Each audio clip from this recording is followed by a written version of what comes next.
Welcome to a journey of true gnosis. Today, you will be transported back in time to the ancient world, where the gods and goddesses of paganism and nature worship reigned supreme for thousands of years, from the Neolithic to the Bronze Age.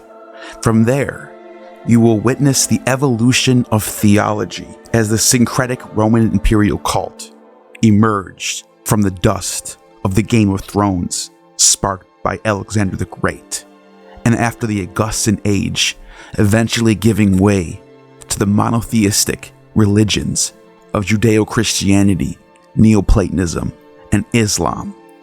Prepare to be amazed by the rich history and fascinating insights that await you in this video.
According to the Bible, Adam and Eve lived 4,000 years before the time of Christ. The flood occurred around 2,700 years before Christ, meaning civilization started over during the time when Noah landed the ark in Anatolia. However, there are some things that seem to go against this theory, but I'll give the credit to where credit's due. If the ark's going to land anywhere, Anatolia is a great place for it to land, because this is an ancient place that goes back millions of years. The Black Sea region was inhabited by people for hundreds and thousands of years. This is the Anatolian Earth Mother, Kubaba, later known as Kybele. And if you look at her depiction, seated, heavy-set, grandmother figure, there's something really interesting about Kubaba. Number one, she seems to predate written language and even make her way all the way down into the Roman era as Kybele, the Great Mother, venerated. Her evolution over time is phenomenal. And the reason why it is because she is older than the Bible itself. She's older than the Bible even reports time itself to be. Now, what do I mean by that?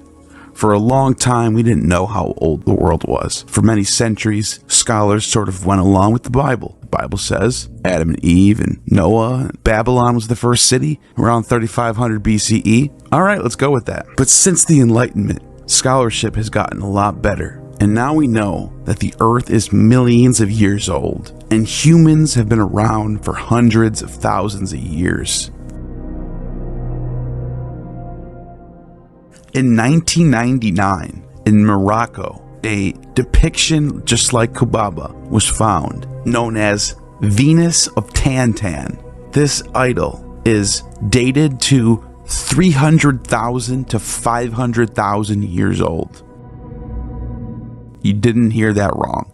300,000 to 500,000 years old, according to Robert Bednarik, an anthropologist, who says this is the earliest representation of the human form in existence on the planet. Discovered in 1999 during an archaeological survey by Lutz Fiedler, Northwest Africa and Morocco. According to Bednarik, this was most likely a manuport, which is an object that appears to look like a shape and then is taken as one. The horizontal grooves were caused by some sort of carving stone tool. The dating has been a point of controversy, however. The findings of Bednarik have not been re-examined by other scholars. His statements had neither been confirmed nor rejected. Stanley Ambrose thinks that the object is as old as they say it is, due to its natural weathering patterns.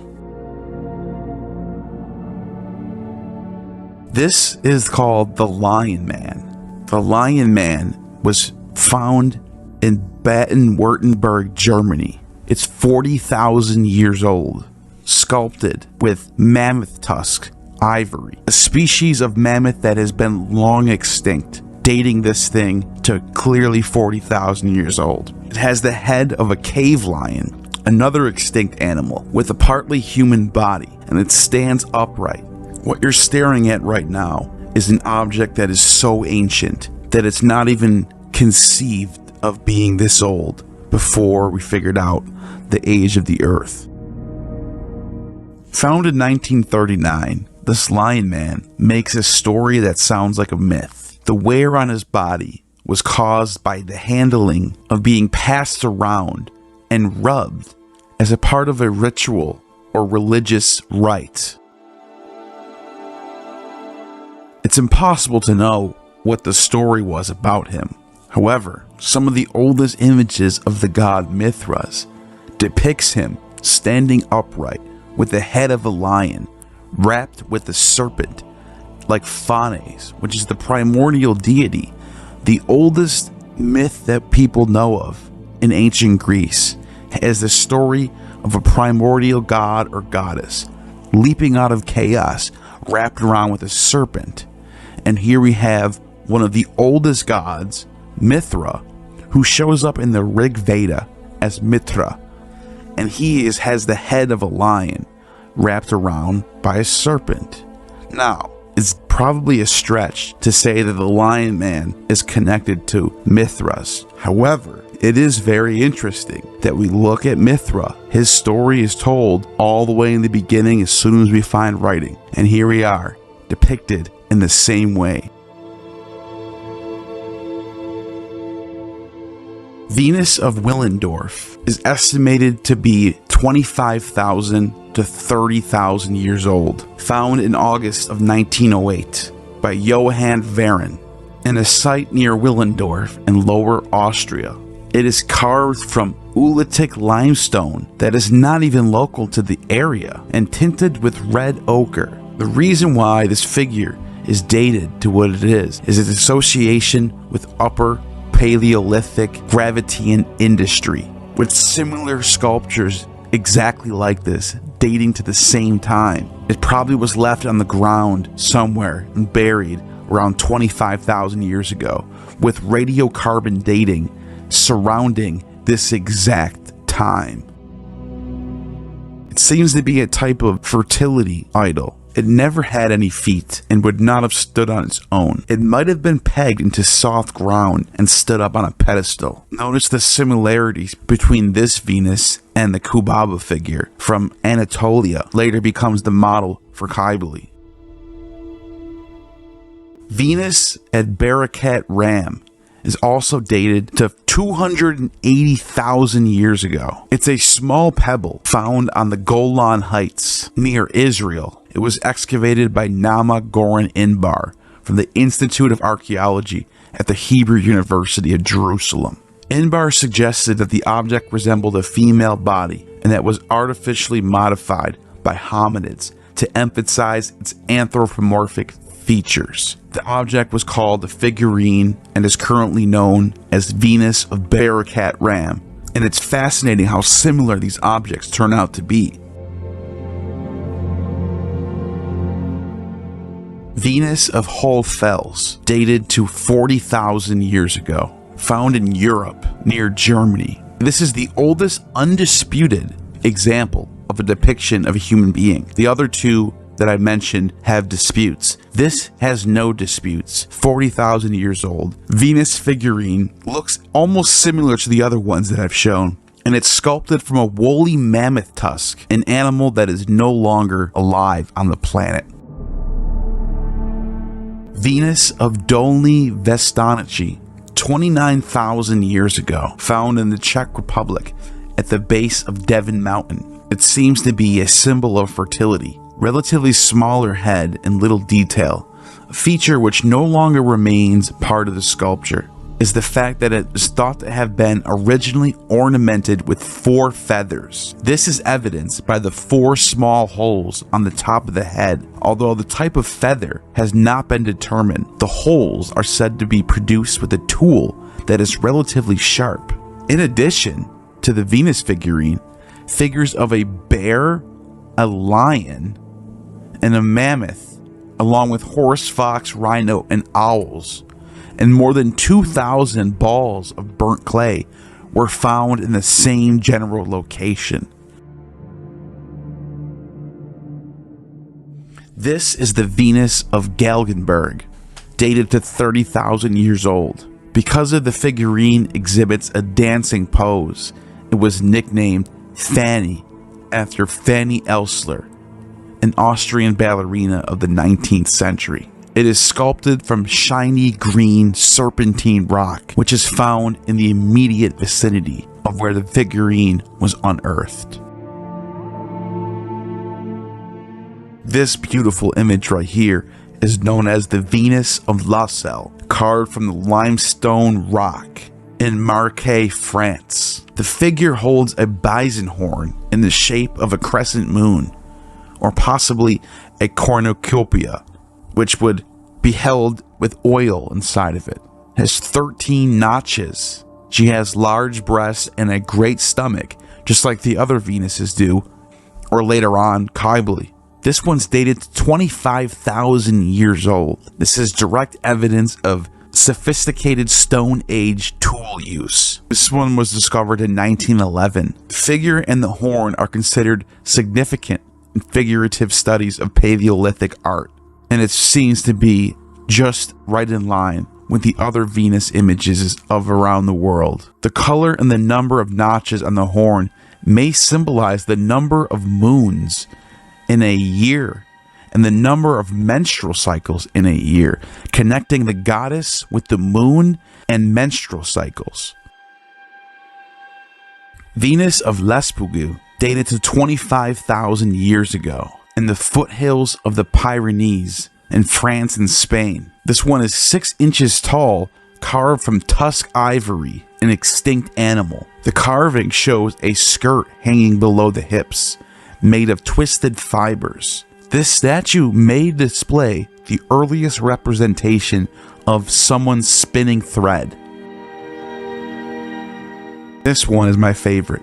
Venus of Brasempoi, known as the Lady with the Hood, another fragment of ivory carved from tusk, dated to 25,000 years ago, found near Spain. She is wearing a hat, which is evidence of sophistication in dress from the Stone Age. This Venus is carved with mammoth ivory, and according to archaeologist Paul Bond, the head is unsexed, although it is usually called a Venus or a lady, but the head has a forehead, nose, and brows carved in relief with no mouth. On the head is a checkerboard-like pattern formed by 2 series of shallow incisions at right angles to each other. The hair is styled in cornrows. It is agreed by scholars that this Venus also belongs to the Paleolithic material culture of the Gravettian from 22,000 to 29,000 years ago.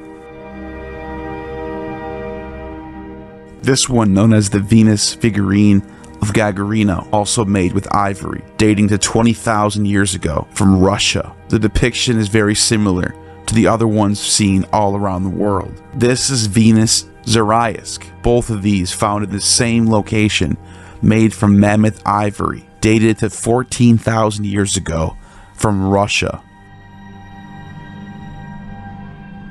And lastly, the Venus of Monrose is another Venus figurine dated to around 10,000 years ago, right around the time of Göbekli Tepe, when languages are being developed and a civilization is starting to form. When we're almost entering the Copper Age and leaving the Stone Age, we see some sophistication. It has a black jet pendant in the shape of a stylized human body, almost like modern art. Discovered in 1991 in Switzerland.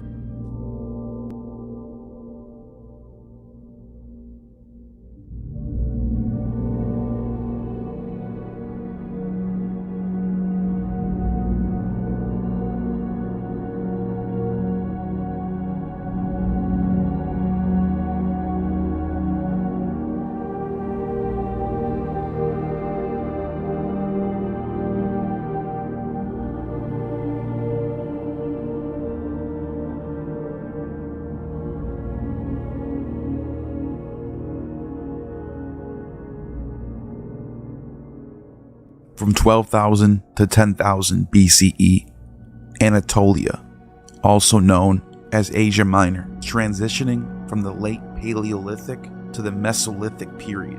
During this time, the region was characterized by a hunter-gatherer lifestyle, with small groups of people living in temporary settlements. The climate was gradually warming after the last ice age, leading to the expansion of forests and the increased availability of resources such as plants and animals. As the environment became more hospitable, human population in Anatolia began to grow.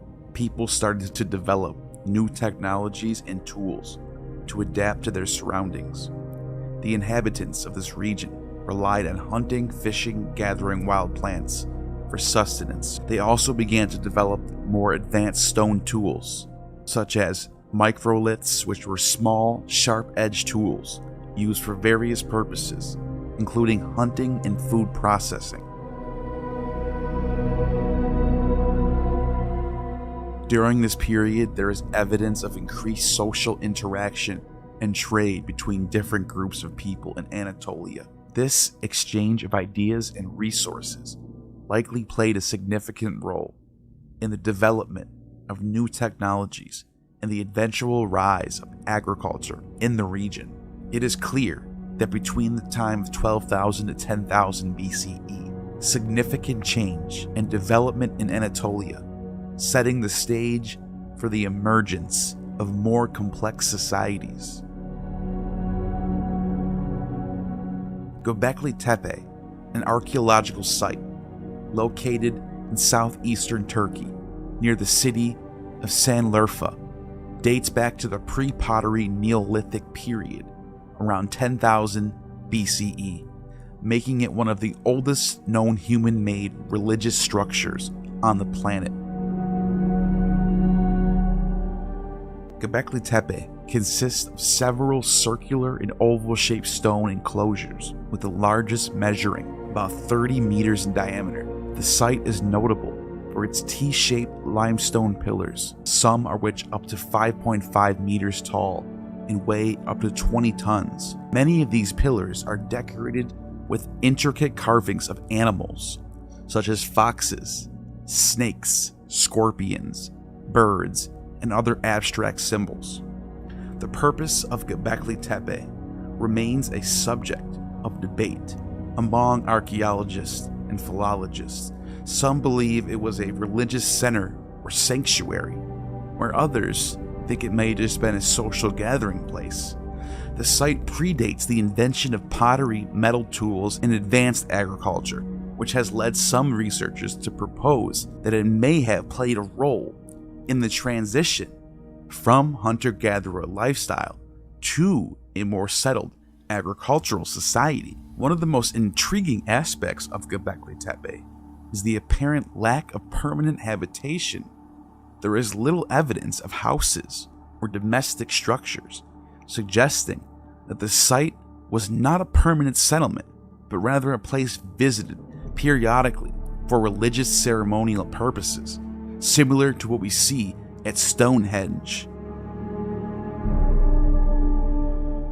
The site was intentionally buried around 8000 BCE, possibly as a means of decommissioning the structure or as a form of ritual closure. The reasons for this remain unclear, but it has helped to preserve the site in relatively good condition.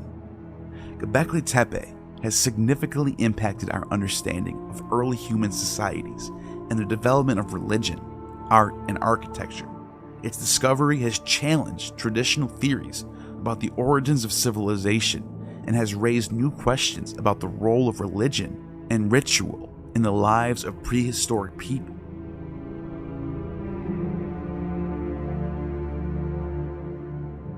Jericho, one of the oldest continuously inhabited cities in the world, with evidence of settlements that go back to 9000 BCE. Its first inhabitants were likely a mix of hunter-gatherers, just like Göbekli Tepe, was settled in an area due to its fertile soil and abundant water sources.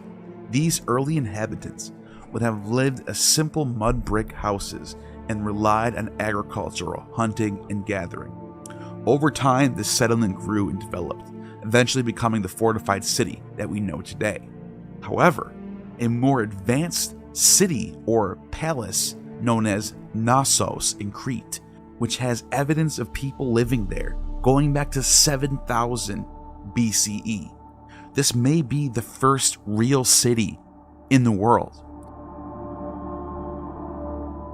Now, Knossos would not have existed as the ancient Minoan palace that we know of today. However, it does have evidence of some sort of building structure located where the palace was built, which means that Knossos as a city can be traced back to 7000 BCE. The Minoan civilization, which was centered on the island of Crete, did not emerge until 2700 BCE. However, in 7000 BCE, the area was inhabited by Neolithic communities who practiced agriculture, and these are the people that Homer talks about that are called the Pelasgians. The Copper Age, also known as the Chalcolithic period, was a transitional phase between the Neolithic Stone Age and the Bronze Age. It is generally dated between 4500 and 3300 BCE. During this time, human societies began to use copper tools and weapons in addition to stone. The Copper Age was marked by significant advancements in technology, agriculture, and social organization. As people learned how to smelt and work with copper, they were able to create more efficient tools and weapons, which in turn allowed for the more productive farming and hunting. This led to an increase in food population, supporting larger populations than the growth of settlements, which came with the growth of art and ideas, which led to religion. Trade networks expanded during the Copper Age as the communities sought to acquire copper and other valuable resources. The exchange of goods and ideas facilitated the spread of new technologies and cultural practices across different regions. Medicines were traded. Metallurgy also had a profound impact on social structures as a specialized craftsmen emerged to produce copper tools and weapons. These skilled artisans often held a higher status within their communities, reflecting the growing importance of metalworking in Copper Age societies. Ritual practices continued to play a central role in the lives of Copper Age people. Megalithic structures such as Stonehenge in England and the Gantija temples in Malta are constructed during this period, demonstrating the sophisticated engineering skills and religious beliefs of these ancient societies.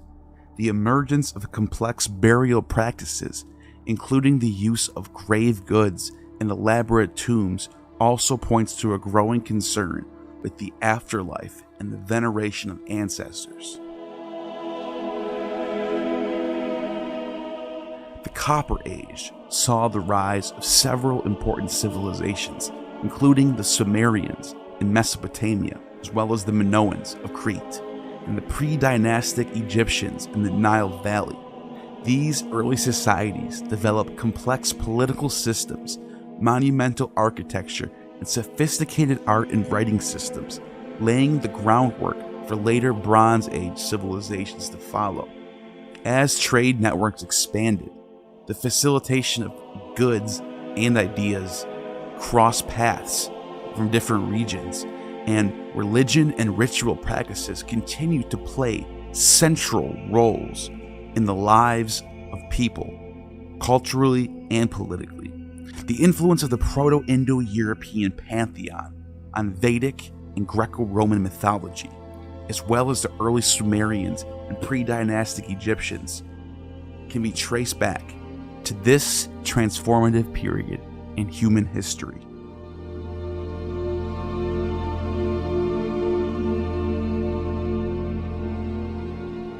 The Proto-Indo-European pantheon of gods is believed to have originated in the Pontic-Caspian Black Sea steppe region, a region that spans from modern-day Ukraine, Russia, and Kazakhstan, all the way over to Europe.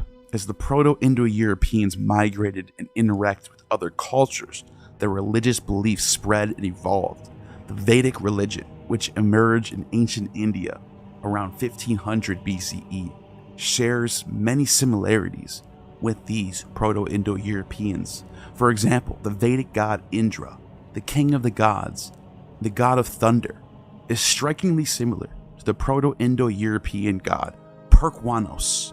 Similarly, the Vedic god of fire, Agni, can be traced back to the Proto-Indo-European god Angwanos. The influence of the Proto-Indo-European pantheon can also be seen in Greco-Roman mythology.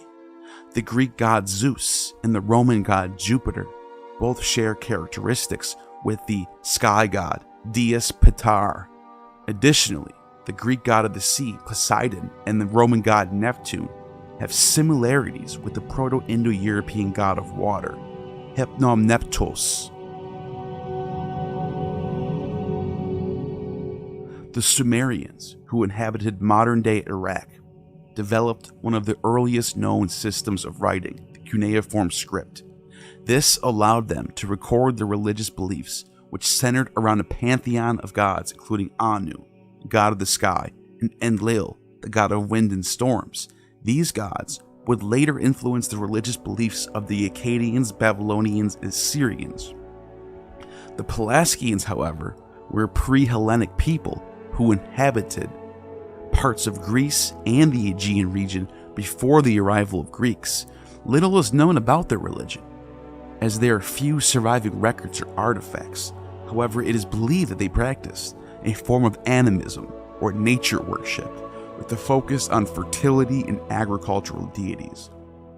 Some scholars suggest that the Pelasgians may have influenced the development of early Greek religion, particularly the worship of the earth goddess Gaia and other chthonic deities. In pre-dynastic Egypt, before the unification of Upper and Lower Egypt around 3000 BCE, various local deities were worshipped. Some of these deities, such as the falcon god Horus and the cow goddess Hathor, will later be incorporated in the Egyptian pantheon during the dynastic period. The early Egyptians also believed in the concept of Maat, cosmic order that maintained balance and harmony in the universe. The Minoans, centered around the island of Crete, was another influential Bronze Age culture. These Minoans are best known for this palace that I mentioned earlier at Knossos, which featured elaborate frescoes depicting religious scenes. Minoan religion appears to have been centered around a great goddess who is associated with fertility, nature, and possibly the underworld. The Minoans also had a male god, depicted as a bull or a bull-headed man, who, connected with Bacchus, may have been the consort to the great goddess. Dionysus shows up in the earliest forms of writing, as well as hieroglyphs, predating writing itself. The Minoan religion was centered around the worship of these various deities, with a strong emphasis on the female goddess, the serpent goddess. The primary deity was this mother goddess, who was associated with animals and nature.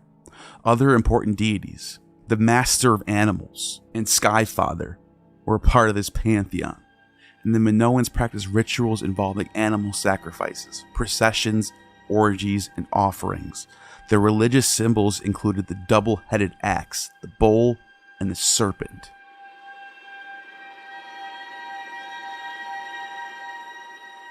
The Roman pantheon was influenced by these various cultures. Romulus and Remus, the founders of Rome. Manu and Yimo are figures from Indo-European mythology. Just like Romulus and Remus are the legendary founders of Rome in Roman mythology. Manu and Yimo are believed to be the first man and first king, respectively, in the Indo-European mythological tradition. In some versions of the myth, Yimo is sacrificed by Manu to create the world, just as Romulus kills Remus in order to build Rome. In the Indian myths, Manu, the first man, and his twin brother Yama is sacrificed and is the first to die, who becomes the king of the underworld, while Manu becomes the father of mankind and survives the flood like Noah and Gilgamesh.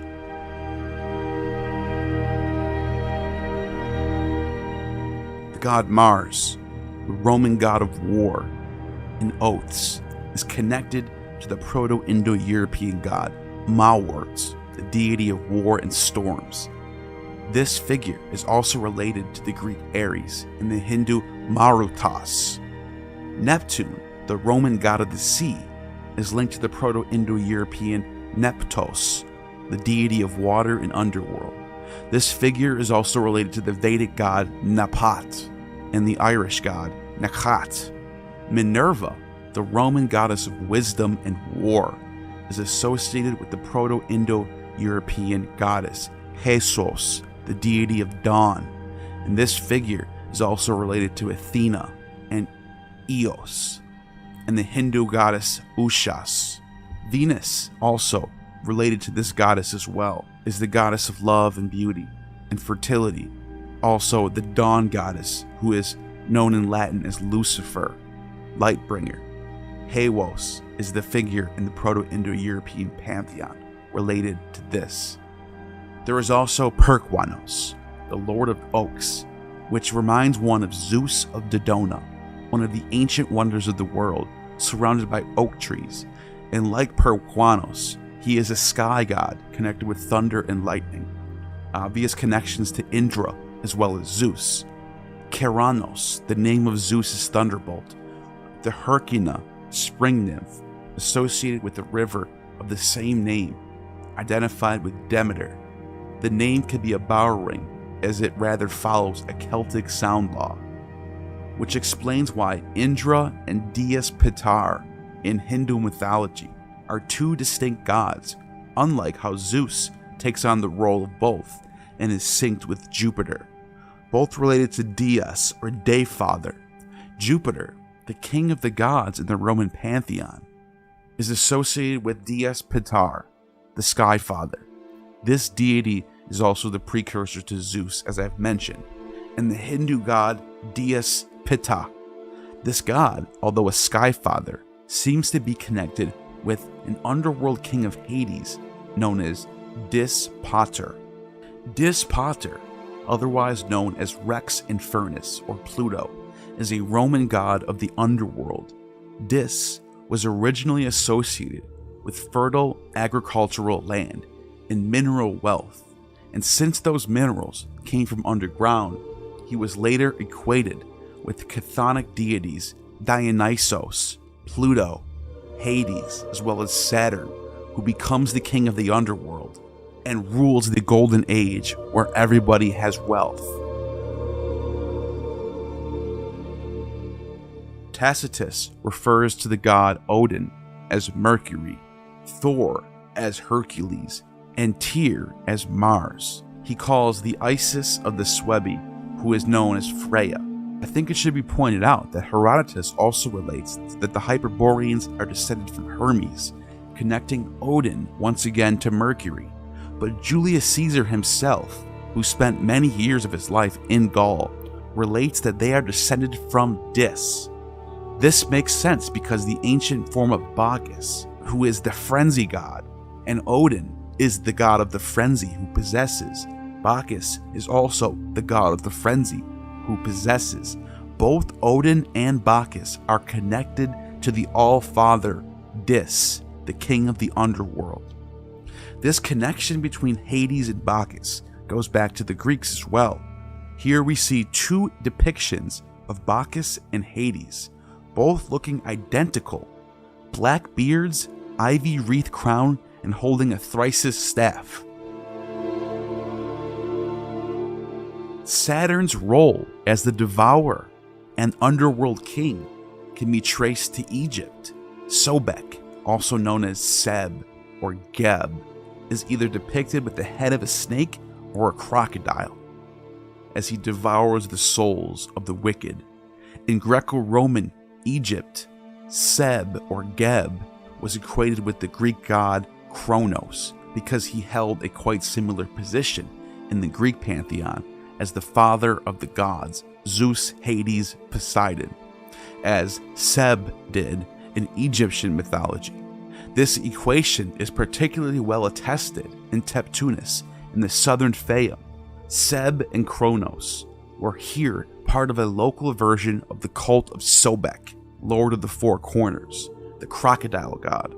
The equation was shown on the one hand in local iconography of the gods, in which Seb is depicted as a man with attributes of Kronos, and Kronos with the attributes of Seb. On the other hand, the priests of the local main temple identify themselves in Egyptian texts as priests of Saknaptubis Seb, or Saknaptubis Geb, but in Greek texts as priests of Saknaptubis Kronos. Accordingly, Egyptian names formed with the name of the god Seb or Geb were just popular among local villagers, as Greek names derive from Kronos, especially Cronian. In the case of the Egyptians, it was this destroyer, Seb, who takes on all the traits of the Earthshaker, Poseidon, Hades, king of the underworld, and the Skyfather, Zeus. And he holds a trident like Poseidon, but also like Shiva. Seb, like Shiva, can be connected with the Proto-Indo-European Sewa through this god Sabazios, who also has a Proto-Indo-European root name, Siwa. Shiva, one of the principal deities in Hinduism, is indeed associated with time through his aspect of Kala. Kala, which means time in Sanskrit, is one of the many aspects of Shiva. In this form, Shiva is considered the lord of time, destruction, and change, just as Saturn has the same traits. He is often depicted as the destroyer of the universe, who brings about the end of time to make way for new creation. This cyclical nature of time in the universe is a key concept in Hindu cosmology. Kalis and Kali have similar Proto-Indo-European etymologies. The word for Kalis, as you can see here on this chart, to call, to cry, is also related to the word calendar, or the calends of a month in the Roman calendar. But here we see kel, to turn, in motion, pivot, pole star, connecting with time and the cycle nature of the heavens in the sky that turns in a clockwise nature. Kel and Kali are related through this Proto-Indo-European word. So the goddess Kali who's the consort of Shiva, just as Caelus is the father of Saturn in Roman mythology, and Caelus is depicted on the cuirass of Augustus of Prima Porta, at the very top above the four horses of Helios's quadriga. He is a mature, bearded man who holds a cloak over his head so that it billows in the form of an arch, conventional sign of deity that recalls the vault of the firmament. He is balanced and paired with the personification of Earth at the bottom of the cuirass. These two figures have also been identified as Saturn and Magna Mater to represent the new Saturnian golden age of Augustan ideology. On the altar of the Lares, now held by the Vatican, Caelus in his chariot appears among with Mithras above the figure of Augustus. The name Caelus occurs dedicatory inscriptions in the connection to the cult of Mithras. The Mithraic Caelus is sometimes depicted allegorically as an eagle bending over the sphere of heaven, marked with symbols of the planet or the zodiac. In the Mithraic context, he is associated with Cottus and can appear as Caelus Aeternus, eternal sky. A form of Ahura Mazda is invoked in Latin as Caelus Aeternus Jupiter. The walls of some of the Mithraea feature allegorical depictions of the cosmos with Oceanus and Caelus. The Mithraeum of Dieburg represents the tripartite world of Caelus, Oceanus, and Tellus, below Phaeton Heliodramus. Mithra Varuna is a deity or dyad of deities that played a significant role in the Proto-Indo-European religion as well as the Vedic religion. Composed of two distinct elements, Mithra and Varuna, this divine pair represented different aspects of sovereignty, with Mithra embodying reason, order, and benevolence, and Varuna symbolizing violence, darkness, and inspiration of the frenzy. The concept of Mithra as Brahman and Varuna as the king of Gandharva is a particular suggestive formula. The Gandharva normally live in a mysterious world of their own, beyond the darkness into which Indra smote the singular Gandharva for the greater good of the Brahman. In Varuna's legend, the Gandharva intervene at a tragic moment to restore his failed virility with a magic herb, just as the first Luperci put an end to the sterility of the woman Romulus had abducted.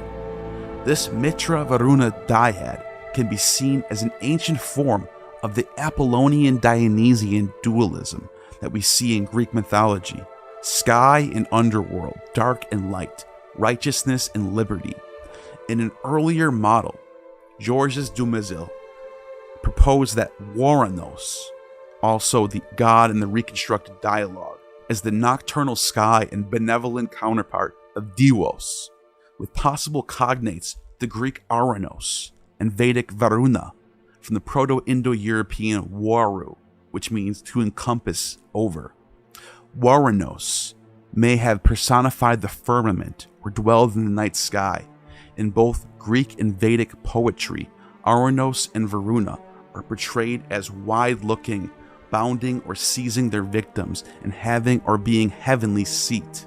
This dyad can be seen in the Thracian religion, with Clement of Alexandria compared to Jesus being in the bosom of Yahweh, which he compared to Sabazius being the godhead of Bacchus and Zeus or Saturn.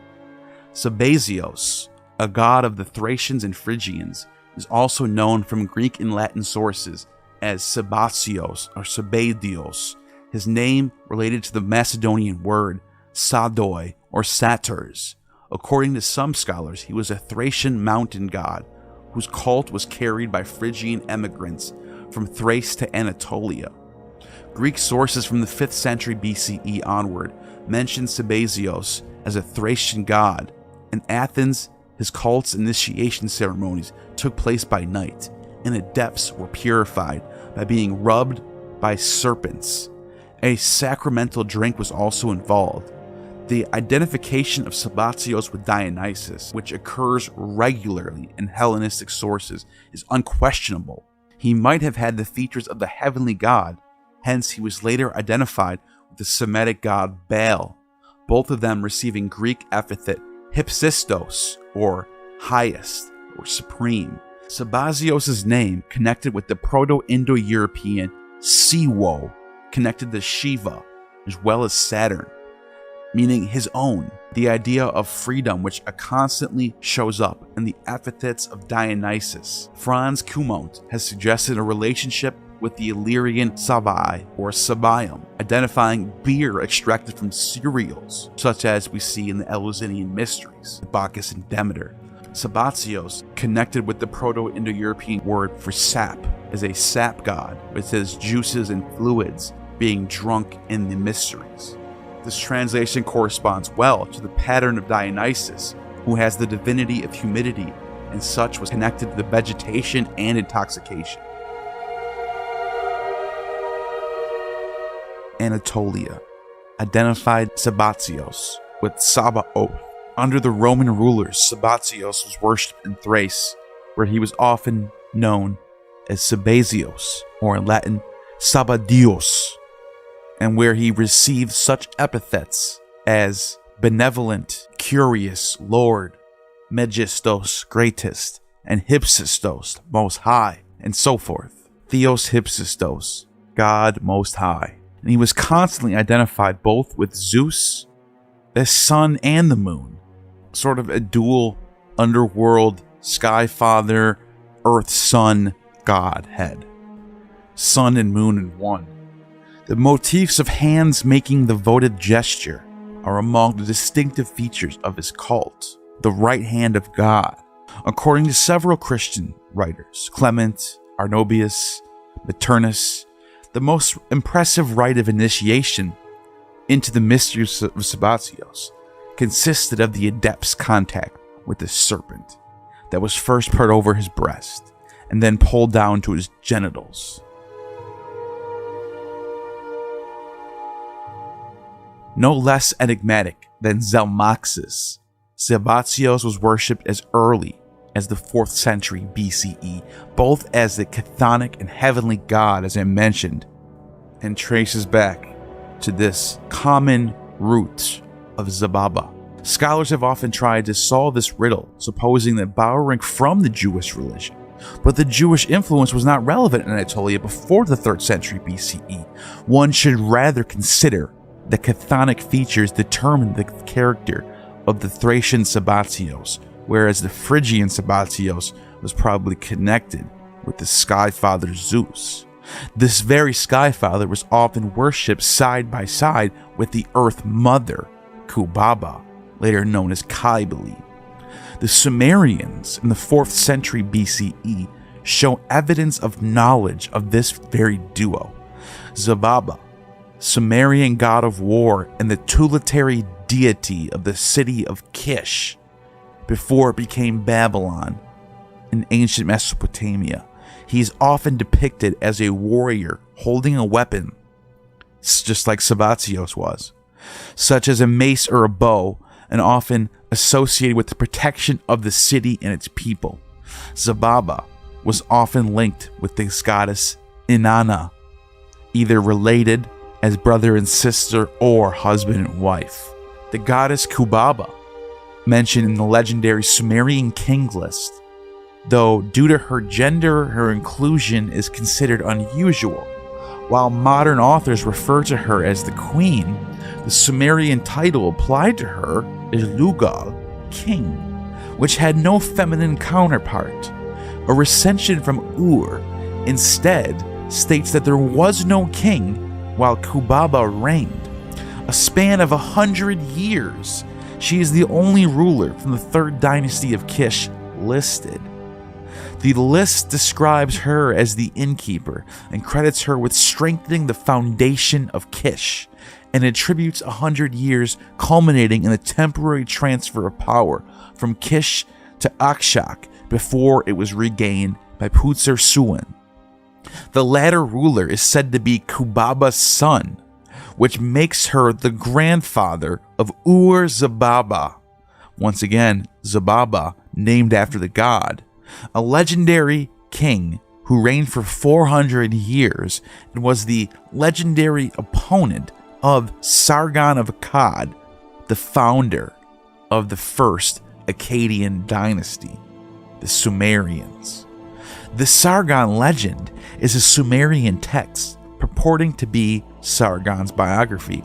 In this text, Ur-Zababa, who is the grandson of legendary Kubaba queen, is mentioned, who awakes after a dream. For unknown reasons, Ur-Zababa appoints Sargon as his cupbearer. Soon after this, Ur-Zababa invites Sargon to his chambers to discuss a dream of Sargon's involving the favor of the goddess Inanna. Also in the Sargon legend, Ur-Zababa is described as being the brother of holy Inanna, just as the god Zababa is the brother of Kubaba, the goddess, and this goddess would end up replacing Kubaba as the main goddess of Babylon, just as Ninurta would replace Zababa as the tutelary deity of Babylon. Ninurta has the same traits as the god Saturn, just as Inanna has the same features as Venus. Could it be that Sargon's triumph over the Ur-Zababa shows a polemic against these ancient earlier traditions that we see in Proto-Indo-European? According to Gonzalo Rubio in the Journal of Cuneiform Studies, Zababa and Kubaba are not Semitic names and are borrowed, in fact, from Proto-Indo-Europeans, which is not common with Sumerian traditions. But we now know that Inanna and Ninurta would replace, in fact, Kubaba and Zababa as the tutelary deities of the city of Kish, which later became the city of Babylon. Inanna and Ninurta have parallels to Venus and Saturn in Roman mythology.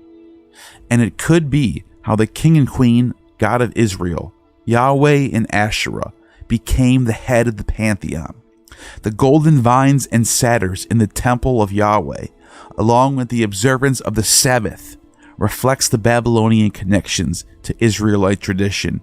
In ancient Babylonia, the Akkadian word Shabum corresponds to the 15th day of the month as the day of quieting God's heart. These are the Akkadian words Sebbatum, meaning seventh day. The Babylonians observed the full moon as a day of rest and called it the Shabbat. Sabbatios, the Phrygian descendant of this ancient deity, can be seen with the moon on his forehead. Possible early connections between Sabbatios and his followers are indigenous mother goddess Phrygia Cybele, may be reflected in Homer's brief reference to the youthful feats of Priam, who aided the Phrygians in their battles against the Amazons, an aspect of the compromised religious settlement, similar to other mythic adjustments throughout the Aegean culture, can be read in the later Phrygian king Gordius' adoption with Cybele of Midas. One of the native religion's creatures was the lunar bull. Sabbatios' relation with the goddess may be surmised in the way that his horse places a hoof on the head of the bull in a Roman marble relief at the Boston Museum of Fine Arts. Whether or not this can be shown as direct influences or just indirect passing down of ideas through the cultural milieu is unknown, but I do think it shows that some aspects of religion are universal and can be traced back to the beginning of civilization. Even the word holy itself, Proto-Indo-European word, which is Hayeg, can be related to both the Greek hagios and the Vedic yagios.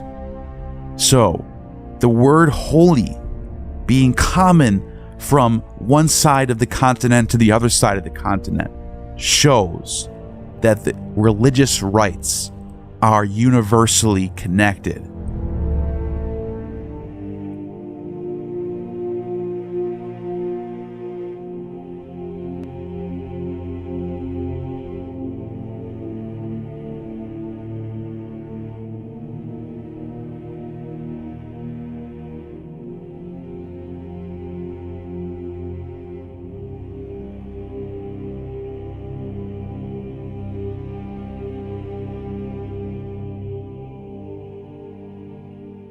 Sumerian stories have had significant influence on various aspects of ancient Near Eastern literature, including the Hebrew Bible, also called the Torah, and the Tanakh.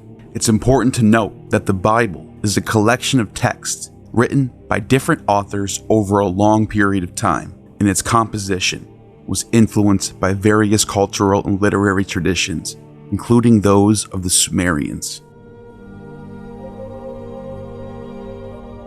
Sumerians were an ancient civilization that flourished in Mesopotamia, modern-day Iraq, around 4000 to 2000 BCE. They left behind a rich literary tradition, including mythological and epic texts. Some of the Sumerian stories and motifs that influenced the Bible, the Sumerian creation myth, known as the Enuma Elish, bears similarities to the creation account found in the book of Genesis. Both narratives involve the establishment of order from chaos and the separation of the heavens and the earth. Genesis 1:2 states that the earth was formless and empty, darkness was over the surface of the earth, and the Spirit of God was hovering over the waters. Notice how the waters are plural. In the Enuma Elish, it is two waters known as Apsu and Tiamat. Hebrew for deep is Tehom. The word for Tiamat is cognate for deep. So not only is there a connection between the way the story is written off the rip, but we also have cognates in the language, the two waters being Apsu and Tiamat, the primeval waters, just as the surface of the deep hovering over the waters. The Sumerian Epic of Gilgamesh contains a flood narrative that predates the biblical account of Noah's flood by thousands of years. The similarities between the two stories, such as the construction of an ark, the preservation of animals, and sending out a dove to find land, suggest that the biblical flood story may have drawn inspiration from the Sumerian tradition. Sumerians developed one of the earliest known legal codes, known as the Code of Ur-Nammu. This influenced subsequent legal codes of the ancient Near East, including the biblical laws found in the books of Exodus, Leviticus, and Deuteronomy. Similarities in themes and regulations, such as the concept of an eye for an eye and a tooth for a tooth, the exact same phrase is found in Sumerian law codes. Now, this is a very specific thing to say, an eye for an eye and a tooth for a tooth, which shows up in the Code of Hammurabi, shows up in Leviticus when Yahweh tells Moses, an eye for an eye and a tooth for a tooth. These regulations regarding property and slavery suggest a shared legal heritage. The biblical book of Proverbs bears similarities to Sumerian wisdom literature, such as the instructions of Shuruppak, just like the instructions of Amun-Ope, which I'll get to later. Both of these texts offer moral and practical advice on various aspects of life. Hebrew authors and editors transformed and adapted these Sumerian stories to fit the religious and cultural context. The influence of the Sumerian literature is evident in the themes, motifs, and narrative structures found in the Hebrew Bible. This influence is a part of a broader cultural exchange and continuity in the ancient Near East. Ugaritic stories, specifically those discovered in ancient city of Ugarit, modern-day Syria, have also had an impact on the development of biblical literature. Ugarit was a flourishing city-state during the Late Bronze Age, from 1400 to 1200 BCE, and its texts, written in cuneiform script, provide valuable insights into the religious and cultural milieu of the ancient Near East. The Ugaritic texts contain myths, epic poems, and ritual texts that have parallels and influences on certain aspects of the Hebrew Bible. The Baal cycle, most famous Ugaritic text, a collection of mythological texts about the Canaanite god Baal. The Baal cycle shares similarities with biblical narratives, particularly in the portrayal of a divine conflict between a storm god and the forces of chaos. These parallels can be seen in passages of the Psalms that describe Yahweh's victory over chaos and the sea, and descriptions of Yahweh's control over the elements. Baal defeats the Leviathan, just as Yahweh defeats the Leviathan in Psalms. Ugaritic texts depict a divine assembly, or a council of gods, with El as the head deity. This assembly plays a role in divine decision-making and governance. Similar concepts are found in the Hebrew Bible, where Yahweh provides over a heavenly council, as seen in passages like Psalm 82 and Job 1:6. Psalm 82 saying, El presides in the great assembly. He renders judgment among the gods, the Elohim. But also Job 1:6 states, Now there was a day when the sons of God came to present themselves before El, and Satan came also among them. Both of these texts are not even hiding the fact that there are lesser gods below the high god, who is El. Ritual and liturgical texts contain descriptions of religious rituals and liturgies performed in honor of various Ugaritic deities. These texts offer insights into the religious practices and beliefs of the ancient Near East. Some scholars suggest the elements of the Ugaritic rituals may have influenced certain aspects of Israelite worship, such as the structure and content of psalms and other poetic texts. The Ugaritic language, closely related to Hebrew, provides linguistic and lexical parallels that shed light on certain biblical terms and expressions. The study of Ugaritic has helped scholars better understand and interpret Hebrew words and phrases found in the Bible. Egyptian stories and cultural influence are evident in various aspects of the Hebrew Bible. Egypt, a powerful and influential civilization in the Near East, had significant impact on the development of Israelite culture and religious beliefs. The story of the Exodus, which describes the liberation of the Israelites from slavery in Egypt, is one of the central narratives in the Bible. The biblical account shares the same thematic elements and motifs with the Egyptian literature, such as the idea of the divine deliverer and confrontation between a powerful ruler and figure chosen by God. While the Exodus story primarily reflects Israelite perspectives, it is likely that the historical experience of the Hyksos leaving Egypt may have influenced this narrative. Some Judeo-Christian scholars try to link these as the same event. However, this is not likely considering the dates are separated by several centuries. Within the Hyksos period, we don't see a Moses or a Joshua or Aaron.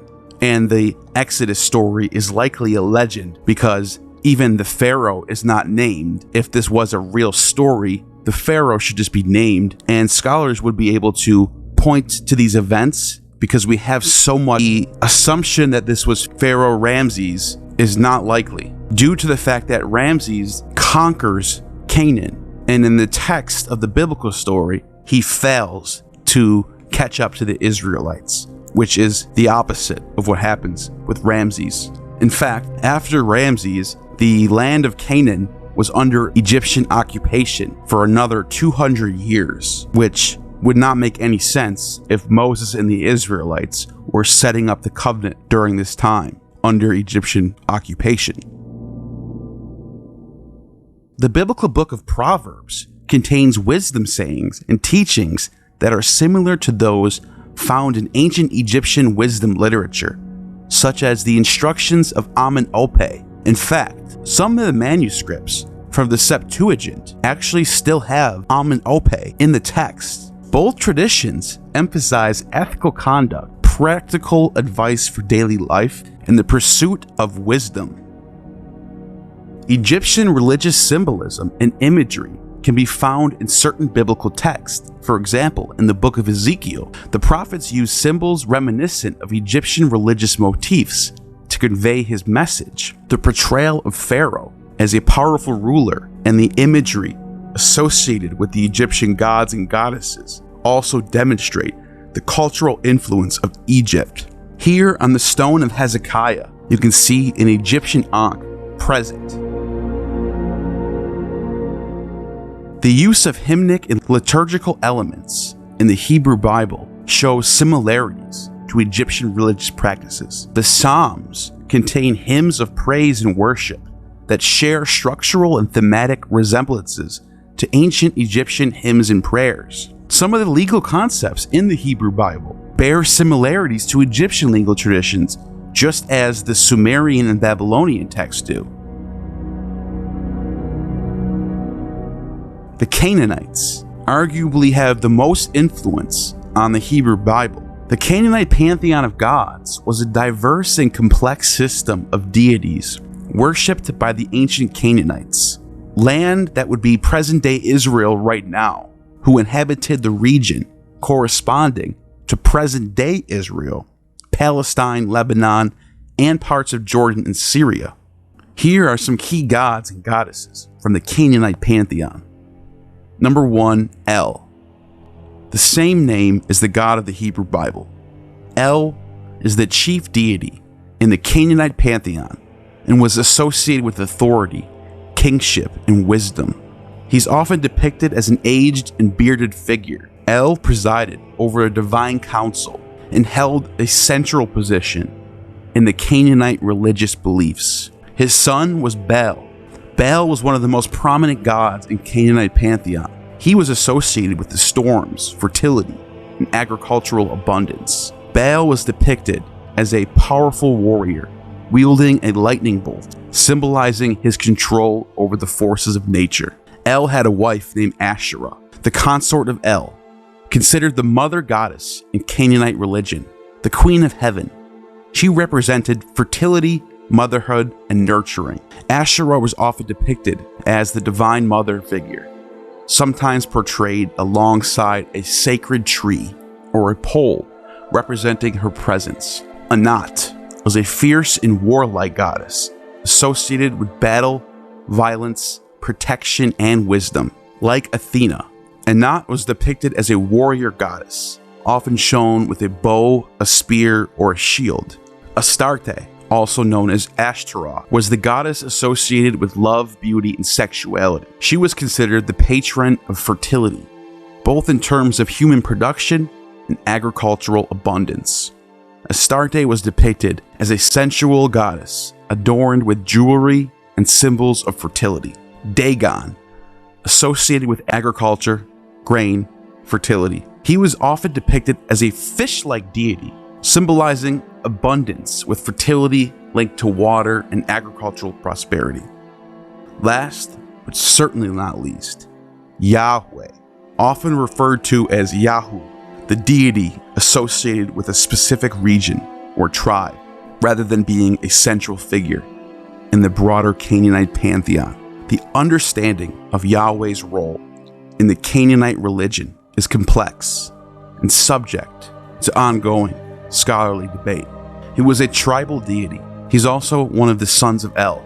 There are some who suggest that Yahweh and Baal are interchangeable depending on the location, both being the son of El and both being extremely important as princes of the pantheon. This may play into the later tradition of the Hebrew Bible, where the priests of Yahweh are battling with the priests of Baal, such as the story of Elijah and Jezebel. Another perspective suggests that Yahweh emerged through a process of syncretism, wherein the worship of Yahweh merged with elements of Canaanite religious beliefs and practices. This view posits that Yahweh began as a local deity, later absorbed attributes and roles from other Canaanite gods such as El and Baal. Canaanite stories have significant impact on the Hebrew Bible, given the close historical and cultural connections between the Israelites and Canaanites. The Canaanites were the indigenous inhabitants of the land of Canaan, which encompasses modern-day Israel. Canaanite mythology and religious beliefs, cultic practices such as the sacrifices, offerings, and temple worship.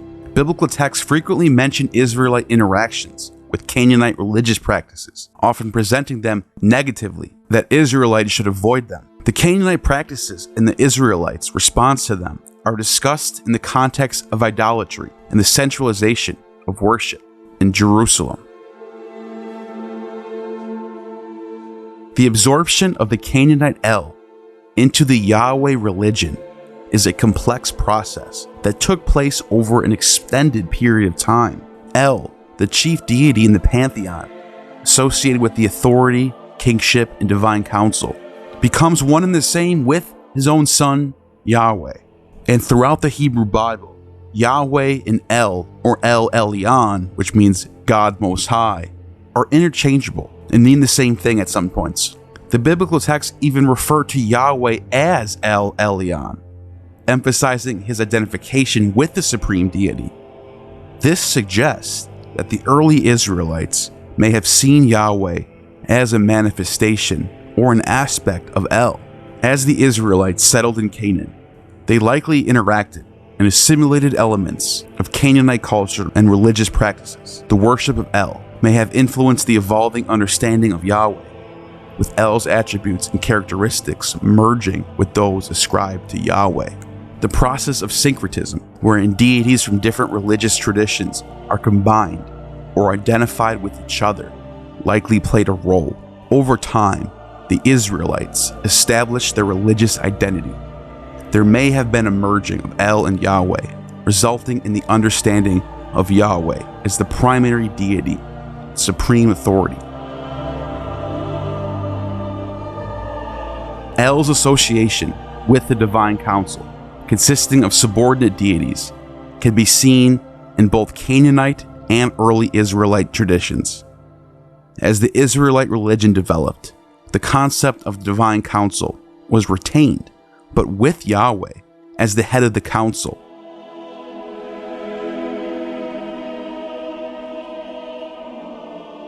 The Phoenician stories and cultural influences left their mark on certain aspects of the Hebrew Bible.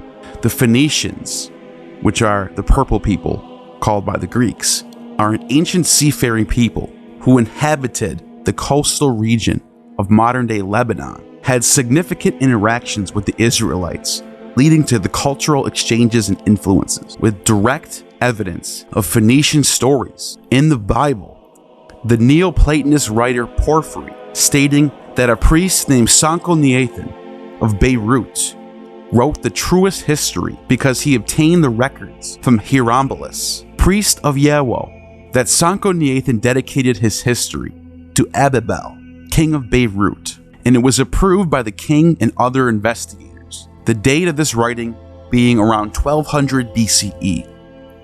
In this text, El, who is also called Kronos, sacrifices his only begotten son, Yehud, as an offering to his Father in heaven, and then circumcises himself, and decreed from that day forward that all of his offspring must also circumcise themselves in honor of Aranos.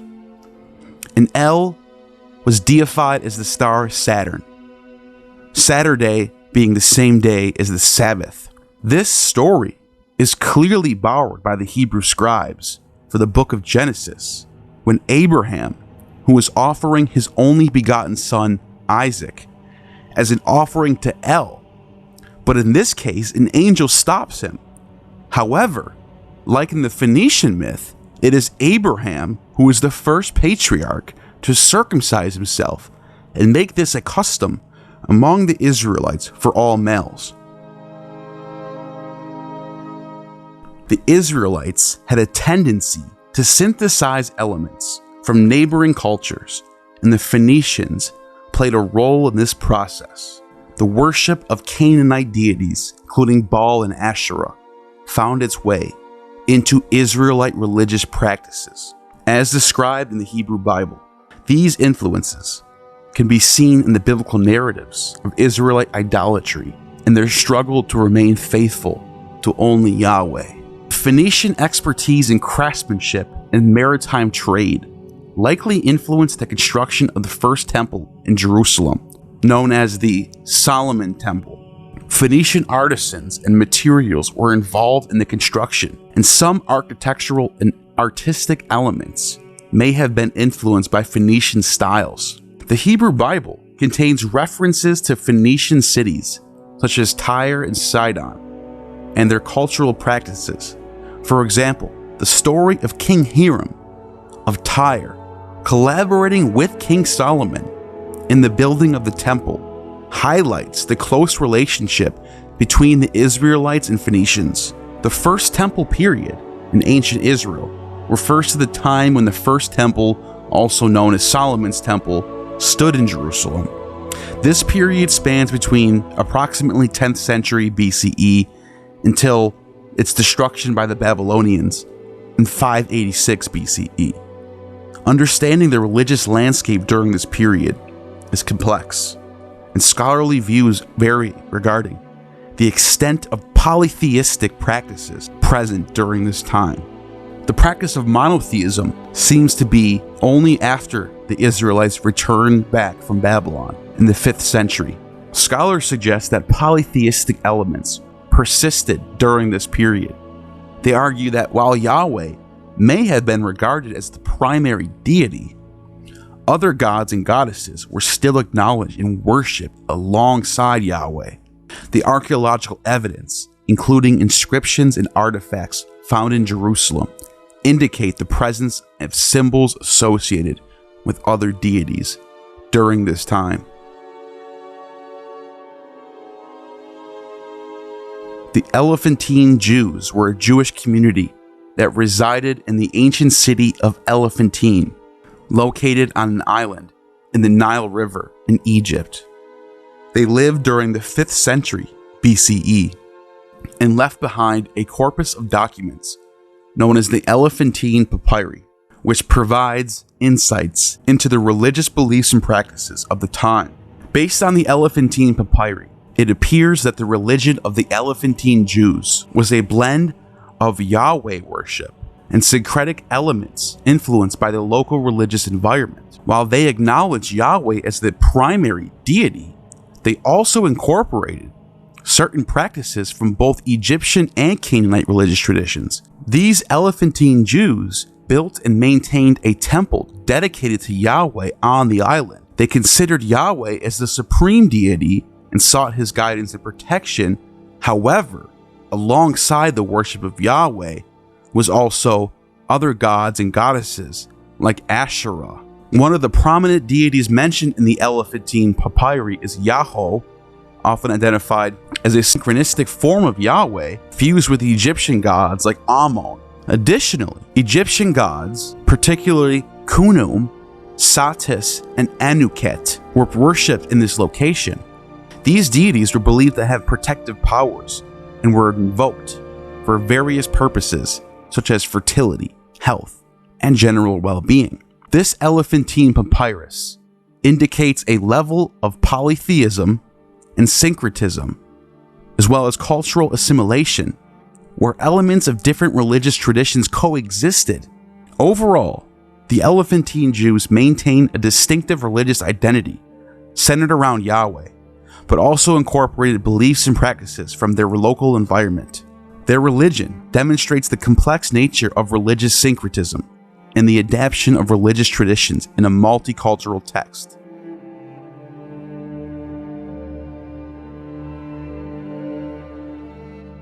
The exact time frame for the final compilation of the Torah, or the first 5 books of Moses, Genesis, Exodus, Leviticus, Numbers, and Deuteronomy, into its current monotheistic form, is a subject of scholarly debate. Most scholars agree that these texts were written during post-Babylonian exile. As the Israelites returned to their land, religious leaders and scribes likely engaged in the process of collecting, editing, and shaping various religious texts. There is no mention of the Torah by any Greek, Egyptian, Persian, or Syrian sources before the 5th century BCE. Moses and Noah and Abraham are not mentioned in any text before the 5th century BCE. Only the kings like David and Omri show up in some steles. But the stories of the flood, the Exodus, and the 12 tribes of Israel show up in popular culture only after Alexander the Great conquers Persia in the 4th century BCE. There are some scholars who now suggest that the 5 books of Moses were compiled in Alexandria during the Ptolemaic period. Ancient historians like Herodotus, Xenophon, and Thucydides don't even mention Israel in their writings. This suggests that Israel was not a powerful kingdom, just a small city-state. It's possible that these texts existed as independent scrolls during these periods, but they were not known to most of the world outside the Levant until the 4th century BCE. This is the end of our mythological journey through the ancient realms of Sumer, Ugarit, Egypt, Canaan, and beyond. As we've explored this rich tapestry of these captivating civilizations, it became clear that their stories, beliefs, and cultural influences have left an indelible mark on the biblical world. From the epic tales of the Gilgamesh and Sumer to the poetic sagas of Baal and Ugarit, from the mystical hymns of the Egyptian gods to the intricate pantheon of the Canaanite deities, we find a treasure trove of inspiration that seeped into the very fabric of the Hebrew Bible. But the skilled weavers, the biblical authors, and editors didn't simply copy and paste from the neighboring mythologies. Oh no. They expertly blended, transformed, and repurposed these ancient narratives, weaving them into a new tapestry of faith, history, and moral guidance. Let me give you one more example before I go. The story of Esther and Mordecai. Esther and Mordecai look a lot like Ishtar and Marduk. The story of Esther and Mordecai has obvious parallels to the story of Ishtar descending into the underworld to save Tammuz from his death. In the story of Ishtar and Tammuz, Tammuz is taken down to the underworld, the lover of Ishtar. And then Ishtar goes and descends down, and as she goes down from every layer of hell, she has to take off a layer of clothing until she gets to the bottom layer, where she has to face off with the queen of the underworld, where she stays down there for 3 days until her galley eunuchs are sent down from heaven to bring her back to life, where she is able to take Tammuz and raise him out of hell, and thus springtime ensues. In the story of Esther in the Bible, there's a lot of similarities and parallels. Instead of Tammuz, it's Mordecai. Now, why would they use Marduk's name instead of Tammuz's name? Well, it turns out that Marduk and Tammuz are actually synchronized in many texts. The god Bel is actually a synchronization of Marduk and Dumuzi, or Tammuz.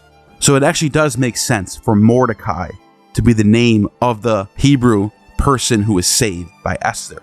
In this text, Mordecai is taken into a dungeon by Haman, and then Esther has to go into the court of the king of Persia, Xerxes, and she has to plead for the safety of Mordecai, which she is successful when her eunuch priest, just like the Gali eunuchs, her eunuchs actually come to her aid, and she also has to take off layers of clothing as well. It is a clear mimesis of the story of the Sumerians. I am of the opinion that these writers did this with no ill intent, and they were just trying to pass down sacred stories that everyone knew.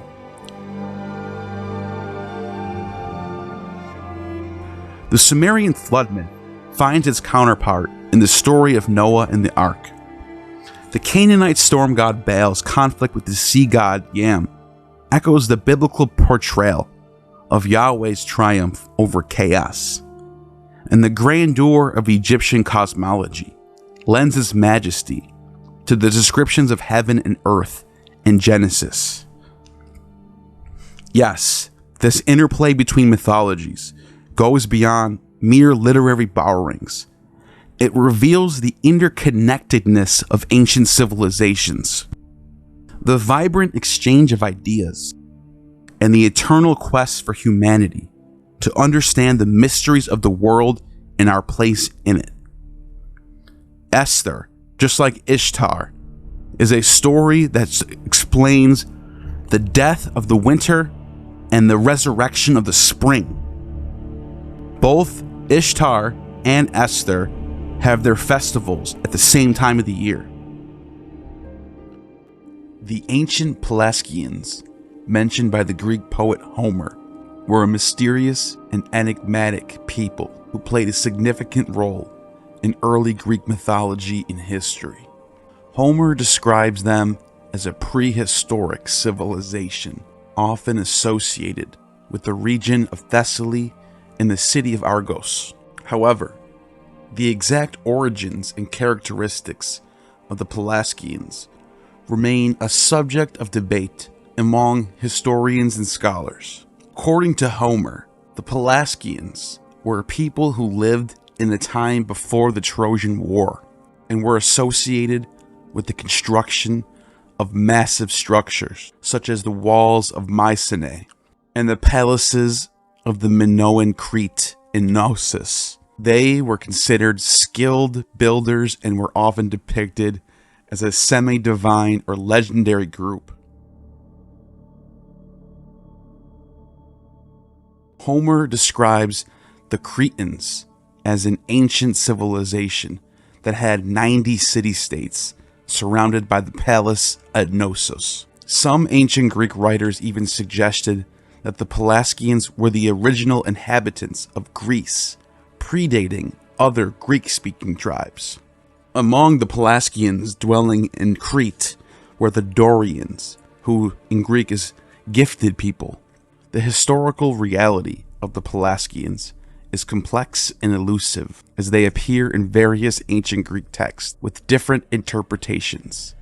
Some scholars argue that they were a distinct ethnic group, while others propose that the term Pelasgian was used to refer to various indigenous populations of the Aegean region. Ultimately, the true identity and nature of the Pelasgians remain shrouded in the midst of antiquity, leaving us fragments of mythology and historical accounts that continue to intrigue and fascinate to this day. The Proto-Indo-European ancestors of the Greeks in and around the Black Sea region are generally believed to be these very people, who are also called Proto-Greeks and Mycenaean Greeks, even going back to the Minoan Linear A pre-Greeks. The Mycenaean civilization of the mainland Greece, which flourished from around 16th to 12th century BCE, is considered an important precursor to classical Greek civilization.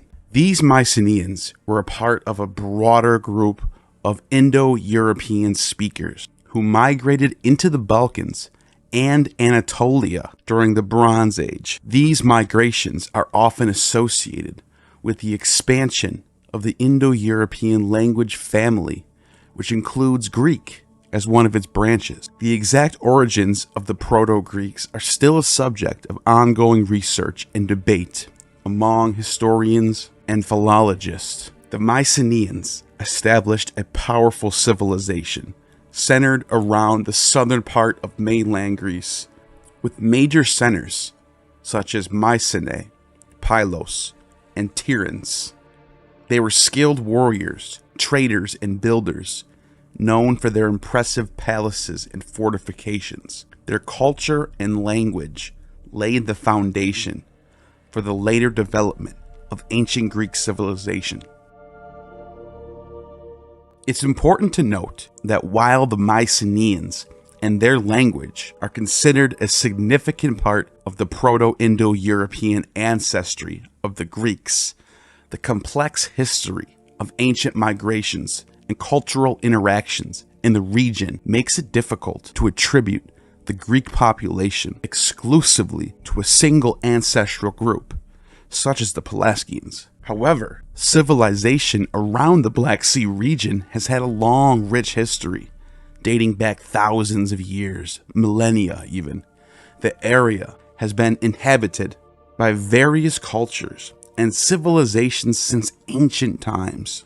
The earliest evidence of human habitation in this region can be traced back to the Stone Age, also called Paleolithic, around 45,000 years ago to 12,000 years ago. In terms of more complex civilizations, one of the notable early cultures in this region was the Cucuteni-Tripolian culture, which flourished around 5,500 to 2750 BCE. This Neolithic culture was known for its advanced agriculture, pottery, and sizable settlements, and could very well be what Homer thought were the Pelasgians.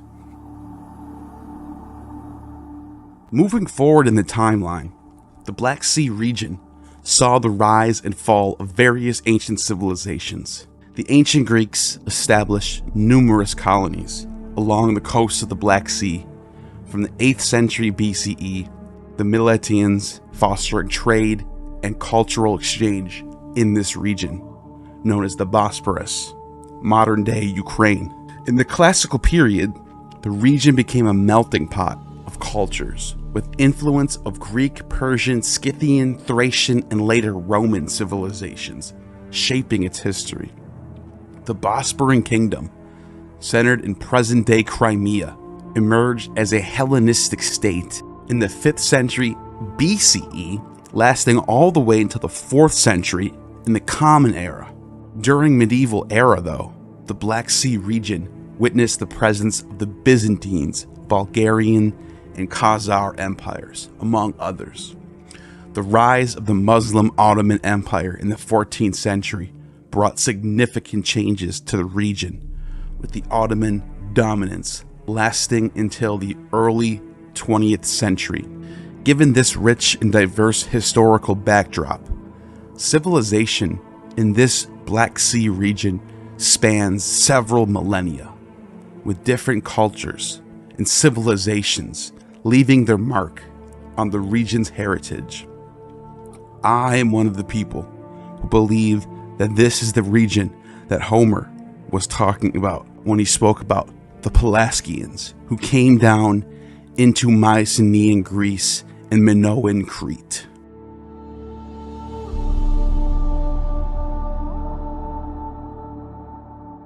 This culture, stretching back to 10,000 BCE, in and around the same time that Göbekli Tepe shows up on the radar. This Pelasgian culture, as it's called by Homer, has arguably the oldest religion in the world. This religion would be the main influence for both the Sumerian and Mediterranean world, as well as the later Indian culture, the Hindus, and the Vedics.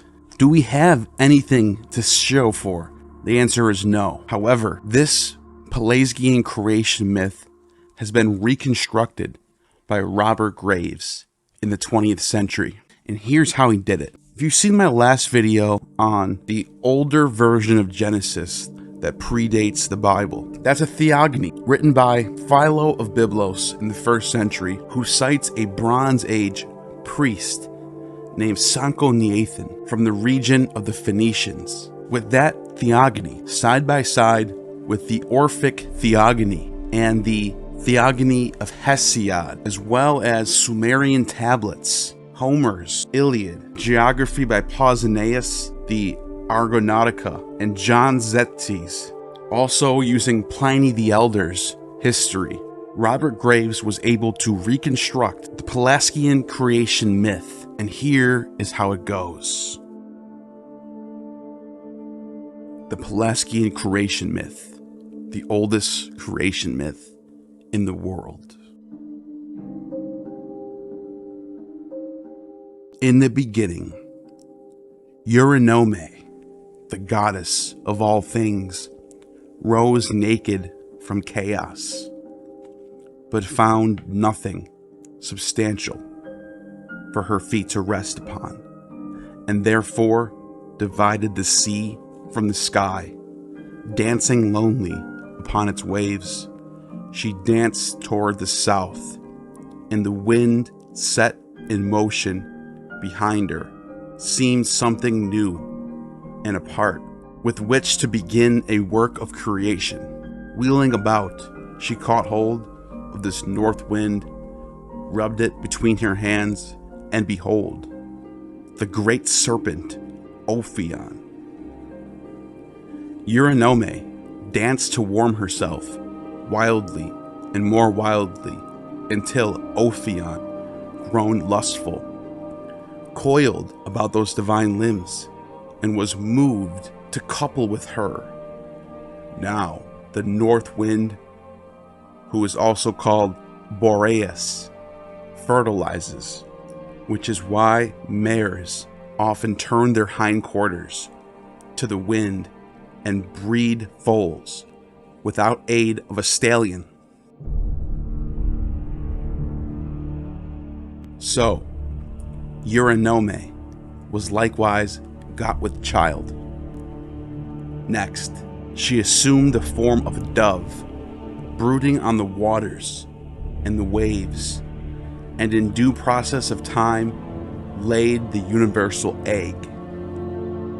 At her bidding, Ophion coiled 7 times about this egg until it hatched and split into 2.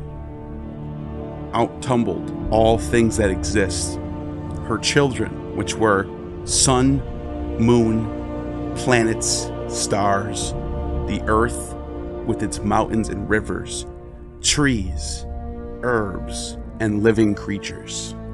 Eurynome and Ophion made their home upon Mount Olympus, where he vexed her by claiming to be the author of the universe. Forthwith, she bruised his head with her heel, kicked out his teeth, and banished him to the dark caves below the earth.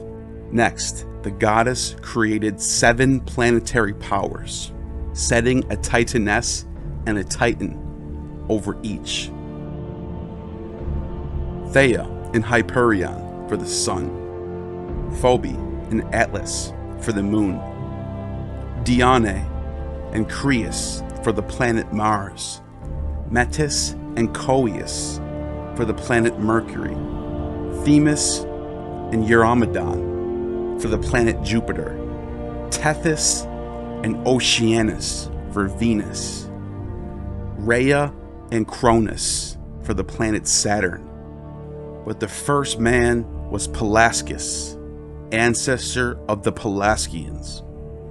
He sprang from the soil of Arcadia, followed by certain others, whom he thought to make huts and feed upon acorns and sew pigskins tunics, such as poor folks still wear, in Euboea and Phocis. That concludes the oldest creation myth ever. And in this archaic religious system, there were, as yet, neither gods nor priests, but only a universal goddess, and her priestess, women, being the dominant sex, and man, her frightened victim. Fatherhood was not honored, conception being attributed to the wind, the eating of beans, or the accidental swallowing of an insect. Inheritance was the matrilineal, and snakes were regarded as incarnations of the dead. Eurynome, which means wide wandering, was the goddess's title as the visible moon. She is also called Phanes by the Greeks in the Orphic Theogony. The Sumerian name for her was called Yahu, exalted dove, a title which later passed to Jehovah as the creator. It was a dove that Marduk symbolically sliced her into 2 at the Babylonian Spring Festival, known as Akitu, when he inaugurated the New World Order. This god Yahu, who was a goddess, became synchronized with Marduk, who was already synchronized from Dumuzi and a pre-Semitic god known as Zababa. And Zababa, who is represented by the full moon, would be the origin of the word Shabbat, which in Babylonian means full moon. And the Babylonians celebrated this Shabbat every full moon with rest.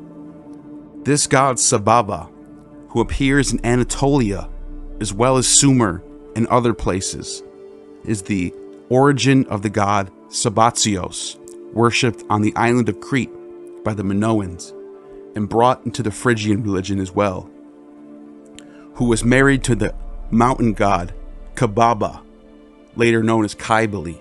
And Sabatsios is identified by the Greeks as Dionysus or Bacchus, the underworld son of God. The Thracians who worship this god as Zelmaxis. As Herodotus states here, the Gitai, the bravest of the Thracians and the most just, they believe they are immortal, forever living in the following sense.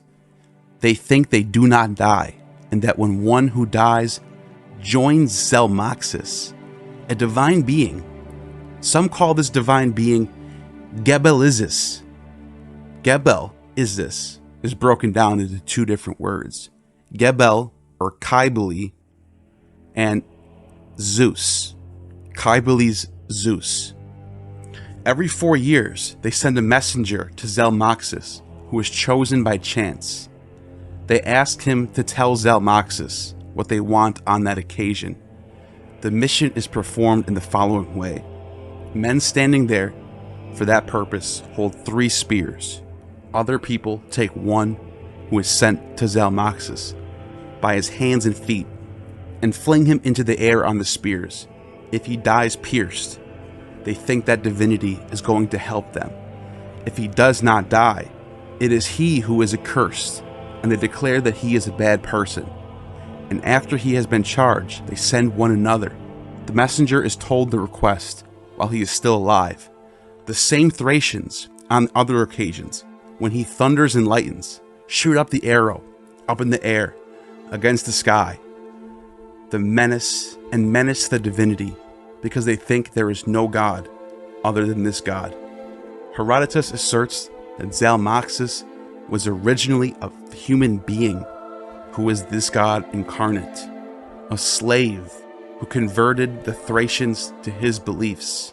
He was a slave of Pythagoras and was initiated into the Eleusinian Mysteries near Athens. He built a banquet hall and received the chiefs and his fellow countrymen at a banquet. He taught that neither his guests nor their descendants would ever taste death, but instead would go to a place where they would live forever in complete happiness. He then dug an underground residence. When it was finished, he disappeared from Thrace, living for 3 years in his underground residence. The Thracians missed him and wept for him in mourning. During the 4th year, he rose back up again, and thus they believed that Zelmaxis was Sabazios incarnate. These very Thracians are the origins of the Orphic Mysteries.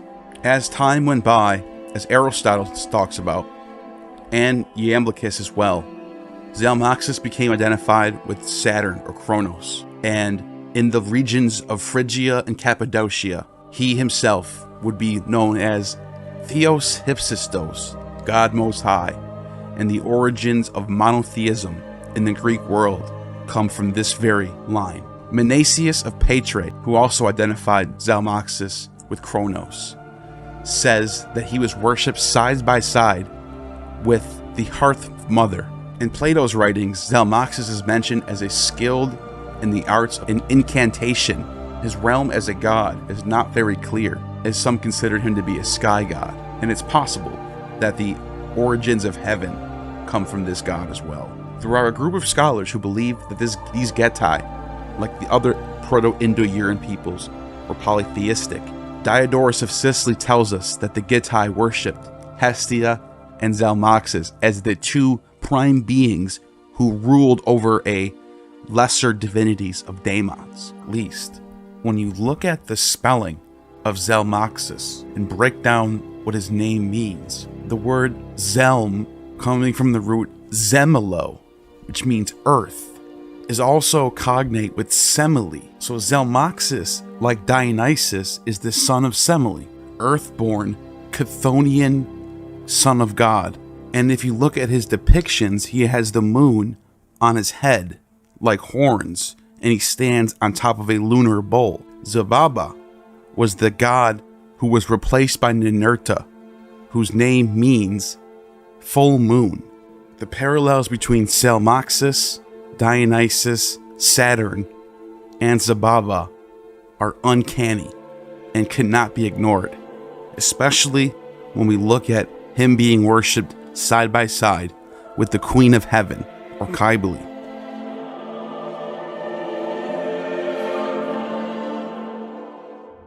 With that being said, write in the comments what you think about these Pelasgian myths and gods that are worshipped in the regions of Thrace and Phrygia, this Black Sea region, which happens to be the same location where Göbekli Tepe is, one of the oldest religious sites in the world.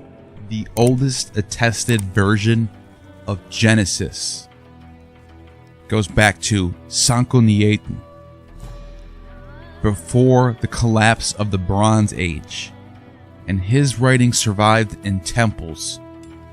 And according to Philo of Byblos, this is what it says. Philo of Byblos' writings are passed down through Eusebius, and this is all we have left.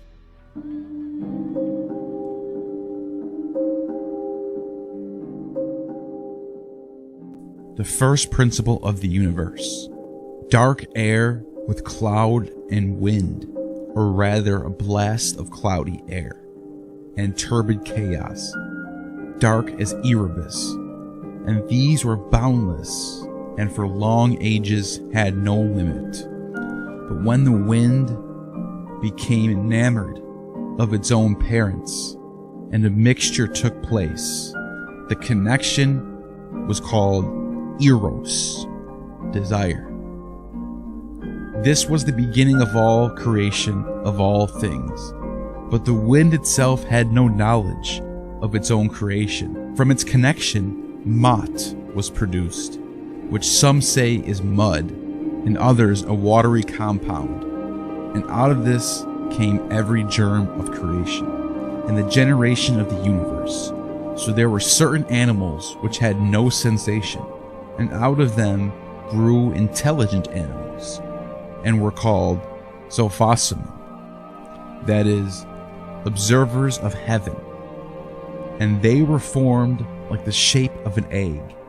Also, Mot burst forth into light, and sun and moon and stars and the great constellations.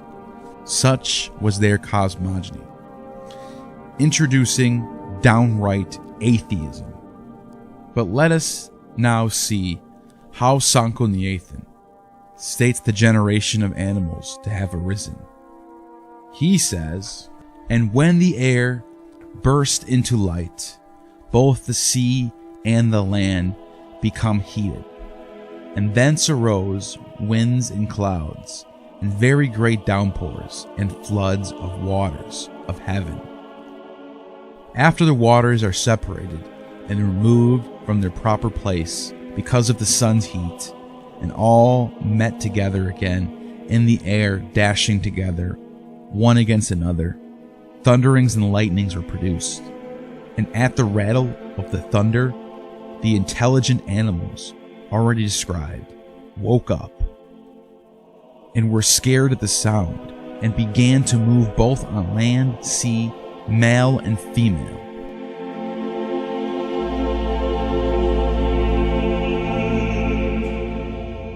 Such is the theory of the generation of animals. Next, after this, Sanchoniathon adds, these things were found written in the cosmogony of Tatus in his commentaries, both from conjectures and from evidences which his intellect discerned and discovered and made clear to us. Tautus is called Thoth by the Egyptians, and Hermes to the Greeks.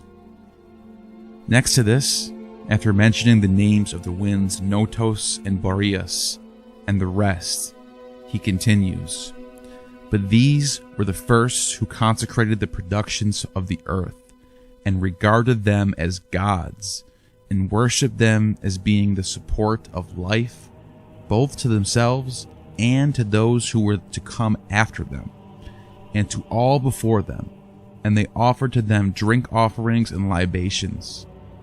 These were the notions of worship corresponding to their own weakness and timidity of the soul." Then he says that from the wind, Colpius and his wife Bao, which he translates as night, were born Aeon and Protogonus, mortal men, so called, and that Aeon discovered the food obtained from trees, that their offspring were called Ginos and Genea, and inhabited Phoenicia, and that when droughts occurred, they stretched out their hands to heaven towards the sun.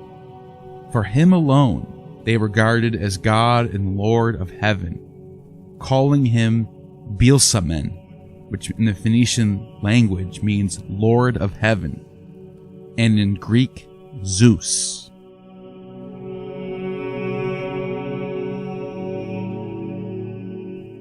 And after this he charges the Greeks with error, saying, "For it is not without cause that we have explained these things in many ways, but in view of later misinterpretations of the names are in history, which the Greeks in ignorance took in a wrong sense, being in Protogonus were begotten again mortal children, whose names are light, fire, and flame. These, says he, discovered fire from rubbing pieces of wood together, and taught the use of it. And they begat sons of surpassing size and stature, whose names were applied to the mountains which they occupied, so that from them were named Cassius, Lavinus, Antilobinus, and Brathi. From these were begotten Memrumus and Hypsiranius, and they got their names from their mothers, as the women in those days had free intercourse with any whom they met. Hypsirianus inhabited Tyre, and contrived huts out of reeds and rushes and papyrus, and he quarreled with his brother Ausuos, who first invented a covering for the body from skins of wild beasts, which he was strong enough to capture. And when furious rains and winds occurred, the trees in Tyre were rubbed against each other and caught fire, and burnt down the wood that was there. And Ausuos took a tree, and having stripped off the branches, was first who ventured to embark on the sea, and be consecrated 2 pillars to fire and wind, and worshipped them, and poured libations of blood upon from the wild beasts that he took in hunting.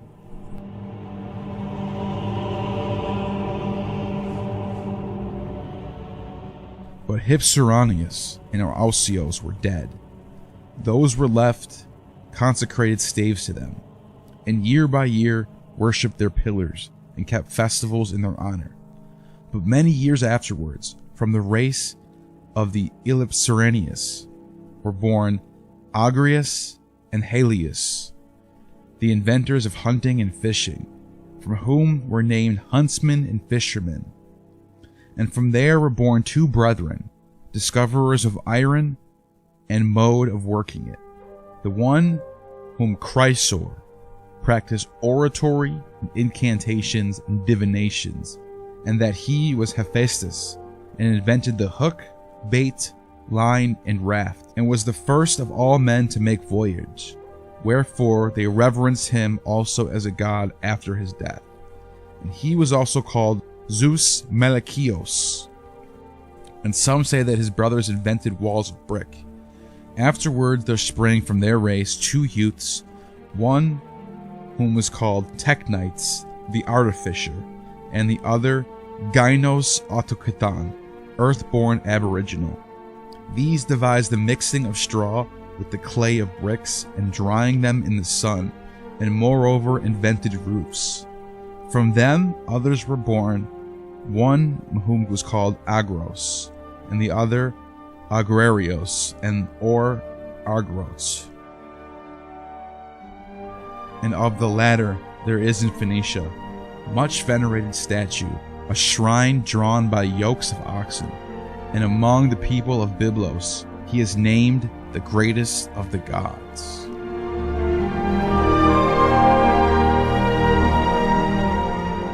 These two devised, in addition, 2 houses of courts and enclosures and caves. From them came husbandmen and huntsmen. They are also called Elatae and Titans. From these were born Eminos and Magus, who established villages and sheepfolds. From them came Misor and Sidak, that is to say, just or righteous. These discovered the use of salt. From Misor was born Tautus, who invented the first alphabet of the Egyptians, who calls him Thoth, the Greeks Hermes. From Sidak came the Dioscuri, or the Cabieri, or Corybantes, or Samothraces. These, he says, invented the first ship, from having sprung others, who discovered herbs and healing of venomous bites and charms. In their time is born another called Elion, the Most High, and a female named Beruth, and these dwelt in the neighborhoods of Byblos.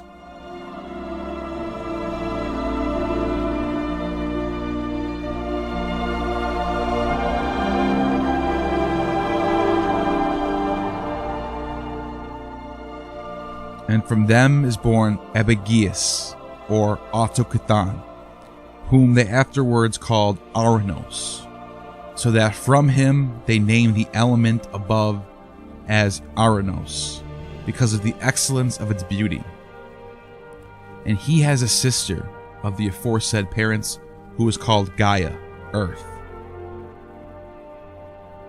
And from her, he says, because of her beauty, they call the earth the same name. And their father, the Most High, died in an encounter with wild beasts, and was deified, and his children offered to him libations and sacrifices. And Aranos, having succeeded his father's rule, takes to himself in marriage his sister Gaia, and gets by her 4 sons: El, who is called Kronos, Baetalus, and Dagon, who is Ceton, and Atlas. Also by other wives, Aranos begot a numerous progeny, on which account Gaia was angry, and from jealousy began to reproach Aranos, so that they even separated from each other. But Aranos, after he had left her, used to come upon her with violence whenever he chose, and consort with her, and go away again. He used to try also to destroy his children by her, but Gaia repelled him many times, having gathered to herself allies. And when Kronos, who was called El, had advanced to manhood, he, with the consulship and help of Hermes Trismegistus, who was his secretary, repelled his father Aranos, and avenged their mother Gaia. To El are born children, Persephone and Athena. The former died a virgin, but by the advice of Athena and Hermes Trismegistus, El made a sickle and a spear of iron. Then Hermes talked magical words to the allies of El, and inspired them with the desire of fighting against Aranos on behalf of Gaia. So Kronos, who was called El, and Saturn, inspired them with the desire of fighting against Aranos on behalf of Gaia. And thus Kronos engaged in war and drove Aranos from his government, and succeeded that to the kingdom, Also there was taken in battle the beloved concubine of Ouranos, being great with child, who El gave in marriage to Dagon, and in his house she gave birth to the child begotten of Ouranos, and she named him Damaris. After this, El builds a wall around his own dwelling, and found the first city, Byblos in Phoenicia.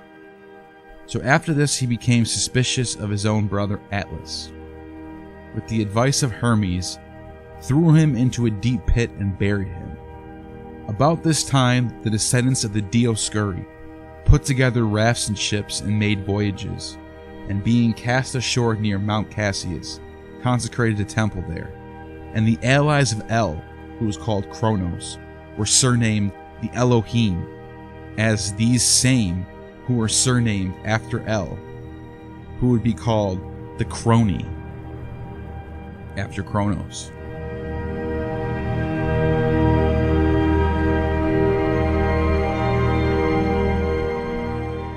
And El, having a son Sedidas, dispatched him with his own sword, because he regarded him with suspicion and deprived him of life, thus becoming the murderers of his own son.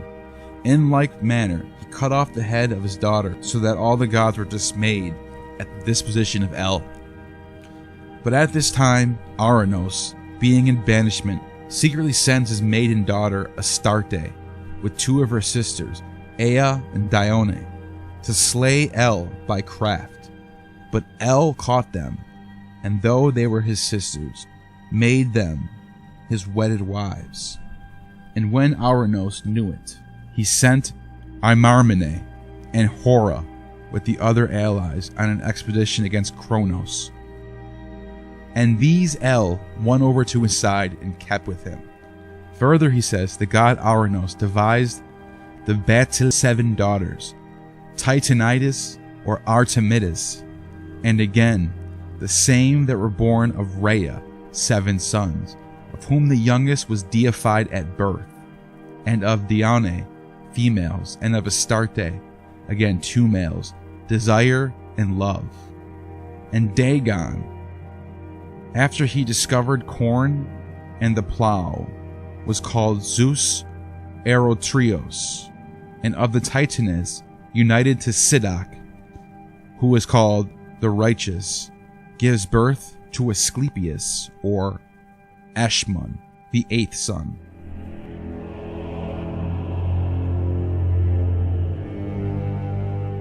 In Perea, there also was born to El 3 sons, Kronos, named after his father, Zeus Belus, and Apollo. In their time are born Pontus, Typhon, Nereus, father of Pontus, and son of Belus. And from Pontus is born Sidon, who, from the exceeding sweetness of her voice, was first to invent the musical song, and Poseidon. And to Damaris is born Melcarthus, who is called Hercules. Then again Ouranos makes war against Pontus, and after revolting attaches himself to Damaris, and Damaris attacks Pontus, but Pontus puts him to flight, and Damaris vowed an offering if he should escape. And then, in the 32nd year of his power and kingdom, El, that is Kronos, also known as Saturn, having waylaid his father Ouranos in an inland spot, got him into his hands, emasculates him near some fountains and rivers. There Ouranos was deified, and he breathed his last. The blood from his wounds dropped into the fountains and in the waters and in the rivers, and the spot is pointed out to this day.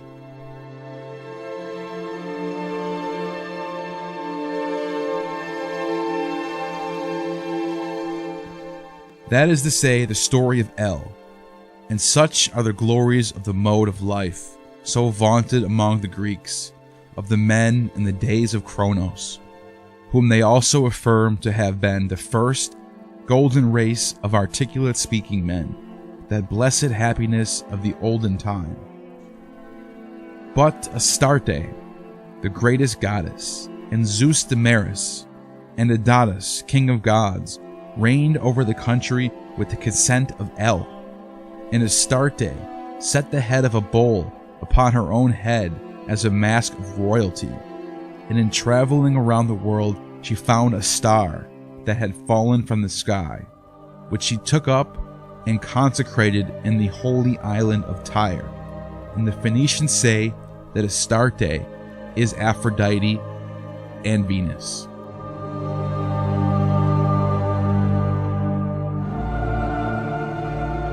El, going around the world, gives the kingdom of Attica to his own daughter Athena. But on the occurrence of a pestilence and mortality, El offers his only begotten son as a whole burnt offering to his father Aranos, his son Yehud. And he circumcises himself, and compelling his allies to do the same.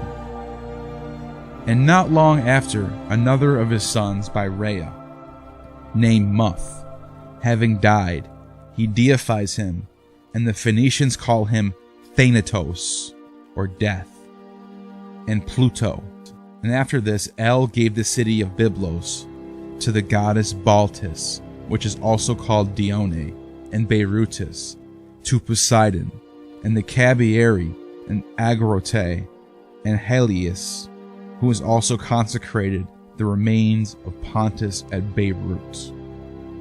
But before this god, Tautis, who is called Thoth, imitated the features of the gods who were his companions, El and Dagon and the rest, and gave form to the sacred characters of the letters, 4 eyes in front and behind, but 2 of them quietly closed, and upon his shoulders 4 wings, 2 spread for flying and 2 folded.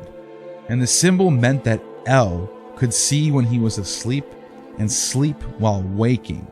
And similarly, in the case of the wings, that he flew while at rest and was at rest when flying. But to each of the other gods he gave 2 wings upon the shoulders, as meaning that they accompanied El in his flight. And to El himself, again, he gave 2 wings upon his head, one representing all ruling mind and one sensation. And when El came into the south country, he gave all of Egypt to Thoth, that it might be his royal dwelling place. And these things, he said, were recorded first by Sidoc's 7 sons, the Cabiri, and their 8th brother, Eshmun, known as Asclepius, as the god Thoth commanded them. All these stories, Thebion, who was the first hierophant of all the Phoenicians from the beginning, allegorized and mixed up the physical and cosmical phenomena, and delivered to the prophets, who celebrated the orgies and inaugurated the mysteries, and they, proposing to increase their vain pretensions from every source, handed them on to their successors and to their foreign visitors. One of these, Osiris, the inventor of the 3 letters, brother Kana, who was first to have been named the Phoenix.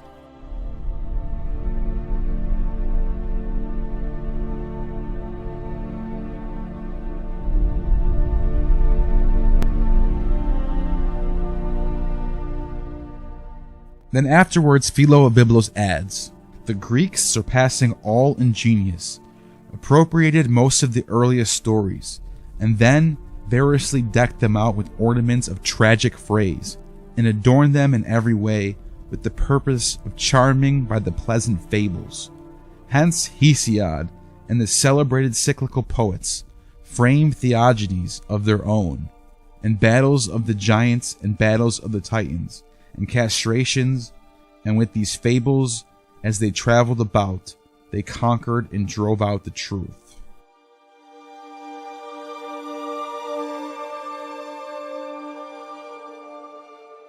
But our ears, having grown up in familiarity with their fictions, and being for long ages preoccupied, guard as a trust the mythology which they receive, just as I said at the beginning. And this mythology, being aided by time, has made its hold difficult for us to escape from, so that the truth is thought to be nonsense, but the spurious narrative truth. Let these suffice as quotations from the writings of Sancho VIII, translated by Philo of Byblos, and approved as true by the testimony Porphyry the philosopher. The same author in History of the Jews further writes thus concerning El. Tautus, who the Egyptians call Thoth, excelled in wisdom among the Phoenicians, and was the first to rescue the worship of the gods from their ignorance of vulgar, and arrange it in the same order of intelligent experience. Many generations after him, a god, Sormeblos and Thuro, whose name was changed to Eusarthus, brought the light of theology of Thoth, which had been hidden and overshadowed by allegories.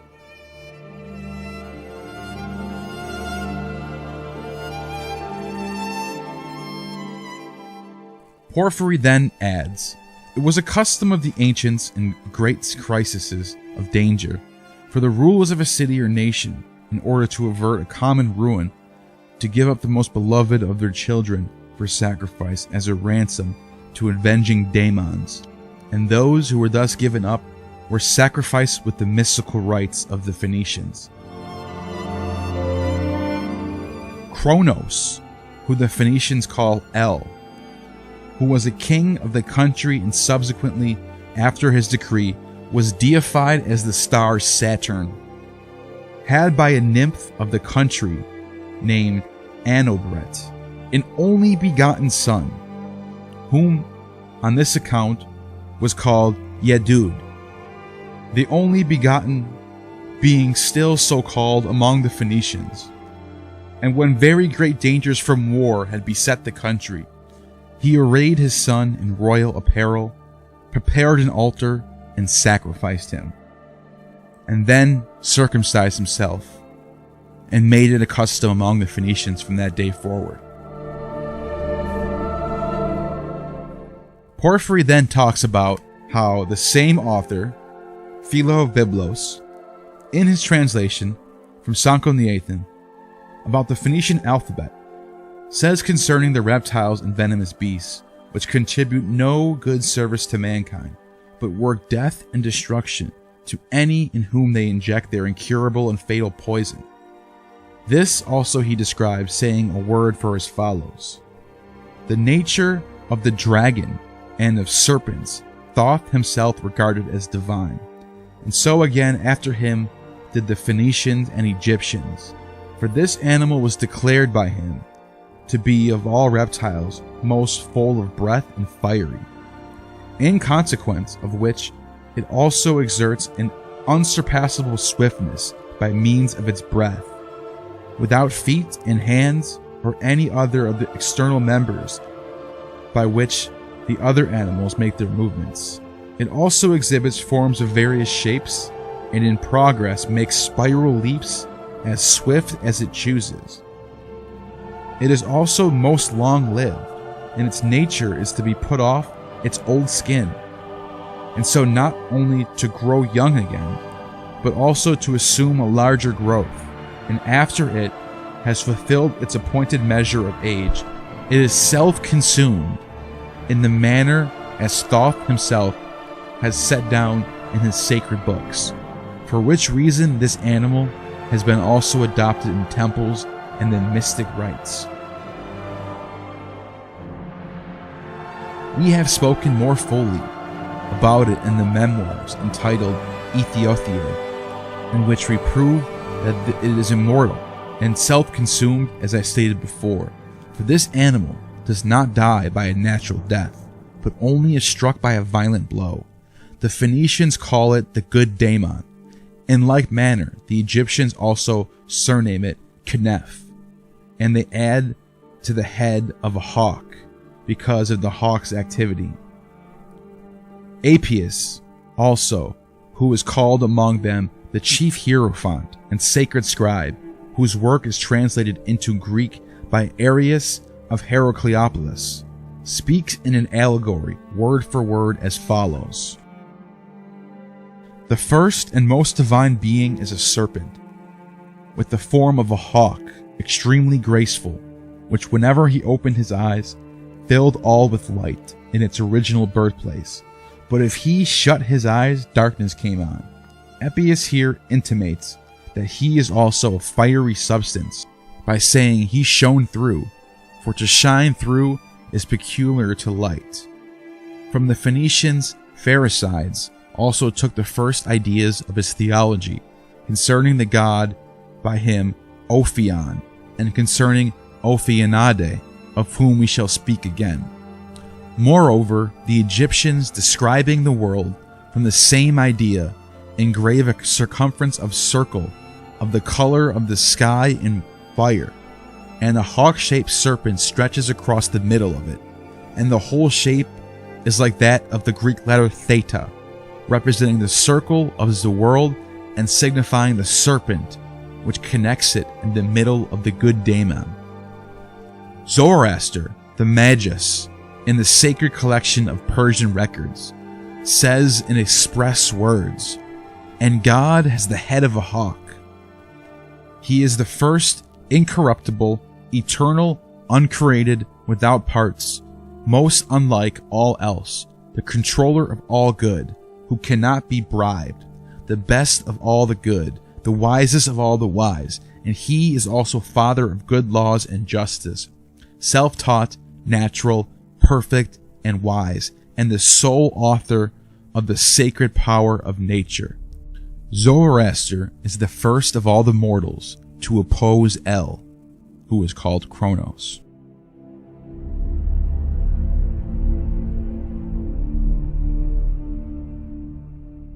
The same also is said of him by Astanes in the book entitled Octateuch. From Thoth, as is said above, all received their impulse towards physiological systems, and having built temples, they consecrated in the shrines the primary elements represented by serpents, and in their honor celebrated festivals and sacrifices and mystic rites, regarding them as the greatest gods and the rulers of the universe. So much concerning serpents. Such then is the character of the theology of the Phoenicians and the Egyptians.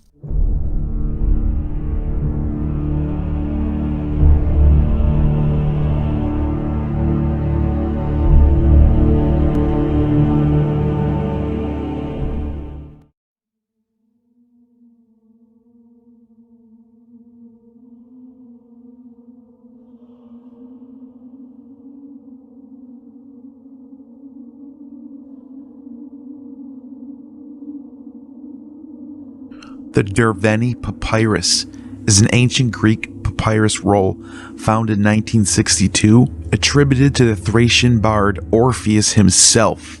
It's a theogony that lines up very well with the Sancho and the Eighth in Genesis story that I did a video on a few months ago. According to the UNESCO Memory of the World Register, this papyrus is the oldest known European book in the world, and one of the oldest books in world history that still survives.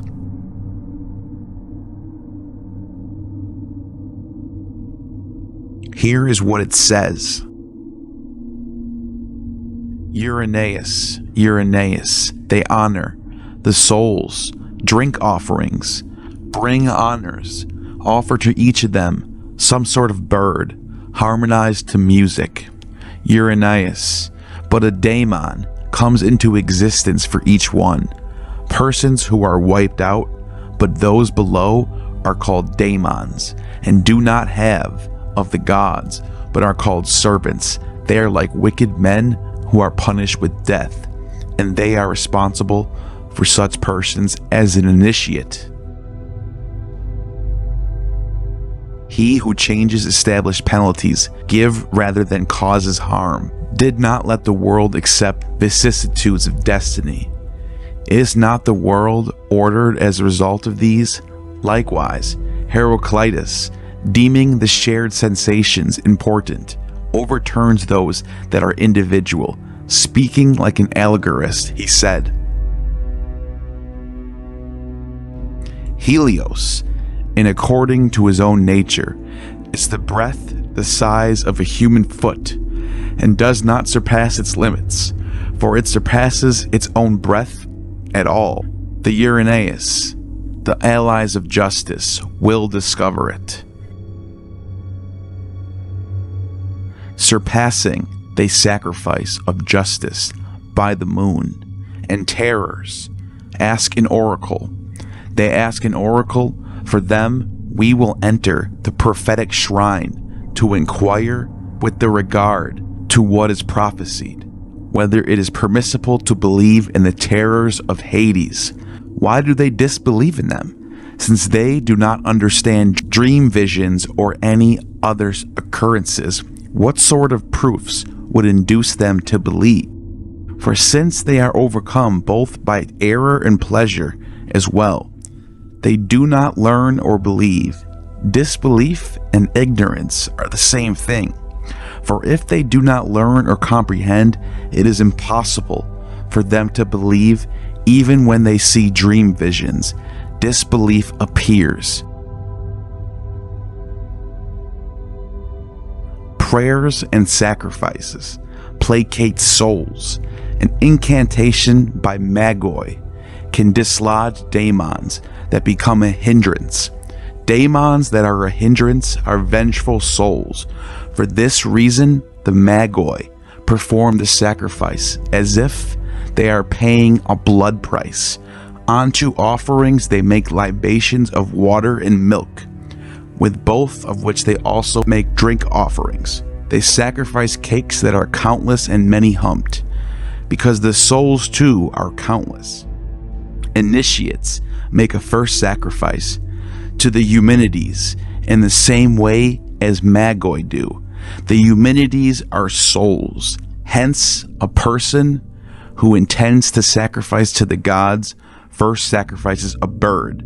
They are souls, this but as many souls they wear.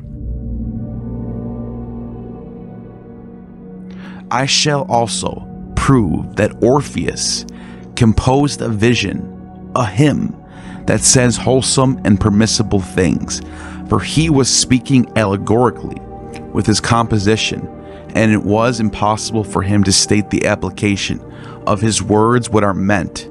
His composition is a strange one, riddling for human beings, but Orpheus did not wish to state with it unbelievable riddles, but important things in the riddles. In fact, he is speaking allegorically from his very first word through his last, as he reveals even his well-known verse. For when he tells to them, shut the doors on the ears, he means that he is not making laws for most people, but he is only addressing the few who have ears to hear, those who are pure in hearing. But in the next verse, as he been revealed in the following verse, those who were born of Zeus, the Almighty King, that the world is ruled, Orpheus reveals in the following verses, when Zeus took from his father the predicted rule and strength in his arms, and the illustrious daemon. It has not been noticed that these verses are in altered order. They, in fact, run as follows. When Zeus took strength from his father and the illustrious daemon, since they run this way, one must understand them not as Zeus takes his father's power, but as he takes strength from him, having it, contrary to predictions. For this too, necessity being considered and having learned. To be so, Orpheus made the rule belong to the strongest, as a son belongs to its father. But those who do not comprehend what is meant suppose that Zeus takes the strength and the daemon from his own father. So understanding that when fire has been mingled with other elements, it agitates the things that exist and stops them from coming together because of heat. Zeus alters it, and that it is unstable once altered, to stop the things that exist from calcining. Those elements that are ignited are dominated once they are dominated, they mingle with the other elements. But we understand that Orpheus put a riddle in the words he took in his arms, just as the other elements. The firmest elements are intended strongly. He stated that Zeus sees the daemon as if belonged to a strong one.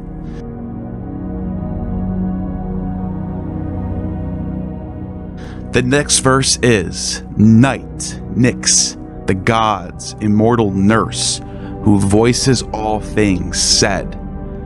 Voicing all things means teaching all things. For a voice and utterance are the same thing. To voice means the same as to utter, and to utter means the same as to say. For it is impossible to say if one does not utter.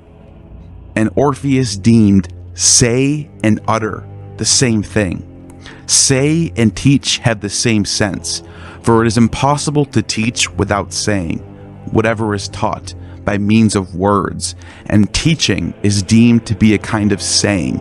So teach was not distinguished from say, and say was not distinguished from utter, but utter, say, and teach have the same sense. Thus, there is nothing to stop voicing all things from meaning the same as teaching all things. When Orpheus terms Nyx, nurse, he is hinting that whatever elements the sun warms and dissolves, night cools and solidifies them. Whatever elements the sun warmed.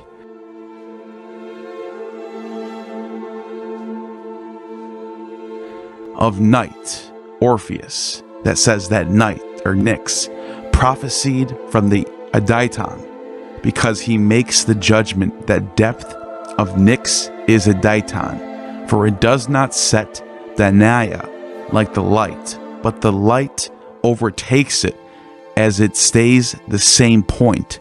Prophecy means the same as suffice. One must reflect that prophecy is used under the same conditions as suffice. For example, as they consider that this god prophesies, they go to ascertain what they should do. In the next verse, Orpheus says, she prophesied all that is permitted him to hear. In these words, Orpheus revealed that, beside the things that exist, able to, and to take his rule away, the next verse runs as follows. So that on snowy Olympus, lovely seat Zeus, ruler of all. Olympus is the same thing as time, but those who suppose that Olympus is the same thing as sky or Aranos are quite mistaken, as they do not comprehend that it is impossible for sky to be longer rather than broader. But if someone termed time long, he would not be at all mistaken. Wherever Orpheus intended to say that sky, he added the epithet broad. But wherever he meant time, he did the opposite, since he never added the epithet broad, but long. By saying that Olympus is snowy, he used the meaning snow-covered, white, bright, gray.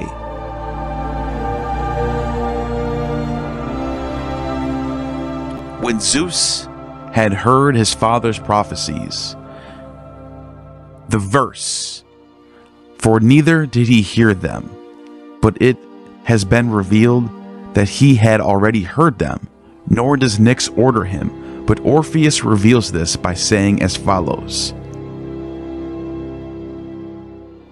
He ingested the phallus that first procreated the ether.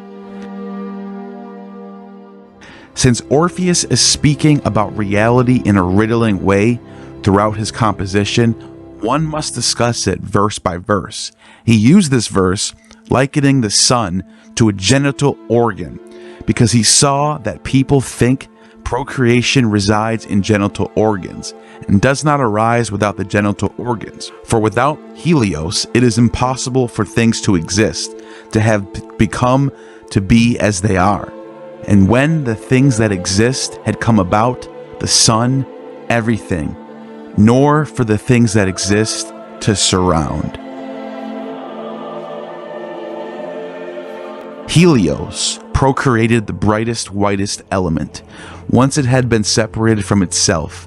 So Orpheus states that this Kronos was born to Gaia by Helios, because he caused the elements to be thrust against each other on account of the sun.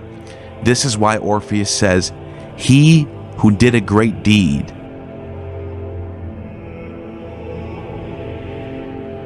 The next verse, Ouranos, son of Nyx, he who was the first king. After he was named Mind, Nous, Kronos became, he thrust the elements against one another. Orpheus states that he did a great deed. To Ouranos, he states that sky and his kingship taken away.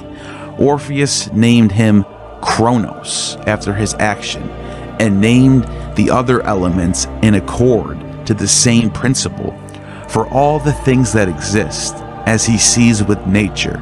Orpheus states that Ouranos had his kingship taken away when the things that exist were thrust together.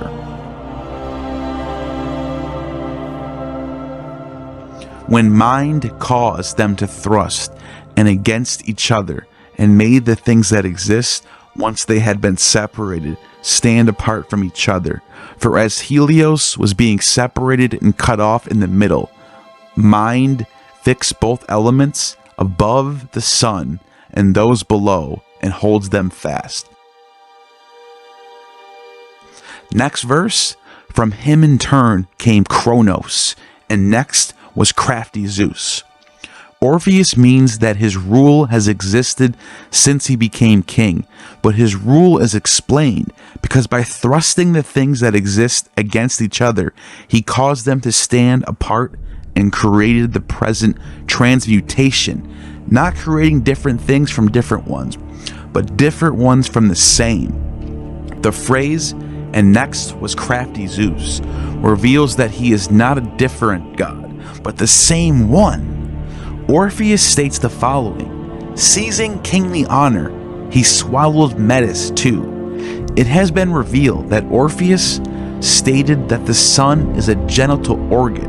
He says that the things which now arise from existent things, of the phallus of the firstborn king, and on him grew all the immortals, blessed gods and goddesses, the rivers, lovely springs, and all the rest. All that had been born, he himself alone became. In these words he hints that the things which exist have always existed, and those which now arise from existent things.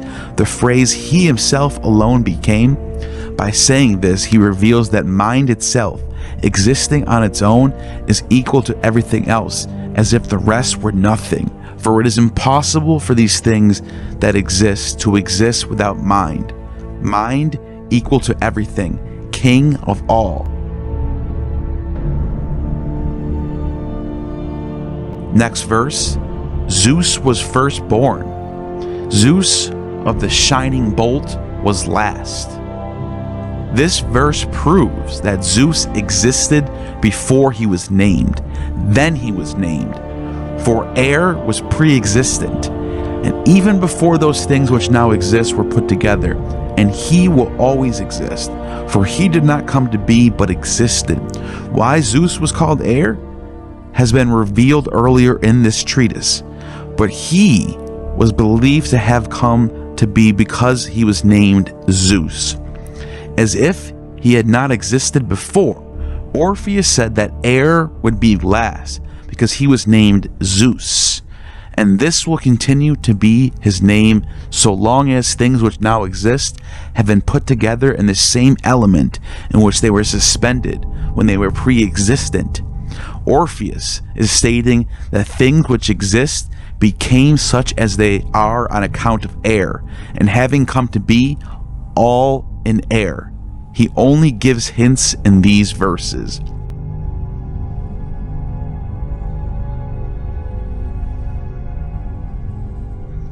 Zeus is head. Zeus is center. All things come from Zeus.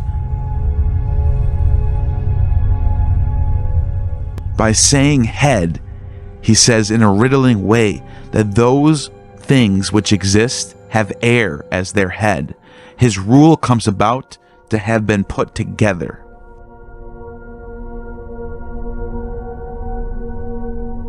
The next verse, fate. In saying this, Orpheus meant that, and the elements that are borne downwards, which he meant in stating this, but that the earth and all the other elements are in the air, as he is breath. So Orpheus named this breath fate, but the rest of mankind say fate spun. For them, as the saying goes, what fate spun will be, speaking rightly, but not knowing what either fate or spun is. For Orpheus called wisdom fate.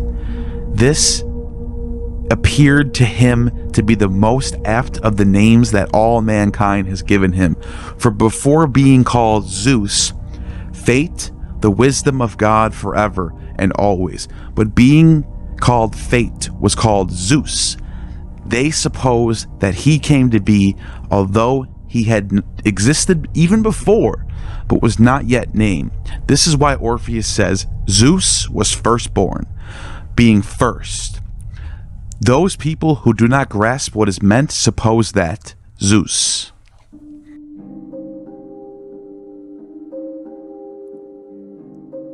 Each individual thing has been called after the dominant element in it. All things were called Zeus by the same principle, for air dominates all things to extent that he wants. When people say fate spun, they mean that wisdom of Zeus sanctioned that what exists has come to be and will come to be, must have come to be, exist and cease to be. Orpheus likens him to a king, for this among the names that were current appeared to him to be apt when he says as follows: Zeus the king, Zeus ruler of all, he of the shining bolt. Orpheus said that he is king because although there are many rulerships, one rule dominates and brings everything about. For not one to bring about, ruler, the world is ruled.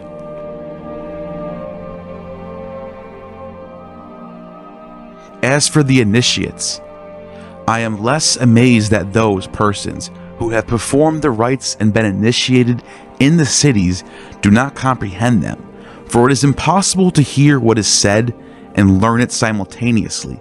But those who have been initiated by someone who makes a profession of the rites are worthy of amazement and pity.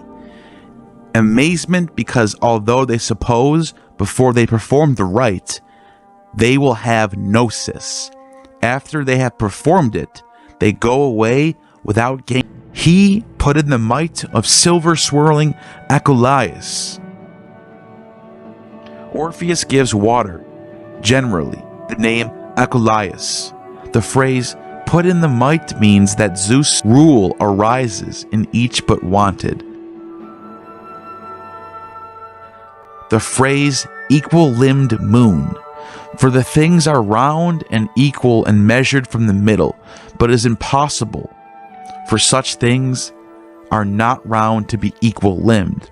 The following verse reveals it. Luna, or Selena, moon, who shows for many mortals across the endless earth. One might suppose that this verse was intended differently because if the moon surpasses its limits, the things that exist show more clearly than before it surpasses them. But Orpheus does not mean this when he states that it shows, for he had meant this, he would have not stated it. He shows for many, but for all, at once both, for those who farm the land and for sailors, showing when one must sail the season for the former. For had Selene not come into existence, people would not have found the number of either the seasons or the winds, and all other things. The element of which the sun consists are hot, very bright, and those of which the moon consists are whitest of all, and divided up in accord with the same principle, but are not hot. There are other elements too, now suspended in the air, far away from each other, but by day they are visible, as they are dominated by the sun, whereas by night they are visibly exist, but are dominated not by the moon, on account of their smallness. Each of them is suspended by necessity, so that they cannot join up with each other, for were it otherwise, all those elements that had the same power as from which the sun was put together would join up in a lump. Had not Theos desired the existence of those things that now exist, he would not have created the sun, but he created it, and it became of such a kind of dimension as explained at the start of my treatise.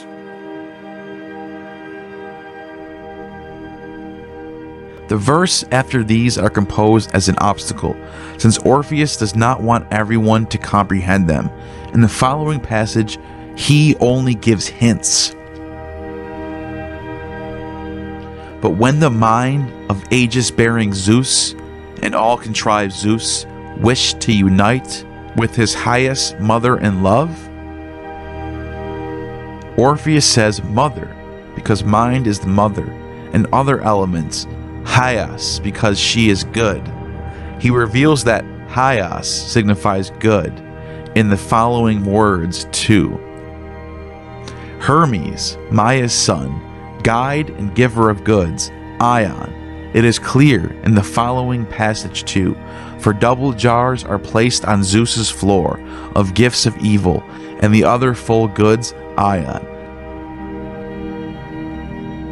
Those who do not understand the phrase metros heias suppose it means his own mother. But Orpheus wanted to present the god as wanting to unite with his own mother in love. He could have said his own Heo mother by changing some letters, for in this way it would become his own. Obvious that both good mother.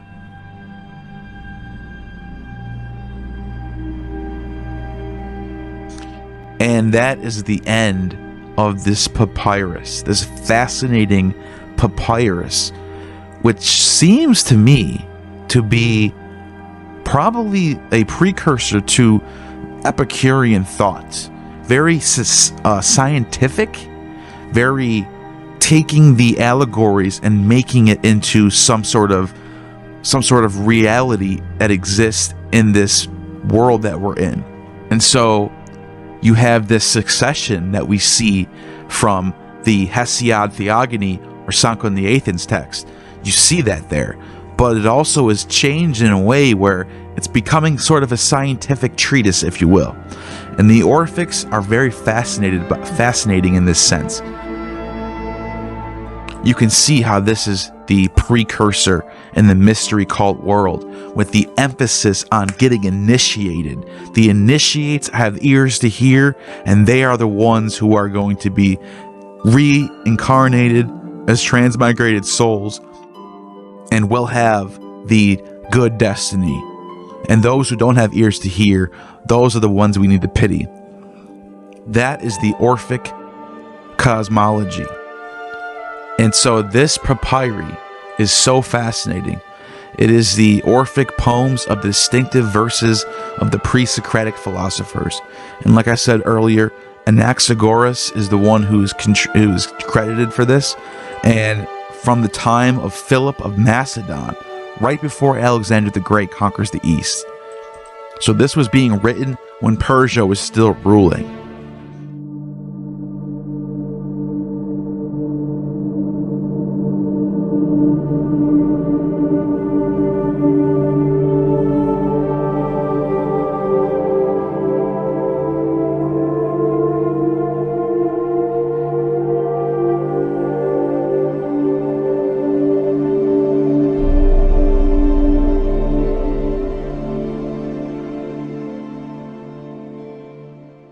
Lucius Plutarch was the high priest of Apollo at Delphi, a Middle Platonist philosopher from the end of the 1st century, who wrote dozens of books and almost 100 essays on topics that stretch from epistemology, ethics, history, and metaphysics.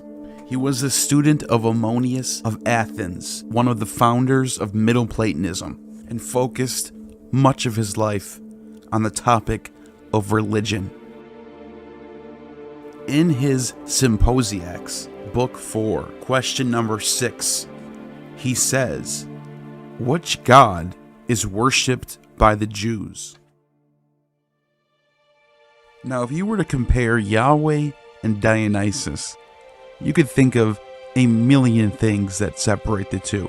Number 1, Yahweh is not the god of wine and parties and orgies, and Dionysus is not a god who wants a grand temple and a high priesthood, and definitely no Messiah. There are definite things that separate these two gods. In some ways, they are almost opposites. You can almost say that Dionysus is closer to Satan than he is to Yahweh.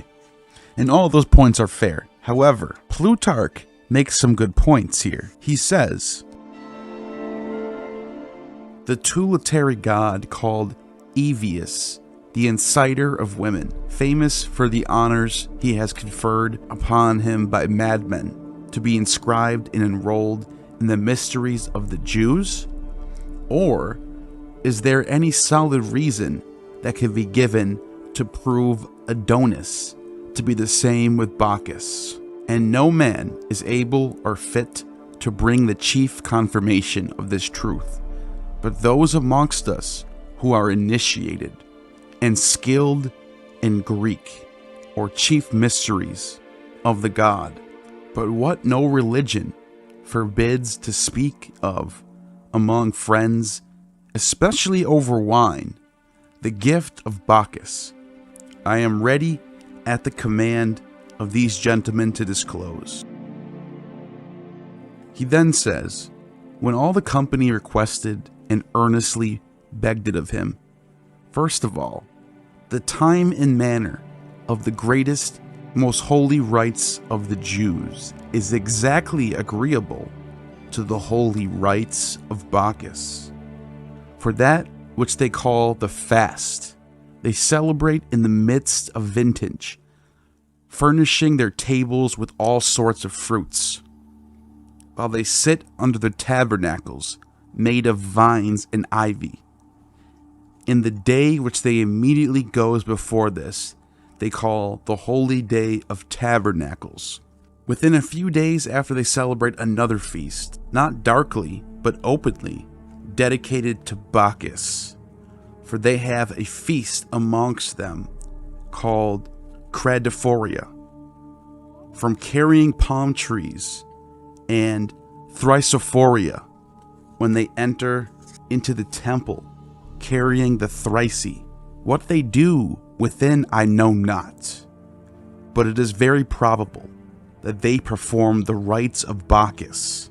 First, they have little trumpets, such as the Greeks used in their bacchanalia, to call upon their gods with. Others go before them, playing upon harps, which they call Levites, whether so named from Lucius or Evius. Either word agrees with Bacchus, and I suppose that their Sabbaths have some relation to Bacchus, for even now many call the Bacchae by the name Sabbatios, the Sabbath god, and they make use of that word at the celebration of Bacchus's orgies. And this may be discovered out of Demosthenes or Menander, nor would it be out of place were anyone to say that the name Sabbath was given to this feast from the agitation and excitement with the priest of Bacchus display.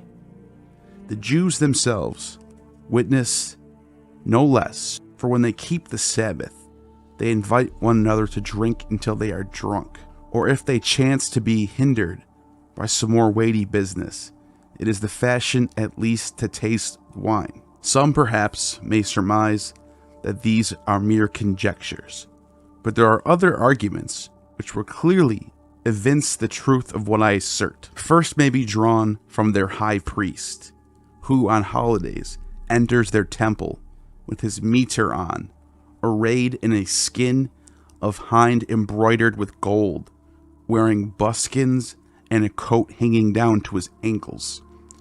Besides, he has a great many little bells, depending from his garment, which make a noise as he walks. So in the nocturnal ceremonies of Bacchus, as the fashion is among us, they make use of the music and call the gods nurses. High upon the wall of their temple is a representation of the thyrsus and timbrels, which surely suits no other god than Bacchus. Moreover, they are forbidden to use honey in their sacrifices, because they suppose that a mixture of honey corrupts and deads the wine, and honey was used for a libation in former days, and with it the ancients were wont to make themselves drunk before the vine was known. And at this day, barbarous people who want wine drink, allaying the sweetness of the honey by bitter roots, much of the taste of our wine. The Greeks offered to their gods these temperate offerings, or honey offerings, as they called them, because the honey was of a nature quite contrary to wine. But this is no inconsiderable argument that Bacchus is worshipped by the Jews, in that, amongst other kinds of punishment, that was most remarkably odious, by which malefactors were forbid the use of wine for so long a time as the judge thought fit to prescribe.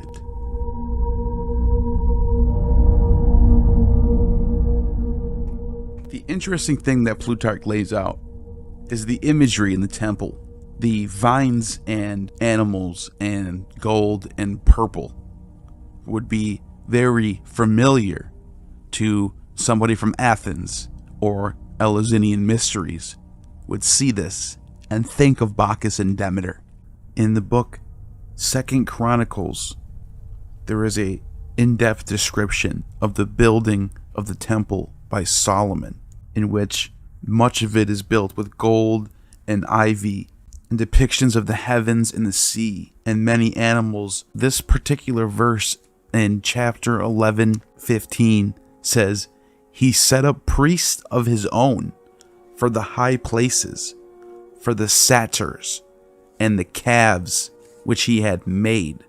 Calves and satyrs are the exact model for the worship of Dionysus. In fact, Dionysus is even worshipped in the form of a satyr. He leads an army of satyrs in the Dionysica from Nonus.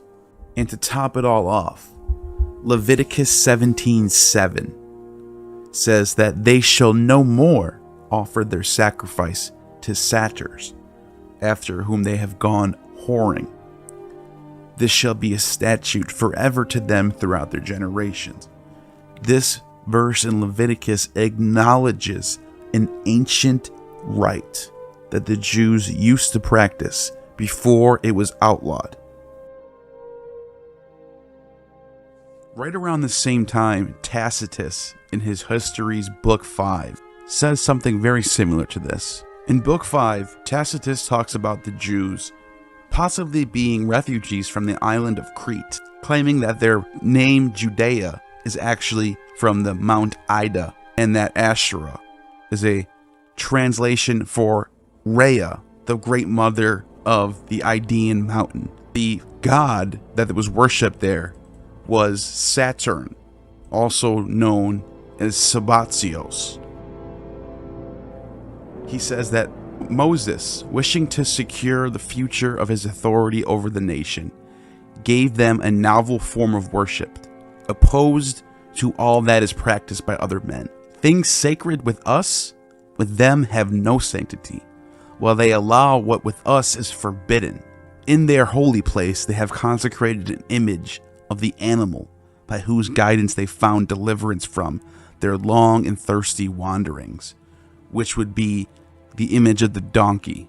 They slay the ram, seemingly in derision of Ammon, and they sacrifice the ox because the Egyptians worship it as Apis. And he's arguing that the reason why their rites are the opposite of the Greeks is because of this. But then he says, by their frequent fast, they still bear witness to the long hunger of former days, and the Jewish bread, made without leaven, is retained as a memorial of their hurried seizure of corn.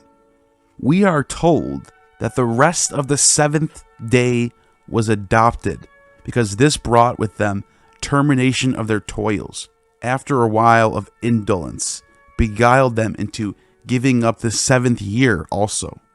But others say it is observance of honor of Saturn, either in the primitive elements of their faith having been transmitted from the Idea, who are said to have shared the flight of that god, and to have found that race, or the circumstance that the 7 stars, which rule the destinies of men, Saturn moves in the highest orbit, and with the mightiest power, and that many of the heavenly bodies complete their revolutions and courses in multiples of 7.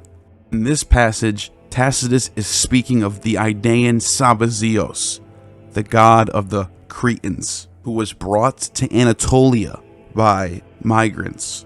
They call those profane who make representations of God in human shape out of perishable materials. They believe that being to the supreme and eternal, neither capable of representation nor of decay. They therefore do not allow any images to stand in their cities, much less in their temples. This flattery is not paid to their kings, nor this honor to our emperors. From the fact, however, that their priests use the chant to the music of flutes and cymbals, and wear garlands of ivy, and that of a golden vine was found in the temple, some have thought that they worshipped Father Liber Dionysus, Bacchus, the conqueror of the East, though their institutions do not by any means harmonize with the theory, for Liber established a festive and cheerful worship, while the Jewish religion is tasteless and mean. So you can see in this passage that Tacitus is wondering why there's so much similarities, but also at the same time, they seem to be almost opposite in the sense of the rites. Plutarch also says that when Pompey the Great sacked Jerusalem, the only thing he found in the Holy of Holies was the golden ivy diadem that Bacchus wears.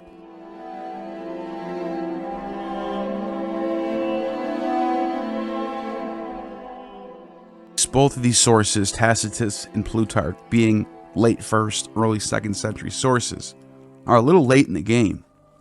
But if we go back to Herodotus, the father of history himself, there might be something in there that I think might be interesting for this conversation.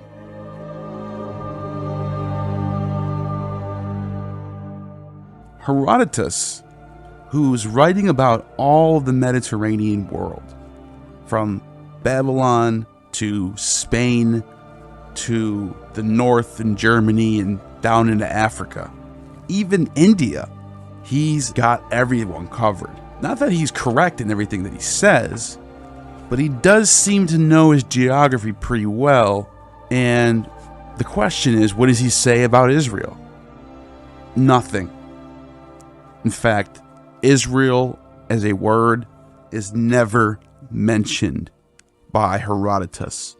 Herodotus lived in the 5th century BCE. This would have been not only after the exile to Babylon, but would have been right when they were coming back, during the time of the Persian rule of the Middle East. So the question is, how does he not know about Israel? I think the answer to that question is that Israel just wasn't that big. It might have been a collection of city-states, loosely connected through culture. Herodotus writes about the gods that are worshipped in this region. He talks about the Egyptian religion, He talks about the Arabian religion. He talks about the Syrian religion and the Phoenician religion. The Sinai Peninsula, according to Herodotus, is just part of the Arabs.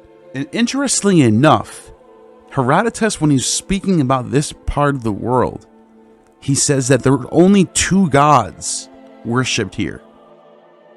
Drum roll. Guess who these two gods are? Dionysus and Venus. Here's what he says. He says, now after the Persians conquered Egypt, they established this system of stored water along the desert road mentioned earlier. But before this time, there was no water available at all. So Cambyses, acquiring information from Phanes and the Helicarnassian visitor, sent messengers to the Arabian king, asking him for safe conduct for his army, which he obtained by exchangeable pledges with him. The reason why I pointed this verse out first, this would be the exact route that would lead from Persia to Egypt.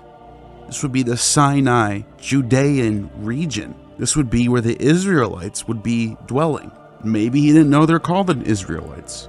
And this is what he says after this.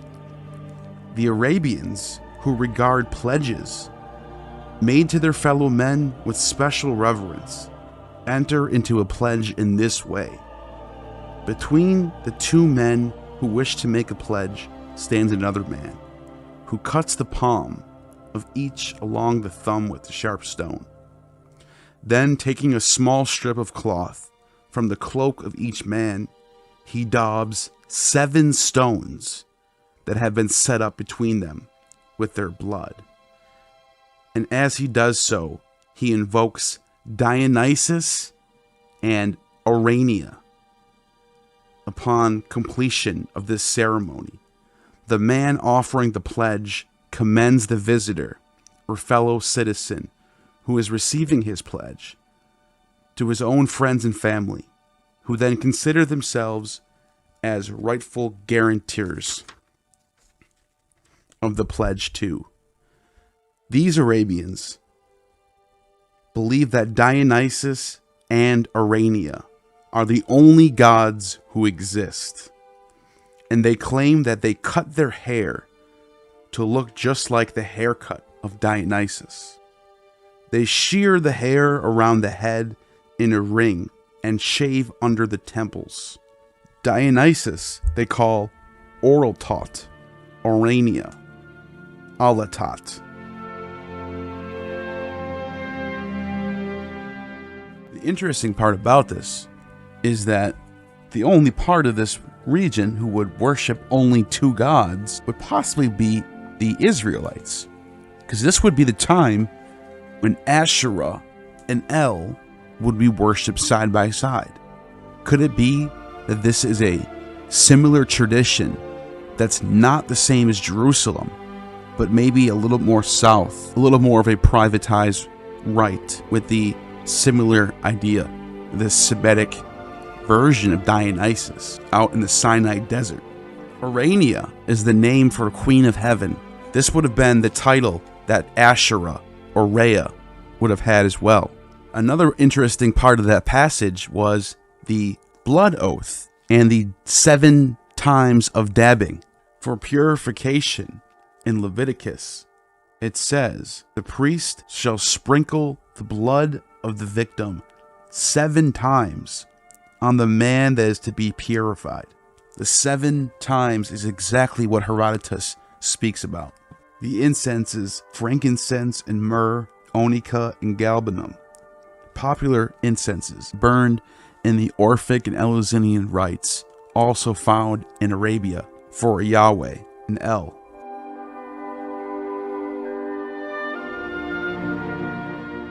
Herodotus says when he talks about the Bacchic origins, it is originally an Egyptian custom. So we're already dealing with that region of the world, the same place where the Israelites supposedly come out of. Herodotus says that the Orphics or Bacchants wear linen tunics called calarisis, which are fringed with tassels around their legs.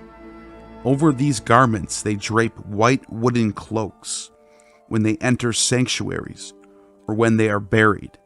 However, they never wear wool, for to do so would be offend their religious sensibility. In this, they agree with the ritual practices called Orphic and Bacchic, which are in reality Egyptian and Pythagorean. For the participants in these rites also find it religiously offensive to be buried in woolen garments, and there is a sacred story concerning this. The tassels hanging down the garments is exactly what you see with the Levite priest, and they're also wearing white. There's an exact match here.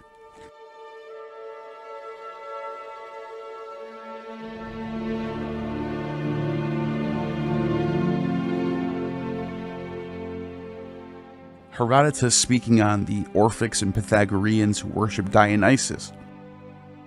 Now I will describe the way they mourn and bury their dead. When someone highly esteemed in their household dies, the women of that household plaster their heads and faces over with mud.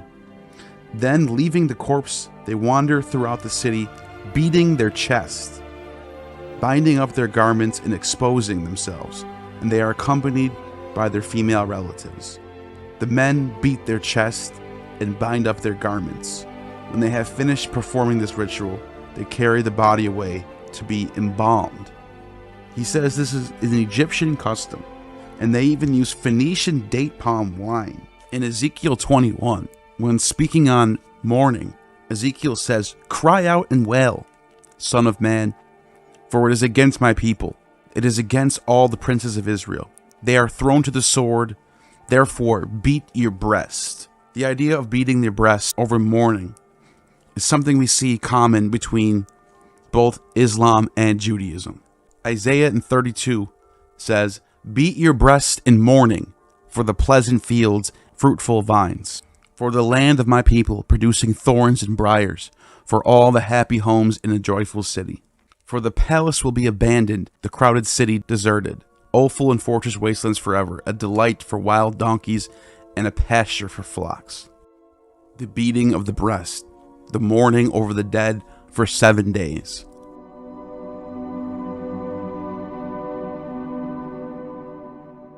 An author named Menaceus from the 3rd century BCE talks about when Antiochus Epiphanes raided the temple in Jerusalem. There was one idol, a golden donkey with a man on it. This is an image that looks exactly like Dionysus.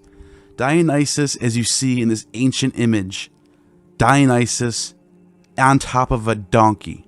Once again, we have another match of images. The image found in the temple matches the image of Dionysus riding the donkey.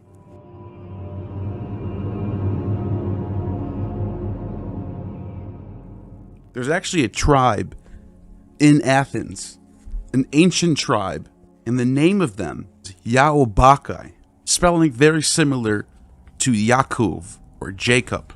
The name Yaakov looks a lot like the Bacchic chant, Yake, Yake. And also, the wife Rebecca looks like Rebecca, Rebecca. The names of the patriarchs in the Old Testament look a lot like Bacchic chants. Adam and Eve resemble Hades and Iwa. Iwa is the Bacchic chant for Persephone or Quarry, the maiden who was taken down to Hades by Pluto. And Pluto's name, spelled Hades, looks very similar to Adam. The patriarch Joseph has a lot of similarities to Dionysus as well. Joseph is constantly compared to Serapis and Osiris, who is an Egyptian rendering of the ancient Bacchus. We know from Philo of Byblos that El, or Saturn, has a story written about him that is very much paralleled to the story of Abraham. Kronos, who the Phoenicians call El, who was a king of the country and subsequently, after his decree, was deified as the star Saturn. had by a nymph of the country named Anobret, an only begotten son, whom on this account was called Yedud, the only begotten being still so called among the Phoenicians. And when very great dangers from war had beset the country, he arrayed his son in royal apparel, prepared an altar, and sacrificed him, and then circumcised himself, and made it a custom among the Phoenicians from that day forward.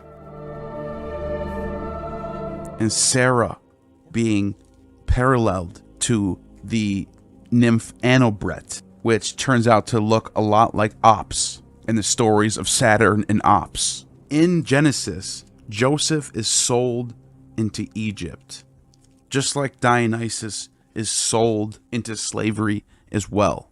Both are arrested and put in dungeons, and both rise out and become avengers. When Joseph is in jail, he interprets two dreams. The first dream, a vine in front of the chief cupbearer. The vine was 3 branches, and it barely budded, and when blossoms came out, it clusters ripened into grapes.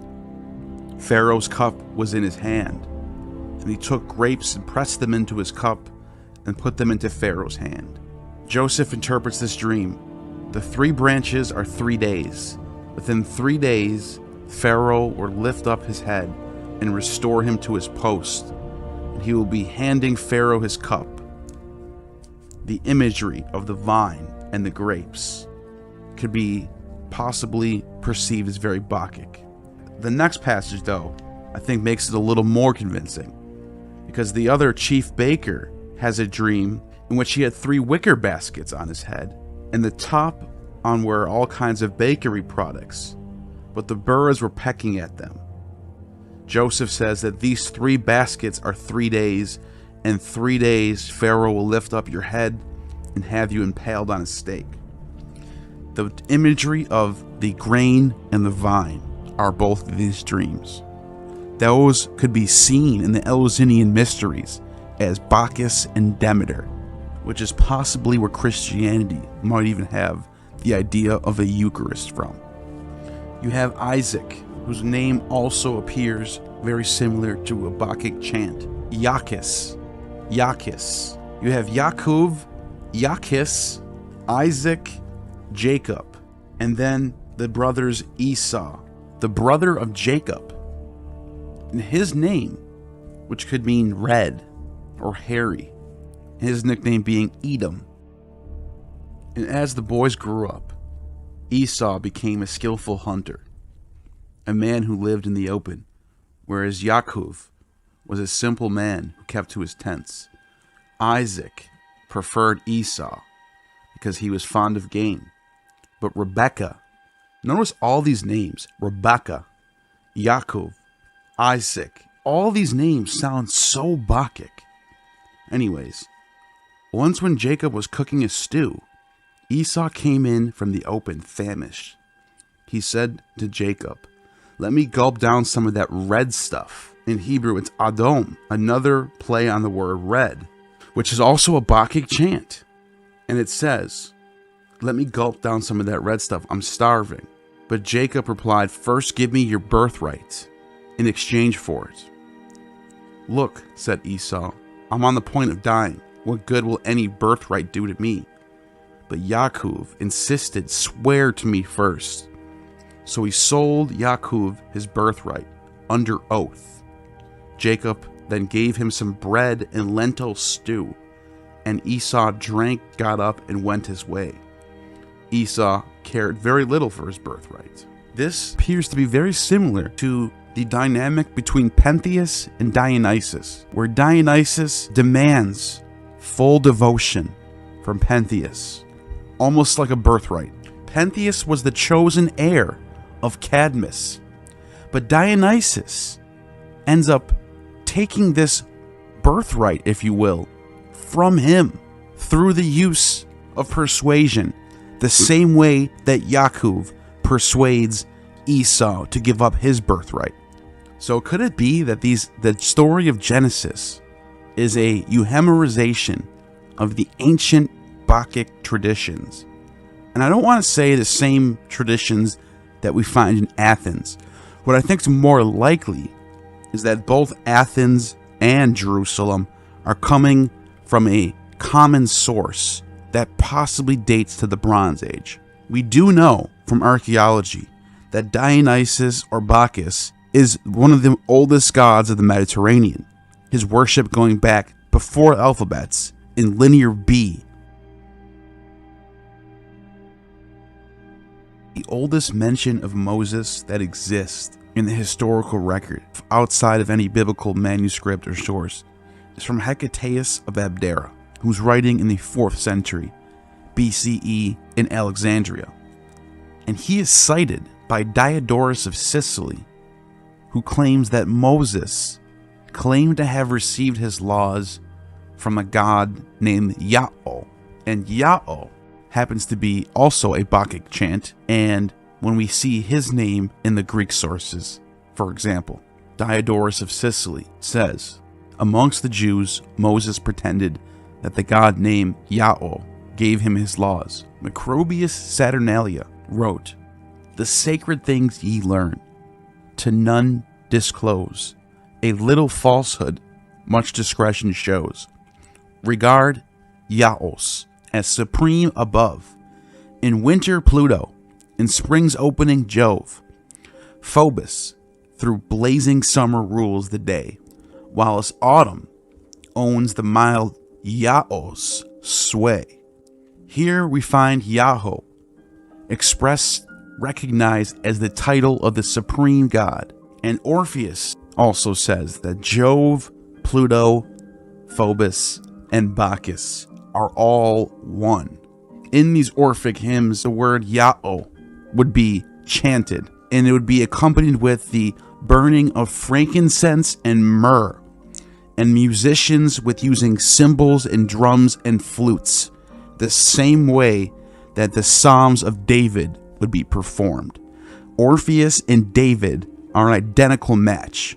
Plato insisted that Orpheus was the father of Musaeus or Moses, and the Orphics were a huge part of Jewish society in Alexandria in the 1st century BCE and 1st century of the Common Era. The Romans confused Yahweh with Jupiter Sabazios, and in the 2nd century BCE, when the Jews were persecuted, along with the worshippers of Dionysus, there were 2 decrees in that century, one in 186 for the worship of Dionysus to be suppressed, and another one in 148 BCE, where the Jews and Chaldeans, along with the worshippers of Sabazios, who also is one with Dionysus, was kicked out of Rome that year. Gnaeus Cornelius Hispalis, Praetor Peregrinus, in the year of the consulate of Marcus Populus Lanus and Lucius Calpurnius, ordered the astrologers by an edict to leave Rome and Italy within 10 days, since by a fallacious interpretation of the stars they protrude fickle and silly minds, thereby making profit out of their lives. The same praetor compelled the Jews who attempted to infect the Roman custom with the cult of Jupiter Sabazios to return to their homes. Some have even gone as far as saying that the spelling or pronunciation of Jehovah Yetzavot is Jove Sabazios, which brings us back to Plutarch, who maintains that this Egyptian Typhon is the same as the Jewish Yahweh, and the monotheistic Hypsisterians all over the eastern realms of the Roman Empire worship this version of Saturn, whose worship day is the Sabbath, Saturn's day. The Byzantine Greek Encyclopedia writes, Sabazios is the same as Dionysus. He acquired this form of address from the rite pertaining to him. For the barbarians call the Bacchic cry Sabazian. Hence some of the Greeks too follow suit and cry Sabasmos. Thereby Dionysus becomes Sabazios. They also used to call Saboy and Iwa and Ya'o and Yake and Yako those places that had been dedicated to him and his Bacchants. Demosthenes says some of the Saboy, for those who are dedicated to Sabbatios, that is the Dionysus, are called Bacchoi. And they say that Sabbatios and Dionysus are the same. Thus, some also say the Greeks called Bacchoi Saboi. He also later on says, on attaining manhood, you abetted your mother in her initiations and her other rituals, and read aloud from the cultic writings.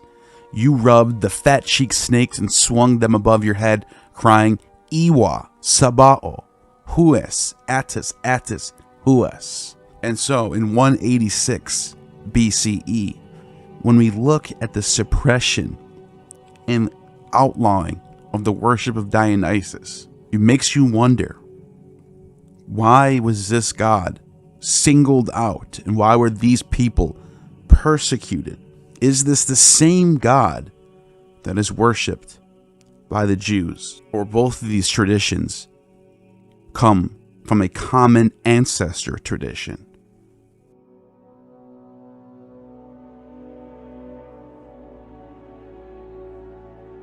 So we have the names of the patriarchs looking like Bacchic chants. Iwa and Adam, Eve and Adam. Could it possibly be that these two characters are a euhemerization of Persephone in Hades, and that Persephone, who takes a bite of the pomegranate, is stuck in Hades, which would be a parallel to Eve taking a bite of the fruit and being cast out of paradise? With all that being said, this could be all a stretch. However, if there is some truth to this, it brings a whole new light to Christianity and the origins of Christianity.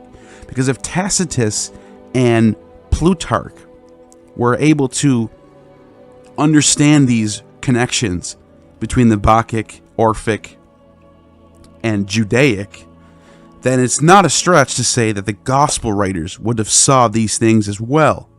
Which is why you have some stories that look like mimesis between Dionysus and Jesus. Which is why Jesus, looking like the true vine, as he calls himself, my Father is the husbandman, and I am the true vine. That looks a lot like Sabbatios, who's Saturn, holding the scythe, who is the husbandman, who reaps the dead, and he is the true vine, like Dionysus.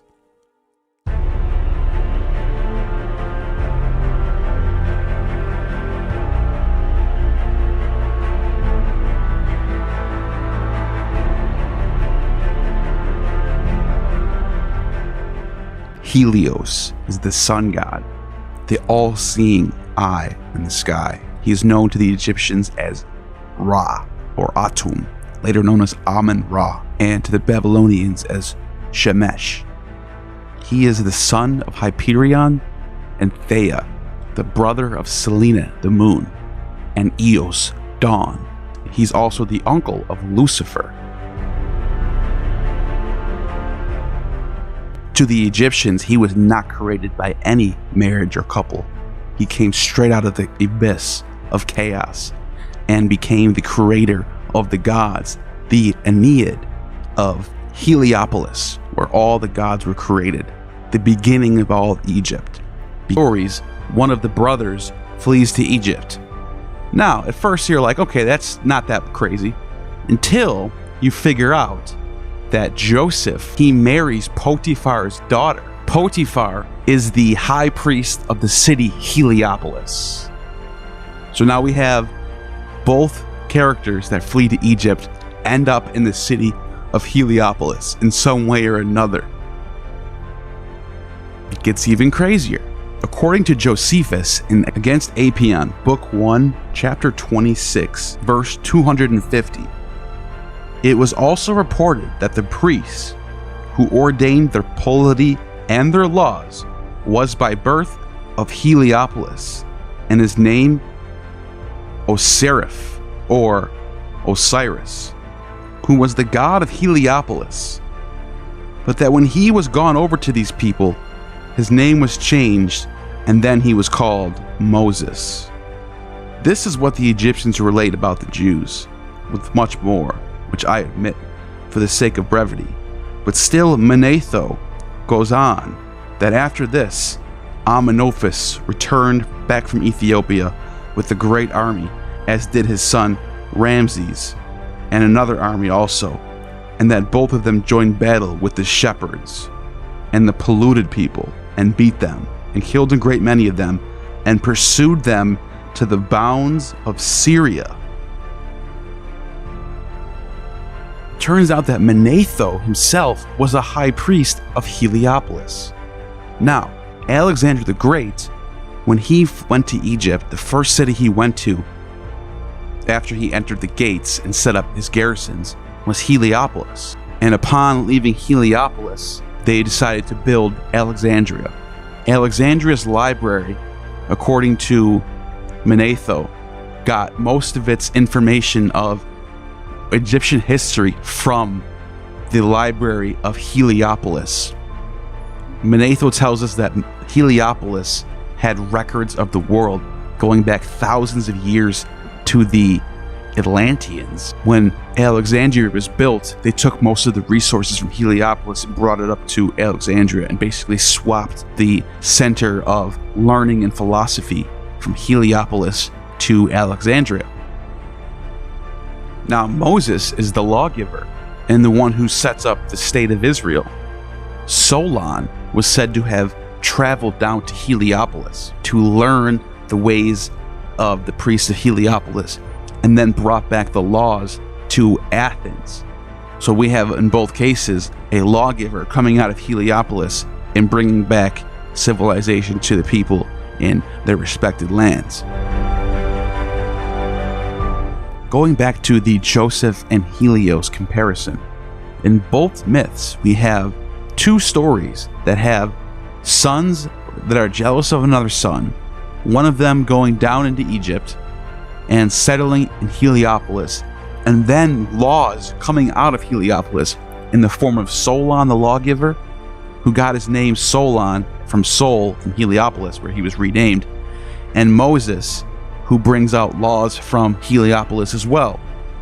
When we put that together with what Josephus, Manetho, and Plutarch tell us about the greatness of Heliopolis and its records of the ancient past, teachings of philosophy, we have no choice but to take consideration, is this a very important ancient city to people who wrote the Bible or Greek mythology? Did by Orpheus, Homer, Pythagoras, Plato, as well as Solon. Ptolemy II had Manetho collect all of his history of the ancient kings of Egypt from its archives and bring him to Alexandria, just as he had 70 elders of the Jews bring the history of his unique one, who come into being through him, the glorious image of the Lord of all, whose beauty the souls of Heliopolis created, who seizes the two lands like the self-created one, glorious nursling of the two magicians who Ammon himself caused to ascend to the throne. One of the most ancient Egyptian texts from the Egyptian Book of the Dead states, "Behold now, O ye luminaries in Heliopolis, its way he has grasped firmly. Osiris new is strong with them to direct the implement of the gods." And then it says on the bottom, "Shall be said over a figure of the deceased, which shall be placed in a model of a boat of the sun. And behold, he that reciteth this shall be washed, and shall be ceremonially pure. And he shall have burnt incense before Ra, and shall offer wine, cakes, and roasted fowl for the journey of the deceased in the boat of Ra. Now every Khu, which is a mummy, for whom such things are done, shall have an existence among the living ones, and he shall never perish, and he shall have being like unto that of the holy God. No evil thing whatsoever shall attack him, and he shall be like unto a happy Khu." Is Dionysus, and surname him Sirius among Eumolpus in his Bacchanal verses. Dionysus darts his fiery rays, and Orpheus the bard calls Phaenates and Dionysus. Some, likewise, set him forth clothed with the spotted skin of a fawn, called Nebris.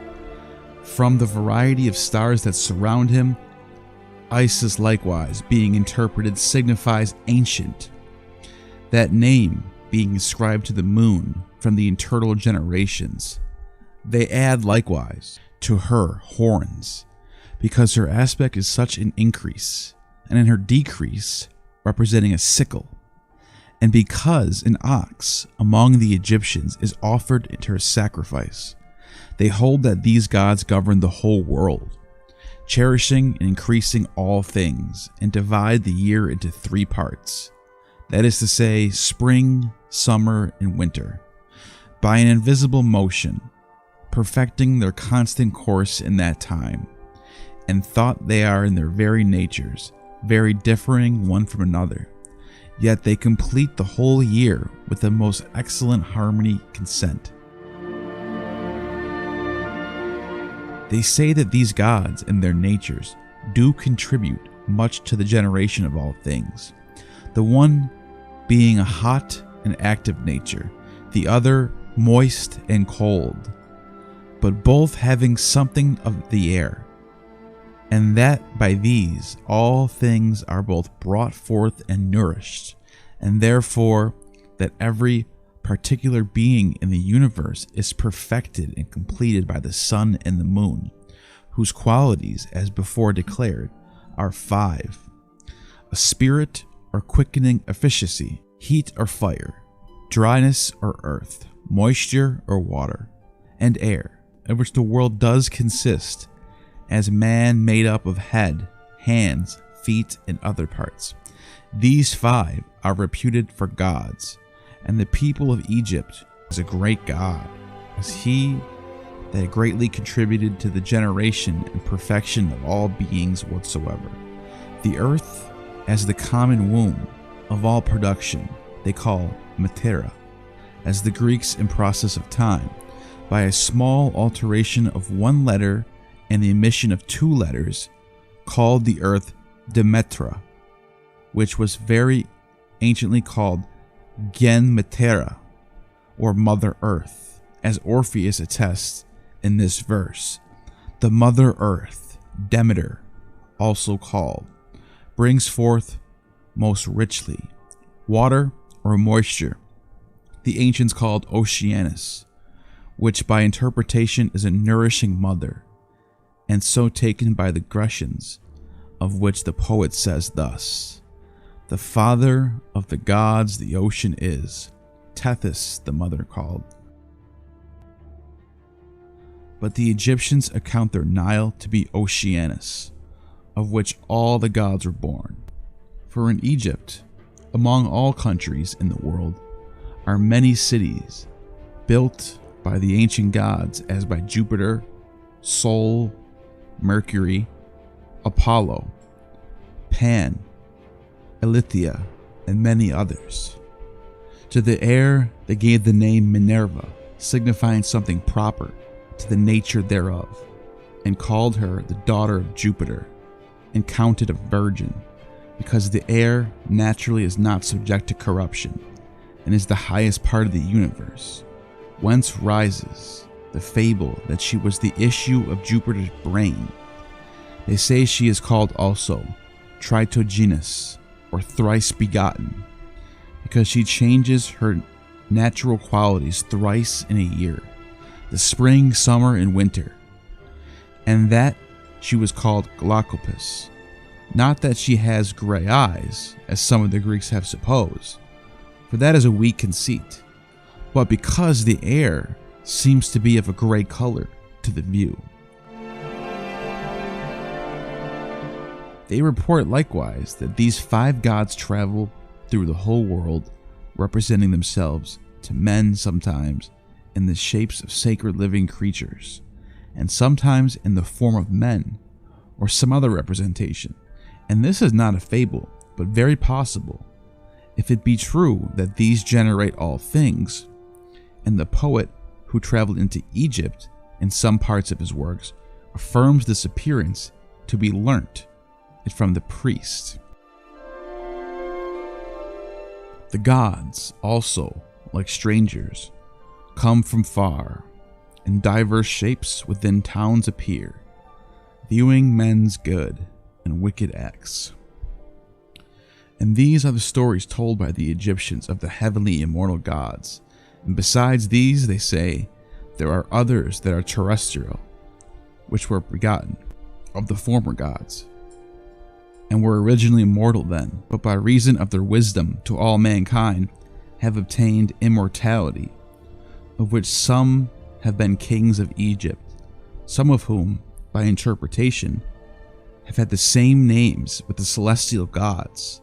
Others have kept their own proper names, for they report that Sol, Saturn, Rhea, Jupiter, also known as Ammon, Juno, Vulcan, Vesta, and lastly, Mercury, who is called Thoth, reigned in Egypt, and the Sol was the first king of Egypt, whose name was the same with the celestial planet called Sol, with the priesthood and Heliopolis. But there are some of the priests who affirm Vulcan to be the first of their gods, and that he was advanced to all dignity upon account of being the first that used fire, which was so beneficial to all mankind.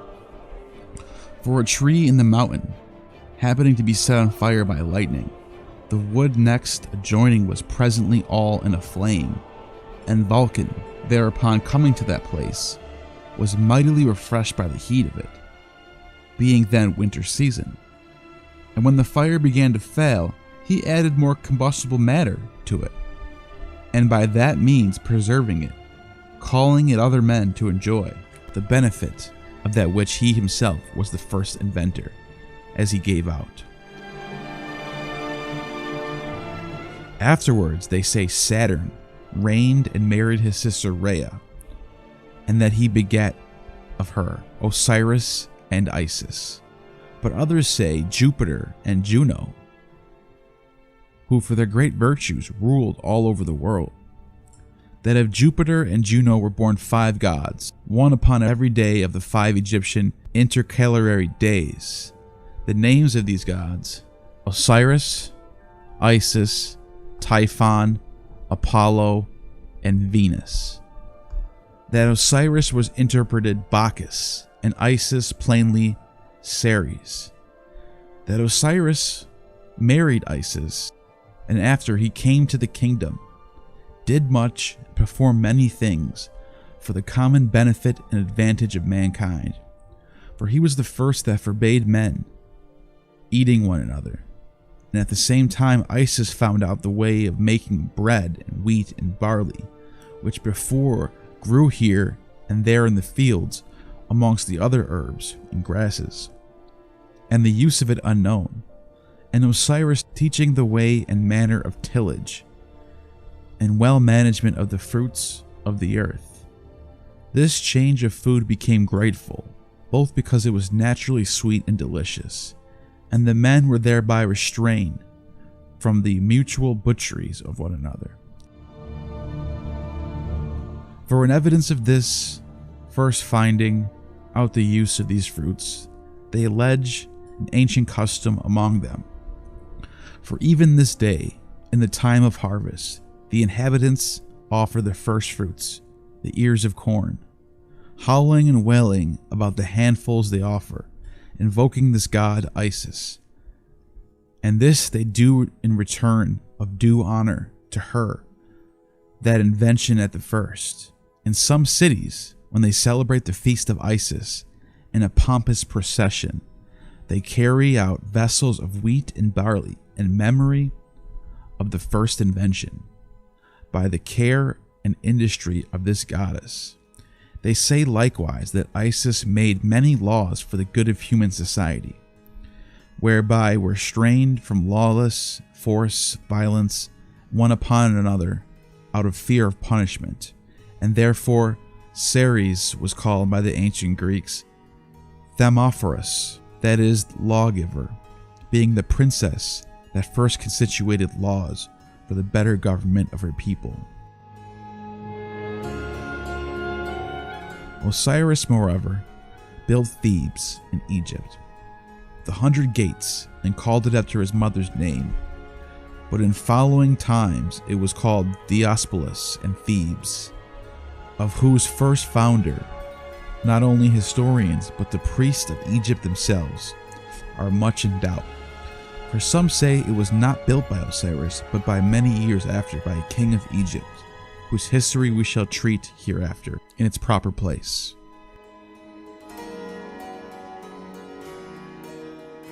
They report likewise that he built 2 magnificent temples and dedicated to his parents Jupiter and Juno, and likewise 2 golden altars, the greater to the great god Jupiter, the other to his father Saturn, who had formerly reigned there, whom they call Ammon, that he has erected golden altars to other gods, and instituted their several rites of worship, and appointed priests to have the oversight and care of the holy things.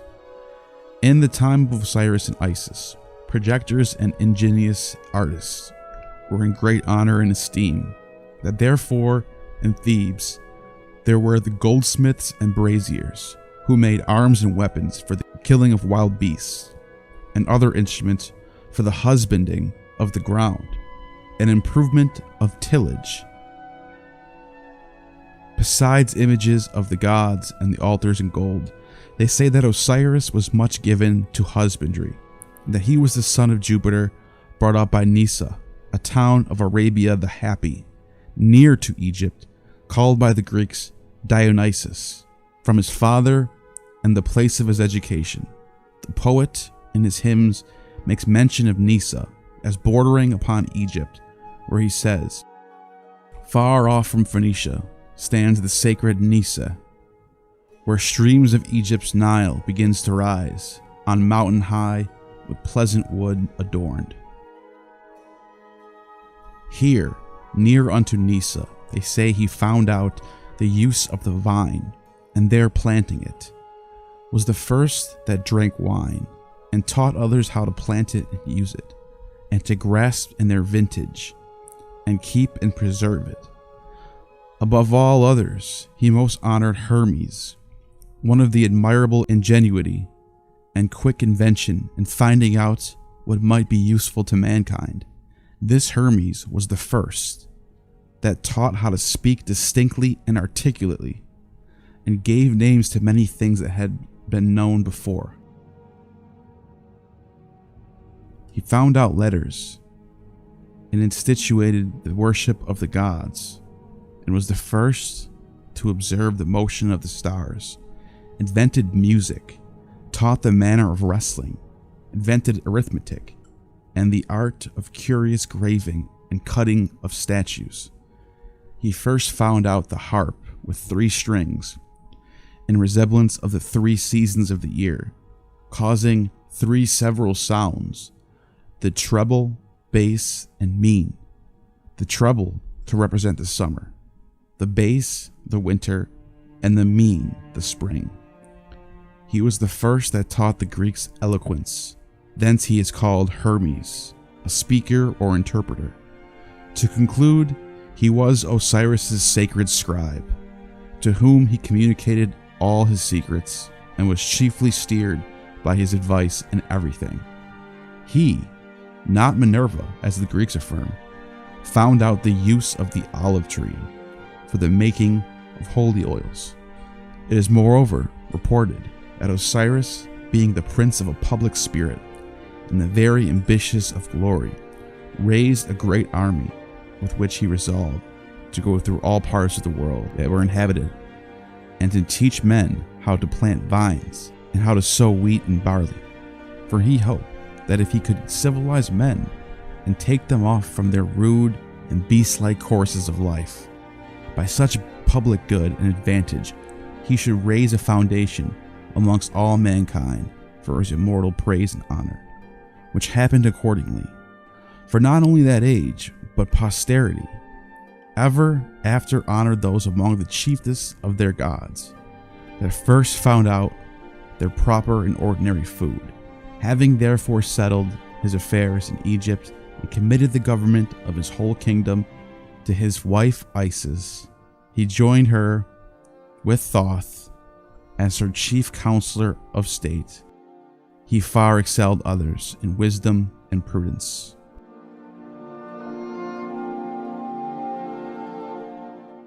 But Hercules, his near kinsman, he left general of all his forces within his dominions, a man admired for all his valor and strength of body.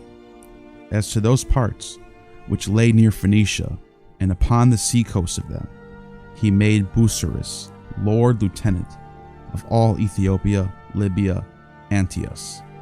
Then, marching out of Egypt, he began his expedition, taking along with him his brother, whom the Greeks call Apollo. This Apollo is reported to have discovered the laurel tree, which all dedicate especially to this god, and wear diadems of laurel leaves. To Osiris they attribute the finding out of the ivy tree, and wear ivy diadems instead of laurel, and dedicate to him, who the Greeks call Bacchus.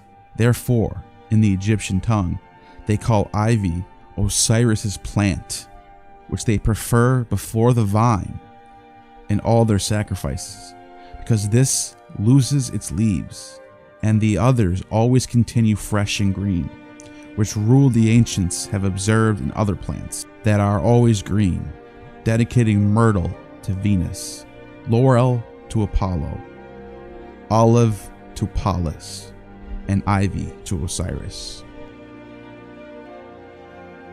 It is said that two of his sons accompanied their father Osiris in his expedition, one called Anubis and the other Makado, both valiant men. Both of them wore coats of mail that were extraordinary, remarkable, covered with the skins of such creatures as resembled them in stoutness and valor. Anubis was covered with the dogs, and Makado with the skin of a wolf. And for this reason, these beasts are religiously adored by the Egyptians. He had likewise for his companion Pan, whom the Egyptians have in great veneration. For they not only set up images and statues in every temple, but built a city in Thebes after his name, called by the inhabitants Khamen, which by interpretation is Pan's city. There went along with them likewise those that were skillful in husbandry, as Mero in the planting of vines, and Triptolemus in sowing of corn, gathering the harvest. All things being prepared now, Osiris, having vowed to the gods to let his hair grow till he returned into Egypt, marched through Ethiopia. And for that very reason, it is a piece of religion and practice among the Egyptians this very day. And those that travel abroad suffer their hair to grow till they return home. As he passed through Ethiopia, a company of satyrs were presented to him, who, as it is reported, were all hairy down to their loins. For Osiris was a man given to mirth and jollity, and took great pleasure in music and dancing, and therefore carried along with him a train of musicians, of whom 9 were virgins, most excellent singers and experts, and many other things, who the Greeks call the Muses, whom Apollo was the captain, the brother of Osiris, who is thence called the leader of the Muses. Upon this account, the satyrs, who are naturally inclined to skipping and dancing and singing and all other sorts of mirth, were taken in as part of the army. For Osiris was not for war, nor came to fight battles and to decide controversies by the sword, every country receiving him for his merits and virtues as a god. In Ethiopia, having instructed the inhabitants in husbandry and tillage of the ground, and built several cities among them, he left there behind some of the governors of the country, and others to be the gatherers of his tribute. While they were thus employed, it is said that the river Nile, above the dog days, at which time it uses to be the highest, broke down its banks and overflowed the greatest part of Egypt, and that part especially where Prometheus was the governor, insomuch as almost all the inhabitants were drowned, so that Prometheus was near unto killing himself for the grief of heart. And from the sudden and violent eruption of the waters, the river was called Eagle. Hercules, who was always high in difficult enterprises, and ever a stout spirit, presently made up breaches and turned the river into its channel, and kept it within the ancient banks, and therefore some of the Greek poets, from this fact, have forged a fable that Hercules killed the eagle that fled upon Prometheus' heart. The most ancient name of this river was Oceanus, which in the Greek pronunciation Okeanos, afterwards called Eagle, upon the violent eruption. Lastly, it was called Aegyptus, from the name of a king that reigned there, which the poets attest, who says, "In the river of Aegyptus, then I placed the galley swift." For near Thonis, as it is called, an ancient mart town of Egypt, the river empties itself into the sea. The last name, which still remains, derives from Nilus, a king of those parts.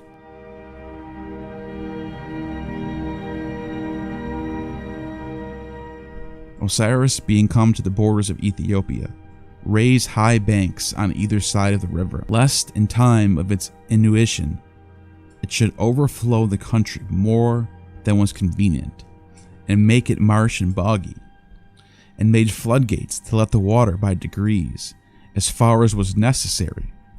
Thence he passed through Arabia, bordering upon the Red Sea, as far as to India, and the utmost coasts that were inhabited. He built likewise many cities in India, one which he called Nisa, willing to have remembrance of that of Egypt, where he was brought up. At this Nisa in India, he planted ivy, which grows and remains here only for all other places in India, or the parts adjacent.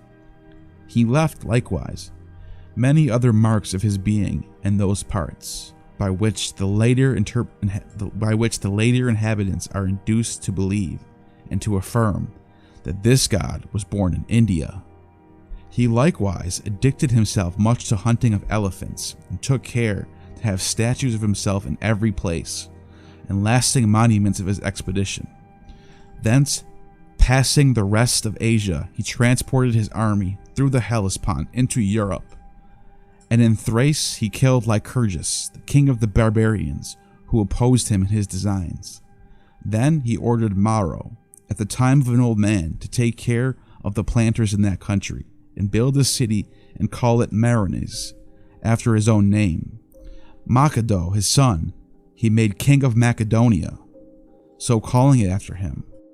To Triptolemus he appointed a culture and tillage of the land of Attica. To conclude, Osiris, having traveled through the whole world by finding out food fit and convenient for man's body, was a benefactor to all mankind. Where vines would not grow and be fruitful, he taught the inhabitants to make drink of barley. He brought back with him into Egypt the most precious and richest things that every place did afford, and for the many benefits and advantages by the common consent of all men, he gained the reward of immortality and honor equal to the heavenly deities.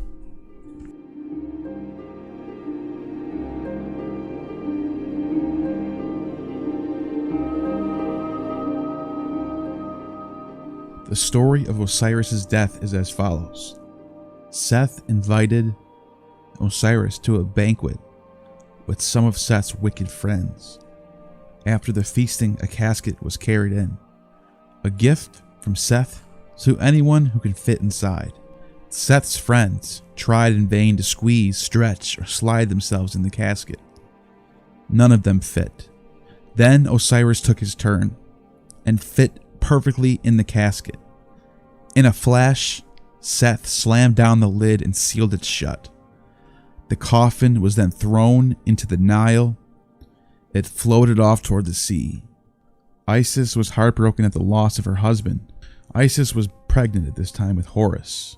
Leaving her baby son behind with Hermes, she set out to find Osiris's body.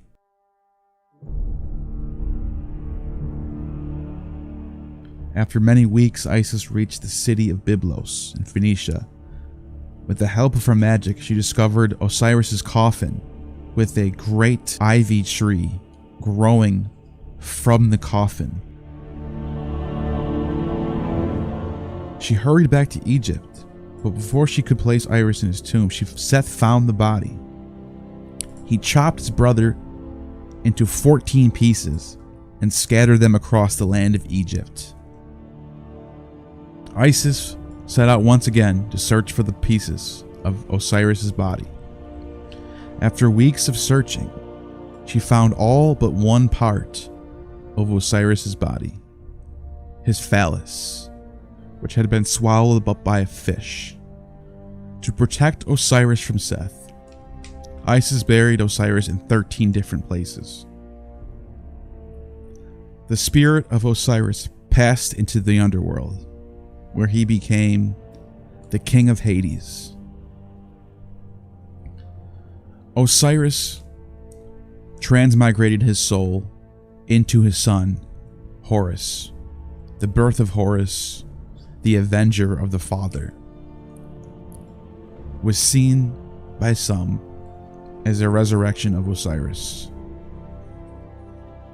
Seth became pharaoh of Egypt.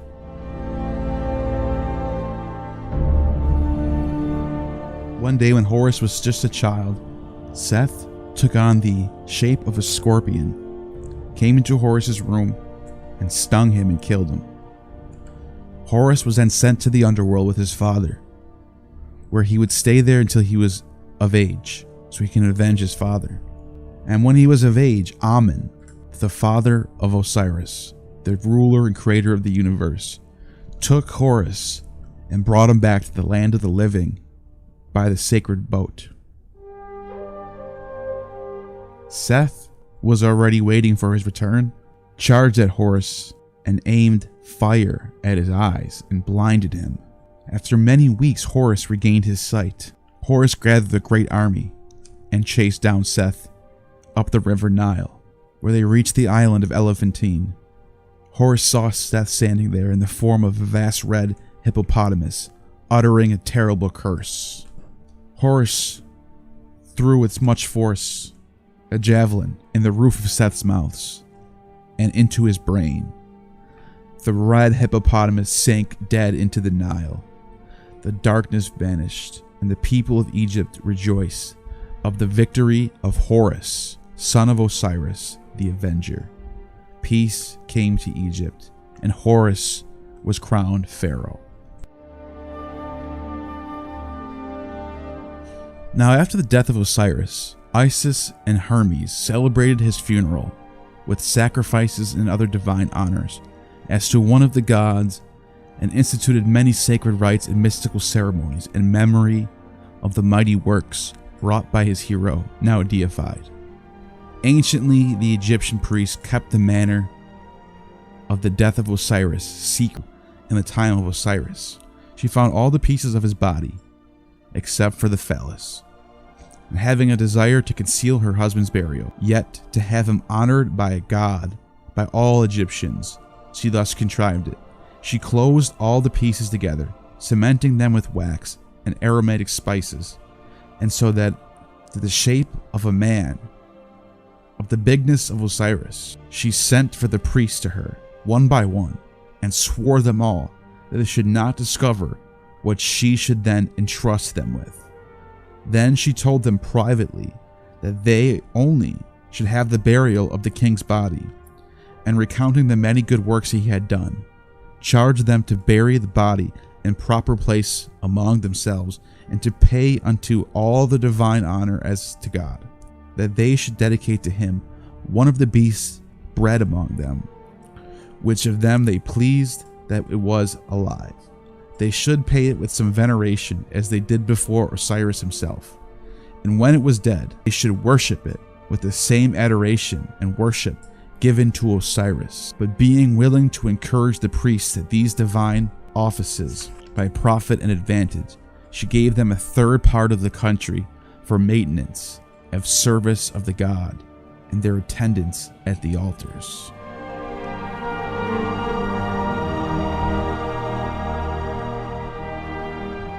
In memory, therefore, of Osiris's great deeds, being incited thereunto the commands of the queen, and in expectation of their own profit and advantage, the priests exactly performed everything that Isis enjoined them, and therefore every order of the priests at this day are of opinion that Osiris is buried among them, and they have those beasts in great veneration, that were so long since thus consecrated, and renew their mournings for Osiris, the weeping for the dead god, over the graves of those beasts.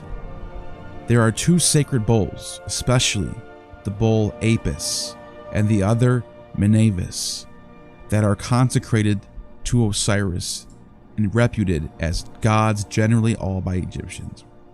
For this creature of all others was extraordinary, serviceable to the first inventors of husbandry, both as to sowing corn and the other advantages concerning tillage, of which all reaped the benefit. Lastly, they say that after the death of Osiris, Isis made a vow never to marry another man, and spent the rest of her days in exact administration of justice among her subjects, excelling all other princes in her acts of grace and bounty towards her people. And therefore, after her death, she was numbered among the gods, and as such had divine honor and veneration, and was buried at Memphis, where they show her sepulchre at this day in the grove of Vulcan. Yet, there are some that deny that these gods are buried in Memphis, but near the mountains of Ethiopia and Egypt and the Isle of the Nile, lying near a place called Phyllis, and upon the account also called the Holy Field. They confirm this by undoubted signs and marks left in the island, as a sepulchre, built and erected to Osiris, religiously reverenced by all the priests of Egypt, wherein are laid up 360 bulls, which certain priests appointed for that purpose fill every day with milk, and call upon the gods by name, with mourning and lamentation. For the cause, none go into the island except the priests. The inhabitants of Thebes, which is the most ancient city of Egypt, account as great oath, and by no means to be violated, if a man swear by Osiris that lies buried at Philae. The several parts, therefore, of Osiris being found, Typhon, because none of his partners would receive them, and yet that they were divinely honored by Isis, for she commanded an image of this very part to be set up in the temples, and to be religiously adored, and in all their ceremonies and sacrifices to this god, she ordered that part to be held in divine veneration and honor, and therefore Grecians, after they learned the rites and ceremonies of the feast of Bacchus and the origin, solemnities, the Egyptians and all their mysteries and sacrifices to this god, they adored the member of the phallus, and the growing of corn is the growing of the phallus of Osiris.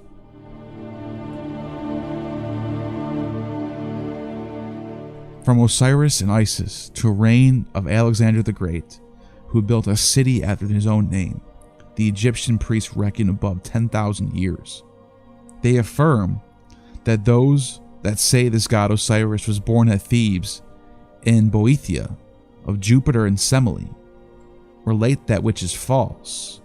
For they say that Orpheus, after he came into Egypt, was initiated into the sacred mysteries of Bacchus or Dionysus, and being special friend to the Thebans in Boeotia, and of great esteem among them, to manifest his gratitude, transferred the birth of Bacchus or Osiris over into Greece, and the common people, partly out of ignorance and partly out of desire they had about this god should be a Greek, readily received these mysteries and sacred rites among them, and that Orpheus took the occasion following to fix the birth of the god and his rites and ceremonies among the Greeks, and thus Cadmus, they say, was born at Thebes in Egypt, and amongst other children begat Semele, that she was got with child by one unknown, and was delivered at 7 months' end of a child very like to Osiris,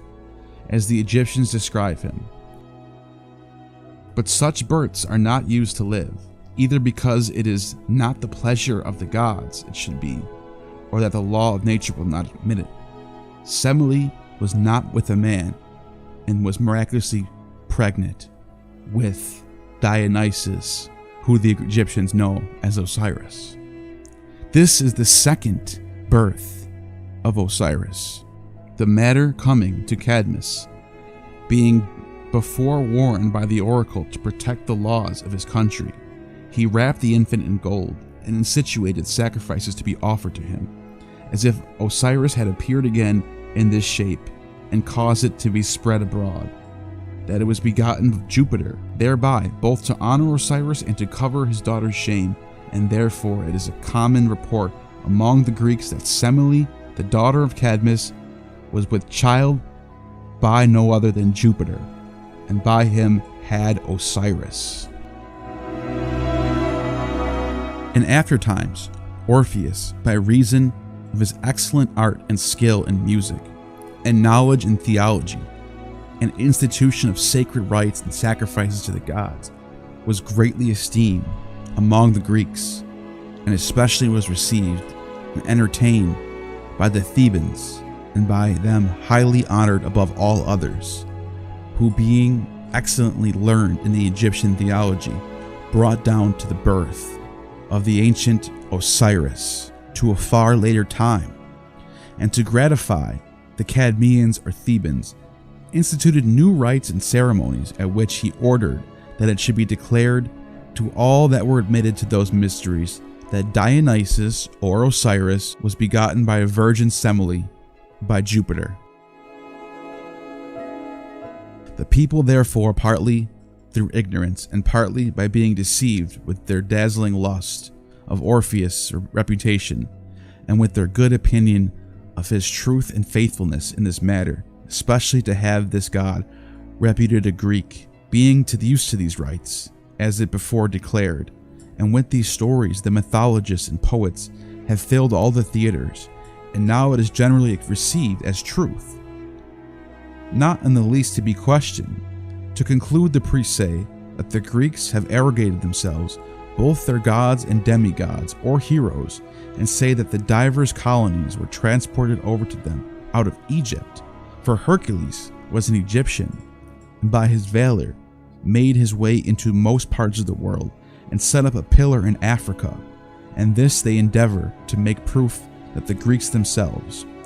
For whereas it is owned by all that Hercules assisted the gods in the Giants' War, it is plain that at the time when the Greeks say Hercules was born, the earth had not then the strength to produce giants, neither were there any in those days, that is to say, in the next before the Trojan War, but rather, as the Egyptians affirm, the first generation beginning of mankind, from which the Egyptians account above 10,000 years. But the Trojan War, not 1200, and according to this computation of the Egyptians, a club and lion skin may agree well enough with the ancient Hercules, for the use of arms not being at the time found out. Men fought with clubs and staves, and covered their bodies with skins of beasts. This ancient Hercules they say, was the son of Jupiter, but know not who his mother. He who was the son of Alcmena, they affirm, was born above 10,000 years after the other, and was called at first Alceus, but afterwards Heracles. Not that he had honorable surname from Juno, as Matris says, but assumed to himself the name of emulation, desirous to do as great as the ancient Hercules, and so to inherit as well his fame and glory as his name. Moreover, the Greeks have very ancient tradition, which agrees with the Egyptians that Hercules freed the earth from wild beasts, which cannot possibly be applied to him who flourished about the time of the Trojans, when most parts of the world were free from such annoyances, by improvement of lands and multitudes of populous cities, by the reduction of the world to a more civil course of living, agrees best with ancient Hercules. When men were yet vexed and plagued with wild beasts, and especially in Egypt, whose upper part is wilderness and full of wild beasts, at this very day, and it is but very reasonable to think that Hercules should mind the prosperity and welfare of Egypt in his own country, and free the land from wild beasts, and so deliver it into the hands of husbandmen, and improve by tillage, that upon his account was honored as a god. They report likewise that Perseus was born in Egypt, and that the Greeks say, transferred from thence the birth of Isis into Argos, inventing a story that she was the same with Io, who was metamorphosized into a bull. And indeed, there are great differences in disputes discerning these gods, for some call the same goddess Isis, others call her Ceres, some Themosphorus, others Luna, others Juno, and some other names like the Great Mother and Demeter. They term Osiris sometimes with Serapis, sometimes Dionysus, sometimes Pluto, and also Ammon, sometimes Jupiter, often Pan. There are some likewise that say Serapis is the same as the Greek Pluto.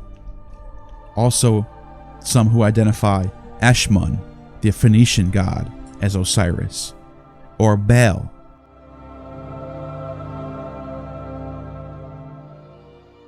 The Egyptians report that Isis found many medicines for the recovery of men's health, being very expert in the art of physic, and contrived many remedies for that purpose, and therefore even now, when she is advanced to an immortal state, she takes pleasure in curing men's bodies, and that those that desire her assistance in their sleep can clearly manifest her presence, and affords ready and effectual relief to them that stand in need of it.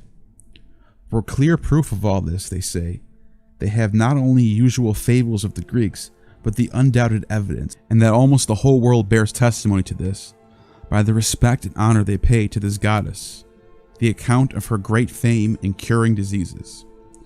For in sleep she is present with persons and applies remedies to the sick, and wonderfully cures those that are her votaries, that many that have been given up by the physicians are incurable, have been restored by Isis, and that many who have been blind and lame were restored by Isis.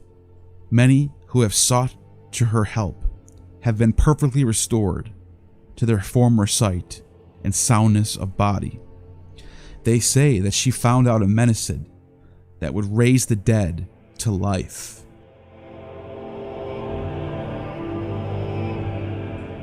The Sumerians tell a story about Isis and Osiris, and Isis going down into the underworld, bringing Osiris up and raising the dead among them at the spring equinox.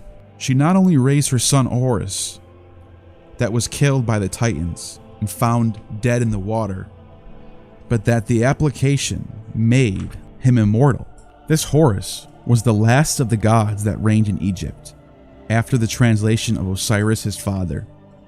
This Horus, they say, by interpretation is Apollo, who being taught by his mother Isis the art of psychic and divination, and very beneficial to mankind in these respects. The Egyptian priests, in their computation of time, do reckon above 320,000 years. For the reign of Sol to the path of the sun, not being then known, the year was reckoned according to the course of the moon, and therefore the solar year, consisting then but of 300 days, some of them were sure to live 1,200 lunar years. And even in this day now, that there are 12 months in the year, many live 100 solar years. The like they say of them that reigned 300 years, for in their time, they say, the year was made up of 4 months, every 4 applicable to each of the 3 seasons. Of the solar years, that is to say, spring, summer, and winter, which is the reason that some of the Greeks call the year Horus. Seasons and historical annals, horography. The Egyptians, moreover, among their fables report that it is the fame of Isis. There were men of vast bodies, whom the Greeks called giants, and whom they place in their temples prodigious shapes, who were whipped and scourged by them that sacrificed to Osiris. Some idly give forth that they sprang from the earth, when at first being the living creatures. Others report that from many extraordinary things done by men of strong bodies, the fables and stories of giants arose. But in the most agree that for the war they raised against the gods, Jupiter and Osiris, they were all destroyed. It was a law, likewise, they say, in Egypt, against a caution of other nations, the brothers and sisters might marry one another, which accordingly was preposterous, and successful in the marriage of Isis, who married her brother Osiris, and after his death made a vow never to marry another man. After she had revenged her husband's death upon his murderers, she governed the kingdom and reigned justly all her days, and did good universally to all sorts of people, obliging them with many and extraordinary benefits and advantages. And for her sake it is a custom among them that they honor a queen and allow her more power, authority than a king. And in their contracts of marriage, authority is given to the wife over her husband, at which time the husbands promise to be obedient in their wives in all things. Isis was buried at Memphis, where at this day her shrine is to be seen in the grove of Vulcan, although some affirm that these gods lie buried in the Nile at Philas, as said before. Neither am I ignorant that some writers say their sepulchres are at Nisa in Arabia, whence Dionysus is called Nisaeus, where they say a pillar is erected to each of these deities, with inscriptions and sacred letters upon them, and one which that belonging to Isis are these words: I am Isis, queen of all this country, scholar of Mercury. What laws I have made, none ought to disannul. I am the eldest, daughter of the youngest god, Saturn. I am the wife and sister of King Osiris. I am she that first found out corn for man's use. I am the mother of King Horus. I am she that arises in the dog star. The city of Bubastis was built in memory of me. Farewell, rejoice, O Egypt, that was my nurse that brought me up. Upon Osiris's pillar there are these that follow. My father was Saturn, the youngest of all the gods. I am Osiris, that led an army through all the nations as far as the deserts of India, and in the countries lying to the north as far as to the head, springs of the river Ishtar, and the other parts, as far as the ocean. I am the eldest firstborn son of Saturn, a branch of a famous noble stock, cousin, German to the day. There is not a place in the world where I have not been, and what I have discovered, I have imparted to all. So much of the inscriptions on the pillars, they say, may be read, the rest is defaced and worn out through the length of time.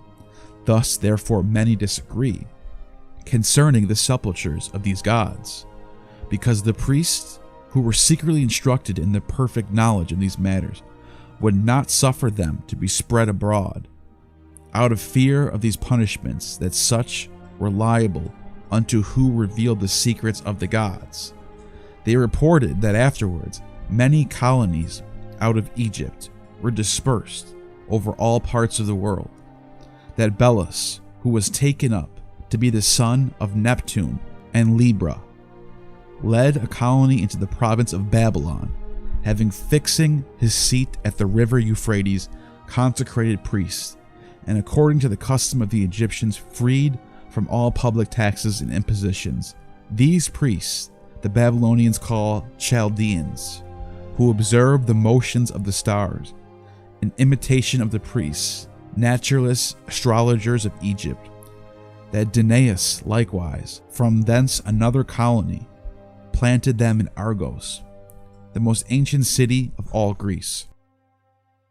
And that the people of Colchos in Pontus, and the Jews, lying between Arabia and Syria, were colonies of Egypt, and that therefore it is ancient custom among these nations to circumcise all their male children after the rites and customs received from the Egyptians. That the Athenians likewise are a colony of the saints, which came out of Egypt, and are kindred. They endeavor to prove by these arguments, that is to say, that only of all the Greeks call the city Osotu, from Osotu, a city among an Ammon Hermetic tradition, the official cult established by the second Ptolemy, Philadelphos, interestingly included an assumption into heaven. Theocritus and Callimachus, both court poets, both whose works have passed down to us, treat this theme with apparent seriousness, imitated by the Seleucids in Syria, as we know from an edict of Antiochus III, dated from 205, establishing a priesthood for his wife Laodice, quite distinct from the external municipal honors paid to the royal house. The Attalids, though cultivated in this manner by various Greek cities, and indeed by their own ministers, offered a cult and most flattering eulogy to Attalus I's wife, Apollonius, on her removal to the gods, instituted an official royal cult themselves till after 188. Even then, deification remained strictly posthumous. Attalus III came close to being worshipped in his own lifetime, but got no farther after military. This emerges with some clarity in curious efforts of the first two Ptolemies and the Seleucids to establish syncretic, anthropomorphic, Greco-Egyptian deities who could serve the needs of the polyglot, non-Egyptian ruling community of Alexandria, Memphis, Ptolemais, and other administrative and commercial centers of the country. Also Asia Minor and parts of Hellas, where Ptolemy had a lot of support as well. Our evidence, especially with Ptolemy I, is sketchy, but as you'll see later, Pausanias tells us the widespread Egyptian cults all over central Greece make it clear how widespread these ideas became. Serapis, one among many deities, both Greek and local, received royal support during this period. Tradition inherited from Alexander himself, who propitiated a variety of deities wherever he went. According to the Greek Alexander romance, he spoke with Serapis. Now, obviously this is written afterwards, but the people of the 2nd century BC, 1st century BC, and even 1st century AD clearly wanted to tie this god to Alexander himself, who was the son of Ammon, the god of gods, the Jupiter, Saturn god, the god of what we basically are trying to create with Serapis himself. But the case of Serapis does not seem to have unique features. The metamorphosis and promotion of this deity as a prop of the royal cult were carried out by Greek intellectuals of Alexandria. Demetrius, the savior, gave the god a splendid early boost in his paeans by claiming a miracle. The god had restored his failing eyesight, also echoed later on with Vespasian. Miracles multiplied as in other healing shrines such as Epidaurus, the process known as sleeping in, something we see with the cult of Asclepius. For the sick, they would sleep in the temple overnight to be healed. This is a practice that would happen in Egypt for Serapis, also pointing out his Asclepius-like qualities. Strabo gives a vivid picture of the Serexes, who designed the huge seated cult figure, bearded and benign, half Zeus, half Pluto, head crowned with the grain modios, symbolic of fertility, often seen in the cult of Eleusis, where we see Demeter and Dionysus wearing similar modios, signifying grain and vine, the mysteries of fertility, of agriculture, of death and rebirth. And the fact that he's Pluto and Zeus gives him underworld and heaven rule. He much resembled Zeus, which in whom he became to be synchronized in the Roman period, giving rise to the popular slogan, "There is but one Zeus Serapis." Onto this composite figure, there were also grafted the healing attributes of Asclepius, and later, Helios, the sun, placed behind his head, as Isis would get the moon placed behind her head. Father and mother, sun and moon. And the underworld connection from being Osiris as well as Pluto, though with Greek Cerberus rather than Egyptian Anubis seated at his feet. The intention may have been to appeal Egyptians as well as Greeks, but we can also detect in this heavily synchronized deity a growing trend toward monotheism, a general assimilation of local or specialized cults like that the Stoic world soul was a natural product, oikoumene, and would reach its local climate under the early Roman Empire. Serapis was also, reasonably enough, as a creation of the establishment, very soon accorded special respect by Ptolemaic bureaucrats as a god who could, if properly appropriated, boost their official reputations or give them a leg up in the promotional ladder. One letter to Ptolemy II's financial minister Apollonius reminds him pointedly that Serapis could still further improve even his already exalted position in the king's eyes. The implications of this patronage for the nexus between monarch, priesthood, and civil service are fascinating.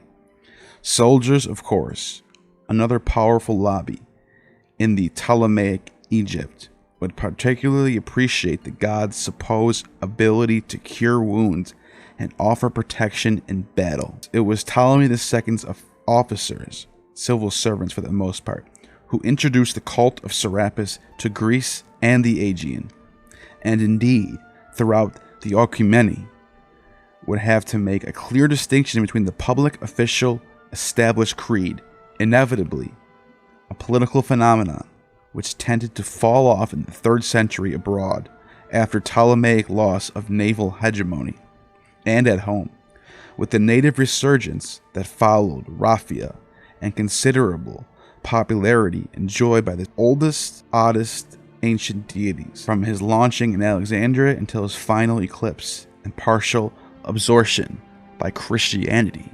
But hold that thought about Christianity. A cynic might argue that a god who promised his devotees both physical health and material riches could hardly go wrong with Hellenistic devotees, so long as he made good on even a small percentage of his promises. But there was more to it than this. Serapis answered prayers, gave dreams and visions, answered the need for the intimate contact with divinity, a personal god, more than just a autonomous, sovereign lord of other gods. He came in your room at night and visited you in your dreams and told you to your face what was needed. Children in all walks of life, named Serapion after the god. Chance has preserved a late 3rd century erotology of Serapis from Delos, which offers a glimpse of a family priesthood there, and building of a shrine, prosecution of the priest by a group of xenophobic Delians on the excuse that he had failed to obtain a building permit, and his acquittal and triumph thanks to the arete of the god, who regularly gave his acolyte instructions during nocturnal visitations. In Alexandria itself, on the other hand, the Serapis cult was rather slow to catch on outside official circles.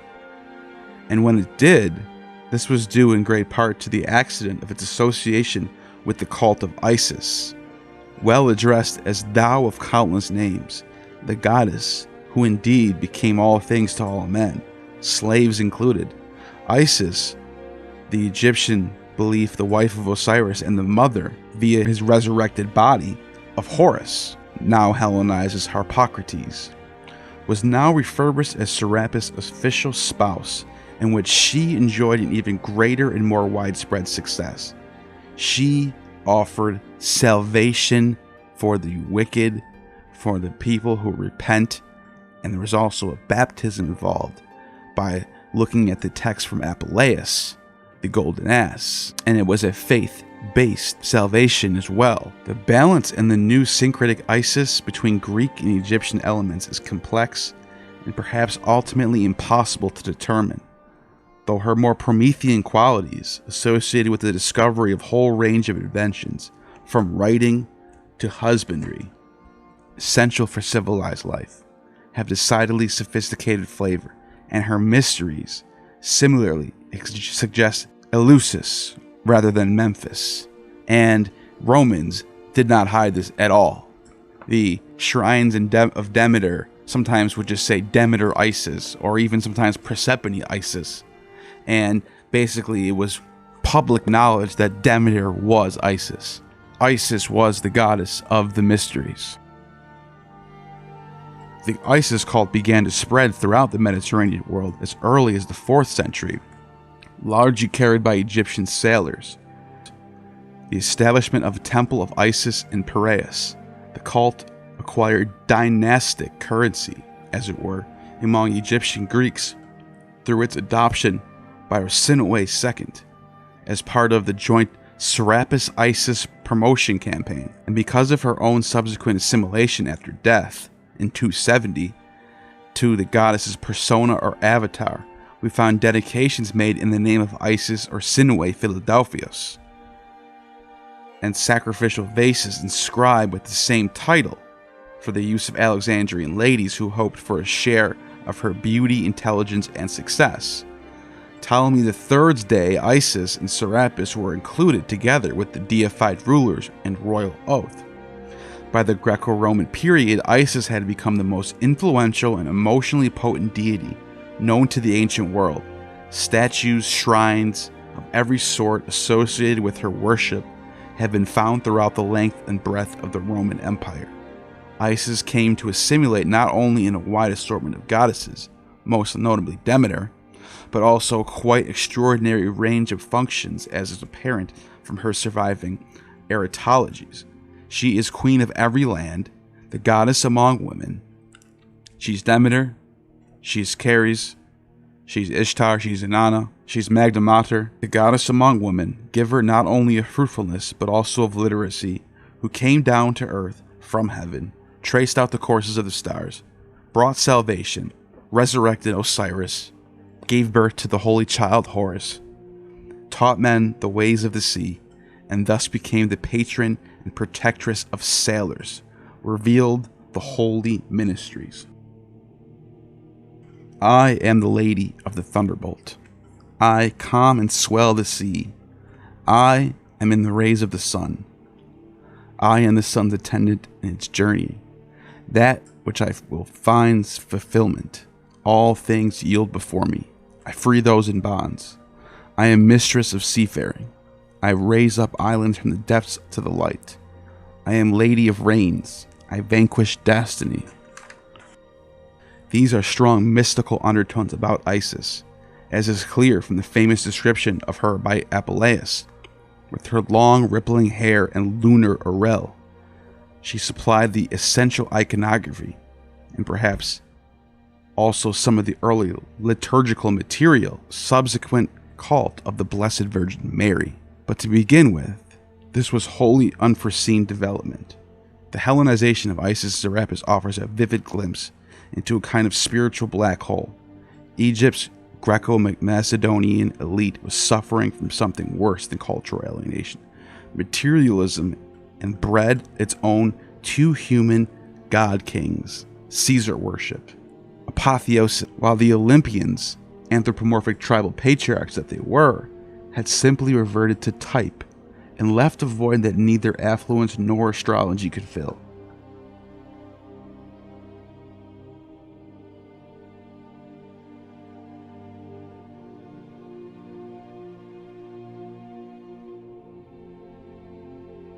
During the regular season of the summer winds to ensure safe voyage back to Rome, there occurred miraculous events manifesting the goodwill of heaven and a certain favor of providence towards him, whose eyes were well known to have been wasted away to blindness. On the advice of an oracle by Serapis, whom this superstitious people worship as their chief deity, fell at Vespasian's feet, demanding with sobs a cure for his blindness, and imploring the emperor would deign to moisten his eyes and eyeballs with the spittle from his mouth. Another man with a maimed hand, also inspired by an oracle of Serapis, besought Vespasian to imprint his footmark on it. Vespasian laughed at them and refused, but they insisted. He half feared a refutation of gullibility, but was half moved to hope by their petition and the flattery of his courtiers. He eventually told the doctors to form an opinion whether such cases of blindness and deformity could be remedied by human aid. The doctors discussed the question from various angles, saying that in one case the power of sight was not extinct and would return if the impediments were removed. In the other case, the limbs were distorted and could be set right again by the application of an effective remedy. This might be the will of heaven, and the emperor had perhaps been chosen as the divine instrument. The man's blindness was recovered, and he can see again, and the other arm grew back from its deformity. This convinced Vespasian that there were no limits to his destiny. It deepened Vespasian's desire to visit the holy place of Serapis in Egypt, about the fortunes and the empire. He gave orders that no one else was be allowed to enter the temple, and that when, while absorbed in his devotions, he saw behind him an Egyptian noble named Basilides, whom he knew to be lying ill several days' journey from Alexandria. He inquired the priest whether Basilides had entered the temple that day. He inquired of everyone he met whether he had been seen in the city. He even sent horsemen, who discovered that at the time Basilides had been 80 miles away. Vespasian therefore took what he had seen for a divine apparition, and from that name Basilides deduced the tenor of the oracle's response.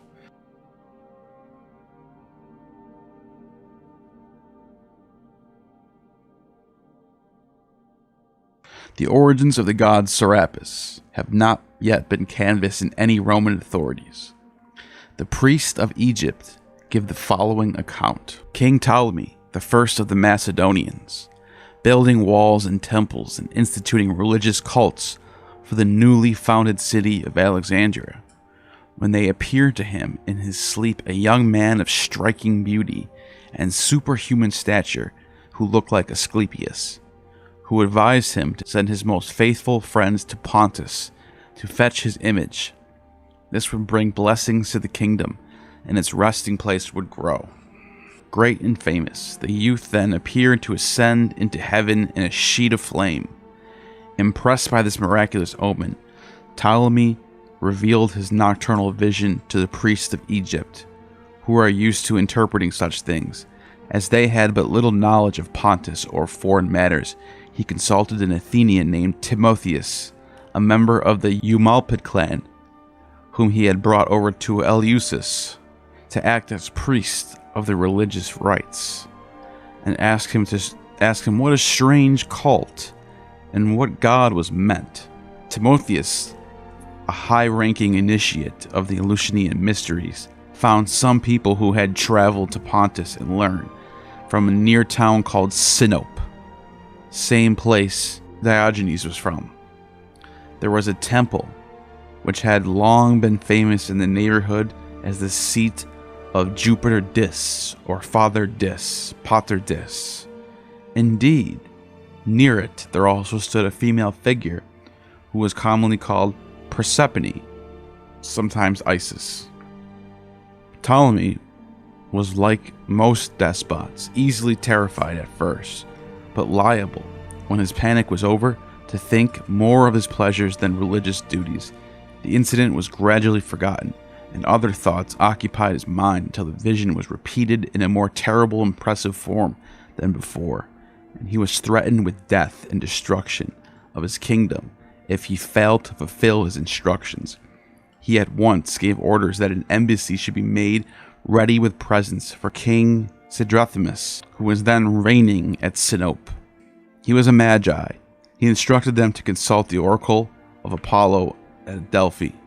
They made a successful voyage and received a clear answer from the oracle. They were to go bring back the image of Apollo's father, but leave behind his sisters. This story is anchoring itself in the mysteries of Delphi, Eleusis, as well as Egypt, but also conflating Father Dis with Jupiter and Pluto. Jupiter Dis is usually conflated with Uranus, the heaven. Pluto is usually the underworld god, and Jupiter is the sky god. So this is like a father god archetype who looks like Asclepius, but has all the traits of the god the father. On their arrival at Sinope, they laid their king's presence petition and instructions before Sidrathimus. He was afraid of the god, and yet alarmed by the threats of his subjects who opposed the project. Then again, he often felt tempted by the envoy's presence and promises. 3 years passed. Ptolemy's zeal never abated for a moment. He persisted in his petition and kept sending more and more distinguished envoys, more ships, more gold. Then a threatening vision appeared before the king of Sinope, bidding him no longer thwart the gods' desires. When he still hesitated, he was beset by every kind of disease and disaster. Like Pharaoh, the gods were plainly angry, and every day the burden of their wrath grew greater. He summoned an assembly and laid before it the divine commands, his own and Ptolemy's vision. The king found the people unfavorable. They were jealous of Egypt and fearful of their own future. They surged around the temple.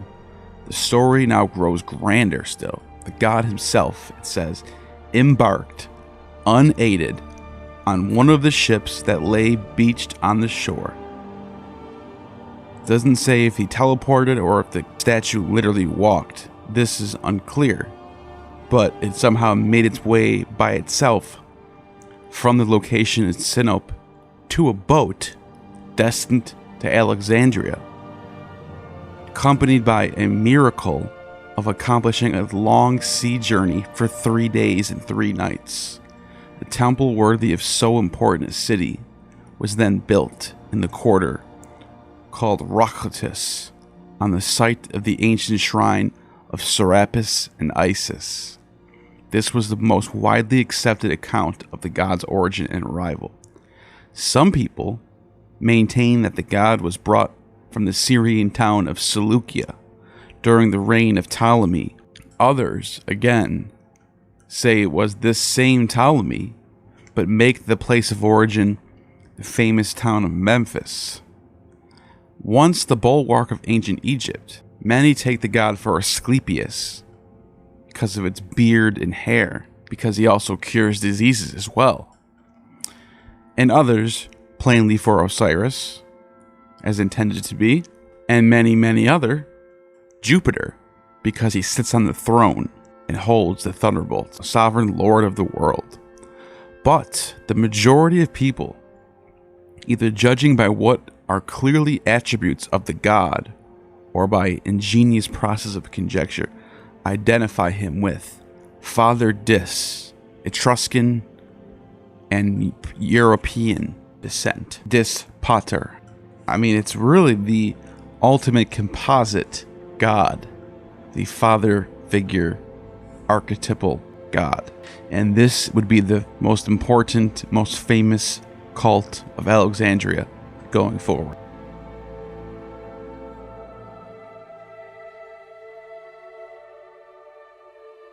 According to Plutarch, in On Isis and Osiris, he tells the same story that is Tacitus about the Pluto statue being taken out of Sinope by Ptolemy the Savior. Serapis, they say, is no other than Pluto, and Isis is Persephone, as Archimachus of Euboea informs us.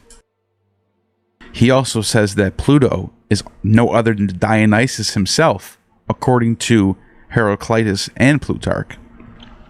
For Serapis is a common god to all, as they all participate of divine matters best understand. For the Phrygians say that Heracles and that Typhon was the son of Asiacus, son of Heracles. No more than we have not to condemn Phylarchus when he writes that Dionysus first brought 2 bullocks out of India into Egypt, and the name was Apis and the other was Osiris, but that Serapis is the name of him who orders the universe. And from these sentiments of Phylarchus are foolish and absurd, but theirs are much more to affirm Serapis to be no god at all, but only the name of the chest in which Apis lies, and that there are at Memphis certain great gates of copper, called the Gates of Oblivion and Lamentation, which being opened when they bury Apis, make a doleful and hideous noise straight from hell, which say that they is that reason that, when they hear any sort of copper instrument sounding, we are presently startled and seized by fear. But they judge more discreetly, who suppose his name to be derived from Sarathea, which signifies to be born again, and so make it mean that the motion of the universe is hurried and borne along violently. But the greatest part of the priests do say that Osiris and Apis are both of them but one complex being, while they tell us in their sacred commentaries and sermons that we are to look upon the Apis as the beautiful image of the soul of Osiris. I, for my part, do believe that the name Serapis be Egyptian. It may not be improperly denote joy and merriment, because I find the Egyptians term the festival, which we call merrymaking, in their language, Saria.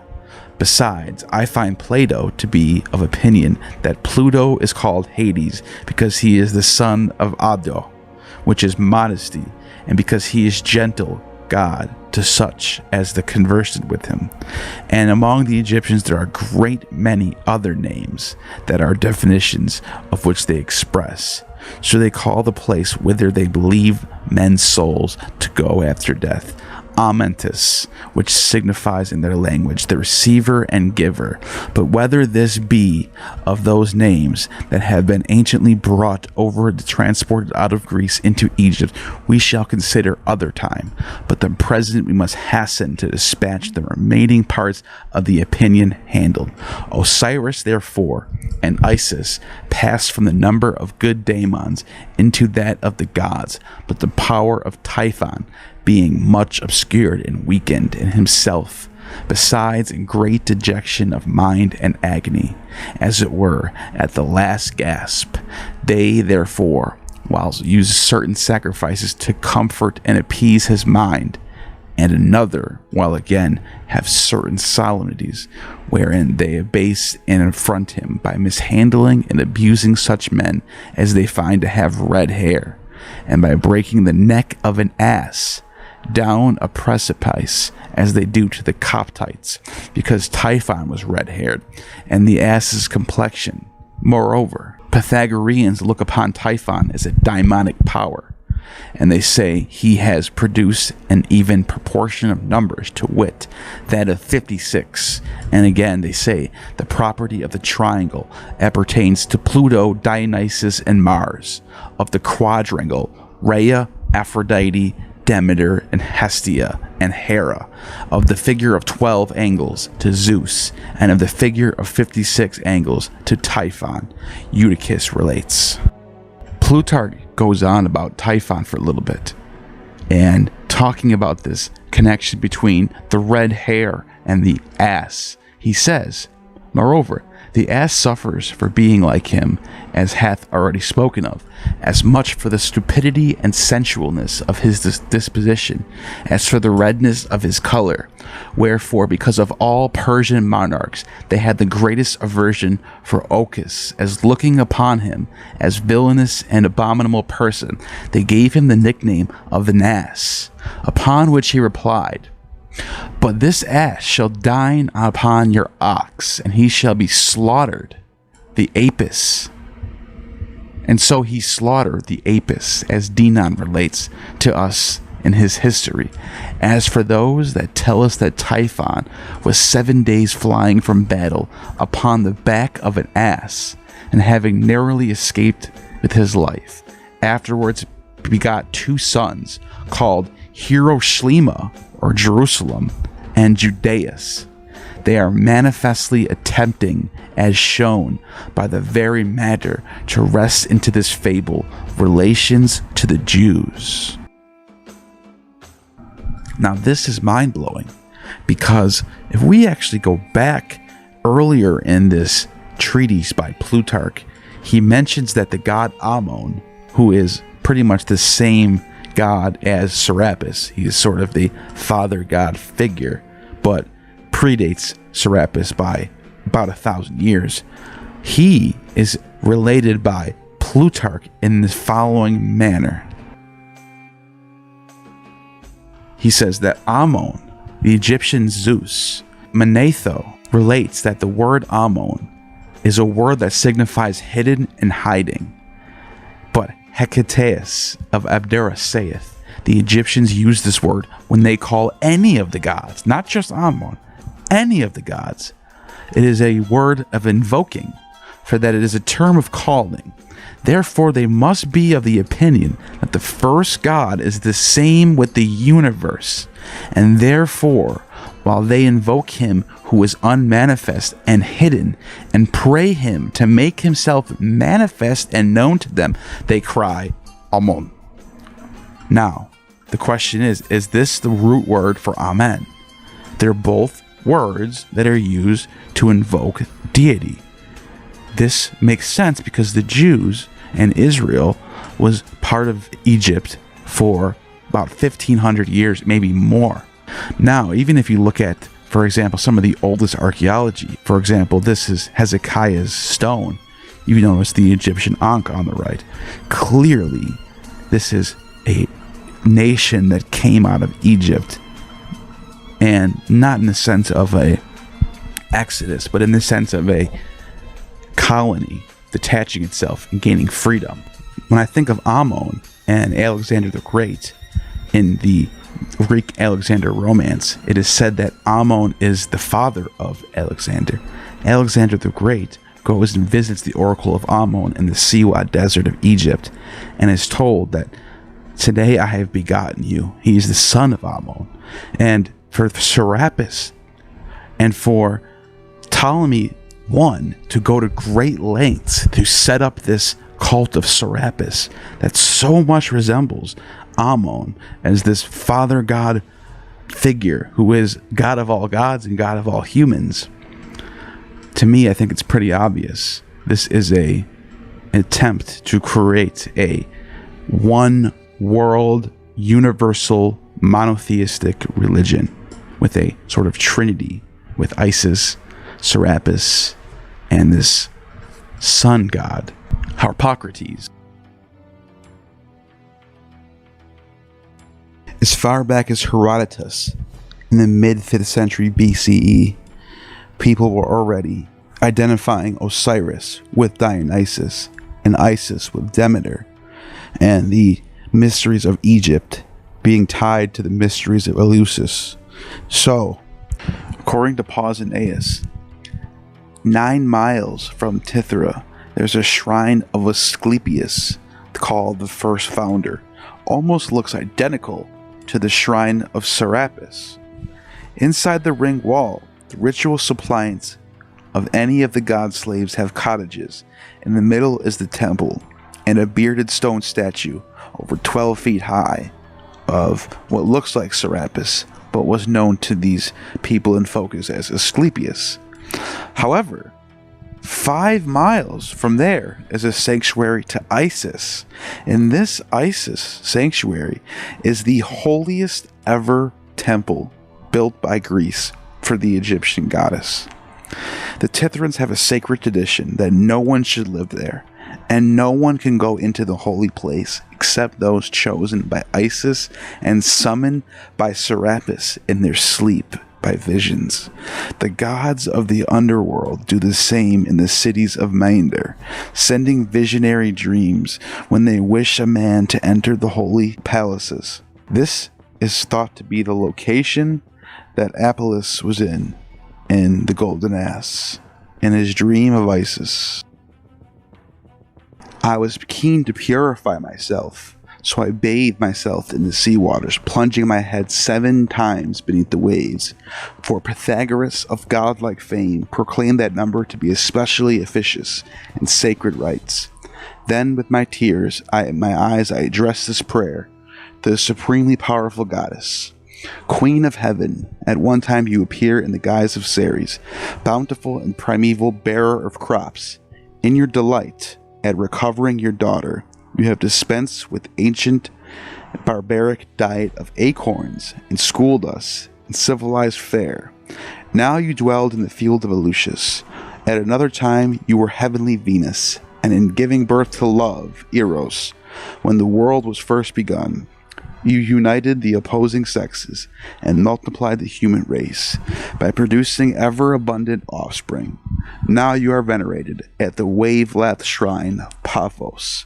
At another time, you are Phoebus' sister. By applying soothing remedies, you relieve the pain of childbirth and have brought teeming numbers to birth. Now you are worshipped in the famed shrines of Ephesus. And another time, you are Persephone, whose howls at night inspire dread, and whose triple form restrains the emergence of ghosts. As you keep the entrance to the earth above firmly barred, you wander through diverse light of yours, diverse groves, and are appeased by varying rites. With this feminine light of yours, you brighten every city and nourish the luxuriant seeds with your moist fire, bestowing your light interminably according to the wandering paths of the sun. It sounds a lot like hymn to Attis, which was repurposed for Jesus. It's synchronizing all these ancient goddesses and saying that they all were just Isis the whole time. They thought they were other gods, but really it was Isis. Or really they thought they were worshiping Osiris, but really it was Jesus. This very sanctuary is disappeared now, but the sense of personal calling by the god is very strong in the cult of Isis at this time. It has been analyzed by A.D. Nock in Conversion in 1933. This is the very location of Apollos' golden ass, and which seems to have relation to the cult images of Isis. At this Tithrid sanctuary, they celebrate a festival to Isis twice a year, one in spring, the other in autumn. 2 days before each festival, those allowed to enter clean out the holy place in a way not to be spoken about On the last of the 3 days of the festival, they hold a fair. Everything sacrificed goes in procession. They say an unsanctified man with no right to go down to the holy place once went inside of it with curiosity. As the fire was just beginning to burn, he saw spirits of the dead thronging everywhere. He went home to Tithra, told the story of what he had seen, and then breathed his last. Pausanias says he's also heard something similar from a Phoenician. The Egyptians celebrate a festival for Isis when they say she grieves for Serapis. At the time, the Nile begins to rise, and many people say it is the tears of Isis that swell the river and the water, the plowed land. However, James Fraser even thinks that when corn grows, this is the erection of Serapis. A Roman who was governor of Egypt bribed a man and sent him into the holy place of Isis at Coptos. The man he sent in did return from the holy place, and he found the same thing happened to him. He described what he had seen, spirits flying out of the holy place, and immediately after he told the story, he died. One of the major cults of Rome paraded a particularly clear, distinctive identity through its public monuments and rituals, the sanctuary of Isis and Serapis. One of the, arguably maybe even the biggest temple built in Rome under the Augustan era. Sanctuary of Isis and Serapis on the Campus Martius differed from the normal Greco-Roman temples in its design and decoration, and much of it was not open to non-initiates. This was a mystery cult that you had to have initiation to get into. It seems to have been started by Augustus and Gaius and dedicated in the 1st century BC. But the sanctuary, as we know, dates from later 1st century AD with some later additions and alteration. St. Peter's Basilica, there is a obelisk that was brought from Augustus, which has the words, "Here is the king who will rule the world, who Ammon loves." And this is adjacent to St. Peter's Square, where St. Peter was crucified. 2 arches formed the entrance to a large courtyard, 70 meters across, within which an obelisk, honoring the Emperor Domitian, had rebuilt the temple, perhaps a new plan, after its destruction by fire in 80. This courtyard was open to passers-by, but 2 sanctuaries opened off of it, accessible only to the narrow doorways and probably not evident to general public. To the south was a sanctuary of Isis. Here, at the center of a great semicircle apse, was a colossal statue of the deity, flanked in other niches by statues of Serapis and Anubis, projecting into the water. In the middle of the apse were giant statues in Greek style, Tiber, Nile, and Ocean, water gods, symbolizing the position of the cult of the Roman world. To the north was a great courtyard, up to 70 meters across and 100 meters long. Its layout and purpose are not wholly clear, as the Severan marble plan largely breaks off at this point. Lines of obelisks, or trees perhaps, forming a processional route, and at the far end probably shrines of Isis and Serapis, in the Egyptian style, and Serapis in Greek style. The plan of this northern area was probably modeled on the sanctuary of Serapis at Saqqara in Egypt.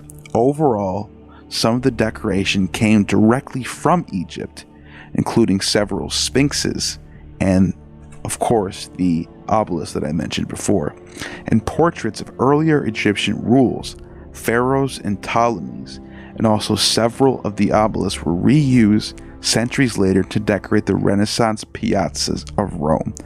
Other items, including baboons and crocodiles, were imitations of genuine Egyptian products, further enhanced the Egyptian atmosphere. In addition, the priests of the cult obeyed bizarre regulations of dress and diet, shaved heads, white robes, prohibition on eating pork and fish, and drinking of wine. Elaborate daily rituals took place in these sanctuaries behind closed doors, but outside the sanctuary, individual initiates could be seen performing actions that seemed quite weird to some observers, such as leaping into the river Tiber for baptism, and on festival days, grand carnival processions passed through the streets of Rome. Now, we can see pretty clearly through iconography the connection between Isis and influences it has on Mary going forward. And I think the same applies with Serapis and Jesus. And there's actually some information that I think you should know that might not be true. It's from the Historia Augusta. So we should take it with a grain of salt. But there's very well could be true. It just would need some more evidence. And when I say that, you'll understand after I read this to you. This is a letter to Emperor Hadrian in the 2nd century, where it says, "To the Egyptians, whom you are pleased to commend to me, I know thoroughly from a close observation to be a light, fickle, inconstant people, changing with every turn of fortune. The Christians among them are worshippers of Serapis, and those calling themselves bishops of Christ scruple not to act as the votaries of that God.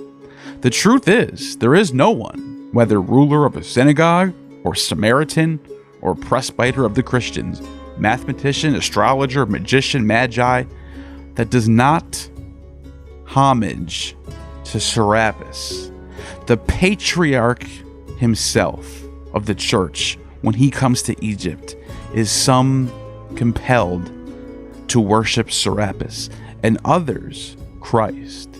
It is a race of men, of all most seditious, vain, and mischievous."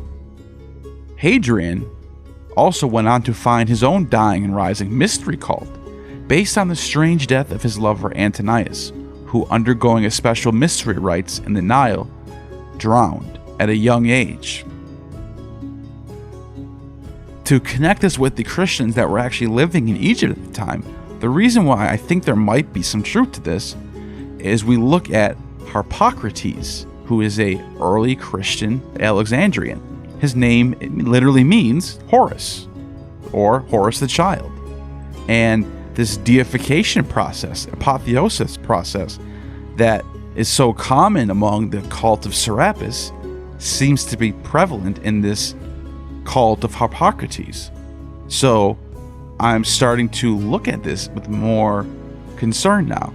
Another thing that I think I should point out is a group of Egyptian Christians known as the Nassenes, 2nd century, and they were another synchronistic group of Christians who had a hymn purposed to Attis, but was repurposed for Jesus. And it goes like this: "The Blessed One, born of Kronos, Zeus or Rhea, I loudly hail thee, Jesus. You, the Osirians call thrice Adonis. Egypt calls you Osiris. Samothracians call you Adamus.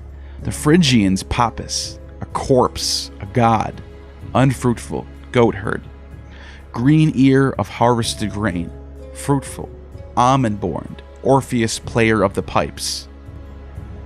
The term orgia designated certain ceremonies and religious rites, with particular reference to the initiation into a specific cult. Usually, there were secret rites that had a symbolic function. The term mystery is also used. As Walter Burkett remarks, ancient mysteries were a kind of personal religion, since the initiation depended upon a person's decision to participate in a cult, and its practice enforced hope and belief in prosperity and future life after death.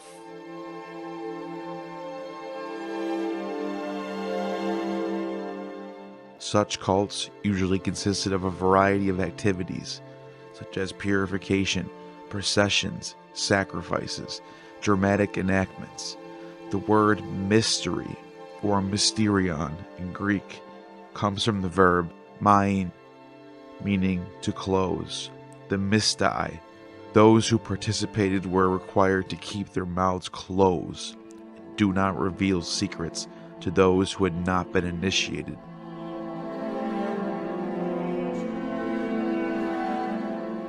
The word orgiastic, in its modern sense, probably best describes certain cults, because probably towards the end of the Hellenistic time, when a fusion of religions from various origins took place, the most important cults of this Eleusinian, Thesmophoria, Dionysia, Orphica, Cabiaria, and the mysteries for the worship of Cybele, Isis, and Sabazios. The general idea of passing beyond the limits of morality in as many directions as possible lies behind the existence and performance of the orgiastic cults. Moreover, psychological need to ritualize all possible polarities of human nature, so to not be excluded from a community, but rather belong to one, is another factor that explains the wide reception they had in antiquity. Herodotus speaks of 30,000 people attending the mysteries. The roots of many orgiastic cults are hidden in the mist of prehistory, since they developed from rural festivals that celebrated the power of nature and fertility. The notions of death and resurrection are associated with many principal figures of the mysteries, for example, Dionysus, Persephone, Adonis, Attis, Osiris, and the Mithraic bowl. The Eleusinian were a mystery cult centered around the myth and rape of Persephone, the daughter of Demeter by Hades, and the search of the mother for her daughter. The explanation of the natural phenomena and the human hope for rich agricultural production and fertility were treated in a symbolic manner. A series of purification rites took place, and although there is some uncertainty as to what went on, there are plenty of literary and archaeological sources to help us reconstruct the image of the Eleusinian mysteries. They continued to exist throughout the Roman period until the 4th century AD, when the Emperor Theodosius abolished them. The Dionysiac cults, which had more of an orgiastic character in the modern sense of the word, included much wildness and extravagance. The cult of Dionysus had many festivals, for example, the city and the Rutal Dionysia, the Antesteria, and the Oscophoria. Besides the official celebration in honor of the god, there were private celebrations that involved ecstatic worship of the god, going beyond oneself. The phenomenon, Maenadism, as described in Euripides' Bacchae, is one example of extravagant rites that, even if they are mythical, still retain the element of self-transcendence that orgiastic cults promoted. Women in a state of ecstasy abandoned their homes and joined frenzied dances on the mountains, swinging the thrysi and the torches. This cult involved a sacramental meal and devouring of an animal as it was bleeding. There is evidence of orgia of this type on Mount Parnassus by women controlled by Apollo, who admitted Dionysus to Delphi and assisted the establishment of his cult in a milder form. The Orphic cult promised life after death, and it was related to the Oriental and Egyptian ideas of the afterlife. It involved many expiation rites. The worship of Cybele, the Great Mother, is the result of much religious syncretism. The orgiastic character is strongly associated with her due to the institution of the eunuch priest, the self-castrating Galloi. Eleusinian mysteries there is the mythic narrative corresponding to the ritual practice. Attis, the young lover of the goddess, who castrated and became her follower. Various rites were associated with the worship of Cybele, such as the Torbolia, slaughter of the bull, and the Creobolia, sacrifice of a ram, perhaps dating to the 2nd century AD, when the initiate had to be drenched in the blood of a sacrificial bull or lamb. The Cabiaria was a mystery cult that took place in Samothraki and acquired importance second only to the Eleusinian mysteries. Ancient writers talk about the cult of the great gods in Samothrace. It is possible that the great mother of the gods, as well as Hecate and a certain Zerinthia Aphrodite, were worshipped in Samothrace. Archaeology reveals that the shrines were active until the 3rd century and possibly the 4th century, as well as Eleusis. The two important stages were those of preparation and initiation. Whereas the Eleusinian mysteries, one had to wait for at least a year between the two. In Samothrace, they had to be achieved on the same day. All the initiation rites occurred at night.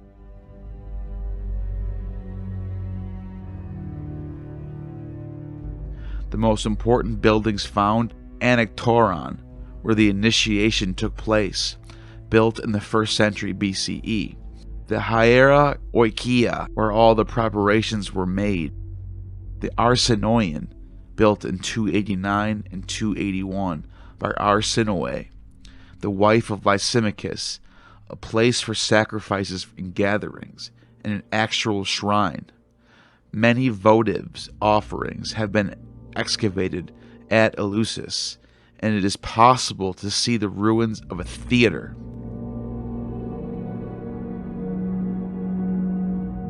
Cults associated with foreign gods, such as Mithras, Serapis, and Isis, were important in Greek religious life until late antiquity. Orgiastic cults continued to exist even after pagan times and within Christianity, and some blended into Christian ceremonies, although there was conscious opposition, particularly by the Church Fathers. After the establishment of Christianity, many of the places that were important for ancient mysteries were destroyed, as happened at Samothrace.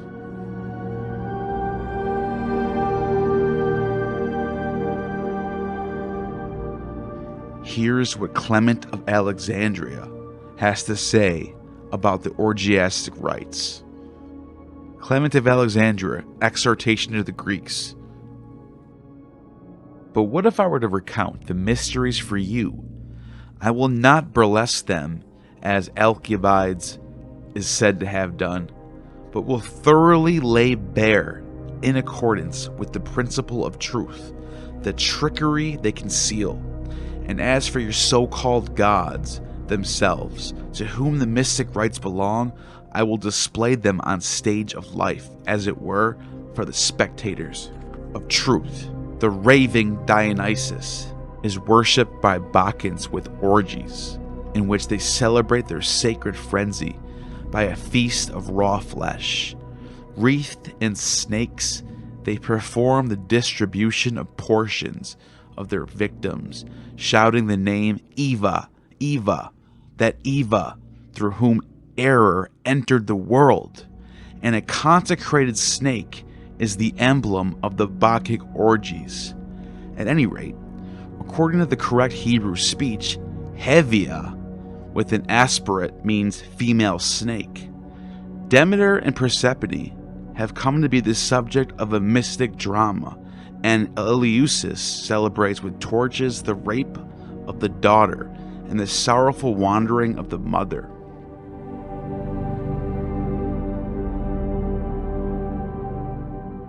Now it seems to me that the term orgy and mystery must be derived from the former, from the wrath, orge, of Demeter, against Zeus, and the latter from the pollution, mythos, that took place in connection with Dionysus.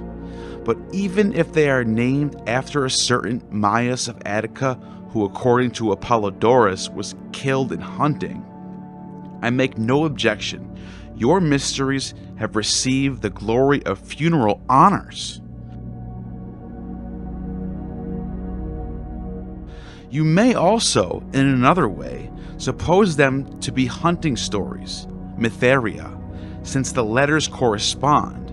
For as surely as there are men who hunt wild beasts, so do legends like these hunt the rudest among the Thracians, the silliest among the Phrygians, and the demon-fearers among the Greeks.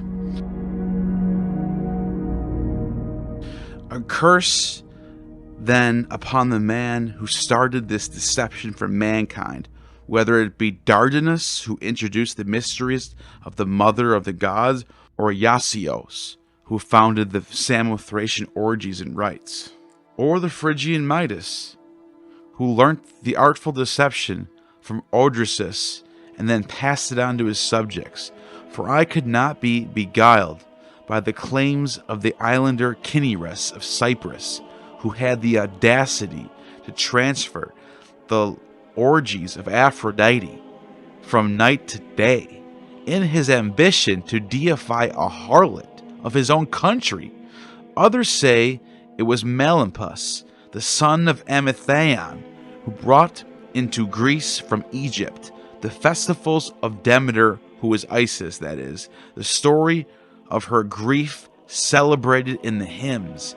These men, I, for my part, would call originators of mischief, parents of godless legends and deadly daemon worship, seeing that they implanted the mysteries in human life to be a seed of evil and corruption.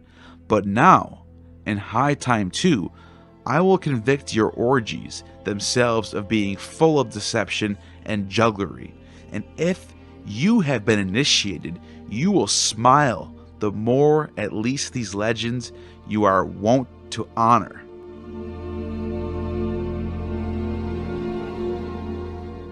I will tell openly the secret things and will not shrink from speaking of what you are not ashamed of. There is the foam-born, Cyprus-born goddess, the darling of Cinyras, Aphrodite, Venus, who received the name Philomedes because she was born from the Medea, the lustful members that were cut off from Aranos, and after the separation did violence to the wave. See how lewd are the members from which so worthy an offspring is born. And in the rites which celebrate this pleasure of the sea as a symbol of her birth, the gift of a cake and salt and a phalos is made in those who are initiated in the art of fornication, and the initiated bring their tribute of coin to the goddess as lovers do to a mistress.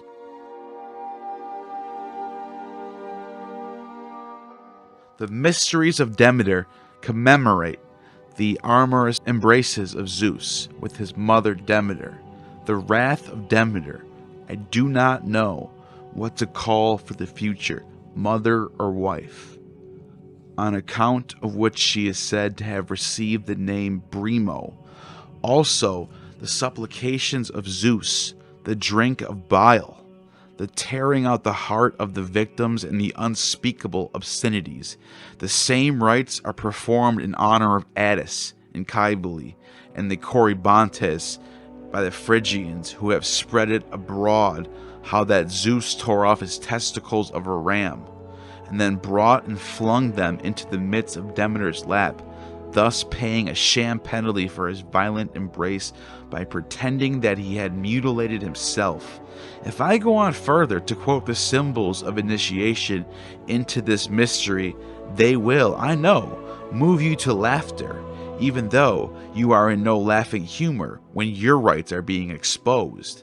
I ate from the drum, I drank from the cymbal, I carried the sacred dish I stole in this bridal chamber.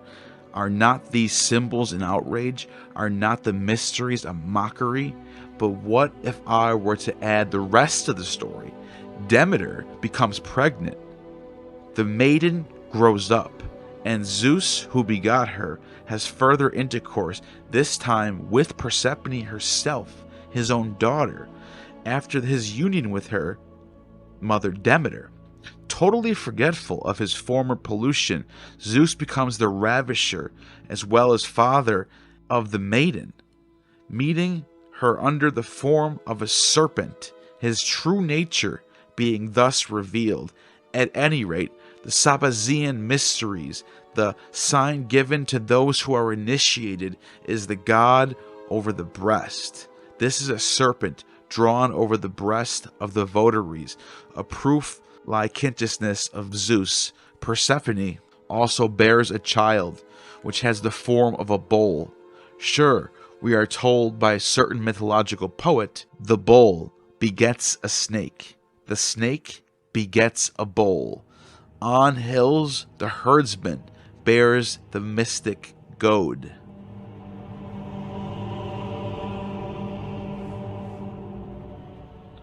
The herdsman goad being, I think, a name for the wand which the Bacchics wreath.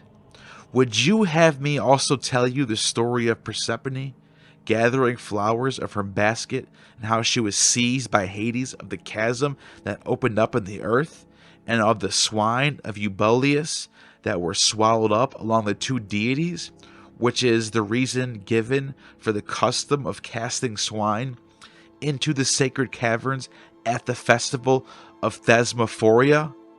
This is the tale which the women celebrate at their various feasts in the city: Thesmophoria, Scirophoria, Eratophoria, where in different ways they work up the tragedy of the rape of Persephone. The mysteries of Dionysus, of a perfectly savage character. He was yet a child, and the Curites were dancing around him with warlike movement when the Titans stealthily drew near.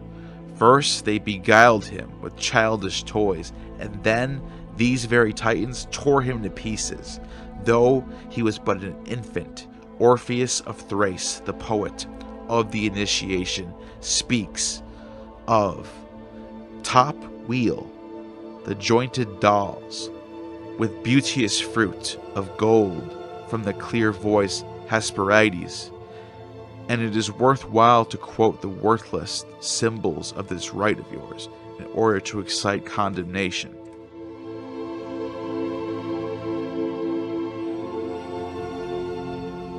Knuckle bone, the ball, the spinning top, apples, wheel, mirror, fleece. Now Athena made off with the heart of Dionysus and received the name Pallas from its palpitating. But the Titans, they who tore him to pieces, placed a cauldron upon a tripod, and casting the limbs of Dionysus into it first, boiled them down, then piercing them with the spits, they held them over Hephaestus. Later on, Zeus appeared. Perhaps since he was a god, because he smelt the steam of the flesh that it was cooking, which your gods admit they receive as their portion.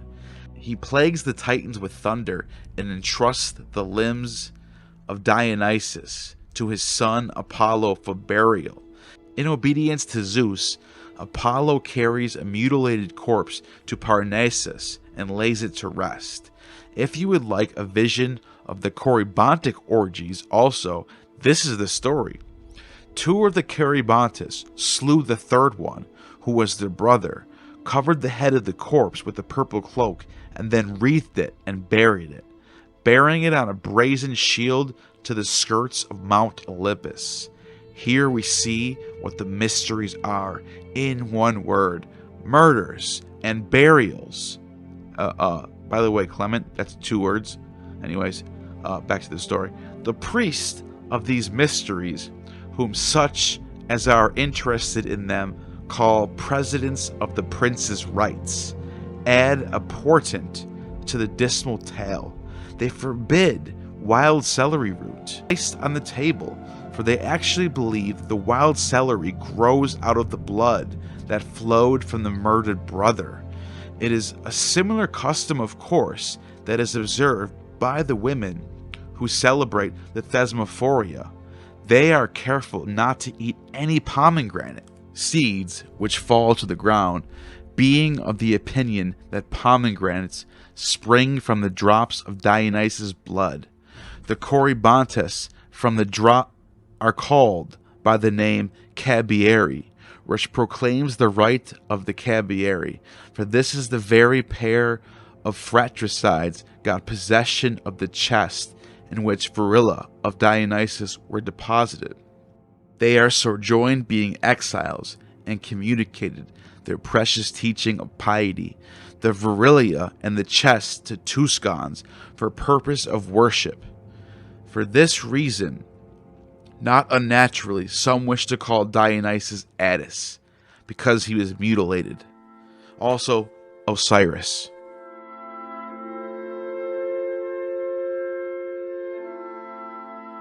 How can we wonder if Tuscans are who are the barbarians, are thus consecrated to base passions, when Athenians and the rest of Greece, I blush even to speak of it, possess that shameful tale about Demeter. It tells how Demeter, wandering through Eleusis, was in a part Attica in search of her daughter, the maiden, the virgin, becomes exhausted and sits down at a well in a deep distress. This display of grief is forbidden up to the present day to those who are initiated, lest the worshipper should seem to imitate the goddess in her sorrow. At the time, Eleusis was inhabited by aborigines whose names were the Balbo, the Dusalius, the Triptolemus, and the Eumalpus, and the Eubalius. Triptolemus, Balos, a swineherd. These were progenitors of the Eumalpili and the heralds who formed the priestly clan at Athens. But to continue, for I will not forbear to tell the rest of the story. Balbo, having received Demeter as a guest, offers her a draught of wine, a meal. She declines to take it, being unwilling to drink on account of her mourning. Balbo is deeply hurt, thinking she has been slighted, and thereupon uncovers her secret parts and exhibits them to the goddess. Demeter is pleased at the sight, and now at last receives the draught, delighted with the spectacle. These are the secret mysteries of the Athenians. These are also the subjects of Orpheus' poems. I will quote you the very lines of Orpheus, in order that you may have the originator of the mysteries as witness of their shamelessness. This said, she drew aside her robes, and showed a sight of shame. Child Iacchus was there, and laughing, plunged his hand below her breast. Then smiled the goddess in her heart, she smiled, and drank the draught that come from the glancing cup. And the formula of the Eleusinian mysteries is as follows. I fasted, I drank the draught, I took from the chest. Having done my task, I placed it in the basket, and from the basket into the chest. Beautiful sights indeed, and fit for a goddess. Yes, such rites are meet for night and torch fires, and for the great-hearted, I should rather say empty-headed, Erectiade, with the rest of the Greeks as well, whom after death await such things as they expect. Against whom does Heraclitus of Ephesus utter this prophecy? Against the night roamers, magicians, Bacchants, Lenaean revelers, and devotees of the mysteries. These are the people who he threatened with the penalties that follow death. For these he prophesies the fire, for in unholy fashion they are initiated into the mysteries customary among men.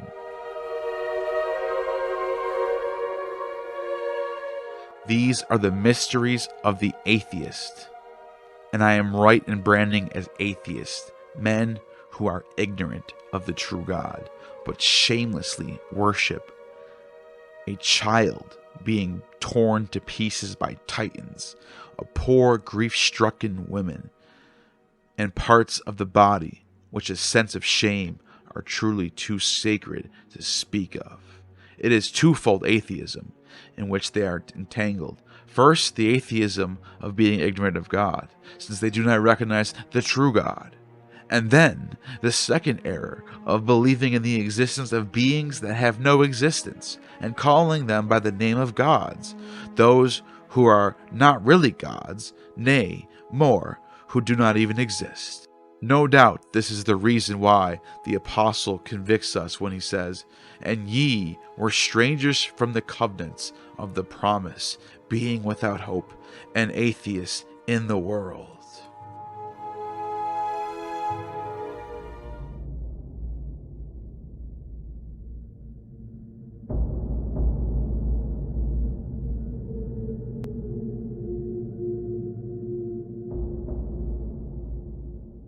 In one form or another, magical beliefs and rituals have always found a place in Greek tradition, although it must be said that magic as a distinct and easily recognizable category, one no longer readily accepted by modern scholarship.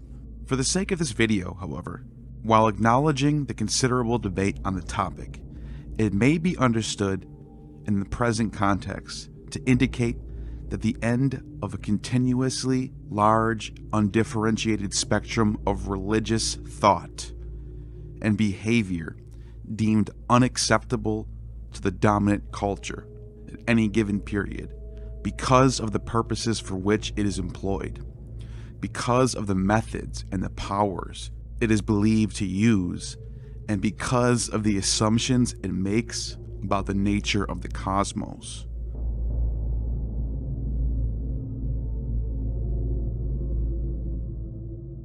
The ancient Greek religious tradition included a vast array of magical techniques through which it is believed that people could attain material enrichment and success, could discover hidden information, or can cause those they wanted to love them and those they hated to suffer or die. It seems likely that most people's religious beliefs and practices contained much that they may be categorized at the magical end of the spectrum. In an atmosphere of general uncertainty, insecurity, and helplessness, magic claimed to provide a method that worked directly and relatively, dependably, to solve all the problems, difficulties, and unfulfilled aspirations of everyday life.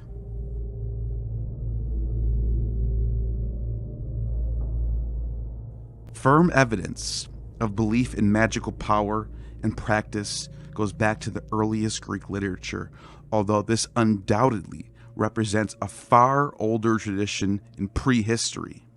Circe, in Homer's Odyssey, for example, knows how to summon spirits of the dead and uses magic rituals to transform humans into animals, while in the myth, Medea possessed the power of the evil eye and can cause all manner of harm by magical means.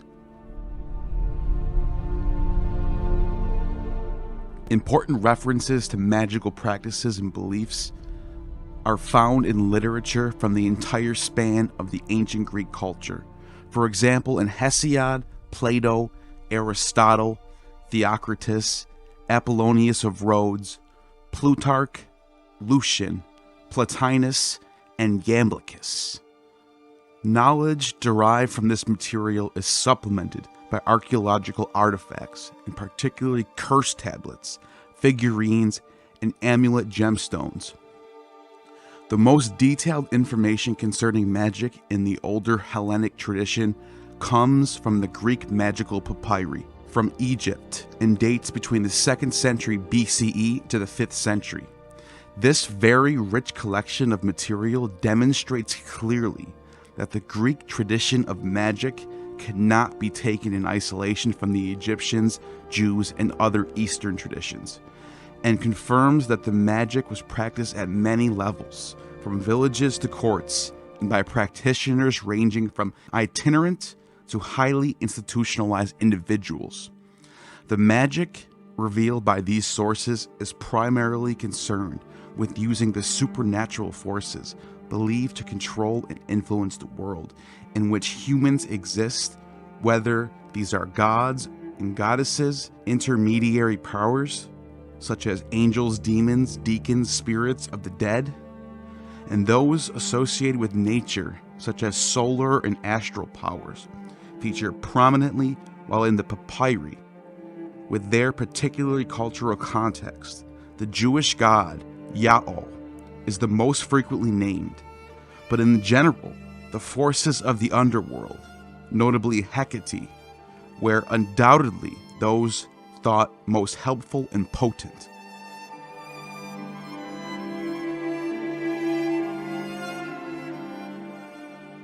Magical practice, ranging from the crude and casual to elaborate and formal, was thought to be empowered in almost all cases by a combination of speech and ritual action, although sometimes no more than vestigial at a low level. These words and actions, which are often involved overt symbolic linkage to desired outcome, were underpinned at the most complex end of the scale by a vast system of knowledge of numerous levels of often highly individualized supernatural powers, and of the names, words, and practices to make the responsive or submissive.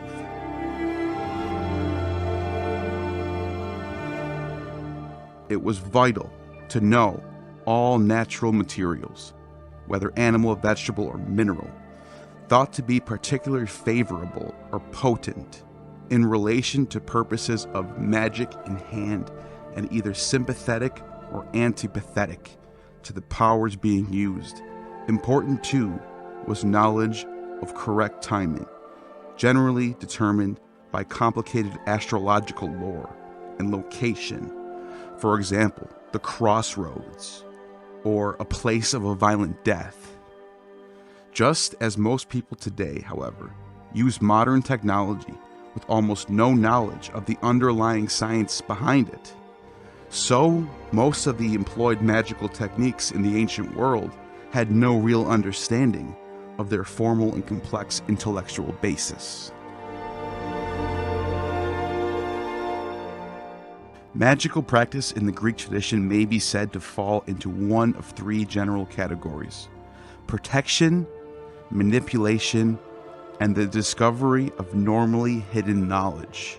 For protection, amulets were most commonly used. These operated at all levels, from individual and communal, and were either worn on the body or placed strategically on the doorpost of a house, for example, or on a city gate. All manner of materials were used, but all were thought to have some special, whether physical or symbolic. This might be increased by combining elements, by adding written formulae, and by preparing them at the proper time and place. Best known among enormous range of popular techniques of magical manipulation is the use of a curse tablet, or a voodoo doll. In the former case, magic formula most often inscribed on a lead tablet that was then associated with the enforcing powers by, for example, being inserted in a tomb or a burial at crossroads. The tablet was also frequently bound or fixed symbolically during the ritual, perhaps being tied with elaborately knotted thread or pierced with a nail. Practices involving magical figurines were generally similar, although wax or clay might be used, and rituals of piercing and binding were often more complicated, symbolic melting or severing of the image might occur, and it might be associated with the victim by using personal materials and by inscribing personal names on specific body parts. In both cases, ritual action was carefully timed and located, and was accompanied by equally elaborate verbal elements. Such practices were believed to cause general loss of performance, overwhelming lust, or even death. These effects might extend not only to human but to livestock and crops as well. Other manipulatory techniques involving summoning and the compelling supernatural powers or spirits in their more elaborate forms, complex rituals of invocation took place, and the interaction with the powers might be thought to occur in a trance state or by means of visions seen, perhaps in a shining surface of a vessel of water or a mirror. The latter practices relate closely to some use for determining hidden knowledge. Also, related to these manipulatory techniques are the late antique rites of theurgy, talked about by Neo-Platonists like Iamblichus. This is a form of divination.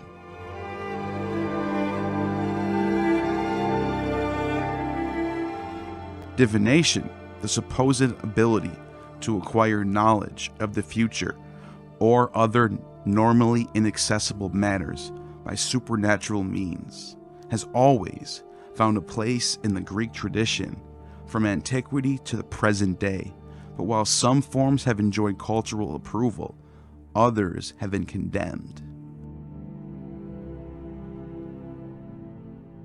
All the methods of divination in Greek tradition, from the most sophisticated to the most crude, operate on the same basic principle: the belief that the supernatural forces, whether gods, angels, demons, or spirits of the dead, endowed with greater understanding than humans, may reveal part of their superior knowledge through the phenomena being experienced or observed.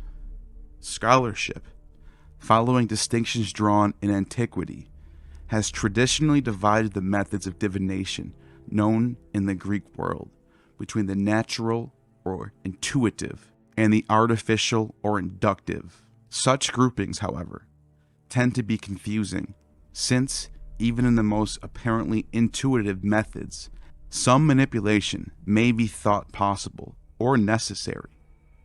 They also impose a distinction not perceived by the great majority of actual participants, and have further been understood in different ways by different scholars.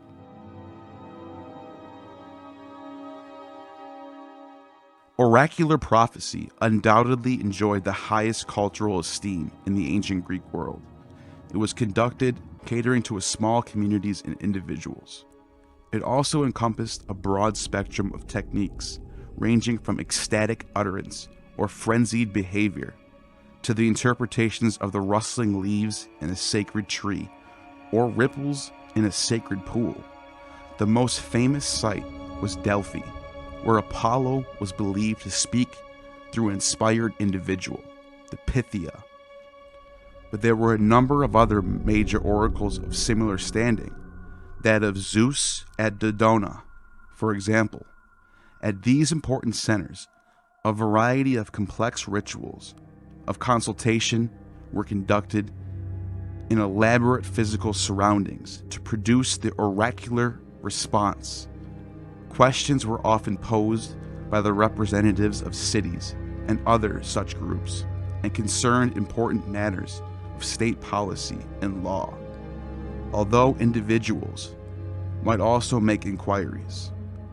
Another type of oracle operating at high cultural level, and best exemplified by the tradition of the Sibylline ecstatic prophecy, did not offer answers to specific questions, but rather spoke generally about the future.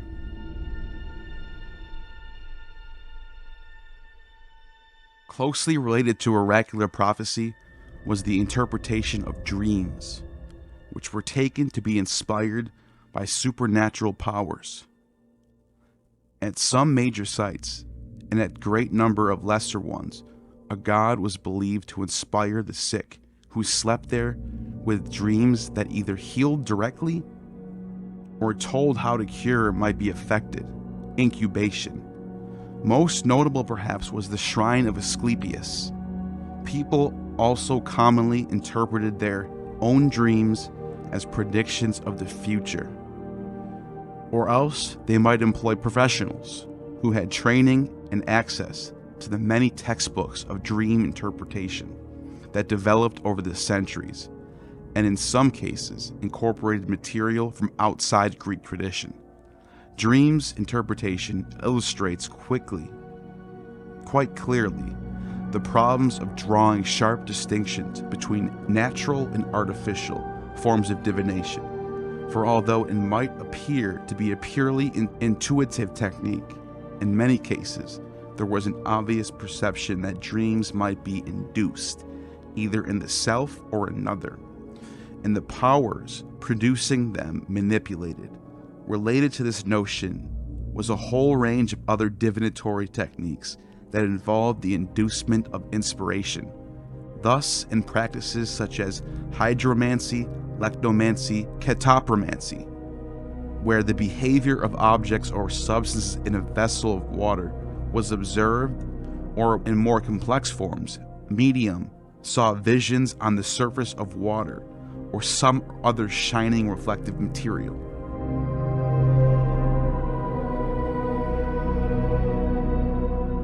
It was believed that supernatural forces could be induced or forced by a diviner or a sorcerer to reveal hidden knowledge. Often these powers were thought to be the spirits of the dead, and hence such techniques were perceived to be forms of necromancy. Other common and highly developed methods of divination in the pre-Christian Greek world included augury, in which that believed the behavior of birds was noted, hieroscopy, in which the behavior of sacrificial victims, and even more importantly, the formation, development, and marking of their various organs, such as the liver or shoulder blades, were observed. Also subject to interpretation were the chance utterances of people and involuntary movements of the body, such as twitching or sneezing, itching, as well as the patterns found on various parts of the body, like the palms, palm checking. Natural signs were thought to predict coming weather, while heavenly events from thunder and lightning to the appearance of comets and shooting stars were believed to be very significant. From Hellenistic times, the sometimes immensely complex and scientific technique of astrology developed under Eastern influence, using observation of the regular and irregular movements of heavenly bodies. This either predicted the future or determined the most appropriate course of timing of action. Other simple and consequently very common techniques involving the reading the pattern in which to cast objects, such as dice, grain, knuckle bones, or lots, fell, or the order in which they were extracted from a container. The point at which spinning objects stopped was believed to be revealing, for example, of the identity of a thief, and the significance might be derived from passages determined by some random method of selection in written text. With the rise of Christianity to dominance in the Greek world, the old officially sanctioned forms of divination ceased to be culturally acceptable. Most had formally banned by the 4th century, and gradually fell into disuse. Oracular prophecy thus almost completely disappeared as a result of the Church's need to preserve the authority of its canon, despite having enjoyed some prominence in the form of directly inspired utterance in primitive Christianity, and in some heretical sects, the various types of divination related to animal sacrifice also vanished, along with the sacrificial rituals themselves. But although the new Christian orthodoxy claimed that all forms of pagan divination were evil and nothing but vehicles of demonic deceit. Practice at popular level dictated that some at least would continue relatively unchanged. In the public sphere, incubation, for example, carried on without interruption, churches taking the place of pagan shrines and Christian holy figures, substituting as the source of inspiration. There is also abundant evidence throughout the Byzantine times and down to modern period that very many of the more private individual forms of divination continued to be practiced, and not only at local level, but sometimes even such places as the Imperial cult itself.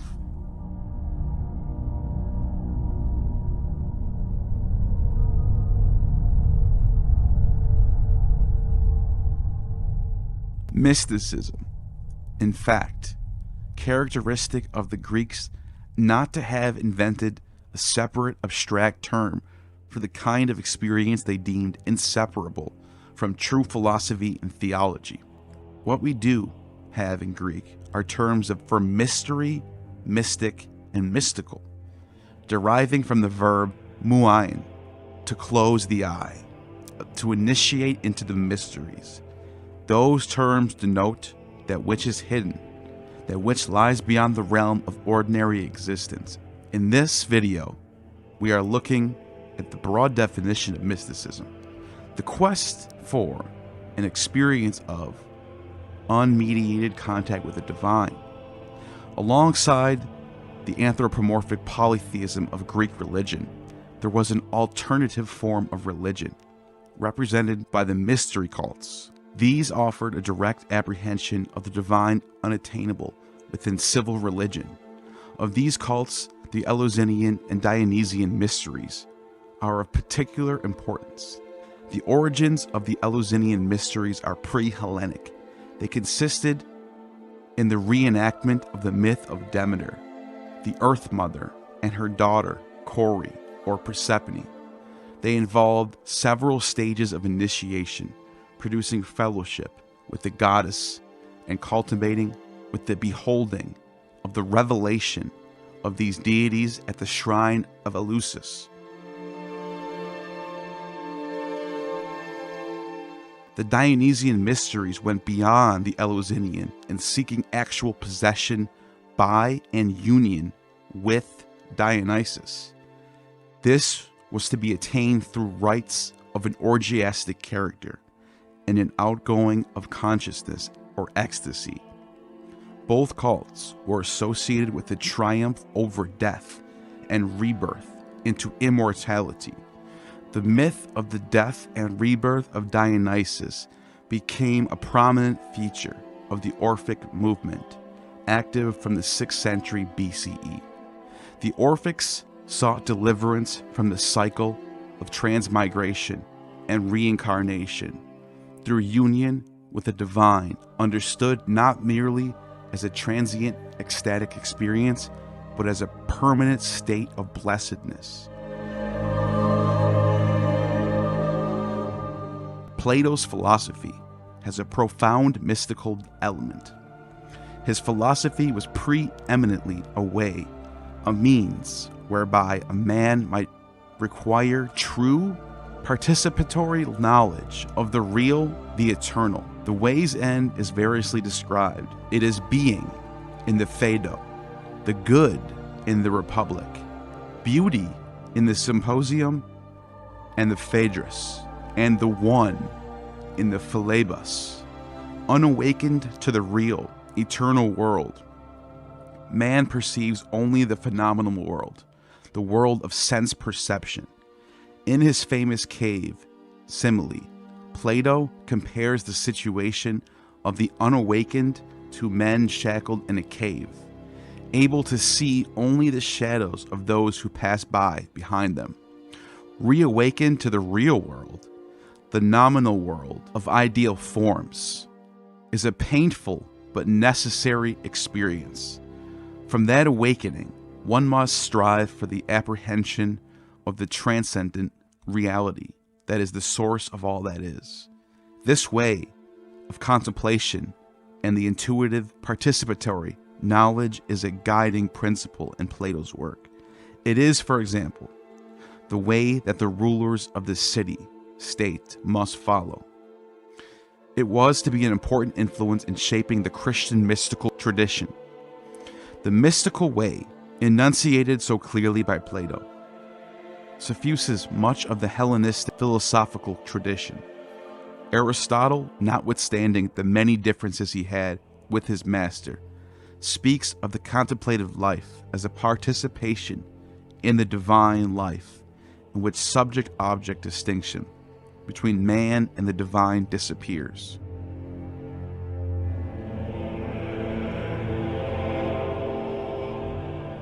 Successors of Plato elaborated the mystical element in his work. The Stoicized form of Platonism, known as Middle Platonism, which held sway roughly from the 1st century BCE to the 3rd century of the Common Era, developed a much clearer idea of the transcendence of God, as opposed to the divine that founded Plato himself. It was against this intellectual background that many of the most outstanding examples of Hellenic mysticism emerge. The work of Philo of Alexandria from the 1st century represents a form of Judaism profoundly shaped by Middle Platonism of his day. Philo presents God as a radically unknowable in himself, but made known in his powers or operations. This distinction, not original to Philo, was to have a long and eventful history. For Philo, God reveals himself according to man's capacity to apprehend him. To describe this process of revelation, Philo does use the language of the mystery religions, although he was not directly influenced by them. He describes the soul's journey to God as beginning with conversion and the recognition of the createdness of the universe.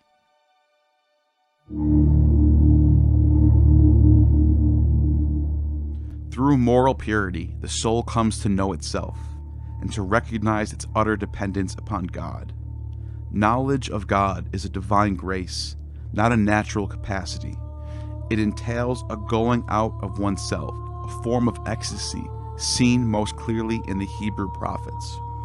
The shining of the light of God within entails suspension of the faculties, entails ecstasy and divine possession and madness. In such a state, the soul is superior to man, but less than God. The Hermetic movement that developed in Egypt in the first 3 centuries of the Christian era made some of the Egyptian religion and certainly drew upon Judaism, but was profoundly Hellenic in inspiration. The Hermetic texts present a guide to mystical experience, viewed from a variety of standpoints. They speak of God as ineffable, but unknowable by man by virtue of man's divine nature. The great evil is ignorance. The mystical way consists, therefore, the reacquisition of self-knowledge, which is knowledge of the divine, and the ascent to ecstatic vision of God in which man is deified, or rather realizes his own divinity.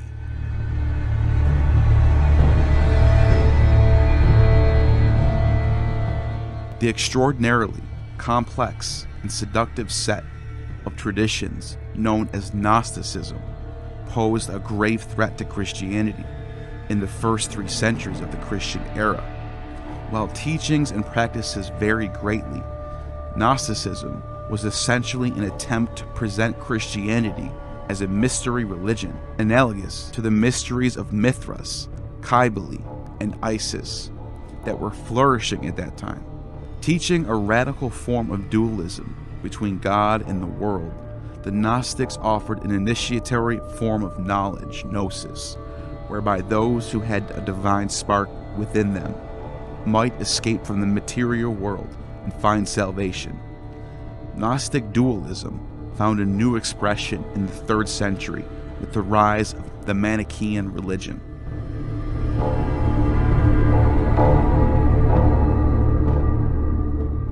finest example of Hellenic mysticism is to be found in the teachings of Plotinus from the 3rd century, founder of a tradition known as Neo-Platonism, the student of Ammonius of Alexandria. Plotinus took up the perception of the transcendence of God found in Middle Platonism and developed it out into a thoroughgoing statement of divine incomprehensibility. Plotinus's teaching is centered around the soul's ascent to reunion with the One. We know from his biographer, Porphyry, that Plotinus himself experienced mystical union with the One on several occasions. Plotinus teaches a way whereby the obscurities of the material life might be removed and the return to God accomplished. Plotinus had far more positive attitude to the material world than the Gnostics did, but is at the same time unequivocal in his understanding that the material is to be left behind on the soul's journey back to God. The return to the contemplation of God in Plotinus is also the return to oneself. It is a return to the vision of light, in which the subject-object distinction between man and God disappears, in which the soul becomes that light, being raised to godhood, or better, knowing its godhood. Center coincides with center. This is the life of the gods and of the godlike, and the blessed among them. Liberation from the alien matter that besets us here. A life taking no pleasure of the things of the earth. The passing of the alone to the alone. The Christian mystical tradition took up and reshaped many features of the mysticism of Hellenistic period, being principally indebted to Philo and Plotinus. Indeed, while Philo's influence on the Jewish tradition was initially minimal, and many of Plotinus' successors lapsed into theurgy, or magic, it was the Christians who preserved many of the insights of these two great teachers within the context of a living tradition.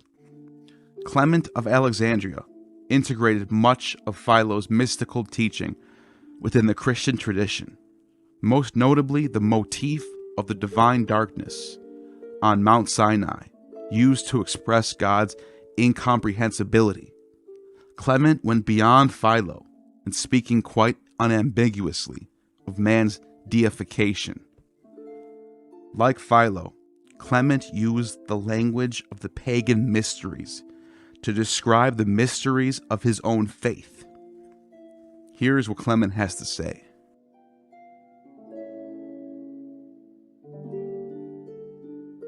O truly holy mysteries, O light undefiled, I am led by the torchbearer to be initiated into heaven and God. Though initiation I become holy, the Lord is my hierophant, and as one who leads by light, photogogus, seals the votary for himself. We should not forget how attractive this sort of language would have been to a 2nd century Alexandrian ear. Origen's work was deeply mystical character, something that those familiar only with his On the First Principle and Contra Calcem would know. For Origen, the mystical life is a realization of the union with Christ effected at baptism. His commentary and homilies on the Song of Songs develop this theme. Origen takes Proverbs, Ecclesiastes, and the Song of Songs to refer to 3 stages of the ascent to God, that is, the acquisition of the virtues to the proper understanding of the natural world, and finally, contemplation of God. In this understanding, the goal of the mystical life is union with the spiritual intellect, or nous, to God through contemplation. It does not entail ecstasy.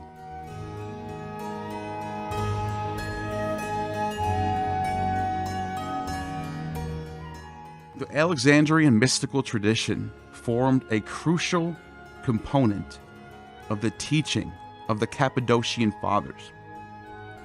This is evident in St. Gregory of Nyssa's Life of Moses.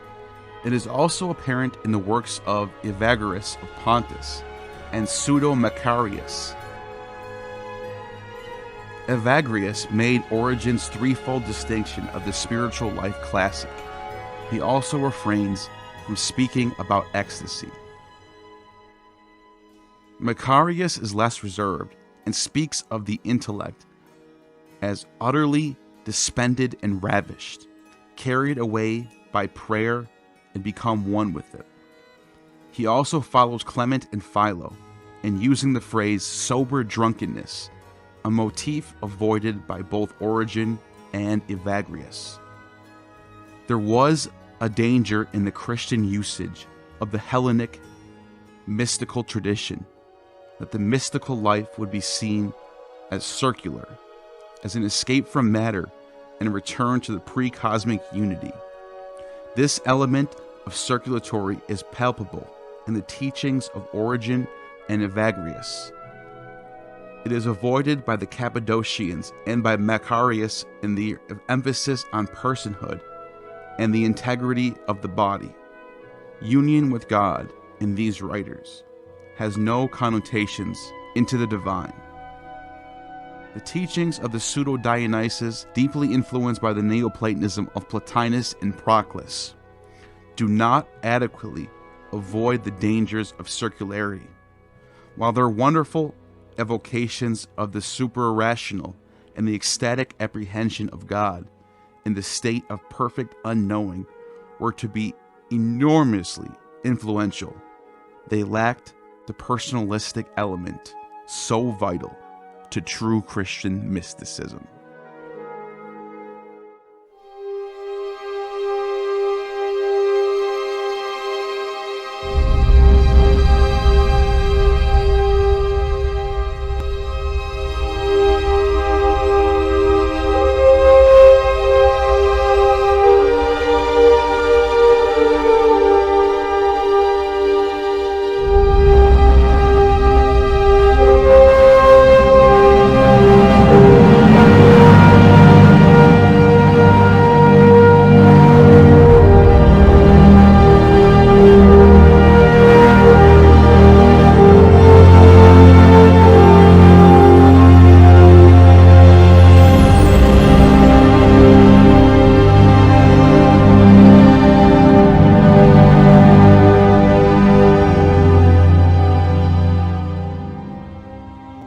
The goddess Athena, who was known by the Romans as Dea Roma and Minerva. She is equated by the Greeks with the Egyptian goddess Neith, who is the patron goddess of Sais, Egypt, possessing very similar traits. But both of these goddesses can trace these traits to the goddess Anat, Canaanite Ugaritic goddess, with the epithets such as the Virgin and Wisdom, clearly possessing similar traits as this goddess. Nike Victory, Pallas Athena, Athena Sophia of Wisdom, the Parthenos, Athena the Virgin. Some go as even far to equate her with the Hindu god Saraswati for being the goddess of knowledge and wisdom as well. However, it's clear that Minerva and Athena are the same god with the same origin story. To prevent any more confusion, I'm going to call her by her Latin name, Minerva, from here on out. Her origin story goes all the way back to the time before Jupiter deposed Saturn. The nymphs of the mountain and the ocean in Crete, without the knowledge of Cronus, raised Jupiter, the father of gods and men. By that time, he was in love with the nymph Metis. She was the most prudent of all the nymphs. She decisively helped Zeus win victory over deposing his father Saturn, who ate his own children. She gave Jupiter the magical herb, which forced the terrible child-eater Cronus to pull out of his stomach all the gods he had swallowed. Metis was the first wife of Zeus.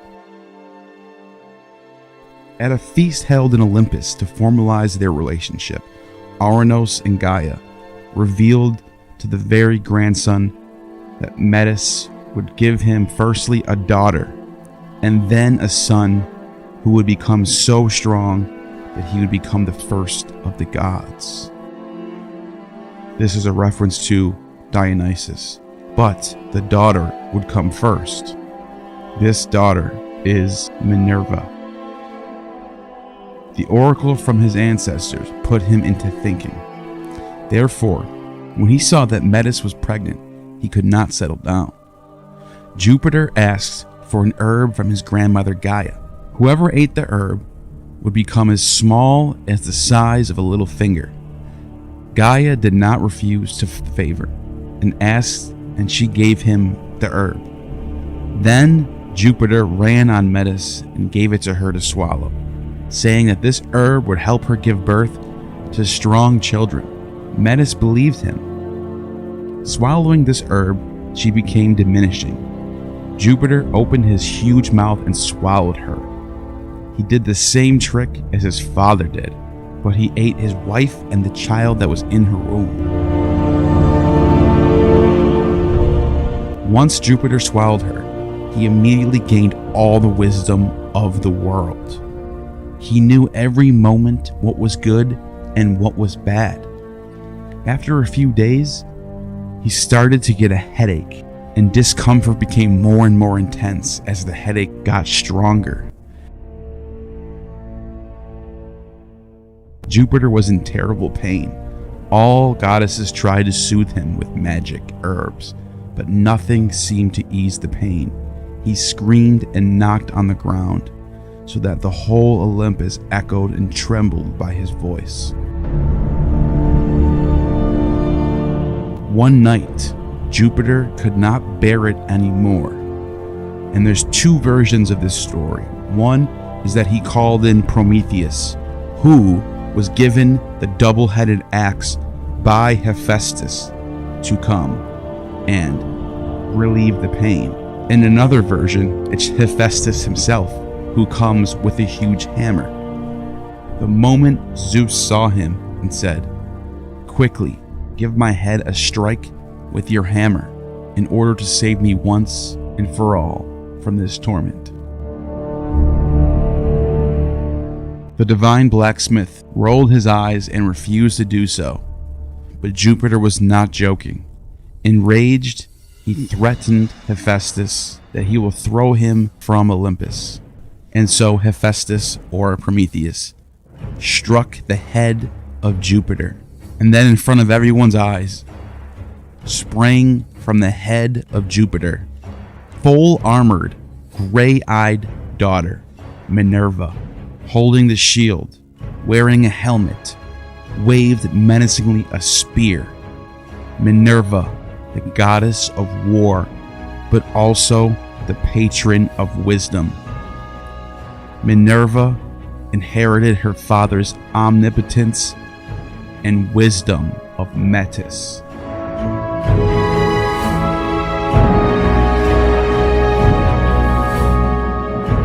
Here's what Proclus has to say about Minerva.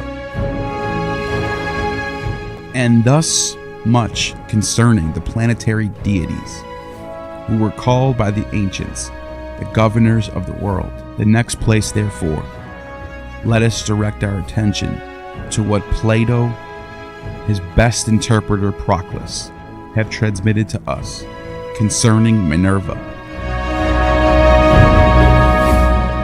The divinity connected with the ether also has an allotment in the celestial regions. Plato in Timaeus describes this goddess both a lover of war and a lover of wisdom, for he says that she is philopolemic and philosophic, as she everywhere, however, exerts this twofold power according to her intellectual, supermundane, and mundane substance. I shall present what Proclus says, representing the two powers of the goddess. In his commentary on what part of the Timaeus where she is celebrated by Plato, in the Demiurgus and Father, says he of the whole world, many orders of gods that had the form of the one present themselves to the view, and those are of a guardian, or demiurgic, elevating, connective, perfective characteristic. But the undefiled and untamed deity Minerva is one of the first intellectual unities subsisting in the Demiurgus, according to which he himself remains firm and immutable, and all things proceeding from him participate of the inflexible power, and through which he intellectually perceives everything, and is separate in an exempt manner from all beings. All theologists, therefore, call this divinity Minerva, as being brought forth indeed from the summit of her father, and abiding in him, being demiurgic, separate, and immaterial intelligence. Hence Socrates, in the Cratylus, celebrates her as Theonoe, or deific intellection, but as in conjunction with other divinities, sustaining all things in the one Demiurgus, and arranging wholes together with her father.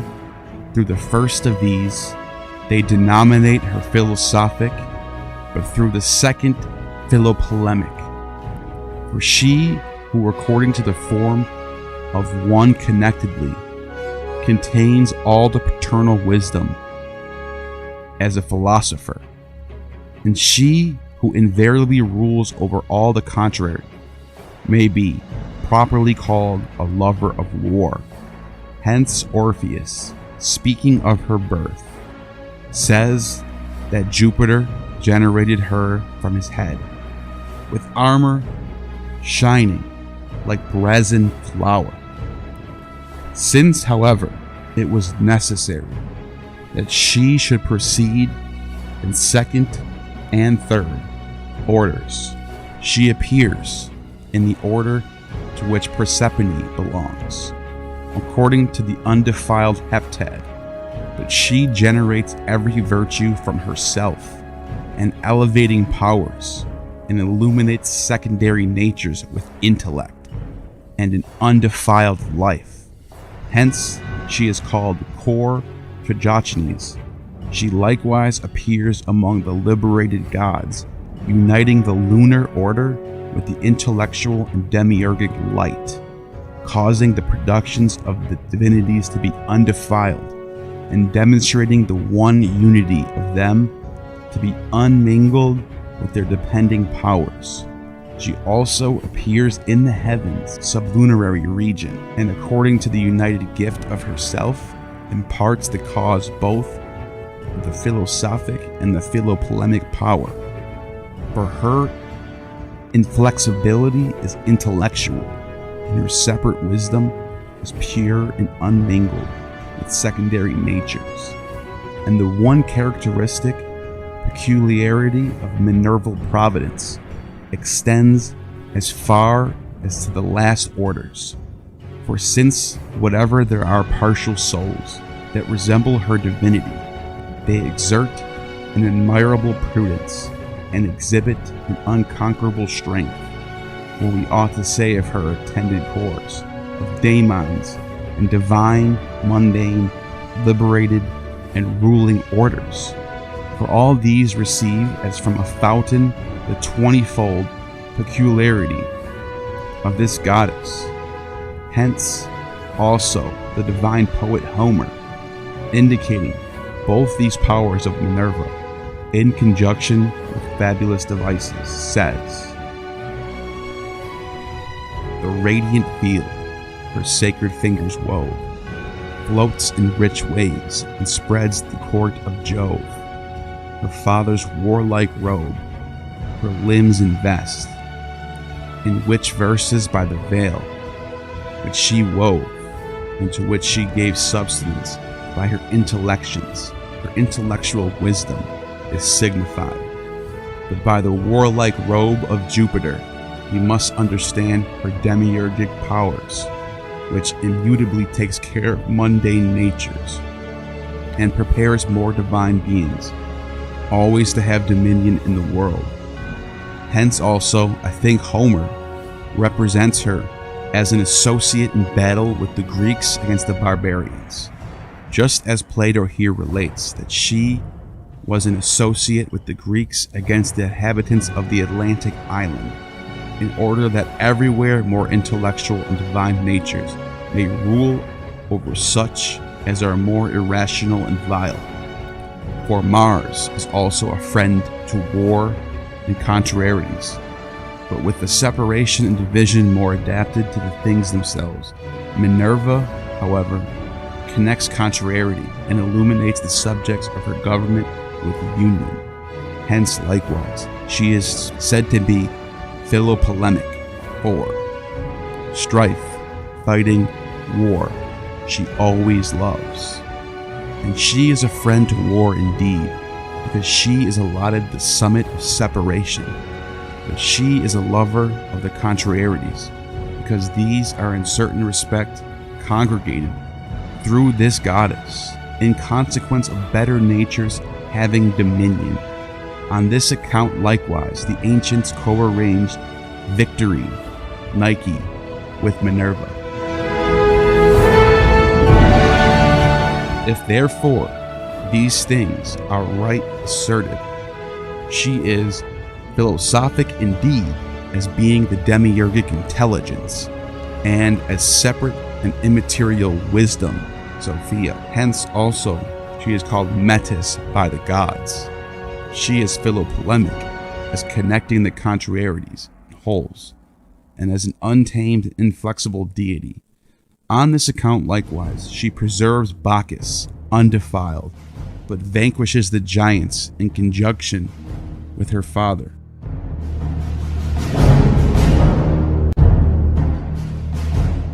She too alone shakes the aegis without waiting for the mandate of Jupiter. She also hurls the javelin.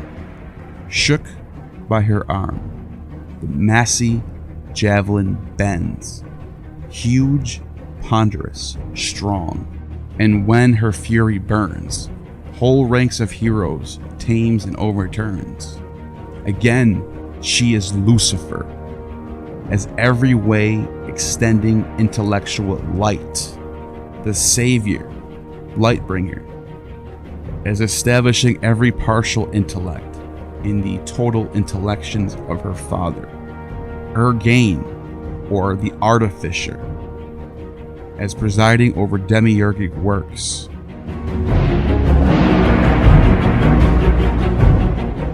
Orpheus says the father produced her, that she, the queen, might be of mighty works. But she is Caliurgos, or the beautiful fabricator, as connecting by beauty all the works of the Father, the Virgin, as exerting an undefiled and unmingled purity, and Agiochus, or aegis bearing, as moving the whole of fate, given the keys to fate, and being the leader of its productions. Her alone has this power, no other gods possess. With respect to the spear and shield with which this goddess, in the statues of her, is represented as armed, Iamblichus, as we are informed by Proclus, explains these in a most divinely inspired manner as follows.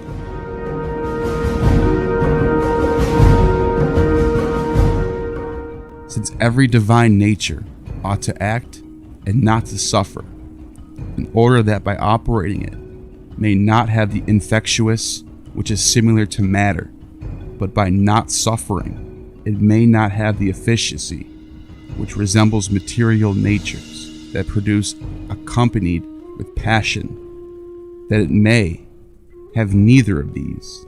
He asserts that shields are powers through which a divine nature remains impassive and pure, surrounding itself with an infrangible guard. But spears are powers, according to which it proceeds, without contact, operates in all things, amputating the material nature, and giving assistance to every generation, producing form. These powers are first seen in Minerva. Hence, also in the statues of her, she is armed with a spear and a shield. She vanquishes everything, and according to the theologians, remains inflexibly and uncontaminated in her Father. These things are seen in secondary degree in the Minerval powers, but in such as are whole, and such are partial. For as the Jovian and demiurgic multitudes imitate their monads, and as the prophetic and Apolloniacal multitudes participate of the characteristic peculiarity of Apollo, thus also the Minerval number adumbrates the uncontaminated and unmingled nature of Minerva, and they are seen ultimately in Minerval souls. For in these also the shield is untamed and inflexible power of reason, but the spear is that which is incisive of matter, and which liberates souls from the perturbations arising from demons or destiny. With respect to the mundane allotment also of this goddess, who proceeds supernally from intellectual causes to earth.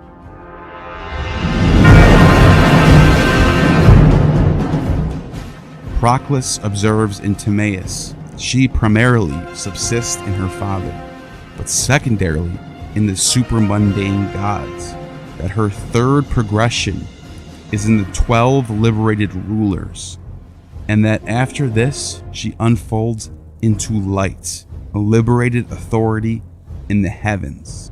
In one way, indeed, in the Eneritic sphere, for there are also a certain allotment of this goddess is expanded, whether it be about the ram, or that about the virgin, or whether it be some one of the northern stars, as the Electra, which is thereby certain persons asserted to be, but she unfolds his power in another way in the sun.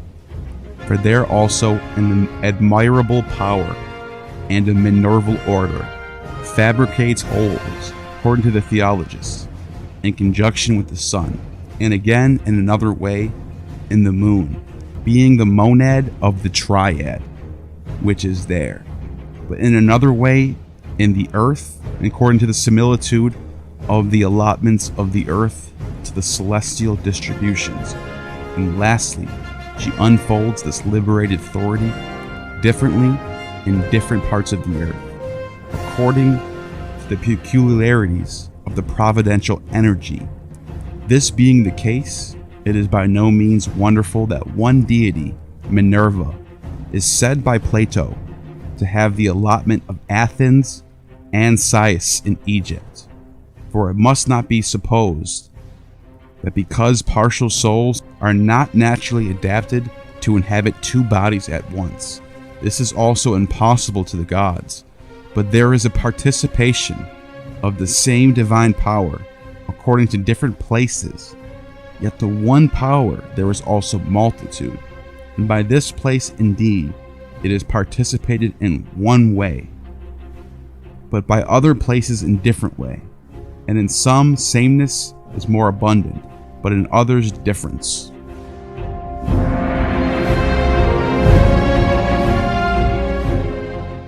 In another part likewise of the same admirable work, Proclus observes of this goddess that it is manifest from the Greeks that her dominion extends from on high as far to the last of things, for they say that she was generated from the summit or head of Jupiter. But the Egyptians relate that this inscription was written in the adytum of the goddess. I am the things that are, that will be, and that have been, but none has ever laid open the garment by which I am concealed. The fruit which I brought forth was the sun. The goddess, therefore, being demiurgic, and at the same time apparent and unapparent, has an allotment in the heavens and illuminates generation with forms. For the signs of the zodiac, the ram is ascribed to the goddess, and the equinoctial circle itself, where especially a power motive of the universe is established, and thus much concerning the philopolemic and philosophic goddess Minerva.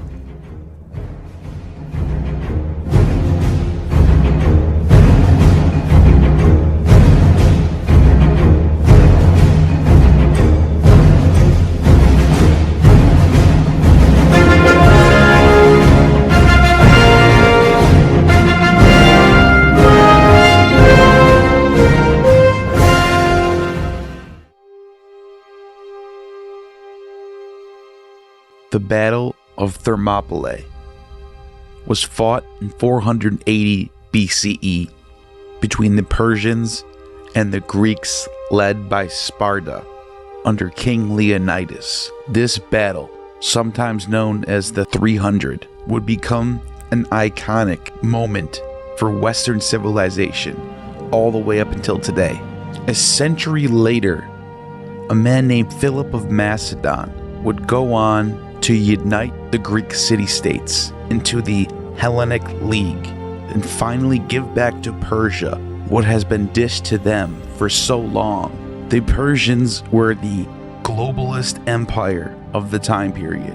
The king of the Persians was known as the King of Kings. For example, Xerxes had titles such as Great King, Pharaoh of Egypt, King of all countries, King of Babylon, King of Kings.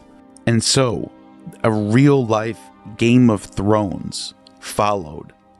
The last ruler of this line would be Darius III, and just before Philip invaded Persia, he would get murdered, and his son Alexander would take control of the soon-to-be Macedonian Empire. Alexander would be the hegemon of the Hellenic League that his father Philip started, and he would also become the Pharaoh of Egypt, King of Persia, King of Kings, if you will. Alexander's empire would span all the way from India to the Mediterranean. He had plans to go into Rome and into Arabia. In fact, while Alexander was on campaigns in the east, his uncle, also named Alexander, was already invading Italy, and he failed and was killed. After making a treaty with the Romans, he had one successful victory over the Samnites, but was killed by the Lucanians at the Battle of Pandosia. After his death, he was succeeded by Aeacides, the cousin of Alexander, and he would be the first satrap of the kingdom of Epirus. This would be important for the rise of Rome. When Alexander dies, the empire is divided up and sliced up into satrapies, in the same way that Cyrus had his kingdom laid out. Except at this point in time, there is no King of Kings, if you will. So the Game of Thrones begins at this moment. Before Alexander the Great was even laid to rest, his body was being taken back to Macedon in a giant tomb on wheels, carried by horses and Bacchanals playing flutes and singers and dancers. It was a scene to be held. Aridaeus had the honors of taking Alexander back to Macedon to his mother Olympias, who at this point in time was closest thing you're going to get to a queen of the world. But just as Aridaeus was on his way to get through Turkey, Ptolemy, the savior, son of Lagus, intercepted the tomb and brought it down to Egypt, where he would have Alexander placed with who he thought was the real father of Alexander, which was Nectanebo. This story would be placed in the Alexander romance. Perdiccas, the regent of Babylon, was furious after this, so he went down to fight against Ptolemy for the body of Alexander. But Ptolemy would be the one to defeat Perdiccas. The Diadochi is officially underway. Alexander's generals are now at war. It's time to choose a side. I can do an entire 3 to 4 hour video just in the next 5 years span. But to save time for the topic of this video, I'm going to skip ahead and to let you know that when the dust settles, we end up with Lysimachus in control of Thrace and Phrygia. Antipater died at age 81, was succeeded by Cassander. Cassander would be the one to arrest and murder the mother of Alexander the Great, Olympias.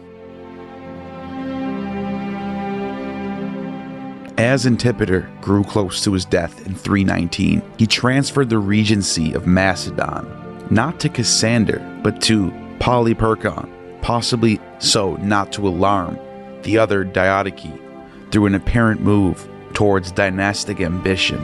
Cassander, however, rejected his father's decision and immediately went to seek support of Antigonus the One-Eyed, the general of Alexander, along with Ptolemy and Lysimachus, to forge the strongest allyship between these four. This would not last long, as Seleucus I had plans of his own to be the next king of kings and control Babylon, and he was extremely successful, defeating battle after battle.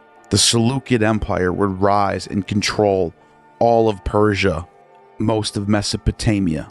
Antigonus, who was the satrap of Phrygia, made an attempt to make a new division following the death of Perdiccas by the hands of Ptolemy.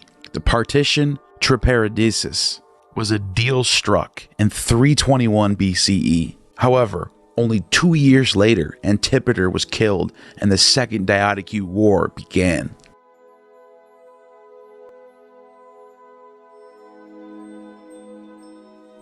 Cassander would stand out in these wars as being the most hostile to the memory of Alexander because of what he did to his mother and how he was opposed by the kingdom of Epirus, the last stand of remnant from Philip and Olympias. He would have Alexander IV, Roxana, and all of Alexander's supposed illegitimate sons executed, and lied to Olympias when he said that he would spare her life. He would then move the capital from Pella to Thessalonica, which he named after his wife.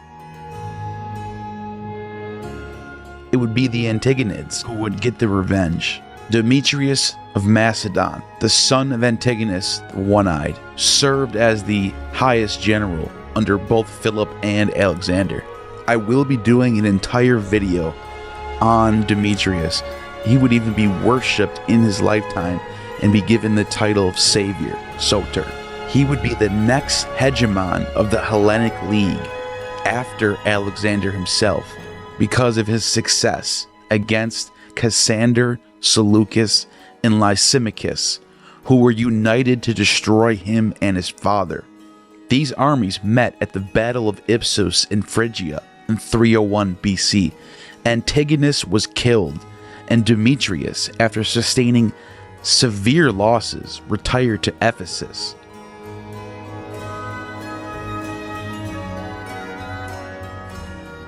Plutarch gives an amazing story about his life, ups and downs, but to make a long story short for this video, by the year 294 BCE, he finally establishes himself on the throne of Macedonia by murdering Alexander V, the son of Cassander, and faced the rebellion, but was able to restore the League of Hellas.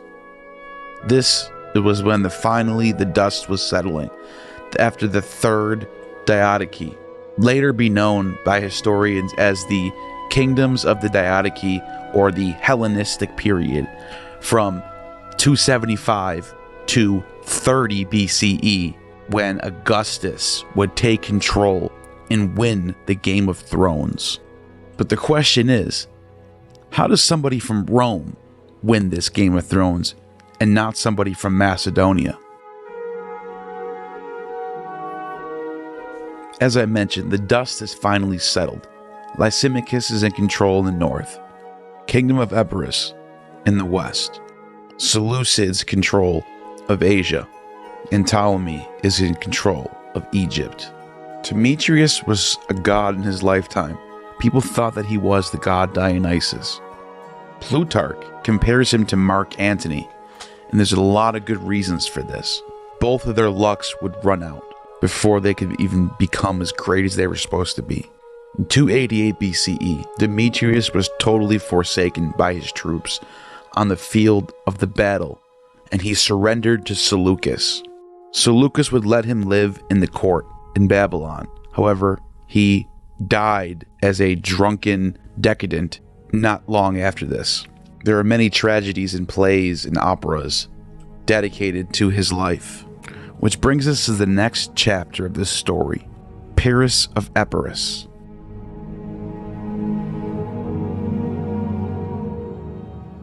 A direct descendant from Alexander's dynasty, he would do what Alexander's uncle tried to do and go and invade Italy once and for all.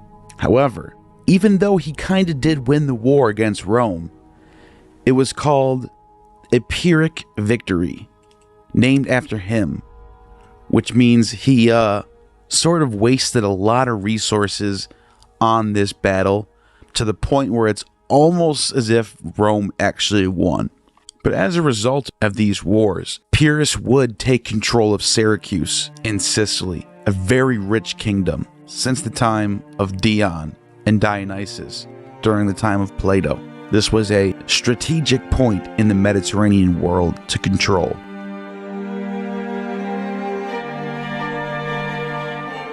Seleucus was now calling himself the King of Kings. Seleucus nominated his son Antiochus I as co-ruler and viceroy of the eastern provinces in 292, the vast extent of the empire seeming to require a double government.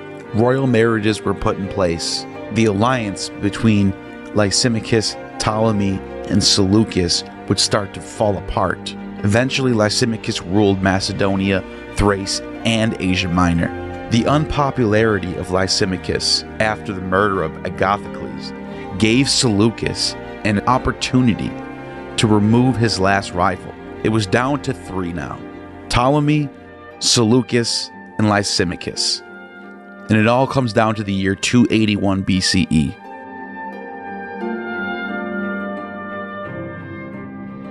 In a true Game of Thrones style, Ptolemy Caranus would be the breakout superstar of this story. This is where shit gets crazy. Ptolemy Caranus, whose name means thunderbolt, known to be impatient and a destructive character. He was the eldest son of Ptolemy Soter, the king of Egypt, born around 319 BCE.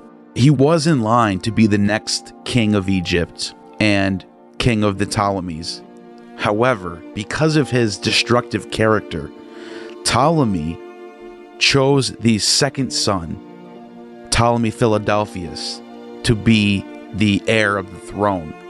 Because of this, Ptolemy Caranus angrily left the kingdom and went to Seleucus. Following his departure from Egypt, Ptolemy Caranus went to the court of Lysimachus, who was ruling in Macedon and Thrace and Asia Minor. Lysimachus's court was divided on the question of if they should support Caranus or not. On one hand, Lysimachus himself was married to Ptolemy II's sister, Arsinoe II. On the other hand, Lysimachus's heir, Agathocles, was married to Caranus's full sister, Lysandra. Lysimachus ultimately chose to support Ptolemy II and sealed that decision at some point between 284 and 281 by marrying his daughter Arsinoe to Ptolemy II. This is where things get crazy. The course of events of how this played out is very unclear, and it's almost going to sound unbelievable, but Ptolemy Caranus by himself was able to carry out the murder of Agathocles, which led to Seleucus invading Lysimachus's territory and then defeating Lysimachus, which brings us to only two people left in all of the Diadochi, Seleucus and Ptolemy. And Ptolemy's son then murdered Seleucus behind his back because he thought he had his support. Coronis was placed in the court of Seleucus following his help against Lysimachus, but seeing the opportunity to gain, Ptolemy Coronis was able to kill Seleucus and become the king of Macedonia. So within 1 year, the year 281 BCE, both Lysimachus and Seleucus are now dead, and Ptolemy the Savior, Ptolemy Soter, is the last standing general, the last king of all the Diadochi. He's kind of the winner of this Game of Thrones, but obviously it's not over yet. There's still this tension between son and father, and so Ptolemy Coronis was the king of Macedon for 2 years, from 281 to 279. And in January of 279, a group of Gauls, led by Bulgius, invaded Macedonia from the north, and Ptolemy Coronis was killed in this invasion. And that was the end of this sporadic and almost unbelievable turn of events in the Diadochi.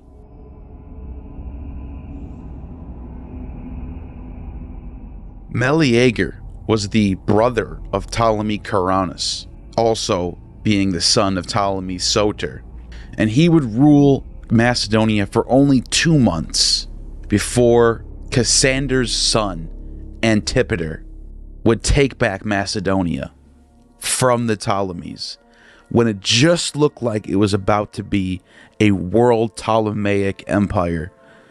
Cassander's son got it back. And that is the end of the Ptolemies in Macedonia. Antiochus the Soter succeeded Seleucus and would reign for 20 years and get the title King of the Universe, King of Kings, and thus the Seleucid Empire would stay extremely stable until the rise of Rome. And the Ptolemies would stay extremely stable down in Egypt until the time of Rome. So, to conclude this kind of chapter of this Game of Thrones that we're talking about here, Seleucids and Ptolemies settle the dust, and these are the two empires that would play tug-of-war for the next 200 years. Macedonia, though, would engage with Rome on one front, as Rome engages with Carthage on another front. The kingdom that was put in place by Pyrrhus in Syracuse was taken over by the Romans, who defeated Archimedes at the siege of Syracuse in 212 BCE. The rise of the Roman Republic would ensue from this, and Carthage would now be on the front of this war against Rome.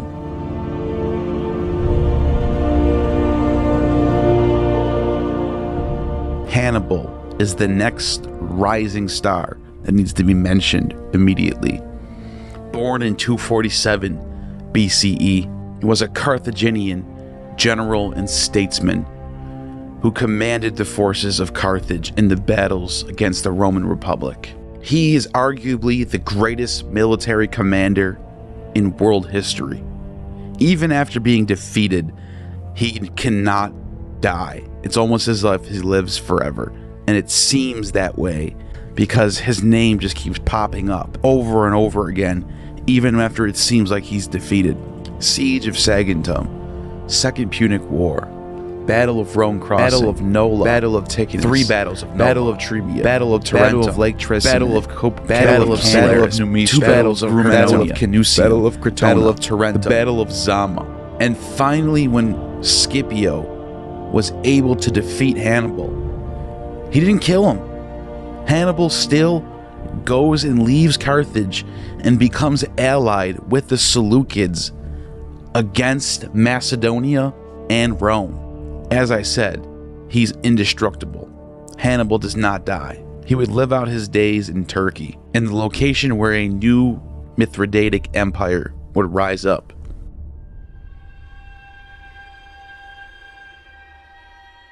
It would be at this time when Rome would have control of all of the Western Mediterranean, finally taking control of Carthage and Spain and setting their sights to the east now and squaring off with the famous Macedonians. Lucius Aemilius Paulus Macedonicus, a two-time consul of the Roman Republic, conquered Macedonia in the Third Macedonian War. The Third Macedonian War was fought between Rome and King Perseus of Macedon, the final successor of the Macedonians that goes all the way back to Philip and Alexander and Antigonus the One-Eyed. And when Philip V of Macedon was killed, he was succeeded by Perseus. Perseus was the last king of the Antigonid dynasty and the last Macedonian who can trace his roots back to the time of Alexander. As I mentioned, he was defeated by Lucius Aemilius Paulus, but was able to live in the court at Rome and live out the rest of his days in good conditions and very famous as well. This was the end of the Greeks and the beginning of Rome. The Seleucid Empire would slowly get sandwiched in by the Romans and the Parthians, as the descendants of Ptolemy would stand by in Egypt and watch as their enemies would fall to Rome.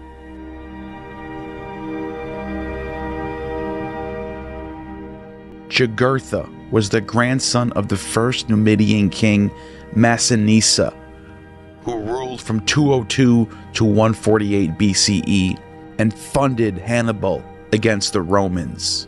Gaius Marius, one of the old Roman Republic heroes who served as consul for many years, squared off against Jugurtha, whose father supported Hannibal and assisted him in the Battle of Zama in the Second Punic War.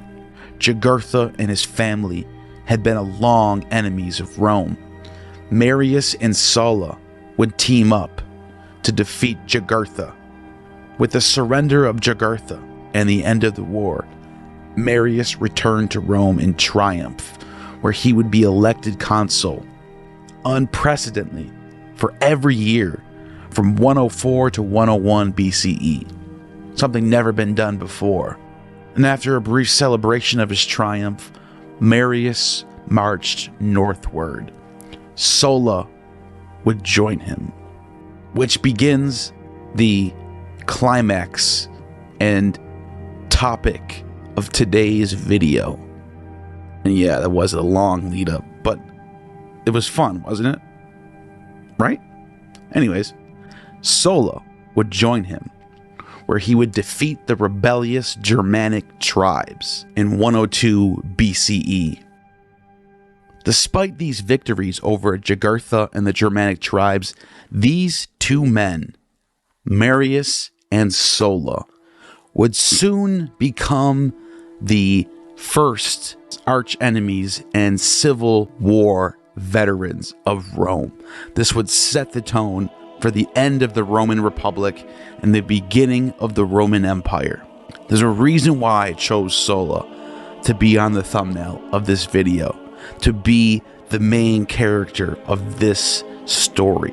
Because most people, when they're telling this Game of Thrones tale that really happened on planet Earth, usually start off with Alexander the Great and end somehow with Augustus, which is fine. I'm totally okay with that. But there needs to be credit where credit is due, and that's Sulla.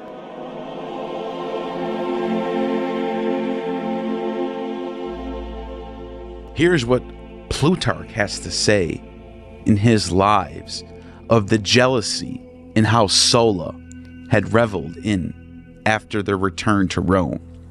Marius triumphed, but the glory of the enterprise, which through the people's envy of Marius was ascribed to Sulla, secretly grieved him. And the truth is, Sulla himself was by nature vainglorious, and this being the first time that from a low and private condition he had risen to esteem amongst the citizens. Sulla is the Caesar before Caesar. After a series of well-placed bribes and moves, Sulla would climb the political ladder by securing the position of Praetor Urbanus in 97 BCE, and later the proconsul to Cilicia, where he would remain until 92 BCE, which brings us to the Social War. And here's where things start to turn for the Roman Republic. The jealousy and hatred would only deepen between Marius and Sulla.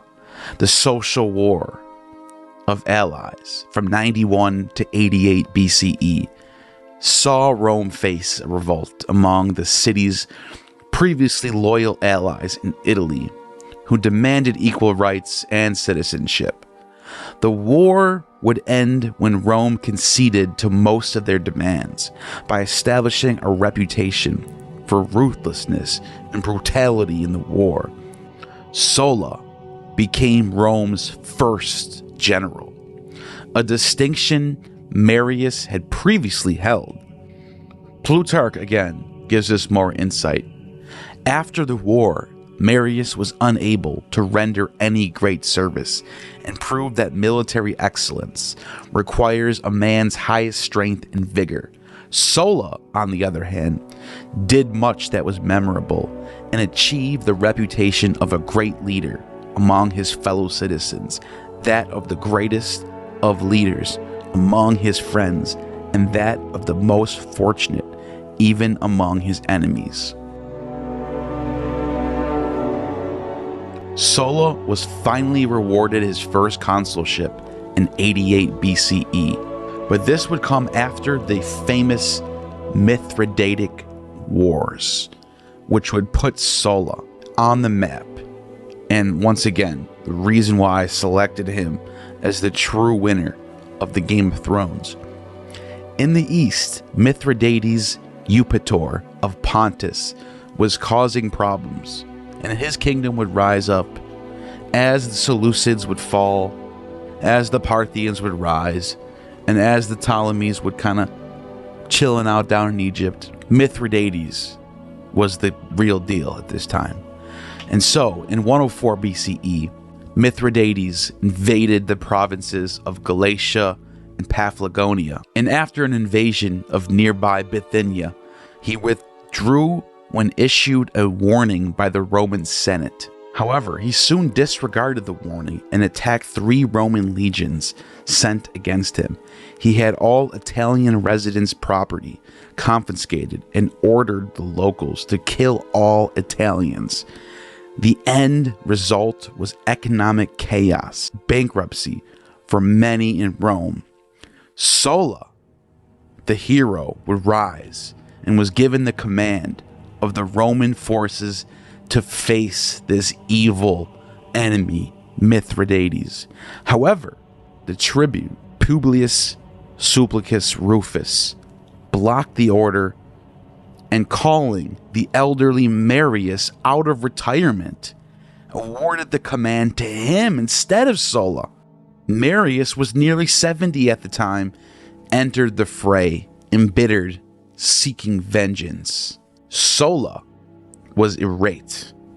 Not only was possibly victory stolen from him, the fame, the triumph, the glory taken from Sulla and given to Marius, but the spoils of war as well, the riches, the money, the gold. So realizing that Sulla had the support of the army, 6 legions, 30,000 men, he said, you know what? I'm going on my own. And so, as Plutarch writes, Sulla shouted orders to set fire to the houses, and seizing a blazing torch, led the way himself and ordered his archers to use their firebolts and shoot them up at the roofs. This he did not from any calm calculation, but in a passion, and having surrendered to his anger the command of his actions, made his entry by the aid of fire, which made no distinction between the guilty and the innocent. Now, with fighting breaking out in the streets and the Senate against him, Sulla realized his best decision was to withdraw to the east and win battles to get famous. He escaped the city with the 6 legions, chose to march against Mithridates. Marius returned to Rome, initiating 5 days of murder and plunder, where he was again declared consul, only to die shortly afterwards in 86. Many of Sulla's supporters were executed. The rebellious Sulla, now angry, refused to obey a summons to return to the city and face a trial.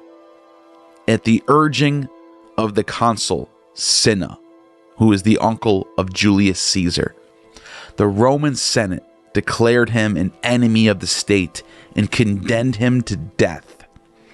Ignoring all of this, Sulla continued eastward, and not only did he defeat Mithridates, but crushed the rebellion in Greece and conquered Athens for the Romans. Sulla was now paving the way for Pompey and Caesar to win glorious battles all over the Roman Empire. And while he was in Athens, he earned a reputation for his ruthlessness by granting his men permission to pillage and murder as they saw fit, eventually destroying the very groves where the great philosophers Plato and Aristotle had reflected on the human condition. Even the ancient symbol of Athens, the Acropolis, was plundered. He would campaign for 5 years. When Sulla returned to Rome in 83 BCE, he took his army and crossed the Rubicon. Yes, Sulla crossed the Rubicon nearly 40 years before Caesar would do it. Sulla did everything Caesar did before Caesar did. In fact, Caesar would be brought in front of Sulla as Sulla sat as the dictator of the Roman Republic. And Sulla had the choice to kill Caesar because of his uncle Cinna, or free him. And he decided to free him. And so Julius Caesar was at his knees in front of Sulla, life in his hands. Sulla was more powerful than Julius Caesar. And Julius Caesar at this time was extremely powerful too. He was Rex Sacrorum, the highest priesthood that is available in the Roman religion.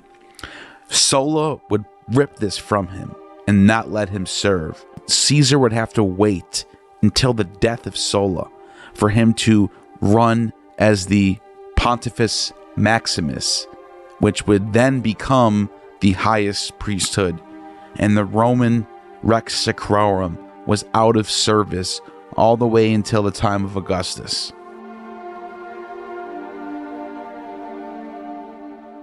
Sulla had promised that after Rome would reach its destination of the civil wars, uprisings of the borders, after he completed his duties as a general, he had promised to take away his dictatorship and give it back to the Republic. This is something that Julius Caesar also did as well, before he was murdered in the Senate floor. However, this didn't happen with Sulla. Sulla actually did give up his dictatorship and lived out his days in retirement in the city of Puteoli, Italy, where he would take all of his riches and he had a boyfriend who was a famous musician and actor in plays named Metrobius. And they would live out their days as drunken Bacchants, reveling and living it up until they died. Sola would live till 60 years old. The last 2 years of his life was not a dictator. He was still doing political affairs up until his last week of his life, but he was not in the Roman Senate and had nothing to do with being a dictator in his last 2 years.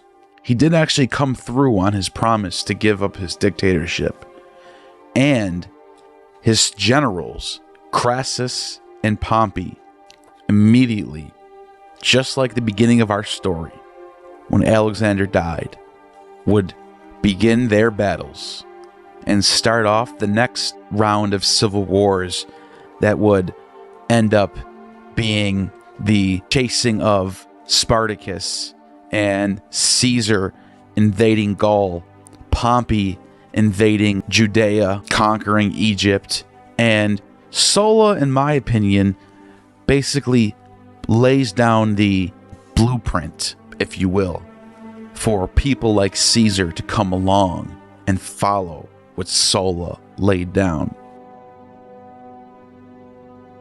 Caesar would win the civil war against Pompey. Rome would rise and take over all the Mediterranean, stretching all the way to Babylon.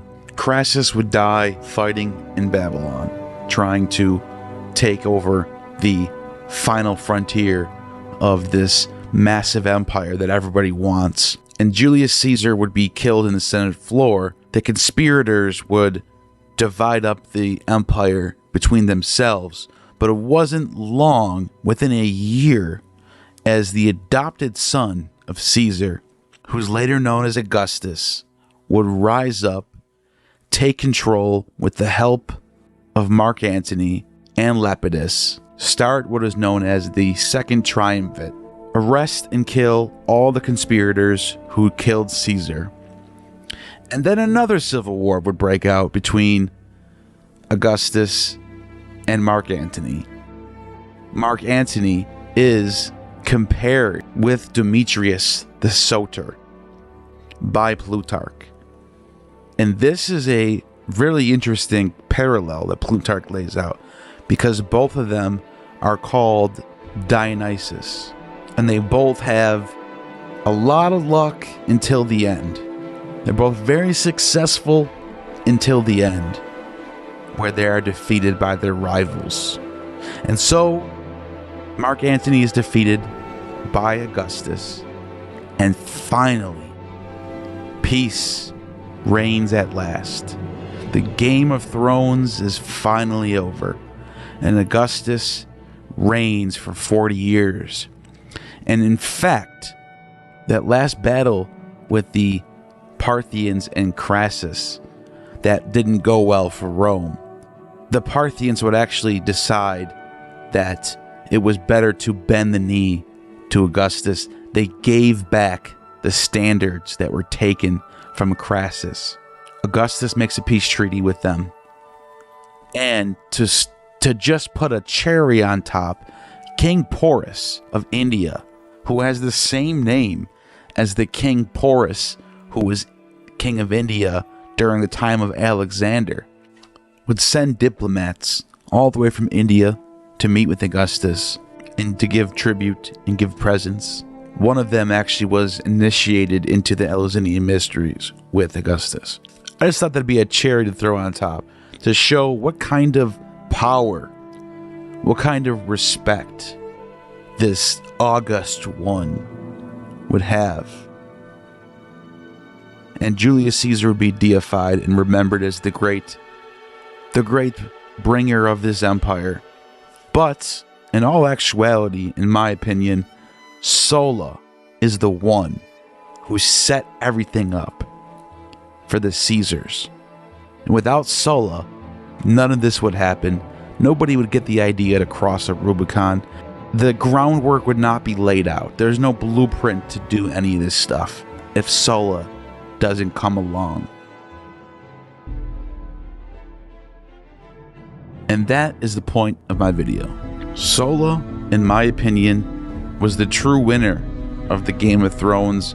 And the reason why is because nobody killed him or defeated him. He decided that his time was up and that he actually gave up his dictatorship and lived out his life retired as a Bacchic reveler with a bunch of playwriters and musicians living out their days in bliss as winners, as true victors over the politics. And even Augustus, after how successful and lucky Augustus was, he would go to his deathbed angry about his legions in the north that lost to the Germans. And so the reason why I bring this up is because there is no end of this story. The empires keep fighting. They keep being invaded by barbarians.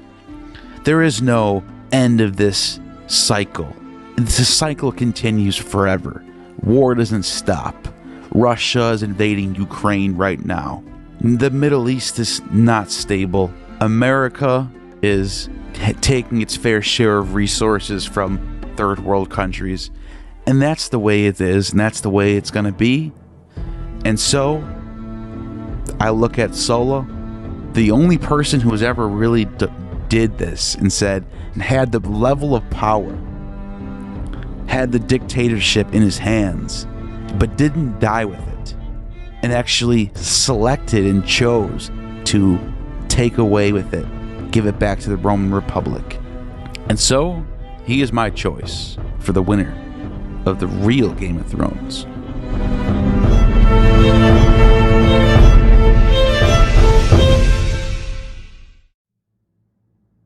After the collapse of the Bronze Age, it's almost as if the world started over again.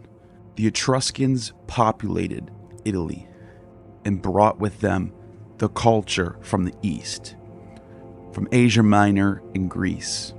And while Rome is still a baby, it is surrounded by Sabines, Umbrians, Samnites, as well as Etruscans and Phoenician settlers. Rome is heavily influenced by the Etruscan religion.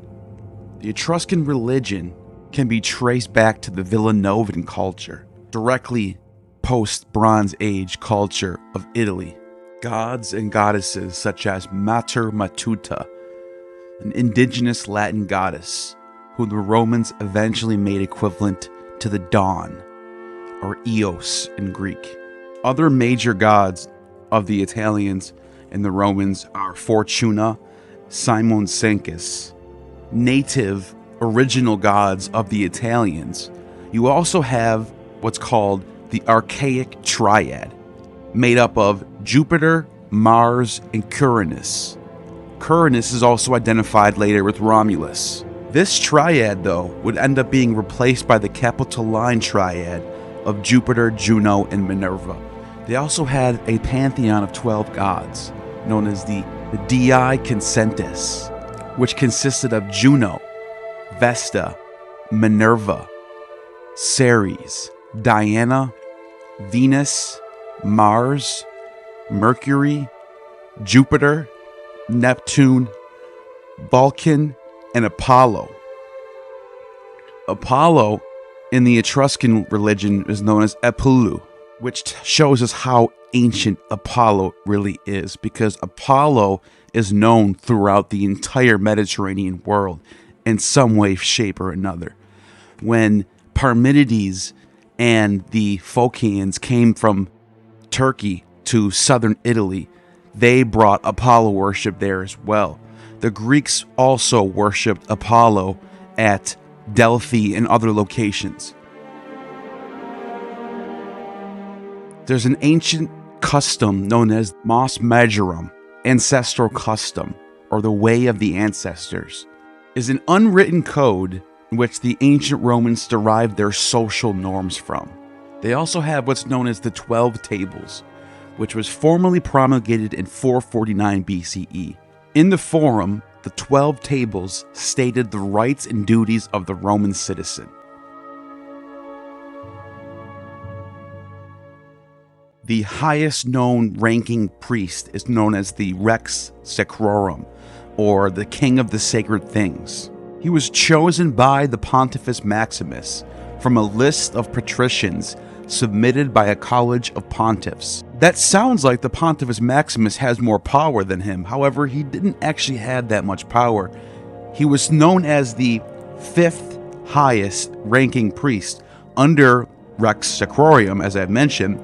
Also the Flamen Dialis, which is the high priest of Jupiter, the Flamen Martialis, the high priest of Mars, and the Flamen Coronalis, high priest of Uranus. The priesthood of Mars, though, had an opposite priesthood known as the Salii of leaping priests, and they were chosen 12 young pre-adolescent boys who would serve term for 4 years and then be replaced by another young boy. There was also different priest functions. For example, the Haruspex, which checked the entrails of sacrifice victims for portents and prophecies, and the Augurs would check for birds flying in the sky for prophecies as well. With that being said, the women joined the Vestal Virgins, which was a college of priestesses during the time of Augustus, and they would have a term of 30 years of celibacy. And after which their 30-year term was up, the Pontifex Maximus would then strategically marry them to different kings or governors in certain parts of the Roman Empire. Every governor or king wanted to marry one of these Vestal Virgins because they brought with them a salary. The job of the Vestal Virgins was to read the sacred books of the Sibyl.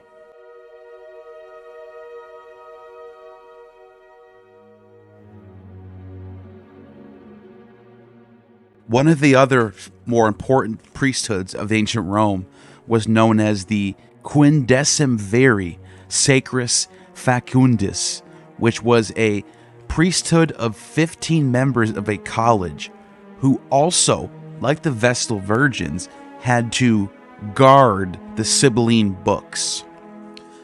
The Sibylline books in this video you will see is the most important thing in Roman religion of all time. You will see how the Sibylline books affect Roman religion from the time of the Etruscans down up until the time of Christianity. The only thread that stays there is the Sibylline books.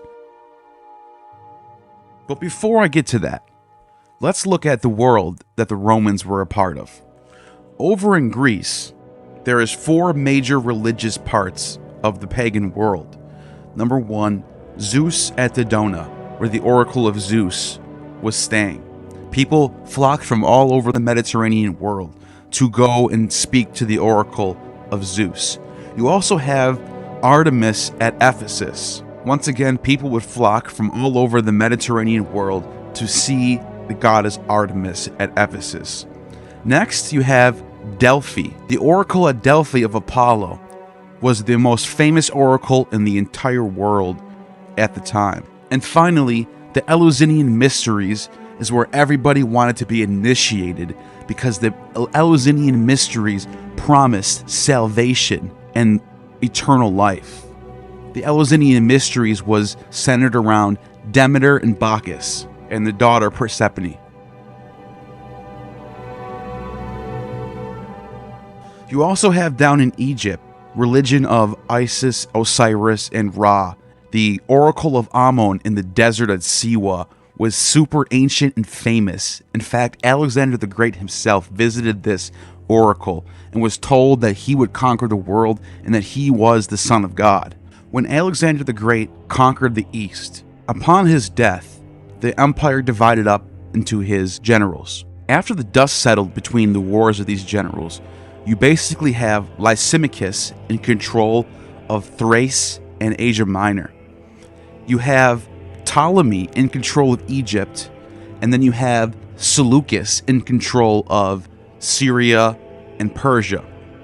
Over in Greece, Cassander was succeeded by Philip IV of Macedonia. Cassander's son Alexander V of Macedon was ousted from power, and Greece was split up between Pyrrhus and Epirus and Demetrius I, son of Antigonus the One-Eyed. What followed from this is the rise of Rome and the decline of Macedonia. To make a long story short, Pyrrhus tried to invade Italy and failed.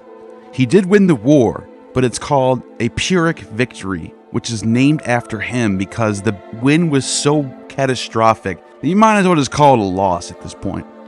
There was no long-term success having been done. In fact, Rome just got stronger from it. But Greek ideals did start to spread in Italy at this time. And Hellenism is now becoming part of Roman religion. Cato the Censor, or known as Cato the Elder, was known to reject Hellenism and to preach the old ways and support the old religion in favor over Hellenism. But Hellenism was too strong and too popular. Platonism, Pythagoreanism, Orphism all spread throughout Italy. So during the Roman Republic, Rome has tons of festivals. Every month, Saturnalia in December, Lupercalia is in February, Liberalia in March in honor of Bacchus, Cerealia in honor of Ceres in April, Megalesia in April in honor of Cybele, and Perilia, Robigalia, and the Floralia also in April and May, Lemuria in honor of the goddess Mania in May, Vestalia in honor of the god Vesta in June, the Games of Apollo in July, Festival of Diana in August, the Games of Rome in September. Basically every month, the Romans are throwing a festival for some sort of god. These gods change over time, and there's some major events that happen, and it has to do with the Sibylline books. But the Sibylline books in Rome were held sacred, and they were guarded by these priesthoods. 13 of these Sibyls throughout the empire. The Samian Sibyl was in Samos, the Turbotine Sibyl in the city of Tibur, the Phrygian Sibyl in Phrygia, the Persian Sibyl, the Libyan Sibyl, the Hellespontine Sibyl, as well as the Delphic Sibyl, the Cumaean Sibyl, the Cimmerian Sibyl, and the Erythraean Sibyl. The Erythraean Sibyl was the prophetess who was presiding over the oracle at Erythrae, a town in Ionia, opposite of Chios. In 433 BCE, upon the advice of the Sibylline oracles and the Sibylline books, priests were told to import Apollo. It was in a time of a plague, and the Romans vowed a temple to Apollo for the people's health. The temple was dedicated 2 years later, according to Livy. It was situated outside the Pomerium, apparently because Apollo was a non-Roman deity. There was probably an earlier shrine on this site of this temple that is later referred to as Apollo Medicus the Healer. The Sibylline books are guiding the Romans in changing their religion. And every time the Sibylline books have a message for the priests, major changes to the Roman religion. In 399 BCE, in another time of plague, the Romans introduced the Lectisternium, originally a Greek practice, on the advice of the Sibylline books. Here's what Livy says. Plague was rife, affecting all living creatures. Since no cause or end of this incurable disease was found, the Senate decided to consult the Sibylline books. The Doomvirs celebrated over a period of 8 days the first Lectisternium ever held in Rome in order to win the favor of Apollo, Latona, Diana, Hercules, Mercury, and Neptune, spreading couches for them that were richly furnished as was possible at that time. The ritual was also celebrated in private houses. And then again in 396 BCE, The Sibylline books told the priest to perform an evocatio of Juno of Veii. In 396, when the Romans were about to take the city of Veii, an important, wealthy Etruscan city to the north of Rome, they performed the ritual of evocatio, inviting their enemy's god to come over to their side. Camillus, the Roman dictator, addresses the Veientine goddess Juno, offering her a temple in Rome in return to her desertion of Veii. By the evocatio, the Romans deprived the enemy of divine protection while also adopting the gods of the vanquished into their own pantheon. This is what's going to become the theme of Roman religion and Roman success for the next 500 years. In 292 BCE, because of a plague, once again, the Romans consulted the Sibylline books, which advised them to bring in Asclepius, the Greek god of healing, from Epidaurus in Greece.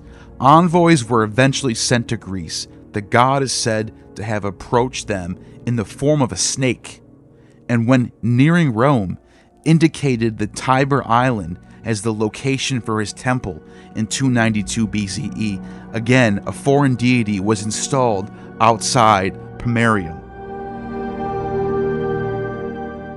During the Hannibalic War, several expiations were recommended by the Sibylline books after the Roman defeat at the Battle of Trasimene and the death of Flaminius.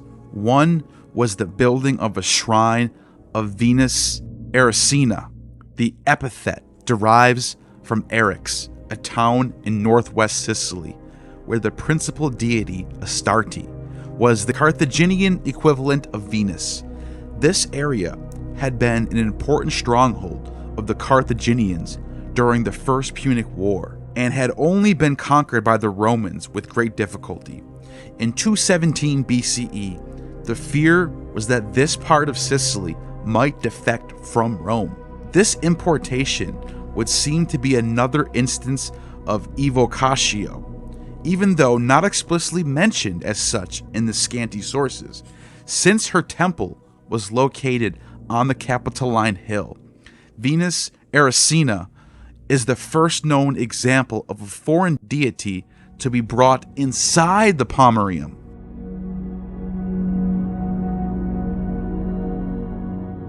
Then in 213 BCE, the continuing war resulted in religious hysteria in Rome and the abandonment of Roman ritual.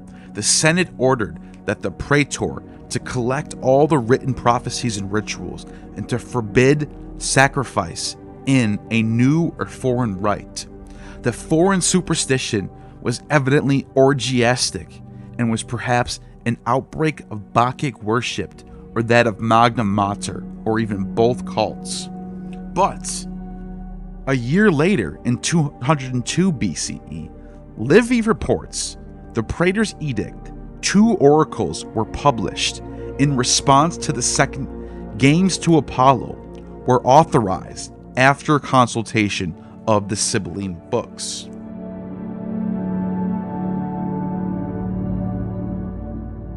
And then a few years later after that, Hannibal was still in Italy, and his brother Hasdrubal was en route from Spain to invade the north in an attempt to bring him reinforcements. In 208 BCE, because of the plague, the Senate ordered that the festival of Apollo be made an annual celebration.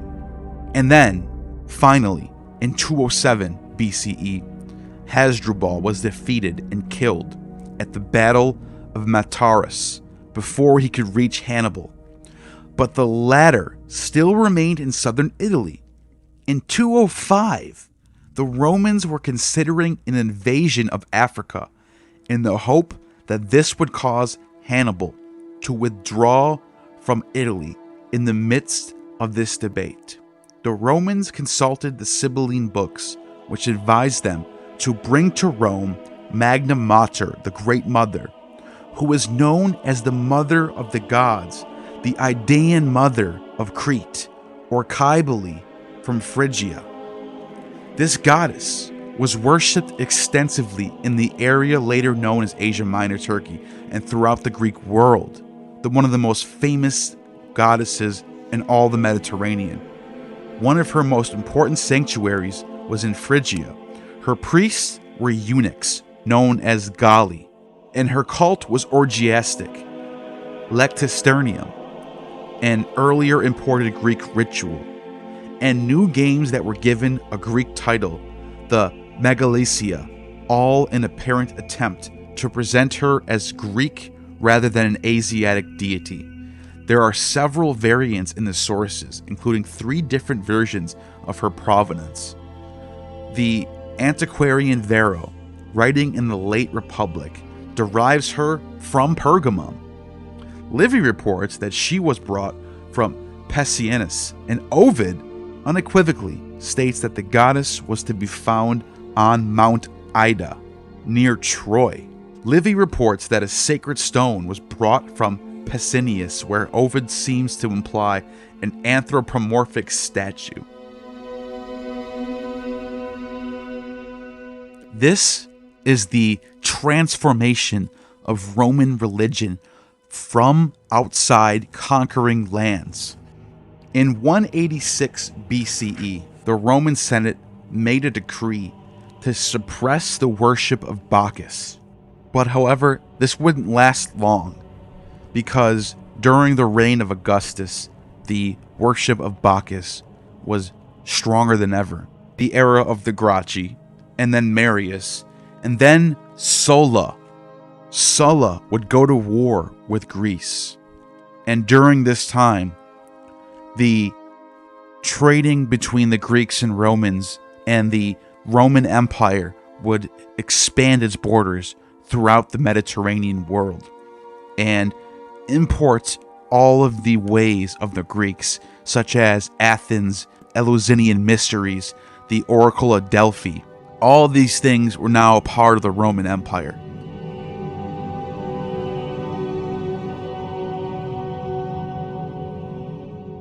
And then in 63 BCE, Pompey the Great finishes this off and conquers Pontus, Phrygia, Syria, and Egypt by Julius Caesar. 63 BCE was a year of big transformation. This is the year that Julius Caesar becomes elected as Pontifex Maximus, the high priest. Pontifex Maximus at this time is so important. It's because the office of Rex Sacrorum was out of service. The last person to be elected as Rex Sacrorum was actually Julius Caesar, but because of Sulla, he had to abandon the priesthood, and it was never brought back again. And for 70 years, nobody was the Rex Sacrorum. So Pontifex Maximus was the highest priesthood and was the head of all of Roman religion. So Julius Caesar was the pope, basically, of the Roman pagan world. That's the best way to look at it. He was the highest priest of all. And that same year, Augustus was born. And after Julius Caesar is murdered, he adopted in his will Octavian, who takes on the name of Gaius Julius Caesar. And Julius Caesar is deified. Ovid and Virgil write religious text. Ovid's Metamorphoses, Virgil's Aeneid. And these Latin texts are taking all of this ancient stories of Orpheus or Medea, the stories of the religions of Cyprus, of Venus, or Adonis in Syria. All of these stories are taken and put into one story known as Ovid's Metamorphoses. This becomes a central text for Roman religion in the first century. Virgil's Aeneid does the same thing, and in both of these texts, Julius Caesar is deified. What happens as a result of this is Caesar worship. Augustus transforms the Roman religion forever.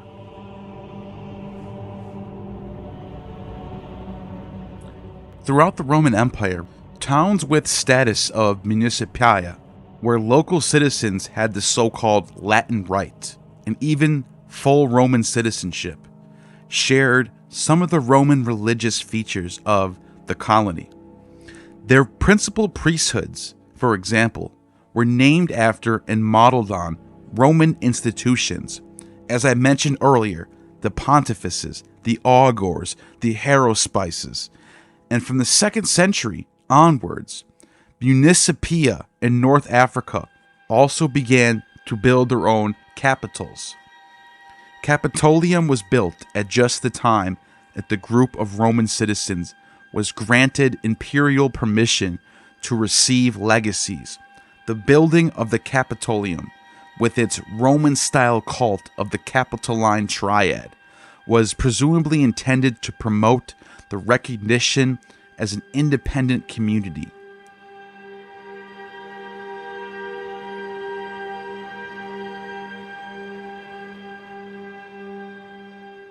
Augustus gradually accumulated memberships of all the major priestly colleges, becoming the Pontifex Maximus in 48 BC, the Augur in 41 BCE, and the Quindecimvir Sacris in 37 BCE. To mark this accumulation of priestly offices, a coin was issued in 16 BCE featuring the symbols of the priesthoods.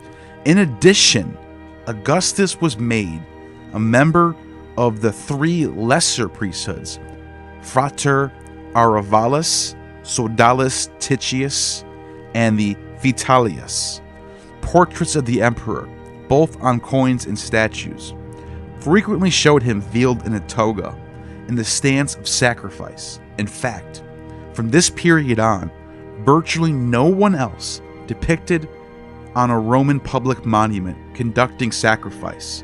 Roman religion became tied to a particular person as well as a particular place. In 7 BCE, Augustus divided Rome into 14 districts and 265 wards. This reorganization transformed the cults of the wards from 7 BC onwards, and they became known as 2 different cults, the Lares Augusti and the Genius Augusti. To the old festival of the Lares on May 1st was added a new celebration on August 1st, when the magistrates took up office in honor of the Genius Augusti. The significance of these new cults is clear enough in outline, if not in detail. The Lares, usually translated as household gods, were an ancient but obscure deities, seen by some ancient writers as the deified spirits of the dead. Basically, this was ancestor worship. Caesar worship was above the worship of the other gods. The calendar itself would transform from a lunar calendar to a solar calendar under the era of Julius Caesar, which is why it's known as the Julian calendar. This changes all the Roman traditions as well. Whoever was Caesar was in control of all religion. And as a result of thinkers like Lucretius and Cicero, Middle Platonism would evolve from the combination of Stoicism and Platonism. The city of Alexandria would become a beacon for religious movements to come out of. Christianity, Gnosticism, as well as other mystery religions through the Middle Platonist world are on the rise. By the time we get to the 2nd century, Christianity is not legalized yet, but it is a religion that is tolerated by some. And as a result of this, you have the 2nd century boom of Christianity and Gnosticism.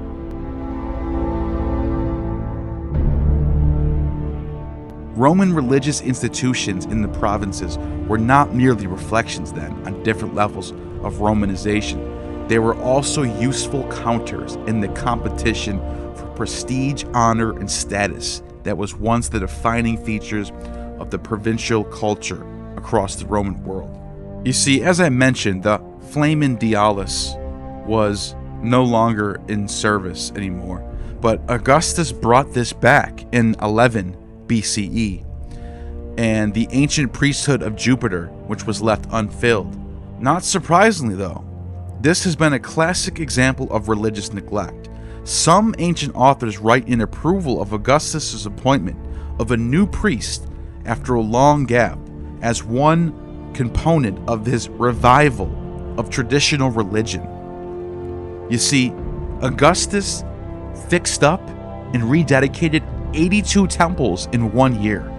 The revival of ancient Roman religion was back, but not just in Rome. This time, it was all over the Mediterranean, and it was all Roman.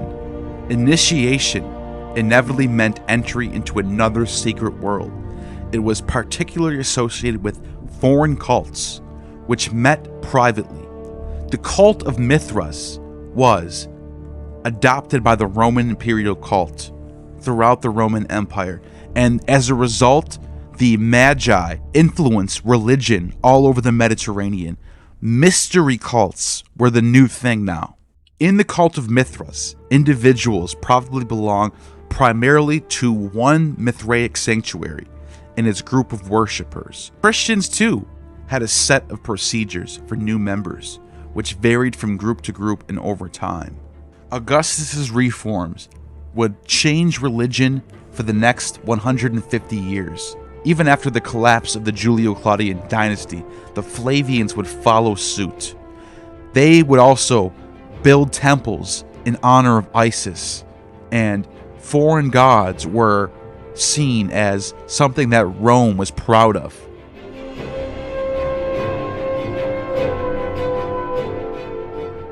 Over in Egypt, an even more interesting story happens. This is the story of the Serapeum, the religion of Serapis. Let's see what Tacitus says about this story. How this god came to be. So Tacitus is talking about a story about Vespasian, upon leaving Judea, goes to Egypt and, at the request of a lame person, healed him and had his arm grow back in the name of Serapis. He was convinced that there was no limits to his destiny. Nothing now seemed incredible. The great excitement of the bystanders. He stepped forward with a smile on his face and did as the men desired him. Immediately the hand recovered its functions and daylight shone once more in the blind man's eyes. Those who were present still attest, both miracles today, that there was nothing to gain by lying. The origins of the god Serapis have not yet been canvassed in any Roman authorities. The priests of Egypt give the following account. King Ptolemy, the first of the Macedonians, to put the power of Egypt on a firm footing, was engaged in building walls and temples and instituting religious cults for the newly founded city of Alexandria, where there appeared to him in sleep a young man of striking beauty and superhuman stature, who advised him to send his most faithful friends to Pontus to fetch his image. This would bring blessings to the kingdom, and its resting place would grow, great and famous. The youth then appeared to ascend into heaven in a sheet of flame. Impressed by this miraculous omen, Ptolemy revealed his nocturnal vision to the priests of Egypt, who are used to interpreting such things. As they had but little knowledge of Pontus or foreign affairs, he consulted an Athenian named Timotheus, a member of the Eumolpid clan, who he had brought over from the Eleusinian Mysteries to act as priest of the religious rites, and asked him what strange cult and what god was meant. Timotheus found some people who had traveled to Pontus and learned from that near a town called Sinope there was a temple which had long been famous in the neighborhood as the seat of Jupiter Dis. Indeed, near it there also stood a female figure who was commonly called Proserpina or Persephone. Ptolemy was like most despots, easily terrified at first, but liable, when his panic was over, to think more of his pleasures than of his religious duties. The incident was gradually forgotten, and the other thoughts occupied his mind until the vision was repeated in a more terrible and impressive form than before, and he was threatened with death and the destruction of his kingdom if he failed to fulfill his instructions. He at once gave orders that an embassy should be made ready with presents for King Scyldrothrimus, who was then reigning at Sinope. On the envoy's departure, he instructed them to consult the oracle of Apollo at Delphi. They made a successful voyage and received a clear answer from the oracle. They were to go and bring back the image of Apollo's father, but leave behind his sisters. Now think about what just happened in there in that passage. We were just told that this god Serapis is the father of Apollo, who's married to Proserpina, who's also Isis, and he's linked to the Eleusinian Mysteries through this priest Timotheus, and also the oracle at Delphi is saying where to find this god. So we have Athens, Delphi, Sinope, Egypt. All these places are linked in a sort of universal priesthood that's starting to form in Egypt, where this god has the ability to be linked with oracles from all over the Greek world. The most famous and important: Delphi, Eleusis, Sinope, Egypt. This god Serapis, who they found in Sinope, was important to Delphi and Eleusis.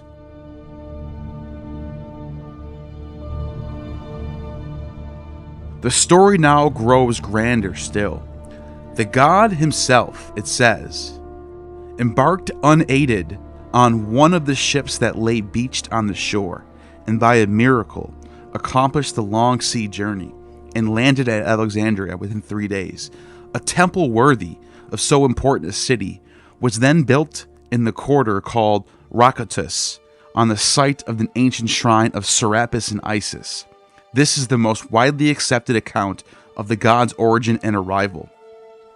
Some people, I am well aware, maintain that the god was brought from the Syrian town of Seleucia during the reign of Ptolemy, the third of that name. Others again say it was from this same Ptolemy, but make the place of the origin the famous town of Memphis. Once the bulwark of ancient Egypt, many take the god for Asclepius because he cures diseases. Others, Osiris, the oldest of the local gods. Many again think he's Jupiter, as being the sovereign lord of the world. But the majority of people, either judging by what are clearly attributes of the god or by an ingenious process of conjecture, identify him with Father Dis, which is the ancient Roman Father Jupiter.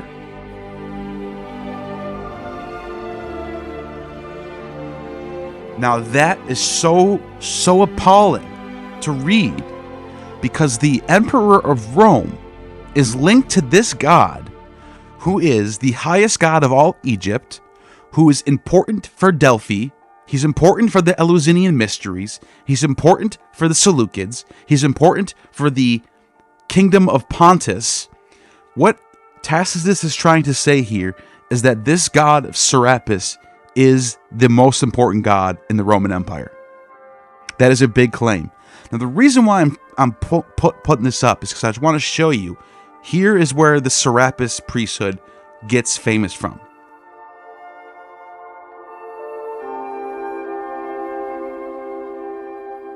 But let's go over to Pontus now, Pergamum. So I mentioned how after Alexander the Great conquered the east, his kingdom was divided up. Lysimachus was in control of Thrace and Turkey. Lysimachus, after his death, his kingdom got split up as well. And the Attalid dynasty reigned in what became the kingdom of Pergamon. And the kingdom of Pergamon becomes a Roman province in the year 63 BCE, when Pompey the Great conquers all of the East. And so the priesthood in Pergamon was following suit of Egypt. They have an altar of Serapis, and now this is adopted into the Roman imperial cult. So a universal priesthood is forming now. Pergamum, Egypt, and this royal priesthood that Pompey the Great allows to stay in power in Syria.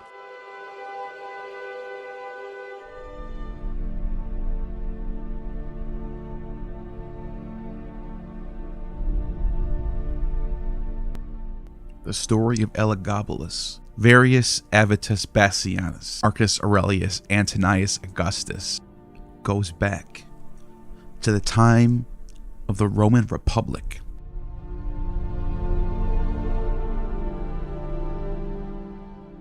Ptolemy V Epiphanes married Cleopatra Syra, princess of the Seleucid Empire.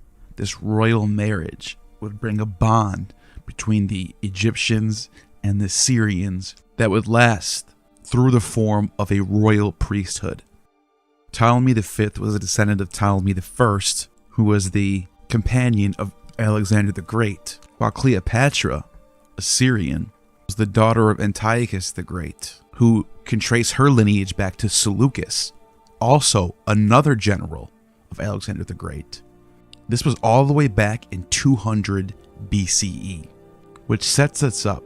And when Pompey the Great conquers the East, he will allow the priesthoods of the Eastern realms to stay in place. For example, Jerusalem, the temple to Yahweh, as well as this Syrian priesthood of El-Gabal. And the reason why I bring this up is to set up the setting for Sohamus of Emesa, a member of the royal family, second-born son and child to the priest king Sampsicaramus II, who ruled the Emesene kingdom from 14 until 42.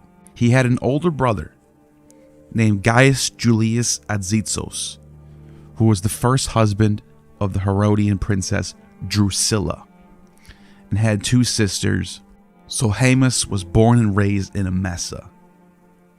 His paternal grandfather was the former Emesene priest king Iamblichus II, who was installed by none other than Augustus. Sohamus married Drusilla, who was none other than the granddaughter of Mark Antony and Cleopatra. And they had a son named Gaius Julius Alexion. Sohamus, during his reign, was crucial for the Roman Empire, because when Titus and Vespasian came to conquer Israel, he was a key ally and aligned himself with the Romans against the Jews. This would allow the priesthood of El-Gabal to survive for another century. Which brings us to Julius Bassianus.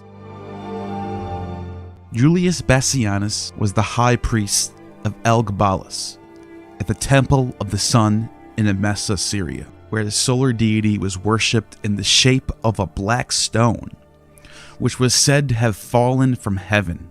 The name Elagabalus derives from Allah, a Semitic word for God, and Gabal, Arab word for mountain, God of the mountain. Bassianus was a member of the royal family, which I just had described, tracing its roots back to the royal families of Ptolemy, Seleucus, Mark Antony, Cleopatra, and the Romans knew that this was a real royal priesthood that existed in the Eastern Roman Empire. Now, Bassianus had a daughter named Julia Domna, who married the Roman Emperor Septimus Severus. Julia Domna was so famous and so revered by the Romans, she was deified as Augusta Soteria. In Athens, we have a Greek inscription from 211 of the Common Era. The inscription records a decree of honors granted to her by the Athenians. She is given the title Savior, implying that the decree was in gratitude for some protection accorded to Athens. The surviving sections of the text are concerned particularly with honors that identified Julia Domna with the ancient protective goddess of Athens, Athena Polias. So her full title becomes the Savior of Athens, Julia Sebaste, translated in Latin as Augusta. Here is the translation that we get from Mary Beard.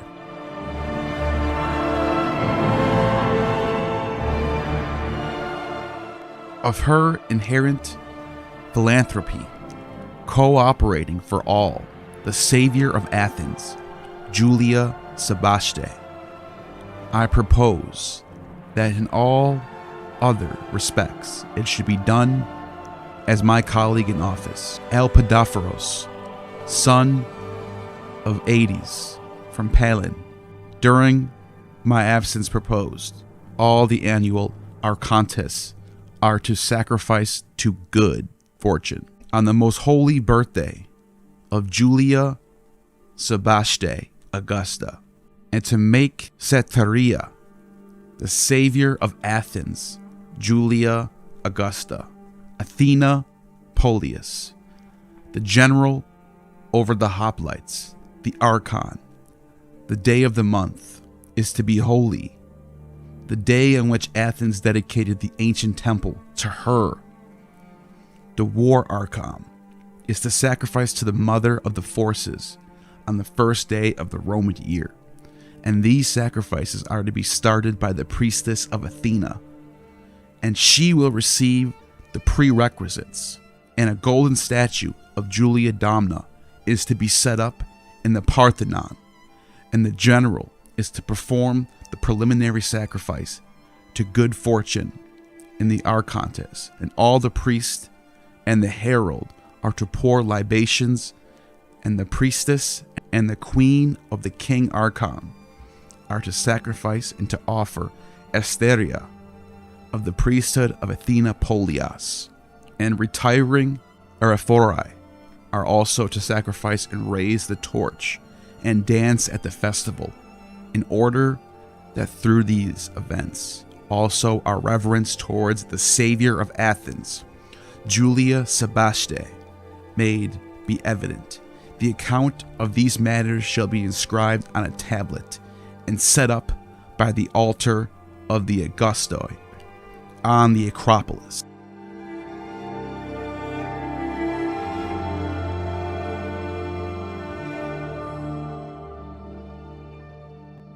No woman in the history of the Roman Empire has ever been granted such high deification other than the wife of Augustus himself. She was seen as Athena incarnate and a savioress, a soteria.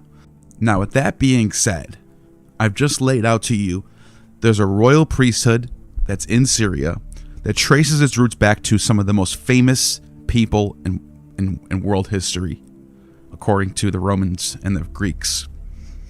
And we also have a deified woman, Julia Domna. Now, why did I tell you all this? You're looking at the title and saying, what does this have to do with Elagabalus? And when Severus died in 211, Domna became the mediator between their two sons, Caracalla and Geta, who inherited the throne.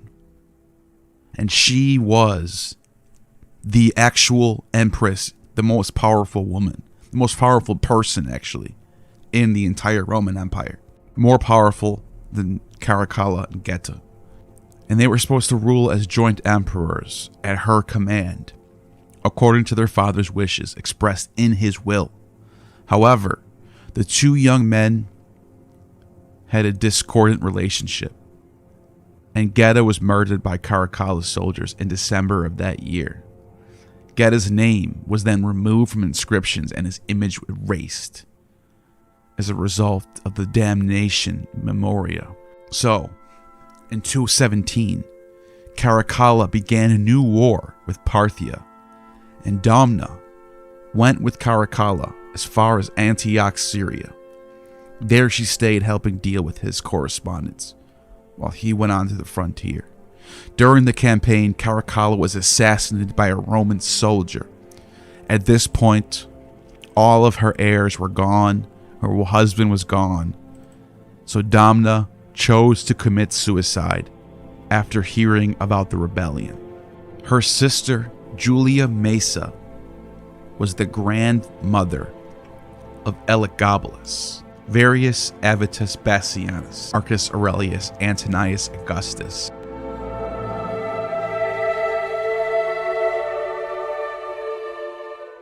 Caracalla, while in Parthia, was murdered at the behest of one of his bodyguards, Macrinus. Macrinus would be the first Roman emperor to hail himself as Roman emperor without being named as an heir or by being decided by the Senate. Despite his equestrian background, Macrinus was accepted by the Senate for two reasons: for the removal of Caracalla and for having received the loyalty of his legions. The Senate had no choice. However, within a year of his reign, he named his son, Diadumenian, a 9-year-old boy, to be the emperor of the Roman Empire. Macrinus and his son, Diadumenian, are the only two emperors that never would step foot in Rome. They spent their entire reign in the east. And after Macrinus was defeated in the Battle of Antioch in 218, Diadumenian was sent to the court of Artabanus of Parthia to ensure his safety as he was on the run from his revolting legions, led by none other than the main character of this story, Elagabalus, Varius Avitus Bassianus, Marcus Aurelius Antonius Augustus.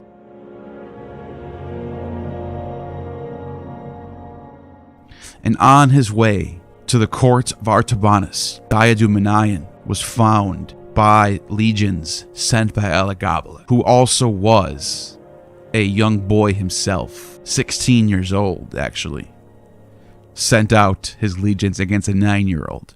Just imagine this scene. You have a 16-year-old young boy, priest and a leader of legions, sending out a hit on a 9-year-old boy who's fleeing, who's the Roman emperor. And they found him on his way there. He never actually made it to the court of Artabanus. He was killed on the way there. And now, Elagabalus, who had defeated Macrinus and his son, was now hailed as the Roman emperor. Elagabalus, whose grandmother, Julia Mesa, the sister of Julia Domna, has the royal line, tracing him back to Seleucus and Ptolemy, which was very intriguing for Romans. They loved Elagabalus. He was extremely popular.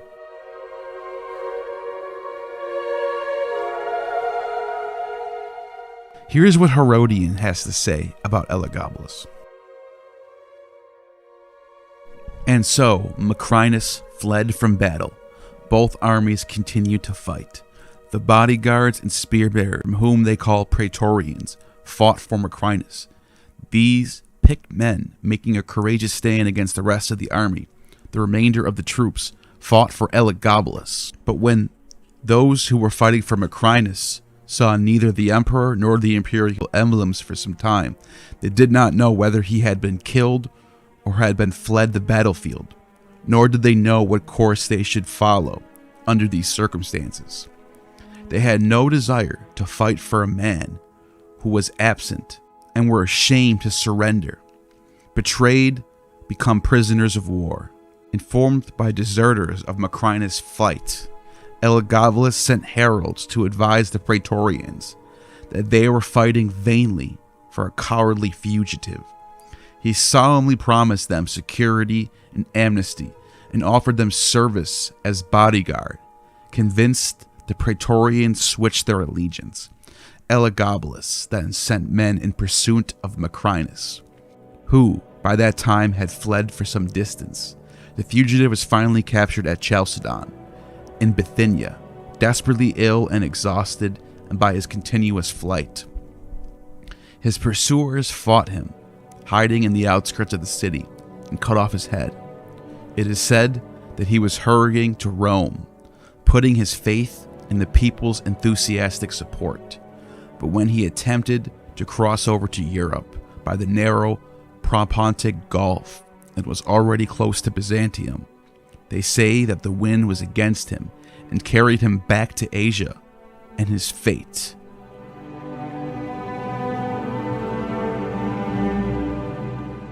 So, by mischance, Macrinus failed to elude his pursuers and met ignoble end a little later while striving to get to Rome, where he should have gone in the beginning. Thus, he owed his downfall equally to bad judgment and bad luck. Such was the fate of Macrinus. With him, his son Diademanius. Now the entire army went over to Elagabalus, proclaiming him emperor, and the youth assumed control of the empire, after affairs in the east had been set in order for him by his grandmother, Julia Mesa, and his advisors, for he was young in years and lacking in education and administrative experience. He delayed his departure for only a short time, and Mesa was eager to return to her familiar imperial life at Rome. The Senate and the Roman people were dismayed at the report of these developments, but submitted through necessity because the army had elected to follow this course. They attributed the affair to the weakness of Macrinus and said that he alone was responsible for what had happened. Leaving Syria, Elagabalus proceeded to Nicomedia, where he was forced by the season of the year to spend the winter. Immediately, he plunged into his mad activities, performing for his native god, Elagabalus, the fantastic rites in which he had been trained from childhood. He wore the richest clothing, draping himself in purple robes, embroidered in gold. To his necklaces and bracelets, he added a crown, a tiara glittering with gold and jewels. His dress showed the influence of a sacred robe of the Phoenicians and the luxurious garb of the Medes. He loathed the Greek and Roman garments because they were made of wool, in his opinion an inferior material. Only the Syrian cloth met with his approval. Accompanied by flutes and drums, he went about performing, as it appeared, orgiastic service to his god, Elagabalus.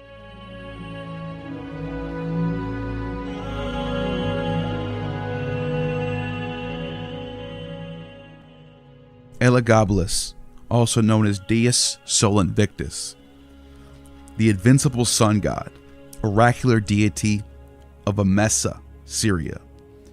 His sacred symbol, the conical black stone that fell from heaven.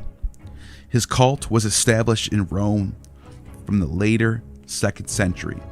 In 218, his hereditary priest at Emesa, Elagabalus, became the emperor. Elagabalus made the god supreme official deity of the empire, with precedence over Jupiter himself. This short-lived promotion, including the translation of the sacred stone to the Palatine, was ended by the assassination of Elagabalus.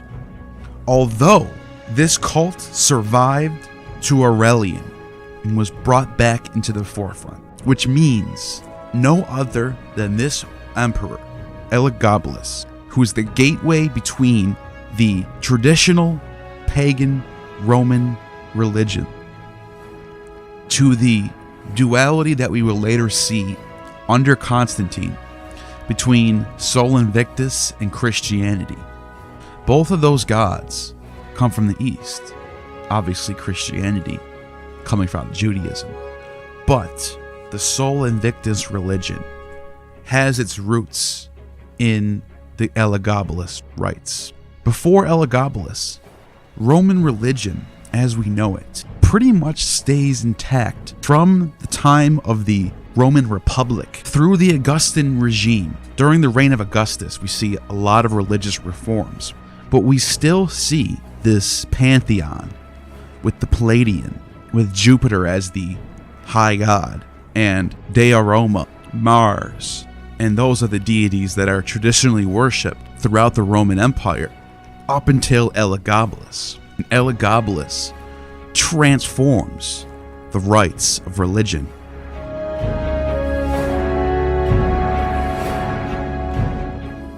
Here's what the Historia Augusta has to say about the entrance of Elagabalus into Rome.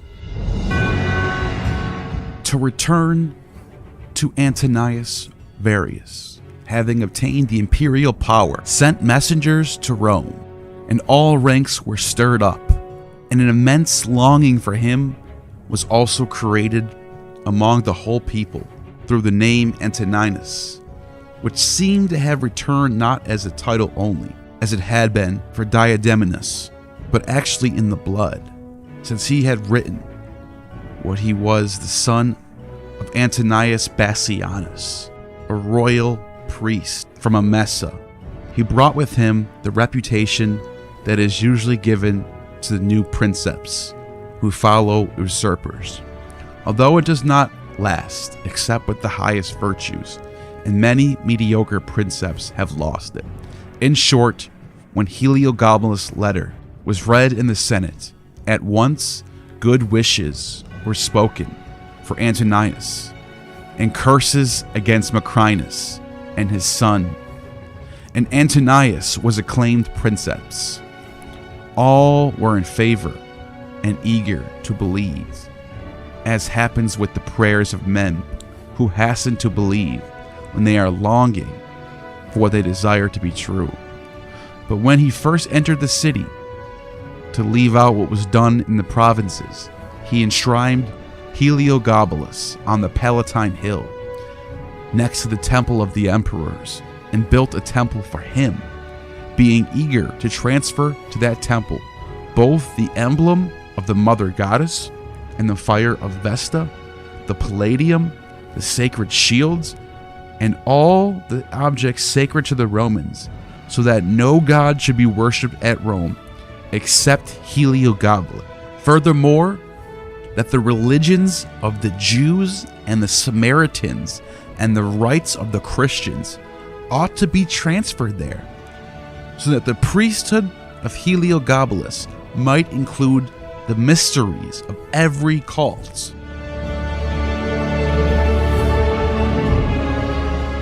So if this is true, this would mean that Elagabalus himself, part of the reason why Christianity becomes an accepted religion in Rome. This leads up to Philip the Arab, a few decades later, being baptized and accepting Christianity. Elagabalus was born in 203, Varius Avitus Bassianus, and also given the name Marcus Aurelius Antonius Augustus when he became Caesar. There were rumors that he was the son of Caracalla, which isn't true. Elagabalus' family held hereditary rights to the priesthood of the sun god, when Elagabalus himself was the high priest at Emesa in Roman Syria as a part of the Emesene dynasty, the deity's Latin name, Elagabalus. Going back to Herodian, when she saw what Elagabalus was doing, Mesa was greatly disturbed and tried again and again to persuade the youth to wear Roman dress when he entered the city to visit the Senate, referring to his Syrian Phoenician garb. She was afraid that his appearance, obviously foreign, and wholly barbaric, would offend those who saw him. They were not used to such garb, and considered his ornaments suitable only for women. But Elagabalus had nothing but contempt for the old woman's warnings, nor did anyone else succeed in convincing him. He would listen only to those who were like him and flattered his faults. Since, however, he wished the Senate and the Roman people to grow accustomed to seeing him in his costume, and wished to test their reaction to this exotic sight, before he returned to Rome, he had full-length portrait painted, showing him performing his priestly duties in public. His native god also appeared in the painting. The emperor was depicted sacrificing to him under favorable auspices. Elagabalus sent this picture to Rome to be hung in the center of the Senate House, high above the statue of Nika, Victory, which each senator burns frankincense and pours libation of wine upon, entering the chamber. He directed all Roman officials who performed public sacrifices to call upon the new god Elagabalus before all others whom they invoke in their rites. By the time the emperor came to Rome, presenting the appearance described above, the Romans saw nothing unusual in it, for the painting had prepared them for what to expect. Elagabalus made the distinction of money customary at the succession of the emperor, and staged lavish and extravagant spectacles of every kind. He erected a huge, magnificent temple to his god, surrounded it with numerous altars. Coming forth every morning, he sacrificed there hecatombs of bulls and a vast number of sheep. These he placed upon the altars and heaped up spices of every kind. He also set before the altars many jars of the oldest, finest wines, so that the streams of blood mingled with the streams of wine. Elagabalus danced around the altars to music played on every kind of instrument. Women from his own country accompanied him in these dances, carrying cymbals and drums, and circled altars. The entire Senate and all the knights stood watching, like spectators at the theater. People were amazed. The spices, the entrails of the sacrificial animals were not carried by serpents or men of low birth.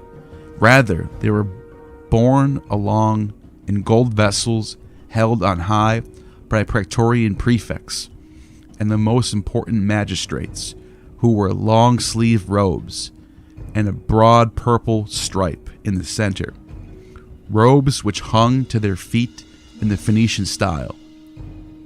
On their feet were linen shoes customarily worn by Eastern prophets.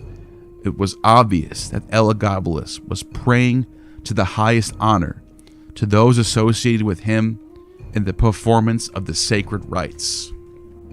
Even though the emperor seemed to be devoting all his attention to dancing and his priestly duties, still he found the time to execute many famous and wealthy men who were charged with ridiculing and censoring his way of life.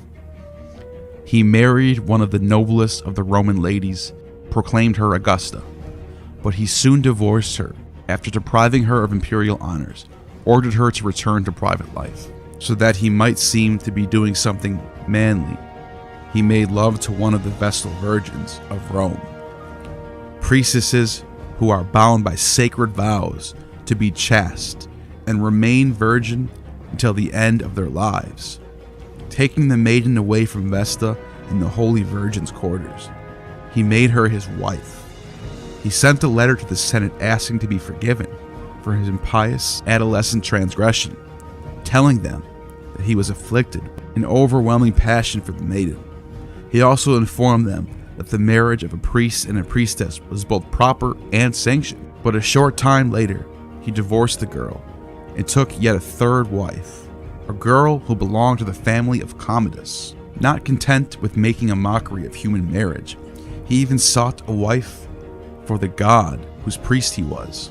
He brought into his own bedroom the statue of Pallas, which the Romans worship hidden and unseen, even though the statue has not been moved from the time that it was first brought from Troy, except when the temple of Vesta was destroyed by fire, Elagabalus moved it now and brought it into the palace to be married to his god, proclaiming that his god was not pleased by a goddess of war wearing full armor. He sent for the statue of Urania, which the Carthaginians and Libyans especially venerate. This statue, they say, Dido the Phoenician set up at the time when she cut the hide into strips and founded the city of ancient Carthage. The Libyans call this goddess Urania, but the Phoenicians worship her as Astarte, identifying her with the moon. Claiming that he was arranging a marriage between the sun and the moon, Elagabalus sent for the statue and all the gold in the temple and ordered the Carthaginians to provide, in addition, a huge sum of money for the goddess's dowry.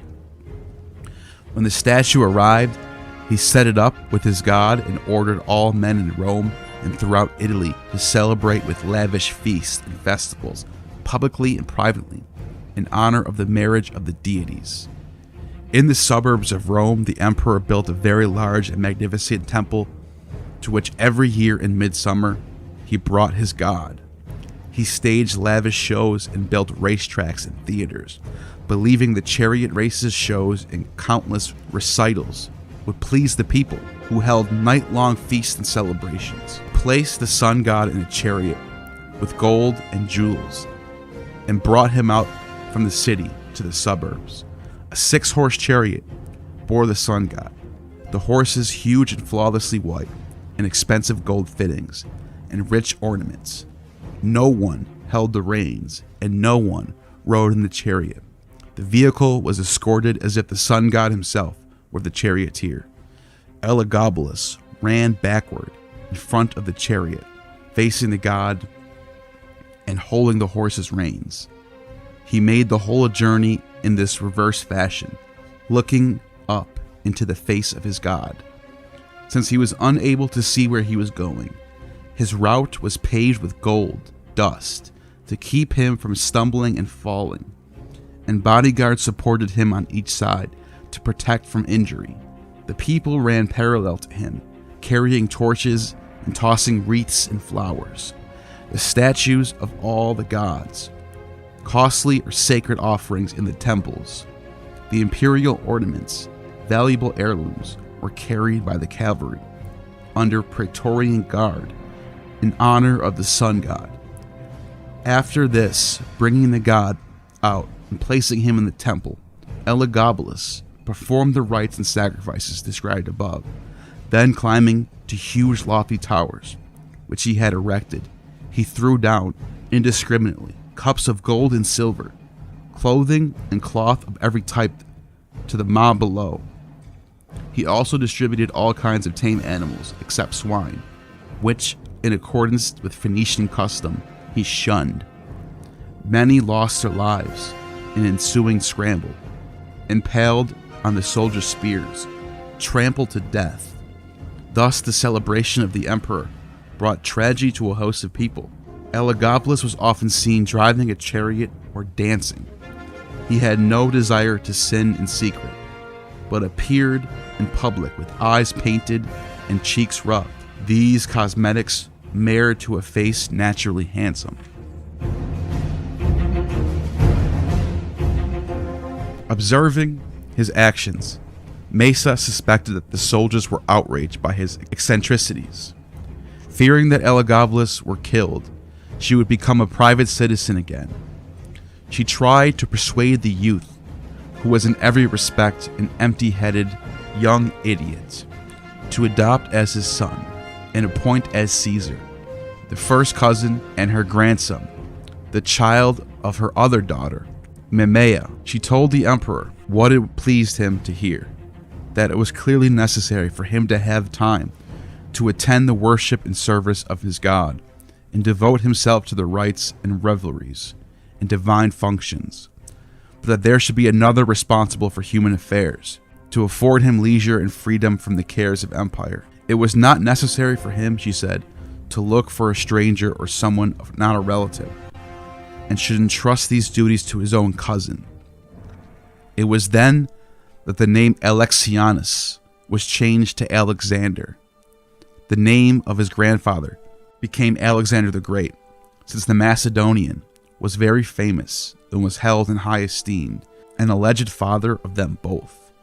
Mesa's daughters, and the old woman too, boasted of their adultery with Antoninus, son of Severus, in order to increase the soldiers' love for the youths, who thus appeared to be Elagabalus' sons. Alexander was then appointed Caesar and served as consul with Elagabalus himself. Appearing before the Senate, Elagabalus confirmed this appointment, and all the senators voted approval of the fantastic and ridiculous situation they were ordered to endorse, that the emperor, who was about 16 years old, assumed the role of father to Alexander, who was 12. After adopting Alexander as Caesar, Elagabalus undertook to teach him his own practices.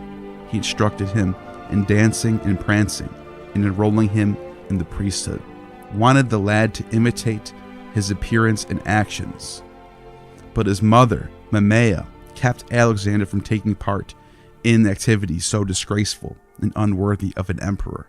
Privately, she summoned teachers of every subject and had her son trained in lessons of self-discipline, since he devoted himself to wrestling and physical exercise as well. He was, by his mother's efforts, educated according to both the Greek and Roman systems.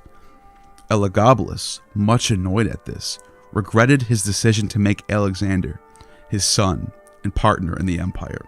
He therefore banished Alexander's teachers from the imperial palace. He put to death some of the most distinguished and sent others into exile.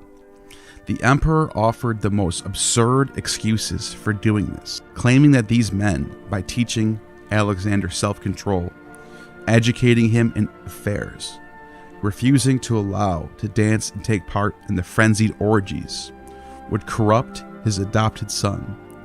The madness of Elagabalus increased to such a degree that he appointed all the actors from the stage and the public theaters in the most important post of the empire, selecting as his praetorian prefect a man who had from childhood danced publicly in the Roman theater. He elevated similar fashion another young actor, putting him in charge of the education and conduct of the Roman youths, and the qualifications of those appointed to membership in the senatorial and equestrian orders. To charioteers, comedians, and actors of mimes, he entrusted the most important and responsible imperial posts. To slaves and freedmen, to men notorious for disgraceful acts, he assigned proconsular provincial governorships. With everything that had formerly been held sacred being done in a frenzy of arrogance and madness, all the Romans, especially the praetorians, were angered and disgusted. They were annoyed when they saw the emperor, his face painted more elaborately than that of any modest woman, dancing in luxurious robes, effeminately adorned with gold necklaces. As a result, they were more favorably disposed toward Alexander, for they had expected great things of a lad so properly and modestly reared. They kept continual watch upon the youth when they saw that Elagabalus was plotting against him. His mother, Mamea, did not allow her son to touch any food or drink sent by the emperor, nor did Alexander use the cupbearers or cooks employed in the palace, or those who happened to be in their mutual service. Only those chosen by the mother, those who seemed most trustworthy, were allowed to handle Alexander's food. But Mamea secretly distributed money to the praetorians to win their goodwill for her son. It was to gold that the praetorians were particularly devoted. When he learned this, Elagabalus plotted against Alexander and his mother in every conceivable way. But Mesa, the grandmother of both, foiled all his schemes. She was astute in every way and had spent much of her life in the imperial palace.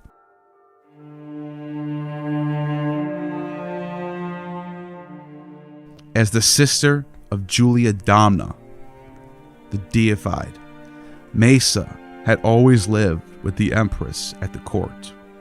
Therefore, none of Elagabalus' schemes escaped her attention, for the emperor was careless by nature, and his intrigues were always obvious.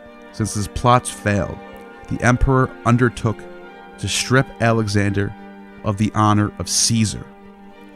But the youth was no longer to be seen at public addresses or in public processions. But the soldiers called for Alexander and were angry because he had been removed from his imperial post. Elagabalus circulated a rumor that Alexander was dying. To see how the Praetorians would react to the news, when they did not see the youth, the Praetorians were deeply grieved and enraged by the report. They refused to send the regular contingent of guards to the emperor and remained in the camp, demanding to see Alexander in the temple. Thoroughly frightened, Elagabalus placed Alexander in the imperial litter, which was richly decorated with gold and precious gems, and set out with him for the Praetorian camp. The guards opened the gates, and receiving them inside, brought the two youths to the temple and the camp. They welcomed Alexander with enthusiastic cheers, but ignored the emperor. Fuming at this treatment, although he spent the night in the camp, Elagabalus unleashed the fury of his wrath against the Praetorians. He ordered the arrest and punishment of the guards, who had cheered Alexander openly and enthusiastically, pretending that these were responsible for the revolt and uproar. The Praetorians were enraged by this order, since they had other reasons also for hating Elagabalus. They wished now to rid themselves of so disgraceful an emperor, and believed too that they should rescue the Praetorians under arrest. Concerning this occasion ideal and the provocation just, they killed Elagabalus and his mother, Somaeus, for she was in the camp as Augusta.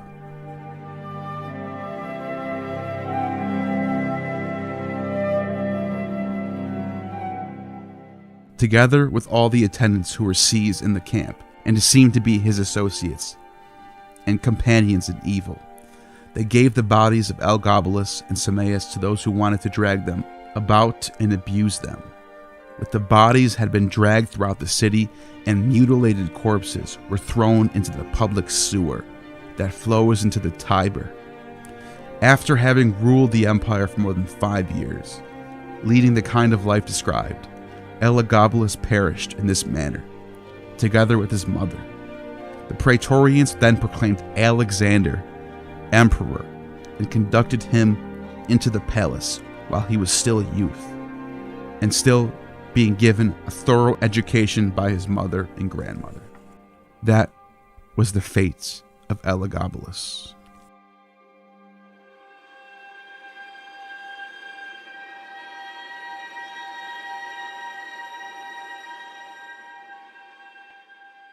Before I continue with more about Elagabalus, I just want to mention Alexander, his successor, who he named as Caesar. The religion of Alexander was a combination of pagan, Orphic, and Christian beliefs. The Historia Augusta claims that Alexander prayed every morning in his private chapel. He was extremely tolerant of Jews and Christians alike. He continued all privileges toward Jews during his reign. And Alexander placed images of Abraham and Jesus and Orpheus in his oratory, along with other Roman deities and classical figures. When you think of that picture, it's actually not that surprising. This is kind of how most Christians were in this time period. When we look at the old catacombs, the early Christian catacombs, oftentimes you would see images of Orpheus and Abraham and Jesus in the same areas. But I just think it's interesting how we have Roman emperors long before Constantine that are venerating Jesus.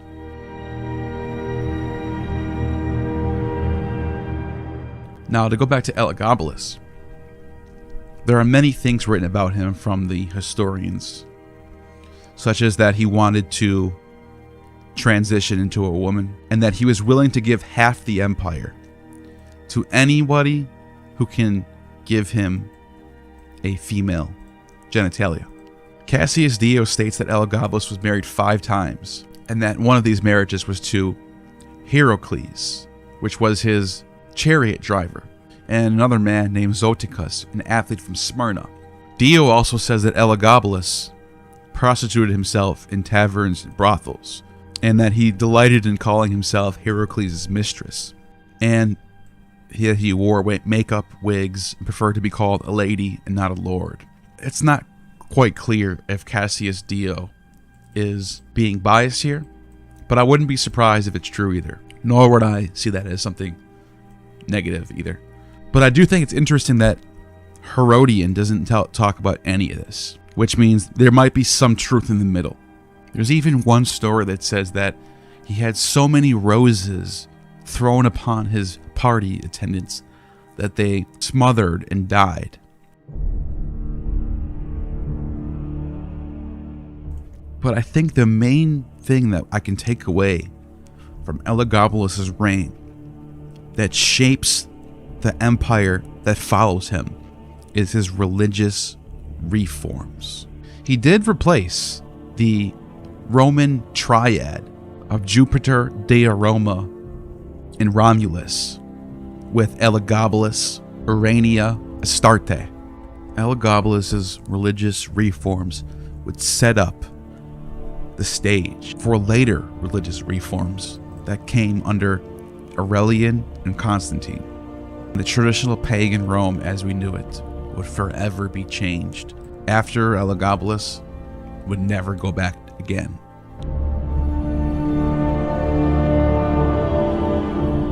He died at age 18 in the year 222, and will always be the wonder of the 3rd century. Meanwhile, the Sibylline religion itself, as well as the Orphic religion, begin to blend with Judeo-Christianity in Alexandria, Egypt. And a movement known as the Hypsisterian religion, a Greek monotheism, is rising in Anatolia. The letters of St. Paul and the Gospels are circulating throughout the Eastern Roman Empire at the same time as the rise of the Sol Invictus religion. And these Hypsisterians, or God worshippers, Theos worshippers, Greek monotheists, are becoming Christian. Christianity takes over in the eastern realms of the Roman Empire. And the Sibylline oracles have text about Jesus as well as Nero being the Antichrist. So the Sibylline books that were so central to Roman paganism are now central to Christianity. And as that is happening, Sol Invictus is the main god of Rome. He is a triad of Jupiter, Mithra, and Helios, or Apollo.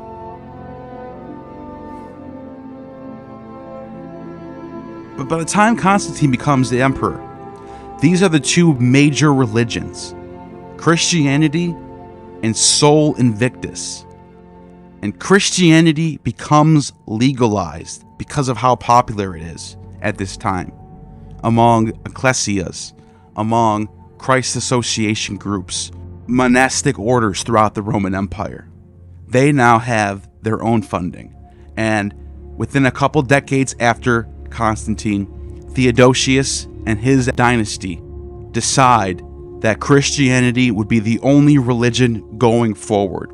They shut down the academy in Athens. They shut down the temple of Serapis. They shut down the Mithraeum of Mithras.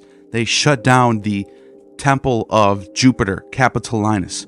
They shut down the temple of Athena, the temple of Artemis at Ephesus. All of these major pagan sites are now shut down in response to Julian the Apostate at the final attempt to restore the old ways of Rome, which was failure.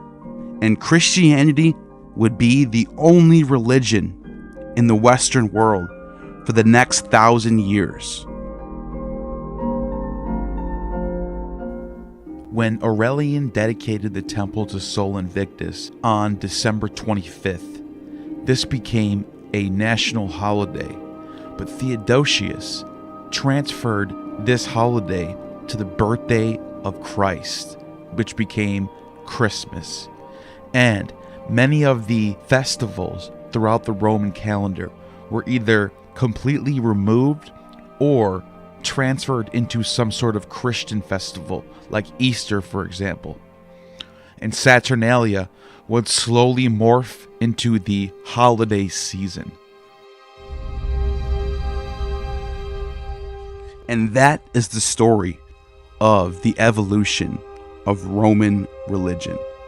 Let me know what you guys think about that. If I left anything out, I really wanted to sweep through it quickly because there's a lot. All of these subjects can be an hour by itself. But I wanted to attempt to do a wide macro sweeping of history of the evolution of religion and focus on these key game changer moments of the Roman Empire and how it changes religion forever.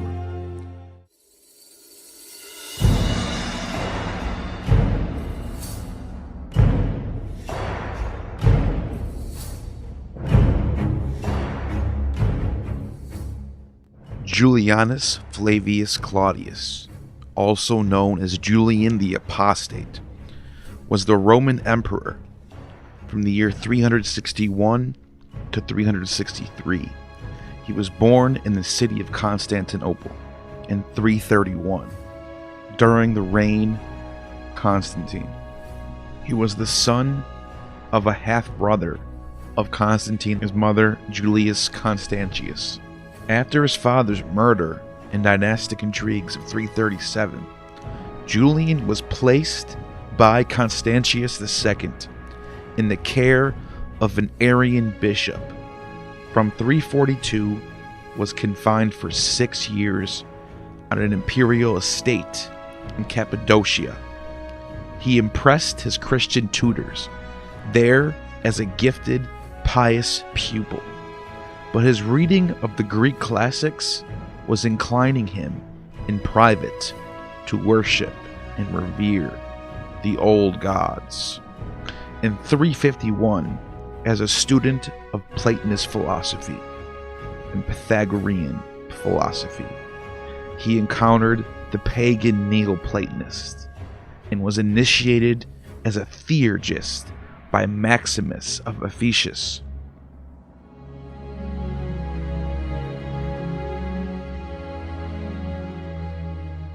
For the next 10 years, Julian's pagan conversion remained a prudently kept secret. He continued his studies in Asia and later at Athens until summoned to Milan by Constantius to be married to the emperor's sister Helena and proclaimed Caesar with charge over Gaul and Britain in the year 335. Successful Rhineland campaigns against the Alemanni and Franks between 356 and 359 proved Julian a talented general and won him great popularity with his army. When Constantius ordered the transfer of choice detachments to the east, the army mutinied, and in February of 361, probably with the tacit prompting, proclaimed Julian Augustus.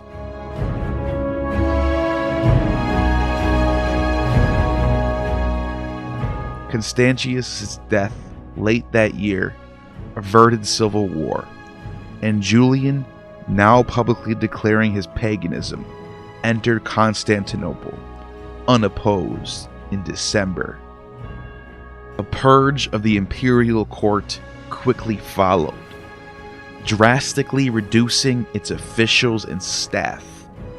In his brief reign, Julian showed remarkable energy in pursuit of highly ambitious aims. An immediate declaration of general religious toleration foreshadowed a vigorous program of pagan activism in the interest of Hellenism. The temples and finances of the ancestral cults were to be restored and a hierarchy of provincial and civic pagan priesthoods were appointed, while the Christian churches and clergy lost the financial subsidies and privileges gained under Constantine and his successors.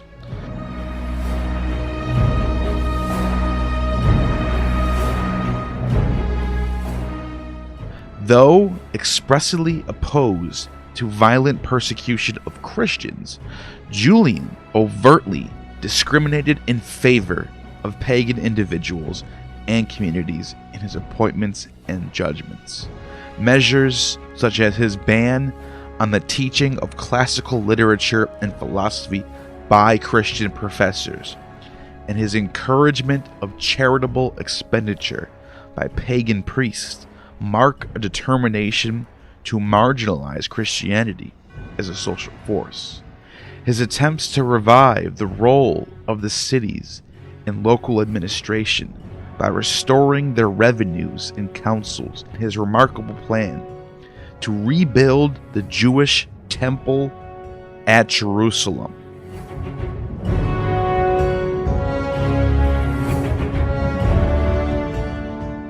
Yes, you heard me right. Julian the Apostate, the pagan emperor, is the only Roman emperor that wanted to restore the Jewish temple in Jerusalem, just as Cyrus the Great did.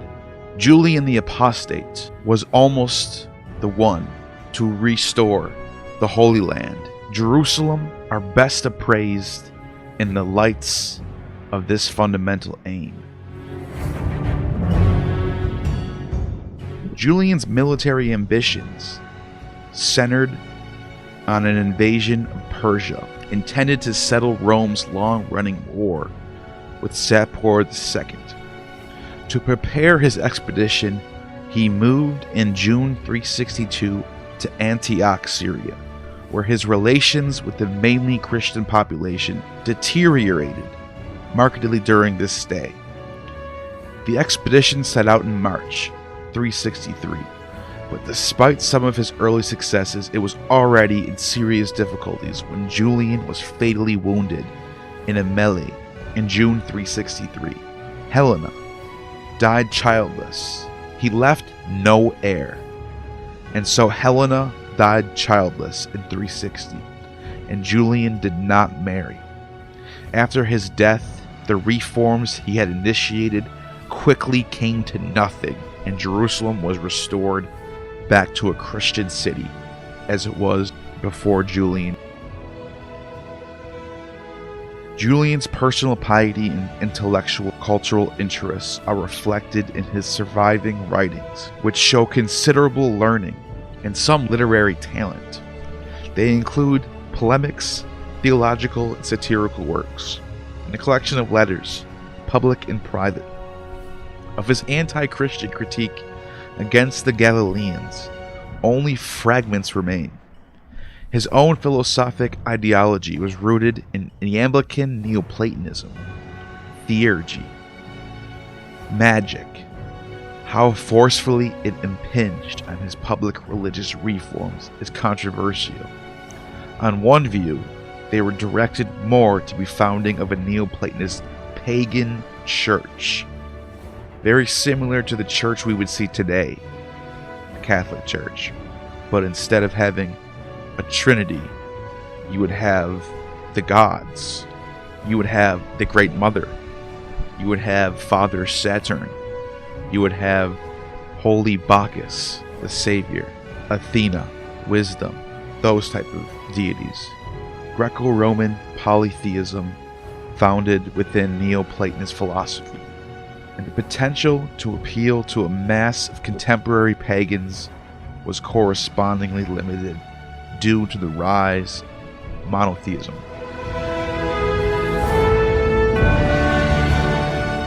Julian's epistle to the Alexandrians is as follows. As the founder of your city was Alexander the Great, and your ruler and deity King Serapis, together with the virgin Isis, his associate, queen of all Egypt, you do not emulate a healthy city, but the deceased part dares to arrogate to it, self the name of the whole city. By the gods, men of Alexandria, I should be very much ashamed if, in short, any Alexandrian should acknowledge himself to be a Galilean. The ancestors of the Hebrews were formerly slaves to the Egyptians, but now, men of Alexandria, you, the conquerors of Egypt, for Egypt was conquered by your father, sustain a voluntary servitude to the despisers of your national dogmas in opposition to your ancient sacred institutions, and you do not recollect your former felicity, when all Egypt had communion with the gods and we enjoyed an abundance of good. But tell me, what advantage has occurred to your city from those who now introduce among you a new religion?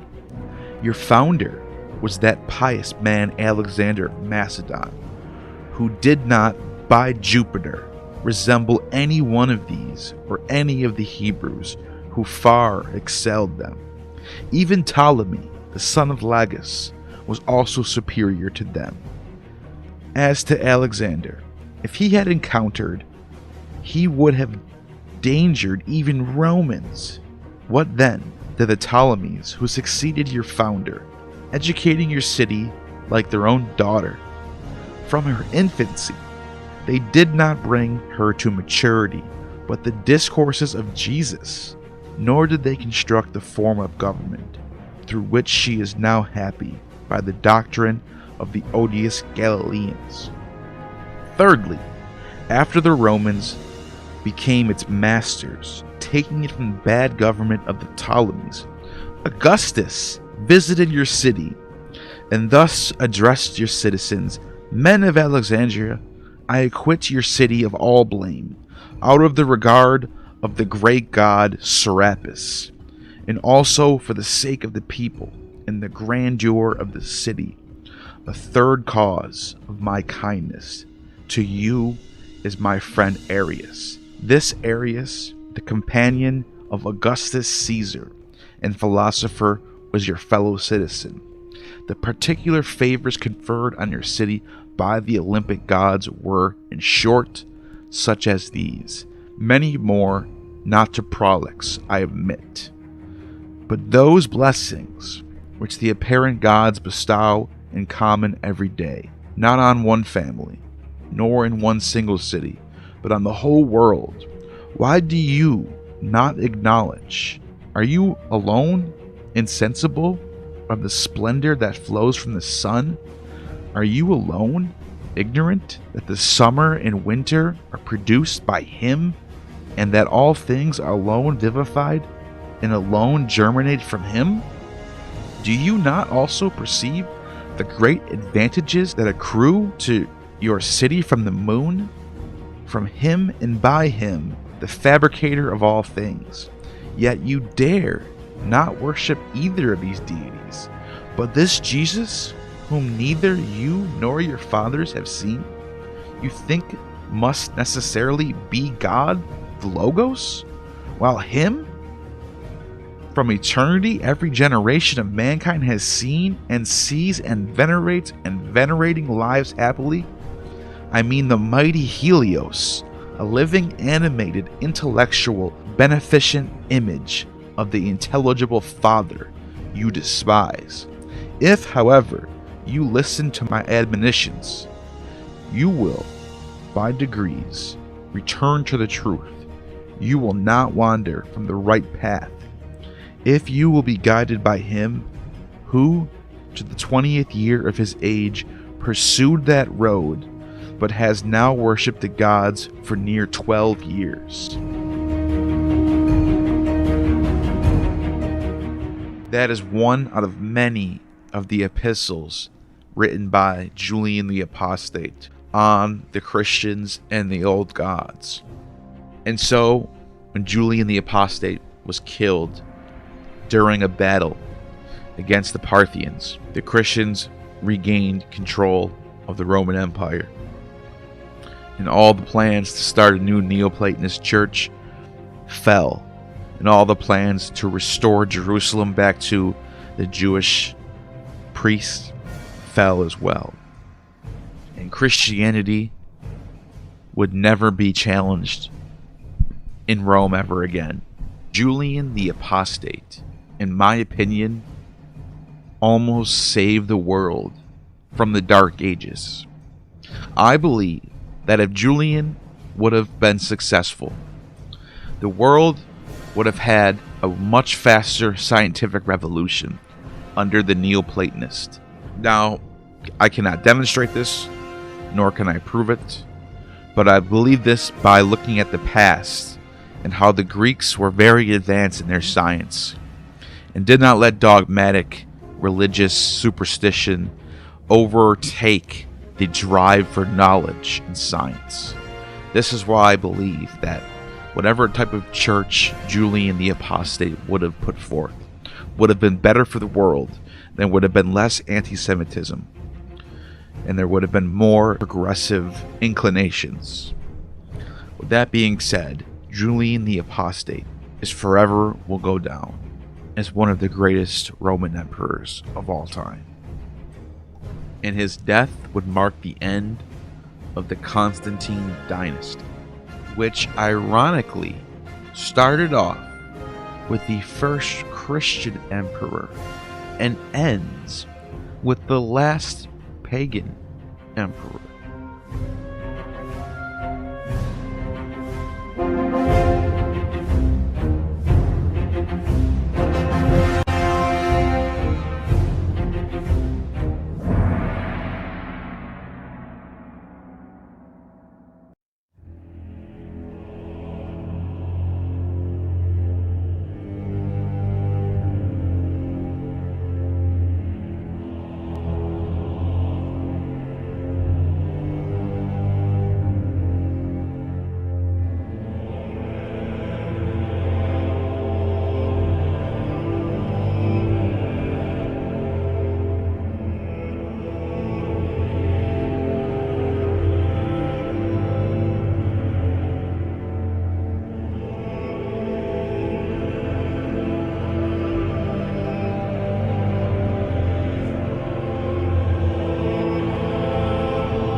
I have found no confession of faith to which I could ally myself without reservation. Now, in my old age, however, I have learned of a sect, the Hypsisterians, who, hemmed in between the heathens, Jews, and Christians, declared that they would treasure, admire, and honor the best, most perfect that might come from their knowledge, insomuch as it must have a close connection to the Godhead, pay it reverence. A joyous light thus beamed at me, suddenly out of a dark age, for I had the feeling that all my life I had been aspiring to qualify as a Hypsisterian. That, however, is no small task, for how does one, in the limitations of one's individuality, come to know what is most excellent? Goethe.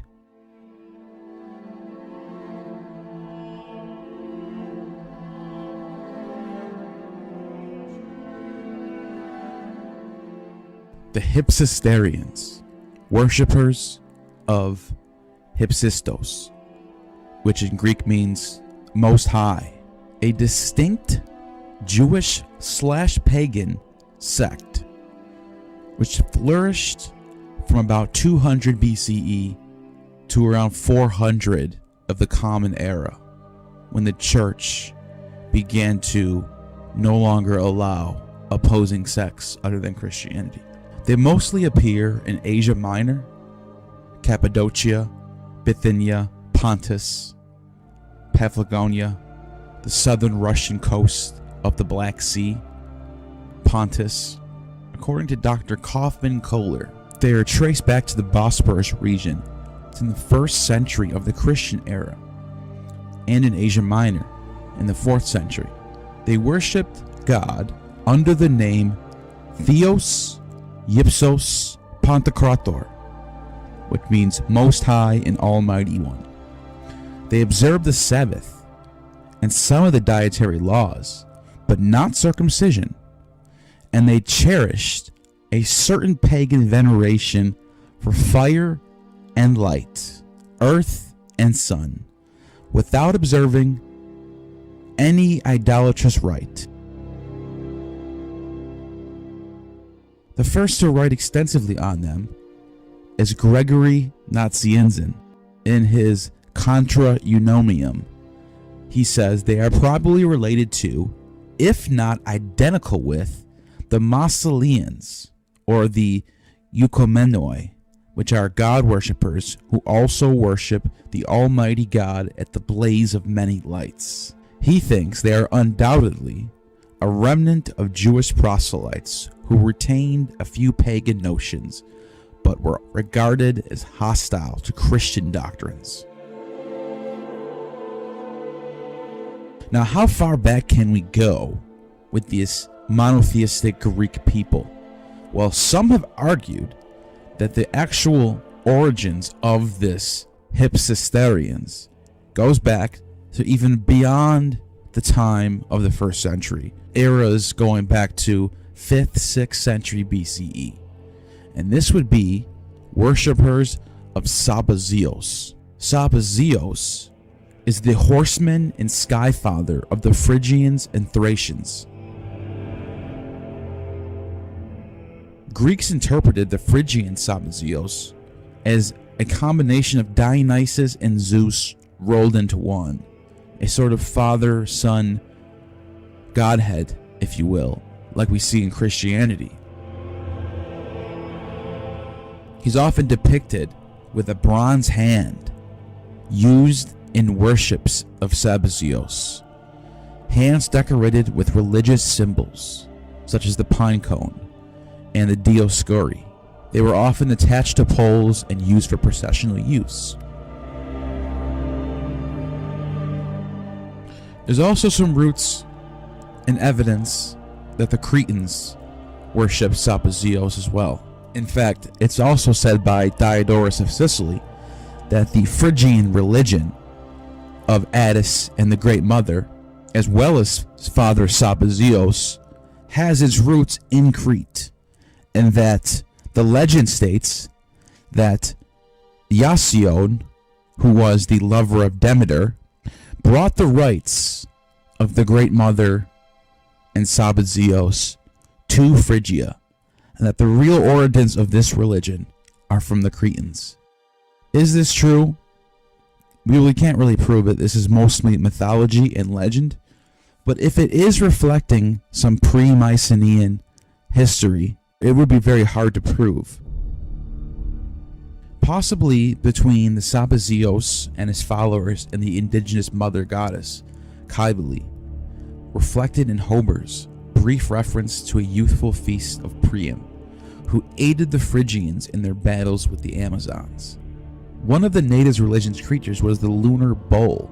Sabazios' relations with the goddess may be surmised in the way that the horse places a hoof on the head of the bull. Some of the arguments about this Sabazios relating to the God Most High, Hephaestus, has to do with linguistics. For example, in 139 BC, the Jews who were settled in Rome were expelled, along with other Chaldean astrologers, Mithraists, and Egyptian worshippers of Isis and Osiris.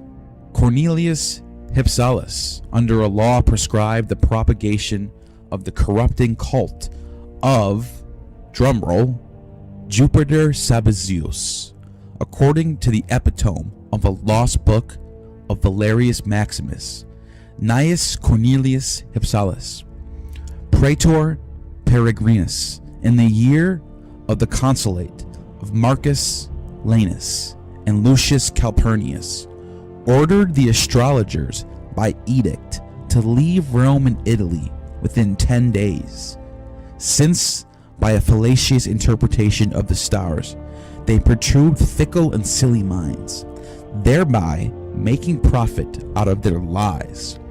The same praetor compelled the Jews who attempted to infect the Roman custom of the cult of Jupiter Sabbatios to return to their homes. Now, linguistically, some have argued that Yehovah Tsavaot is linguistically connected to Yahweh Jove Sabbatios. This is very tempting. However, it's hard to prove that this is the case because there's not a lot of sources on it. It's just looking at the two different terms side by side, and they are very similar. Now, is there any evidence outside of this? Well, there's some. Here's the thing.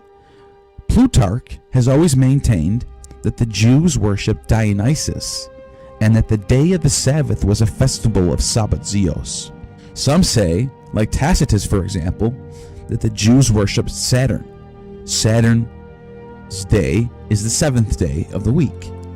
Plutarch also says that the Jewish god was the same as Typhon, which later in his book on Isis and Osiris, he also pulls back and rejects. The monotheistic Hypsisterians worship the Most High under this name, which may have been a form of the Jewish god.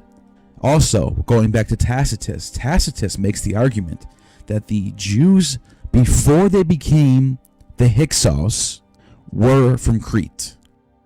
According to people like Tacitus and Berosus, the Jews came down from Crete, invaded Egypt, conquered Egypt, and then were expelled. Now, is there any evidence for this either? Not really. But if you take all this and put it together, it seems to line up with some of these sources. Suetonius also tells us that when Pompey the Great raided the temple of the Jews, he found an ivy diadem, which is also linked with both Dionysus and Sabbatios. Sabbatios is characterized as the ivy bearer. Dionysus wears an ivy diadem, which may have insinuated Orphic connections as well. Athens has a history of Sabbatios as well. The ecstatic Eastern rites, practiced largely by women in Athens, were thrown together for rhetorical purposes by Demosthenes in undermining his opponent Aeschines for participating in his mother's cultic associations. On attaining manhood, you abetted your mother in her initiations. On the other rituals, and read out loud from the cultic writings, you rubbed the fat-cheeked snakes and swung them on your head, crying Eua Sabael and Heus Ates Heus, which those are Bacchic cries. Bacchic and Sabios cries, which means that Sabbatios is definitely connected with Dionysus.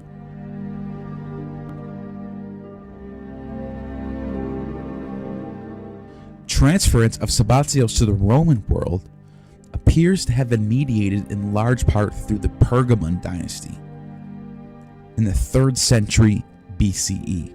The natural syncretic approach of Greek religion blurred distinctions. Strabo, for example, in the 1st century, linked Sabbatios with Zagreus among Phrygian ministers in attendance of the sacred rites of Rhea and Dionysus.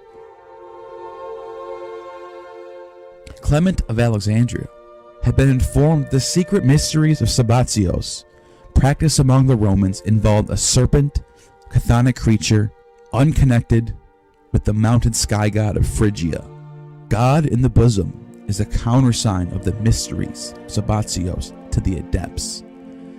This is a snake passed through the bosom of the initiates. In the Byzantine Greek Encyclopedia, in the 10th century of the Common Era, states, Sabbatios is the same as Dionysus. He acquired this form of address from the rite pertaining to him, for the barbarians call the Bacchic cry Sabbatian. Hence, some of the Greeks too follow suit and cry Sabbasmos. Thereby, Dionysus becomes Sabbatios. They also used to call Saboi these places that had been dedicated to him and the Bacchans. Now, to go back to the Hypsisterians, by the time we get around to the 4th century, Gregory of Nazianzus describes this group as Jewish and pagan, but not Christian. Gregory's description of this cult occurs in his eulogy for his own father, who was a Hypsisterian before he converted to Christianity, which means this cult may have formed as the native Cappadocian cult of Zeus Sabbatios, integrated with the cult of Yahweh Sabaoth, practiced by the numerous and intellectually predominant Jewish colonies and associations of strict monotheists who fraternized with the Jews, but also considered themselves free from the law of Moses. A 3rd century shrine in the walls of a city in Lycia, Greece, provides archaeological evidence for this cult. It has inscriptions with a declaration of the Apollonian oracle of Didyma, describing this god as self-begotten, untaught, unmothered, undisturbed, not permitting a name, many named, dwelling in fire. Another inscription dedicates a lantern to the Most High God. Great number of votive tablets, and evidence that referring to one or more gods as Most High, Hypsistos, Theos Hypsistos, God Most High, as either Zeus or Attis, but mostly unnamed. This was widespread throughout Anatolia. In fact, Acts 16:17 states that these men are servants of the Most High God. Could this be a reference to this sect? I would say yes. My own personal hypothesis is that the churches of Asia that Paul is writing to were already worshippers of God Most High, who were already free from the laws of the Jews, but were still what scholars call God-fearers. Many of these God-fearers had Orphic roots, Pythagorean, Middle Platonist, but not really pagan. Maybe sometimes they were in a cult of Attis or in a cult of Dionysus, but they ultimately worshipped one Most High version of Zeus or Jove. This is portrayed by people like Philo and in the pseudepigrapha text from the 1st century BC and 1st century AD. We see the use of this term Hypsistos all throughout the Septuagint, which translates in the Hebrew as El Elyon. This term occurs more than 50 times for a substitution of the Tetragrammaton in the Septuagint. The existence of these people have contributed to astounding swiftness of the spread of Christianity. Without this group of people, Christianity would have nobody to sell to. Persius, who was a 1st century poet, ridiculed such hybrid religionists in his satire, and Tertullian, in his Ad Nationes, refers to them as well in the 2nd century. So, with all that being said, who are these Hypsisterians?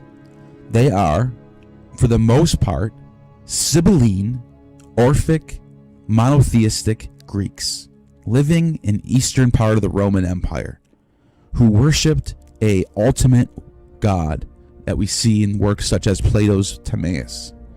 And these were the very people coming out of ancient cults from Crete, Phrygia, Samothrace, who worshipped a form of Zeus known as Sabbatios, but took the concept through the philosophy of Plato and Philo. And over time, became more aligned with the Jews of the Greek world. My thoughts are these monotheistic groups are not new to Christianity or Judaism, but were very, very common throughout the empire.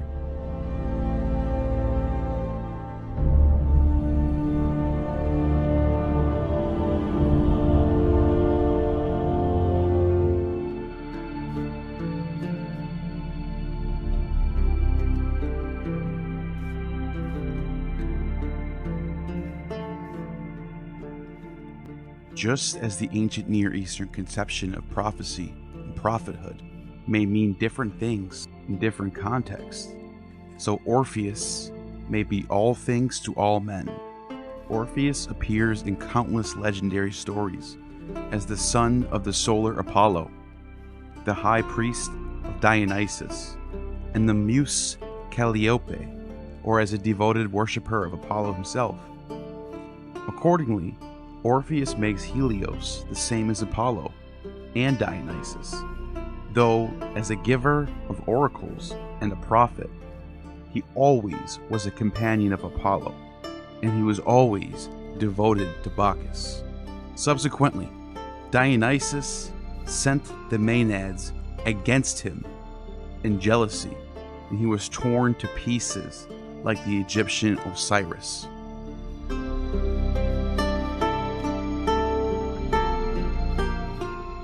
And so Orpheus is a prophet in the trivial sense of a person who foretells the future, or in the sense of the theological administrator, an authority in covenants and treaties of the Israelite politico-military enterprises. In both cases, prophecy is an integral part of the divination, whose fundamental cosmological premise and logic are based on the ancient ideology of Near Eastern royalty. Consequently, prophecy is a form of divination, along with dreams, visions. By the time we get to the 1st century, Orphism and Judaism are starting to marry each other. There are Orphic texts that are used by the Jews, and the Jews in Alexandria are even claiming Orpheus as one of their prophets. Plato writes about Orpheus and Musaeus, Orpheus being the teacher of a man named Musaeus. There are some who later think that this is Moses, but the Alexandrians flip this on their head and say that it's the other way around, that Musaeus, or Moses, is the teacher of Orpheus. And so the pagans and Jews go back and forth on who is more important to them between Orpheus. Some of the Orphic plates, golden plates about how to get through Hades and be transmigrated, are adopted by Gnostic Christians in the 2nd century.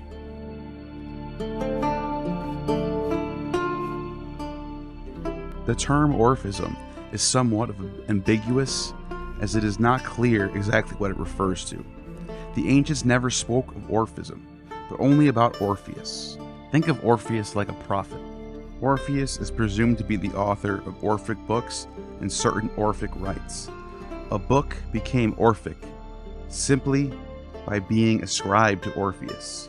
The question of whether Orphism existed as a religious movement or as merely a set of beliefs described in the Orphic literature remains controversial. The rise of Orphic ideas and the nature of Orphic practices remain obscure despite some recent discoveries. The unifying factor, Orpheus, is a mythical figure of Thracian origin, whose main characteristic was unique gift for music. This characteristic features in a number of ancient stories about Orpheus. He is said to have enchanted Hades with his song, so that his prematurely dead wife Eurydice returned to life.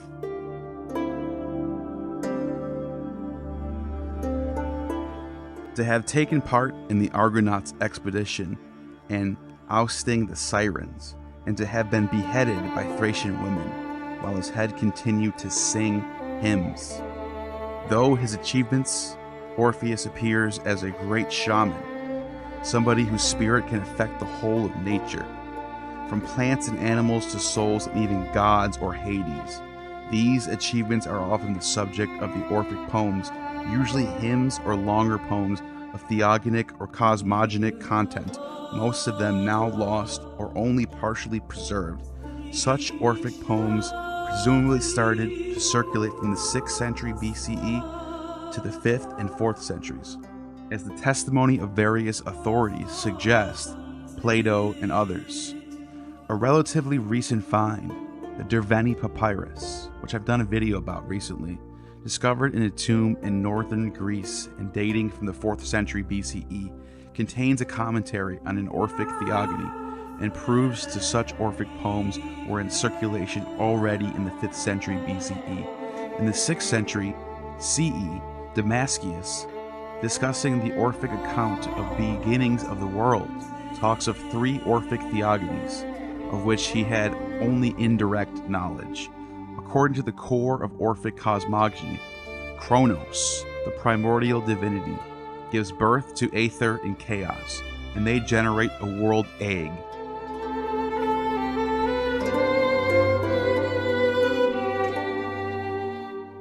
The link between these poems and a cult of Orpheus is difficult to determine. The Dervani Papyrus, buried and burned with an unknown Greek, makes even clearer the close linking of religious practices to a specific text. Orphism seems to have been very much a book of religion. Plato talks purveyors of purifications and rituals which bring deliverance from unrighteousness, claiming that these people perform rites in accordance with books by Musaeus and Orpheus. The most ancient testimony to Orphic practice comes from Herodotus, with reference to the prejudice against introducing woolen articles into temples or being buried in them.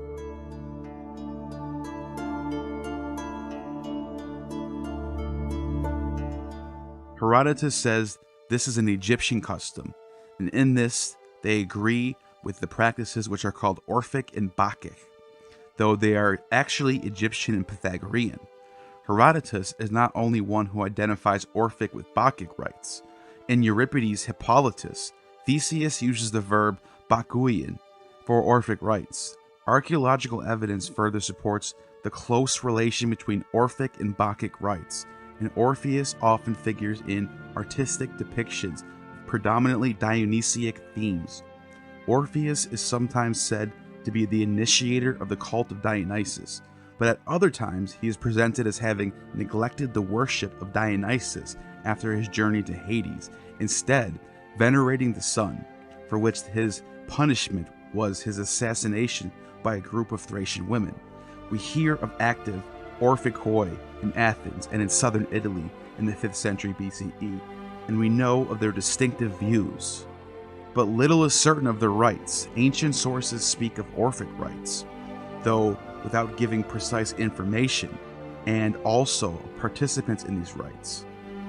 Presumably, the mysteries referred to, at least in some of those occurrences, are the Eleusinian mysteries. In some sources, Orpheus is mentioned as their founder.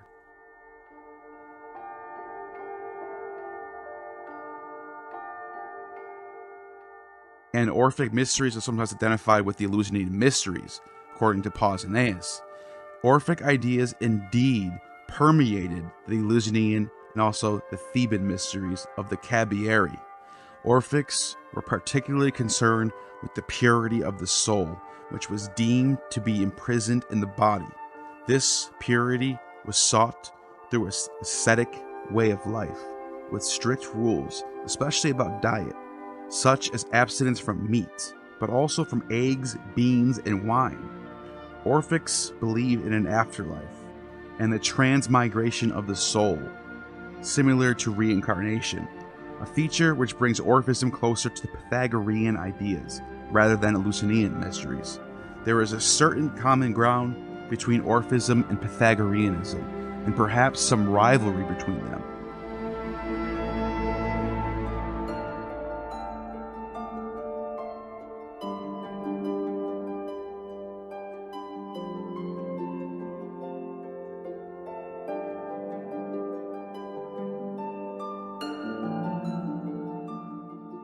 To judge from such contradicting testimonies as that according to which Pythagoras and the Pythagoreans were the true authors of Orphic poems, and that Pythagoras was indebted to Orpheus. Orphic literature proliferated in the Hellenistic and Imperial eras. In the religious syncretism of late antiquity, the name Orpheus continued to fascinate. But now there was even less concern for demarcation between Orphic and other religious cults. A significant revival of interest in Orphic literature occurs with the Neo-Platonists. Orpheus was now not only an inspired poet, but also a theologian and a prophet. The Orphic poems were interpreted allegorically. Under this interpretation, were held to be in accord with the doctrines of Platonic philosophy. The Orpheus legend had a considerable impact on Christianity. Although the Orphic rites were dismissed, the story of Orpheus' charming nature with his music was interpreted as a prefiguration of Christ by Clement of Alexandria, charming human souls with his teaching. Christ in his role, the Good Shepherd, is said to be the new Orpheus. And Christ is the new Orpheus, singing the song of salvation. The figure of Orpheus, which is often found in catacombs, stands for Christ, who can be depicted as Orpheus himself. As you see here in the ancient catacombs, Orpheus is depicted right next to Jesus. Christian theology did not develop overnight. From Paul's epistles to the writing of the Gospels, and then all the way down to the Nicene Creed, Christian theology was not something that was agreed upon. Christian theology was an evolution of ideas. And some of these ideas, such as the Trinity, salvation, heaven and hell, and the nature of Christ, are ideas that were not decided upon overnight. These things developed over time. The region of the Roman Empire, known as Bithynia and Phrygia and Thrace, northern Macedonia, Pergamum, where the 7 churches of Asia in the book of Revelation are. These are the main hotspots for Christian theology. These are where the church fathers lived and debated. These are Greek-speaking people. And I want to talk about where they came from. Why is it that Christianity has very different ideas than Judaism does?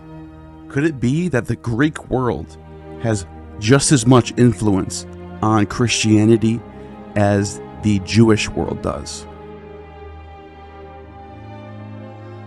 So what was happening in this part of the world before Christianity? The popular religions of this region was Orphism and the religion of the Great Mother and Attis. The popular philosophy at the time, Middle Platonism, which is a combination of Stoicism and Platonism, with some influences of the Peripatetic school of Aristotle and Epicurean thought. One of the best sources for Phrygian is from Strabo, who wrote in the 1st century with a wealth of knowledge and information. He talks about the rites of the Phrygians coming from the ancient Minoans, ancient Crete. Let's take a look at what Strabo has to say about Phrygia. The Corinthians are called divinities, or the attendants of the gods, by those handing down Cretan and Phrygian matters, which are interwoven with certain sacred rites, some of which are mystical and some otherwise, about the rearing of the child Zeus on Crete, and the celebration of the secret rites of the mother of the gods in Phrygia, and the region of the Trojan Ida.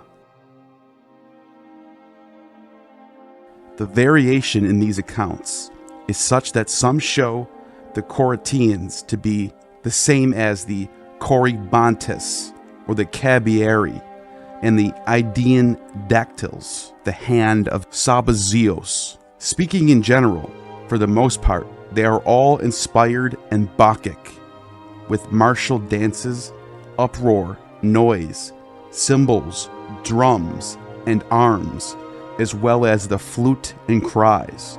causing fear through their sacred rites in the manner of religious servants. These rites are considered to have something in common, those of the Samothracians, which is a mystery religion in the 1st century, and a number of other places, because the divine servants are said to be the same. But any such topic of investigation is theological and not alien to the speculation of the philosophers.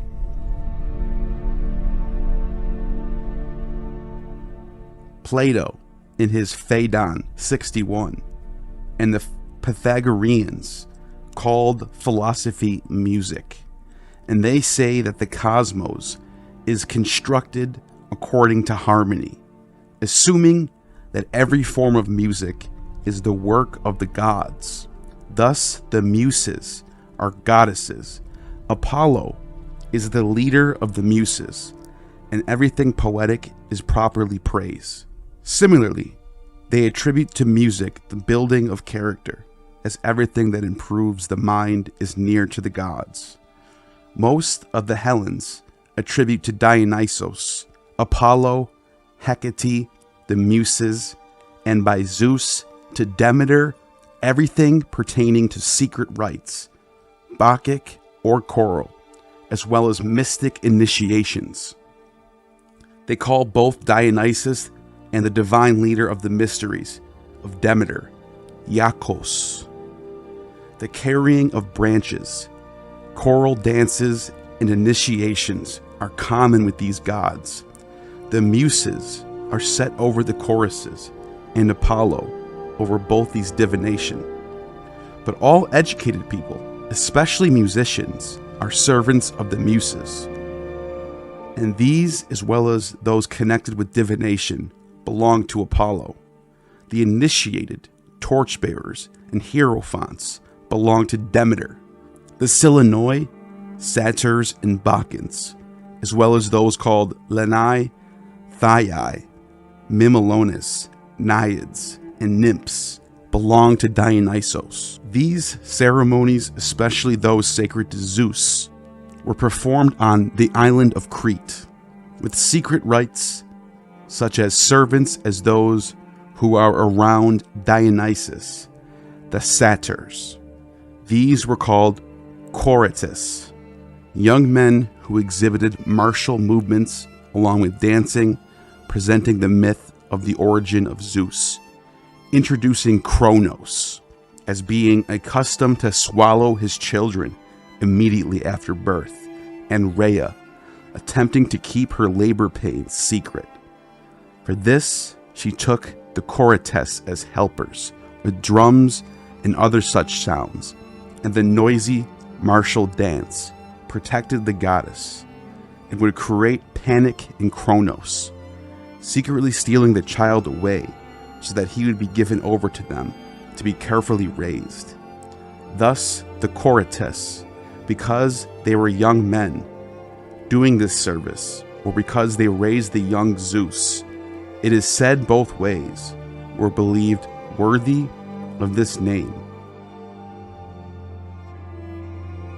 Such are the Hellenes in regard to secret rites. The tribe of the Phrygians and the Trojans living around Ida honored Rhea and worshipped her in secret rites, calling her the mother of the gods, the Phrygian and great goddess, as well as the Idaean mother, naming after the mountain in Crete. The Hellenes call her servants by the same name, chorites, but not from the same mythical tale, but another, as if there were certain assistants to the satyrs. Call them choribantes. The poets are evidence for these conjectures.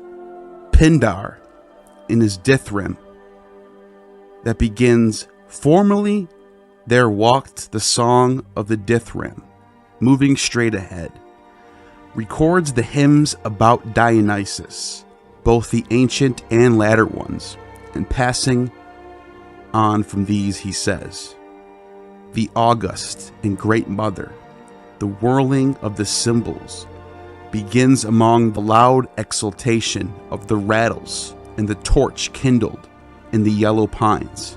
He shows the customs of the Hellenes around Dionysus and those of the mother of the gods among the Phrygians, related to each other. Euripides does the same thing in his Bacchae, bringing the Lydian together with the Phrygian because of their resemblance. But those who left Timolos, the fortress of Lydia, my revelers, women, raise up their symbols native to the Phrygian city, inventions of myself and the mother of the gods. O blessed is he who is fortunate and lives a pure life, preserving the rites of the great mother Cybele, and brandishing the thyrsus wreath with ivy. He who serves Dionysus becomes the Bacchant. Bring down Bromios, the son of a god, the god Dionysus, from the mountains of Phrygia to the wide streets of Hellas. Again, in the following, he weaves in Cretan matters. O inner room of the Corites, sacred interiors of Crete, giving birth to Zeus in the cave, where the three-helmeted Corybantes invented for me the drum stretched with hide and mixed in intense Bacchic frenzy with the sweet-sounding breath of the Phrygian flutes, placed in the hands of Mother Rhea, make the noisy Bacchic shout.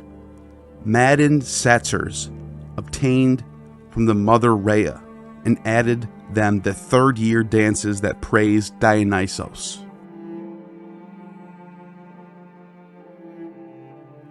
Euripides in Palamedes, the chorus says, of the hair of Dionysus, who rejoices on Ida with his dear mother, with the Bacchic drums. They bring together into one Silenos, Marsyas, and Olympus as the historical inventors of flutes, again associating the Dionysiac and Phrygian matters. Often they confuse Ida with Olympus, making them resound as the same mountain. There are 4 peaks of Ida called Olympos, near Andantria, and there is the Mysian Olympos that borders Ida. But it is not the same. At any rate, they invented suitable names for the flute, and for the noise of the rattles, cymbals, and drums, and for the shouting, the Bacchic cries, and the foot stomping, as well as the servants, choral dancers, psalmists, and the attendants of the sacred rites. The Cabieri, Corybantes, Pans, satyrs, calling the god Bacchus, and calling Rhea Cybele.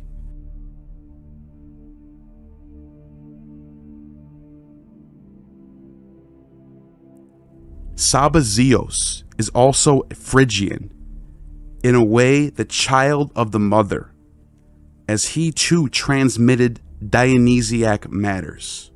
Similar to these rituals are those among the Thracians, among whom the Orphic ritual began.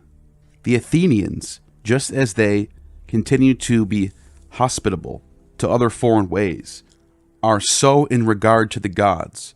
They admitted so many foreign rituals, especially Thracian and Phrygian, that they were ridiculed for it.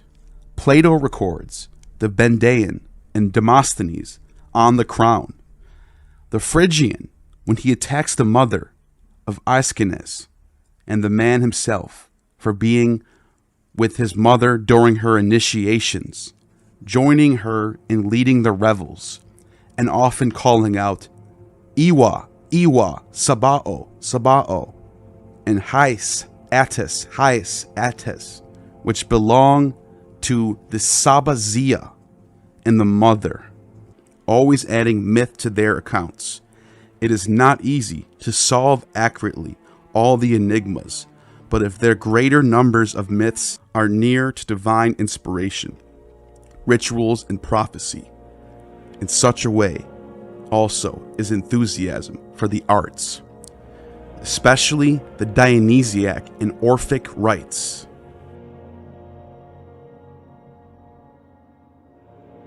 So the native religion of what became Christendom the origins of Roman Christian, Eastern Roman Empire, was this Phrygian religion surrounded around the great mother of the gods, but also this character named Sabazios, whose name some people think might have a connection with Saba, or the Sabbath. The Byzantine Greek Encyclopedia from the 10th century states that Sabazios is the same as Dionysus. He acquired this form of address from the rite pertaining to him, for the barbarians called the Bacchic cry Sabazian. Hence, some of the Greeks too follow suit and cry Sabasmos, thereby Dionysus becomes his father Sabazios. They also used to call Saboi those places that had been dedicated to him as Bacchants.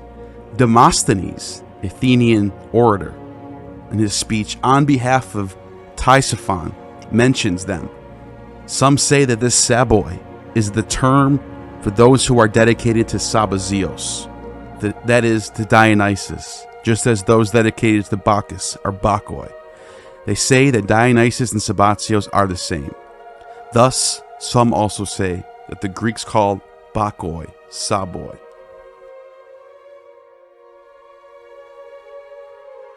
In 139 BCE, Romans kicked out the Jews from the city, and according to Valerius Maximus, they wrote that Gnaeus Hispalus, the praetor, in the year of the consulate of Marcus Populus Lanus, ordered that the astrologers, by an edict, leave Rome and Italy within 10 days, since by a fallacious interpretation of the stars they protrude fickle and silly minds, thereby making profit out of their lies. The same praetor compelled the Jews who attempted to effect the Roman custom with the cult of Jupiter Sabazios to return to their homes. Some of these Romans identified Yahweh Tsavaot, which is Yahweh, Lord of the Host, as Jove Sabazios. This also is repeated by Plutarch, who maintained that the Jews actually worshipped Dionysus, and that the Sabbath was the festival of Sabazios.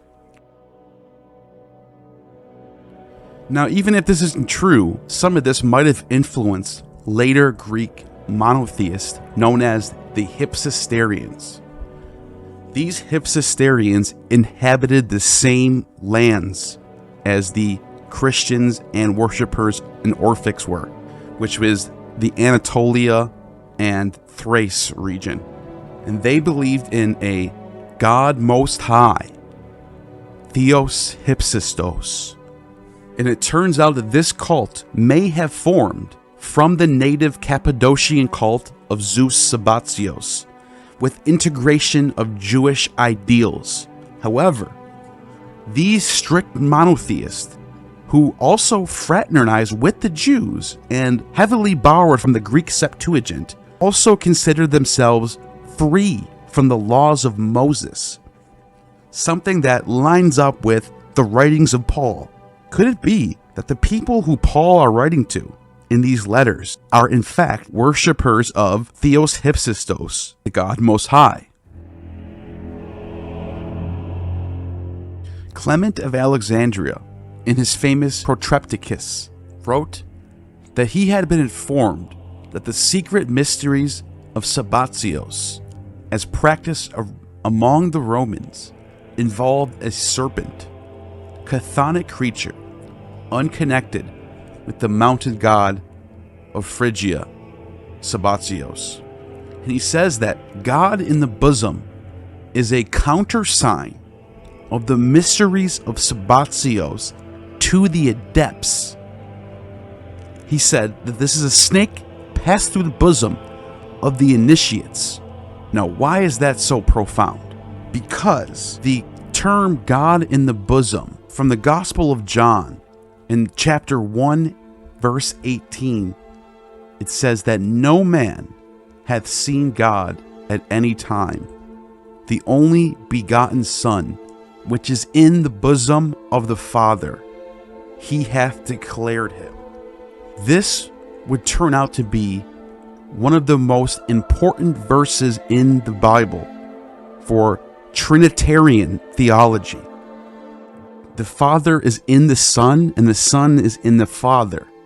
In the same way that Dionysus or Zagreus is inside of Sabazios or Zeus. Sabazios is a god of dual nature who is Father and Son rolled into one, connected through a mediator, which is the spirit that possesses the initiates in the frenzies. Sabazios, to the Roman world, mediated in large part through Pergamum. The naturally syncretic approach of Greek religion blurred distinctions. Diodorus of Sicily conflated Sabazios with the secret second Dionysus that only initiates know about, not found in any text, who was born of Zeus and Persephone.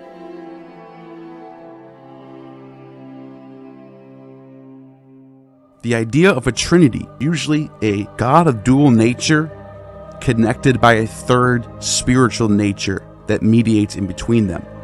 We see this long before Christianity comes along. For example, Plato, in his Timaeus, says, anything created, then, is bound to be corporeal, visible and tangible, but fire is required for the creation of anything visible, and solidity for anything that is tangible, and earth for solidity. It follows that the God began to form the body of the universe out of fire and earth. But it's impossible for any two things to form from a proper structure without the presence of a third thing. There has to be some bond to mediate between the two of them and bring them together.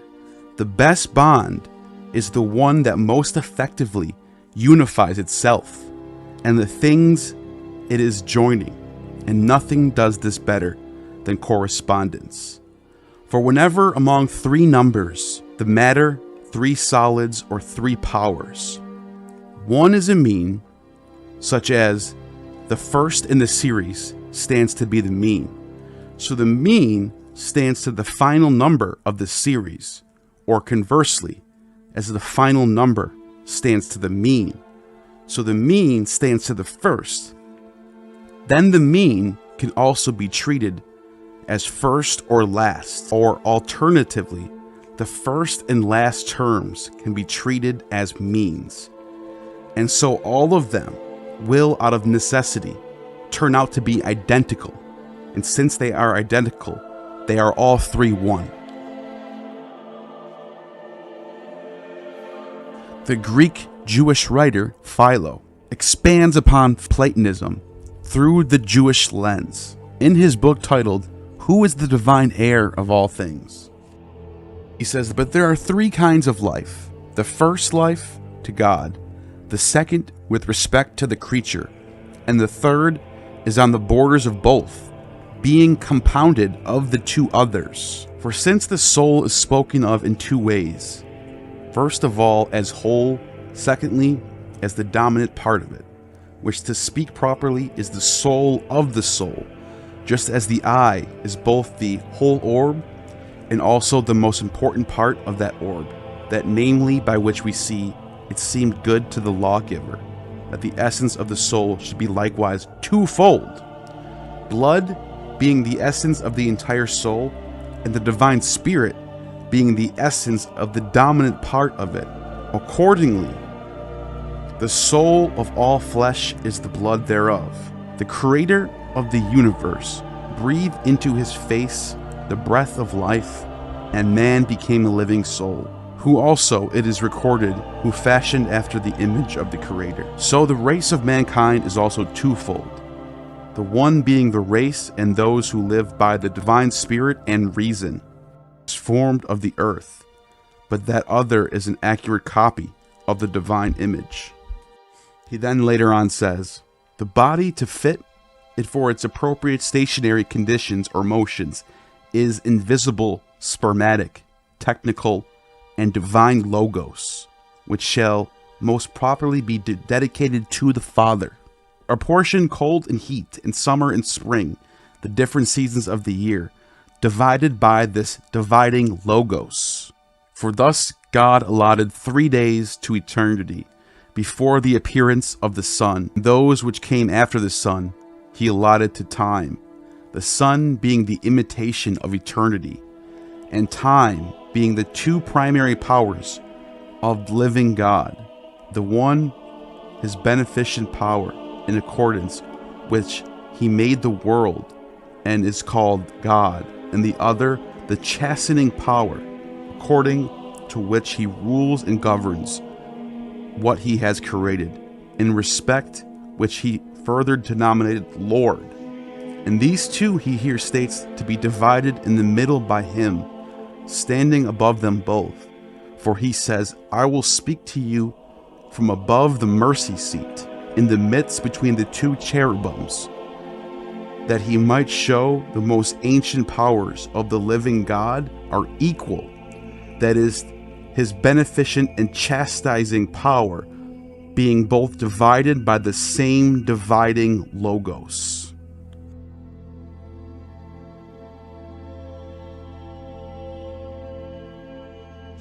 So in Philo, we have this Platonic idea of the monad having a twofold nature with a spirit to mediate between the two.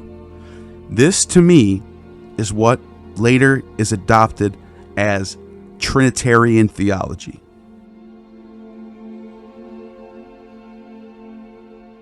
Among Roman inscriptions from Nicopolis, Sabazios is generally equated with Jove and mentioned alongside Mercury. Mercury is called the angel and the messenger and the logos, which is also talked about in Philo's work as well. Which brings us to the next idea, is that if this really is a monotheistic tradition that evolved from the ancient rites of polytheism, then what happens to all the other lesser gods? I think that it's quite possible that these lesser gods become angels and demons.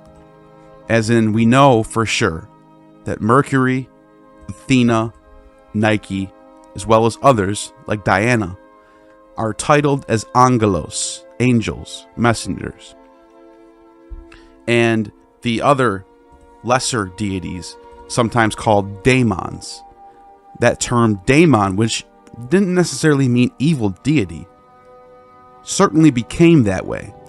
As in Roman religion, there's the idea of lairs, which are spirits of the mortals who passed away. But there's also what's called the genius, and these are equivalent to what is now guardian angels. In ancient Roman religion, manes, manes, are the chthonic deities, sometimes represent the deceased loved ones. Here we have a 3rd century Christian tombstone that stands dis manibus, the spirits of the dead. So the same language is still being thrown around in these early Christian texts. Eleusis says, indeed, that the souls of men are daemons, and that men become lairs if they are good, lemures or larvae if they are bad, and manes if it is uncertain whether they deserve well or ill. He also states that the blessed are called daemones, because they are good souls, that is to say, good daemons, conforming his opinion that the souls of men are daemons. Could it be that these are the origins of people who go to heaven, people who go to hell, and people who go to purgatory? In fact, people who end up as lemures, the wicked ones, are belong to a category that was called D and Theory, those who dwell below. These are the people who are going to the bad part of Hades, who have eternal damnation, if you will.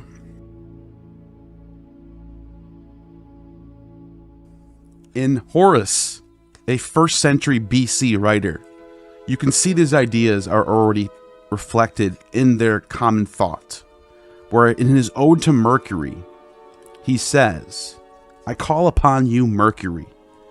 You are the master who taught your pupil Amphion to move stones by singing, and upon you, tortoise so adept, to make 7-string sound. Let Lydi hear their crime, and also of its famous punishment, the vat of water, forever emptying through a leaking bottom, and the fate that awaits sinners in the underworld. So you have right there the imagery of a bottomless pit that is for sinners.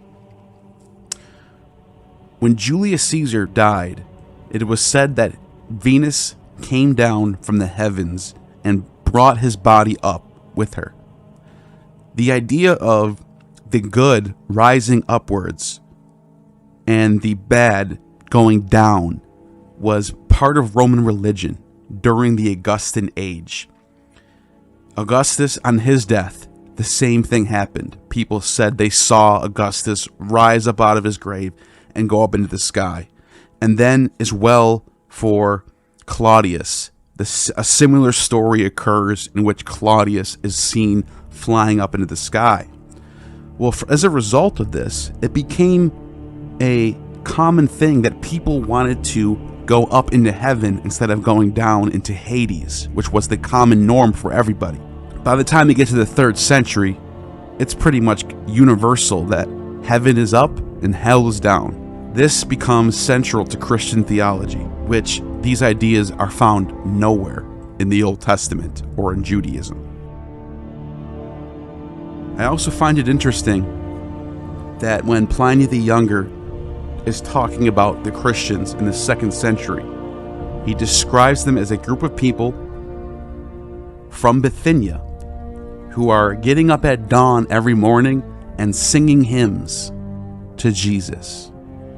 The singing hymns in Bithynia was the common practice of the religion of the Orphics and the Sumerian Mysteries. And in the earliest depictions of Jesus found in the catacombs, you can see he is depicted as Orpheus playing the lyre. I'm going to leave you with one last idea, and this might be a stretch, but I think it's interesting to point out. When Jesus is on the cross, the last thing he says is, Eloi, Eloi, lama sabachthani. Could it be that the author of this text was placing a pun on sabachthani, Saba Cathoni, which is a title for the underworld infernal Sabbatios? Then war broke out in heaven. Michael and his angels fought against the dragon, and the dragon and his angels fought back, but he was not strong enough, and they lost their place in heaven. The great dragon was hurled down, that ancient serpent called the devil, or Satan, who leads the whole world astray. He was hurled down to the earth, and his angels with him. This was written at the end of the 1st century and was included in the canon of the New Testament. The ancient serpent called the devil, or Satan, cast down from heaven. What does this mean, and how did we get here? Let's go back to the beginning. The oldest text that mentions the name Satan is from the book of Job. And in this text, Satan is not this divine opposition underworld king that he's later depicted in late antiquity by both Jews and Christians and Muslims, but instead he's more of a district attorney for El Jehovah. And he's talking to El Jehovah about Job and why Job worships him, because he has so much wealth, and if you take away his wealth, then he won't worship you. And anyways, long story short, this old depiction of Satan is not at all in line with the Satan that we just heard from in Revelation. In fact, the serpent in the garden is never mentioned as being the same thing as Satan. If the serpent in the garden was cast out of Eden along with Adam and Eve, then there's no way he can possibly be in the later scene for Job, which makes no sense. So how do we get from Satan as some district attorney character who's aligning himself with the sons of God, and the serpent character who is cast out of paradise with Adam and Eve, and how do we get from those to being two separate things to this depiction of a war breaking out where the great dragon, ancient serpent called the devil or Satan, is cast down? Where is Lucifer in all of this? Ancient serpent. The Egyptian Book of the Dead dates back to the 2nd millennium BCE, before the collapse of the Bronze Age. There is a text titled "The Chapter of the Making of the Transformation into the Serpent Seta." The Chancellor-in-Chief, Nu, triumphant, says, "I am the serpent Seta, whose years are many. I die, and I am born again each day. I am the serpent Seta, which dwelleth in the uttermost parts of the earth. I die, and I am born again, and I renew myself, and I grow young each day." You might actually be surprised to discover that this is not the oldest for the image of the serpent to be connected with rebirth, immortality, healing. This is an idea that traces itself back to the Bronze Age Black Sea region. The Pelasgians inhabit the world of Greece, Rome, Northern Africa after the collapse of the Bronze Age. These myths are retold in the stories of Medea. The Dracones of Medea were a pair of serpents which drew the flying chariot of the witch Medea. She summoned them to carry her away from Corinth following the murder of King Creon, his daughter Glauce, and her children by Jason. Diodorus of Sicily says that she was posing as a priest of Artemis. Artemis has the title Luciferia. She's also the brother of Apollo, who is the brilliant one, the light bringer, and god of music, poetry, beauty, prophecy.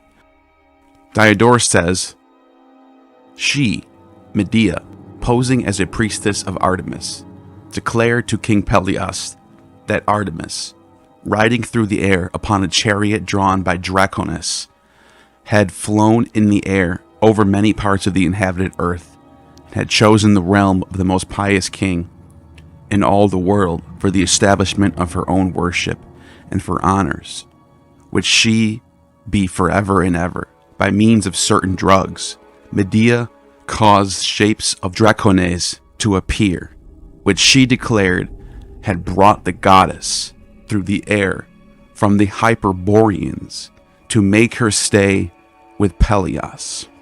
Hyperboreans are a mythical race of people from the land of the Scythia. This signifies this is an ancient myth brought to the Greeks from previous time. You also have the god Set, an Egyptian deity, identified with Typhon. He is the god of deserts, storms, disorder, violence, and foreigners. Set originally had a positive role where he accompanies Ra on his bark to repel Apep, the serpent of chaos. However, during the Intermediate Dynasty, Set's role would drastically change as he became identified with the storm god Typhon. He became the devil. Which brings us to Angra Manu, another Middle Eastern deity, also known as Ahriman, who is called the devil as well. He is seen as the evil god in the cosmology of Zoroastrianism. He is just as powerful as the good god of light, Ahura Mazda. In the Zend-Avesta, Zoroaster is traveling through the desert. Once again, Set in the desert. But Angra Manu rushes up on him. And Angra Manu asks Zoroaster to give up the worship of Ahura Mazda and to worship him, and that if he worships him, he will be given all the boons of the world, the great boon to rule all the nations. Zoroaster declines and begins to chant in honor of Ahura Mazda, and Angkor Manu is banished by these chants. The story seems very familiar to the Gospel of Matthew, when Jesus is in the desert and is tempted by the devil in the wilderness. Zoroastrianism brings this divide in the world of mythology between good gods and bad gods, the devil and the god. This divide is seen all throughout the world.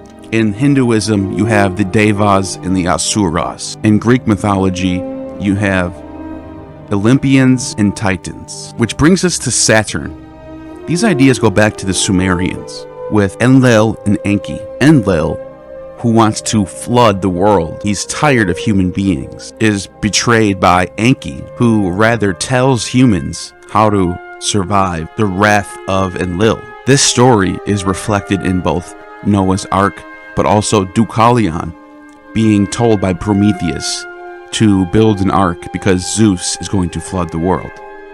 This brings us to the myth of Saturn. When I mentioned Medea and the serpents as symbols of healing and rebirth and immortality, this was the world of the Saturnian Bronze Age. These myths are retold by Hesiod and Homer. Saturn's name is derived from Satas, meaning sowing. And in late antiquity, Saturn would become synchronized with a number of deities.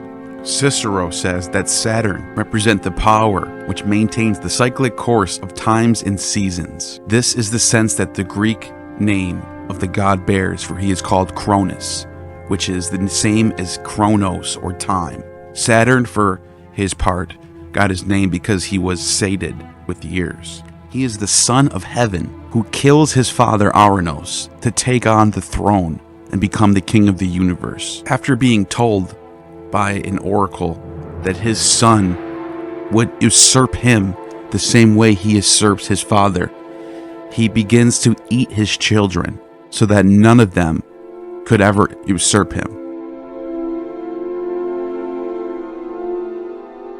Hesiod's Theogony states Kronos, after castrating his father Uranos, becomes the supreme ruler of the cosmos and weds his sister Rhea, by whom he begets 3 daughters and 3 sons: Hestia, Demeter, Hera, Hades, and Poseidon. And lastly, wise Zeus, the youngest of the 6. He swallows each child as soon as they are born, having received a prophecy from his parents Gaia and Uranos, that one of his children is destined to one day overthrow him as his father. This causes Rhea increasing grief, and upon becoming pregnant with her 6th child, Zeus, she approaches her parents Gaia and Uranos, seeking a plan to save her child and bring retribution to Cronus. Following her parents' instructions, she travels to Lyctus in Crete, where she gives birth to Zeus, handing the newborn child over to Gaia for her raise, and Gaia takes him to a cave on Mount Aegeon. Rhea then gives to Cronus, in the place of the child, a stone wrapped in swaddling clothes, which he promptly swallows, unaware that it isn't his son. What does this have to do with Satan and the devil? Hades, Poseidon, and Zeus.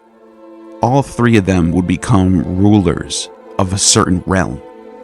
Hades is the king of the underworld, Poseidon, the king of the sea, and Zeus, the king of the heavens, as he usurps Saturn. Saturn, however, would go on to rule a specific part of the underworld known as Elysium. This is the special part of Hades for people who attained a specific immortality from transmigration of the soul. So Saturn becomes the ruler and king of Hades with his son Hades, also known as Pluto.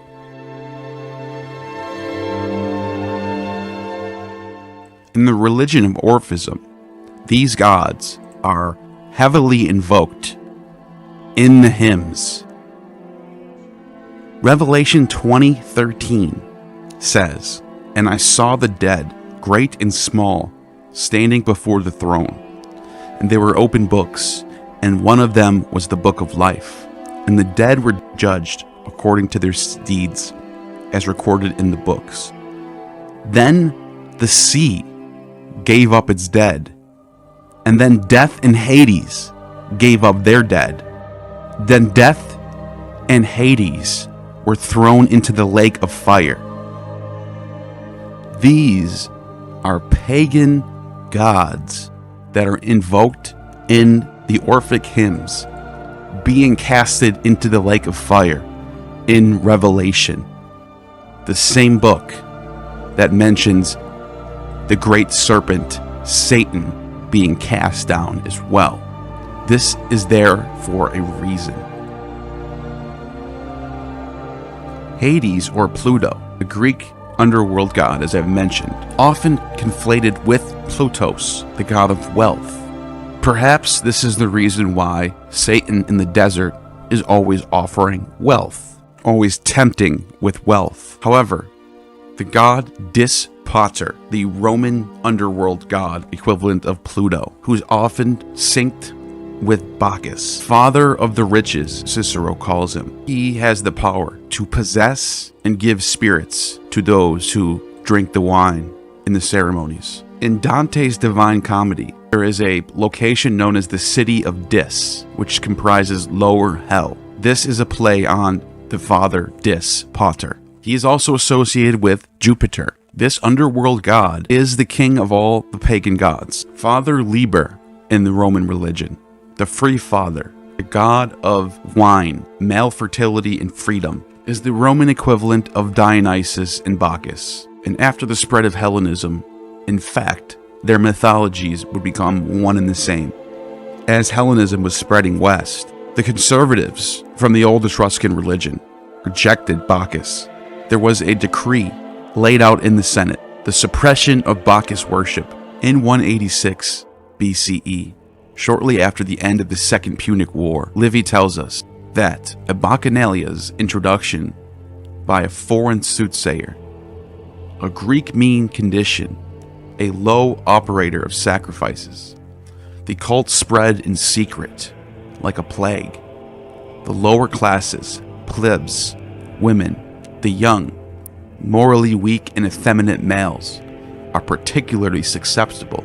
All such persons, fickle, uneducated minds, but even Rome's elite are not immune. The Bacchanalia's priestesses urge their deluded flock to break all social and sexual boundaries, even to visit ritual murder on those who oppose them or betray their secrets. But a loyal servant reveals all to a shocked Senate, whose quick thinking, wise actions, and piety save Rome from the divine wrath and disaster it would otherwise have suffered. Notice the demonization of Bacchus worship already happening in Rome in the 2nd century BCE. According to James Fraser, Bacchus, who's also identified with Osiris from Egypt, is depicted as a goat, like Pan. He's also depicted as a bull with horns. Here we have the idea of an evil horned god, who's none other than Bacchus himself. In Egypt, he is the son of Ammon, who's also king of the universe, like Father Liber and Dis Pater in Rome. He's depicted with horns, and he's the direct rival of Typhon. Ovid's Metamorphosis, written in the 1st century BCE, relays exactly this scene. He says, "How Typhon, issuing from earth's lowest depths, struck terror in those heavenly hearts, and they all turned their backs and fled until they found refuge in Egypt and the 7-mouthed Nile. She told how earth-born Typhon, even there, pursued them, and the gods concealed themselves in spurious shapes, and Jove became a ram. Lord of the herd, she said. And so today, the great Libyan Ammons shone with curling horns, Phobos, Apollo, hid as a raven, Bacchus, a goat, Phoebe, a cat, Juno, a snow-white cow, Venus, a fish, and Mercury, an ibis. The muse Calliope, who is the mother of Orpheus, retells this tale, just as she tells of the rape of Persephone. And in the rape of Persephone, Hades, the underworld god, as I've introduced to you, comes up in a chasm and takes down Persephone, daughter of Demeter. And as she's brought down into the underworld, she takes a bite of the pomegranate. And because of this, she is not allowed to leave. And she becomes the queen of the underworld, as married to Hades, otherwise known as Father Dis. The myths of Dionysus tell us that he is the son of Persephone. However, this has its roots not only in Egypt, but all over the Black Sea region of this Chthonian Dionysus, the precursor to Dis Pater, the underworld Zeus, or Chthonian Dionysus, goes back to the Bronze Age. Dionysus is one of the earliest known gods, with archaeological evidence supporting worship of this wine god dating back to 1300 BCE and beyond, with the god's name appearing on clay tablets in the palace of Nestor in Pylos. Some researchers speculate that Hades was originally the Chthonian aspect of Dionysus. Also, Diodorus tells us that this is part of the secrets of the Eleusinian Mysteries, which is why we don't know about this in any myths. This was secret information for initiates only. The theory is supported by a Homeric hymn to Demeter, in which Demeter refuses to drink wine, associating it with the god who abducted her daughter, Persephone, as well as two reliefs found in marble votives from the 4th century depicting Persephone and Dionysus as married. In the Orphic tradition, Hades and Dionysus are linked in a different way with the advent of Zagreus. Zagreus is Persephone's son by Zeus. In this myth, Hades is viewed as the chthonic aspect of Zeus, and they were considered interlinked. All of this is going to matter when I get to my conclusion. But first, I want to talk about Pan. Pan is the god of the wild, shepherds, and flocks. Rustic music, often depicted with goat horns, goat legs, and playing the flute. He's also affiliated with sex. Because of this, Pan is connected to fertility and the season of spring, and just like the serpent, he brings rebirth and resurrection. Pan means all in Greek. And just like how I mentioned with Dionysus being depicted or being connected with both Zeus and the underworld chthonic Hades, Pan also is considered to be an aspect of Jupiter and also an aspect of Bacchus. So Pan, being a rustic god, was not worshipped in temples or built edifices, but in natural settings like caves and grottos and the slopes of mountains and acropolises of Athens. In Israel, in the Galilee, there is a grotto of Pan known as Banias. I was there myself, and the tradition says that this is the opening to Hades. And this is where Pan is also linked with Hades himself, being called the king of the underworld, and his gateway to the underworld was right here in Israel. Pan also battles with Typhon. In the myths of Pan, he's born in Crete. Pan aided his father and brother and battle with the Titans by letting out a horrible screech and scattering them in terror. This is where Pan becomes the image of the devil. You might have heard of Pan's Labyrinth and thought of this equivalency with the devil and hell. This is an ancient tradition that Strabo in his geography relates to us. In book 17 of Strabo's geography, when he's writing about Egypt, he says,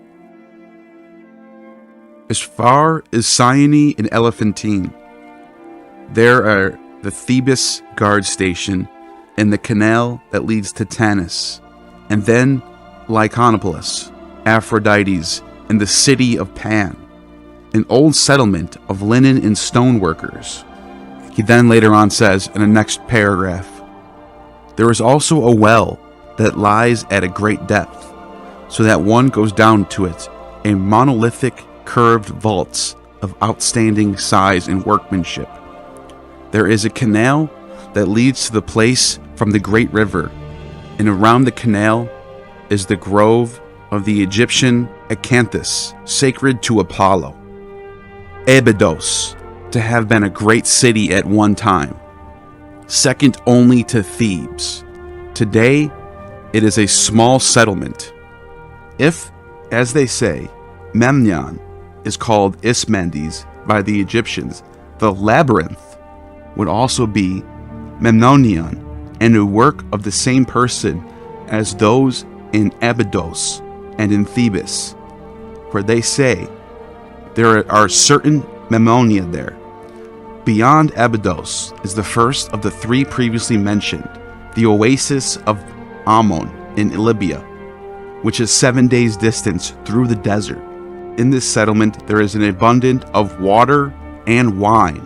The second is around Lake Moris, and the third is around the Oracle of Ammon. Much has been said about Ammon. So we have a city of Pan described as a labyrinth, Pan's Labyrinth, but also it is located in a place called Abydos. I find it interesting that this city called Abydos is sacred to Apollo, when in Book of Revelation, in verse 11 of chapter 9, it says, a king, the angel of the bottomless pit, whose name in Hebrew is Abaddon, and in Greek Apollyon, which means destroyer. The bottomless pit being identified with the devil. We see in these both locations, in Pan's Labyrinth in Egypt and in Pan's Grotto in Israel, there is a path to the bottomless pit, the gateway to Hades, the key of the abyss. In Revelation 20, I saw an angel come down out of heaven having the key to the abyss, and holding in his hand a great chain. He seized the dragon, the ancient serpent, who is the devil, or Satan, and bound him for 1,000 years. He threw him into the abyss, and locked and sealed it over him, to keep him from deceiving the nations any more, until 1,000 years were ended.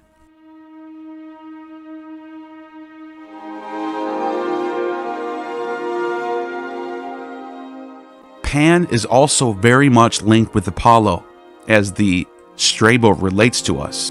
In Ovid's Metamorphosis, throughout the tales, we're constantly being reminded that Pan, who plays the flute, is hanging out with Apollo, who plays the lyre. This brings us to the topic of Lucifer. Apollo, whose epithet is Phobos, which literally means bright, and his sister Diana, or Artemis, who's known as Lucifera, Lightbringer, very much reflect the idea of Venus and Lucifer. The planet Venus is Lucifer, the Lightbringer, and Lucifer, according to Hesiod, is Eosphoros, the bringer of the dawn. Nowhere in any Greek or Roman mythology is Eosphoros or Lucifer evil or doing anything considered evil. He's exactly the opposite. He brings the light and salvation. So how does the devil get acquainted with this title, Lucifer? It comes through the stories of the fallen angels. The story of Apollo, who I just mentioned, is said to have built a foundation and altar on Delos using the horns of the goats that his sister Diana hunted. Apollo is said to have invented the lyre, and along with Artemis, the art of archery, and then taught humans the art of healing and archery. This idea of a god teaching humans knowledge would be considered evil. It is directly connected with the serpent in the garden, telling Adam and Eve that they can be like gods if they take a bite of the tree of knowledge of good and evil.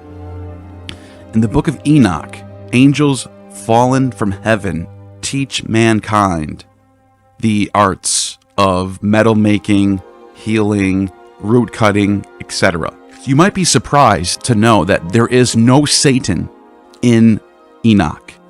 Satan is not the fallen angels in Enoch. It is Azazel and Samael. Azazel is the scapegoat. During Yom Kippur, one goat who represents Azazel and another goat. In Leviticus 16, 2 male goats are to be sacrificed to Yahweh, and one of the 2 was selected by Lot. For Yahweh is seen as speaking through the lots. One goat is selected by Lot and sent into the wilderness for Azazel. This goat was then cast out into the desert as a part of Yom Kippur. The scapegoat ritual can be traced back to the 24th century BCE of Ebla, from where it spread throughout the ancient Near East. This was a pagan tradition from the ancient Canaanites. There is another Canaanite deity in Arab mythology known as Ezisos. He is equivalent of Phosphoros, the morning star, portrayed riding a camel in the desert. He was venerated in Syria as Lucifer. So now we have this goat, scapegoat god, identified with Pan, is an underworld chthonic deity, and there's a pun on a Luciferian god named Ezisos. Apollo, who is the beautiful god of music and beauty and knowledge, being cast down to earth in punishment by Zeus.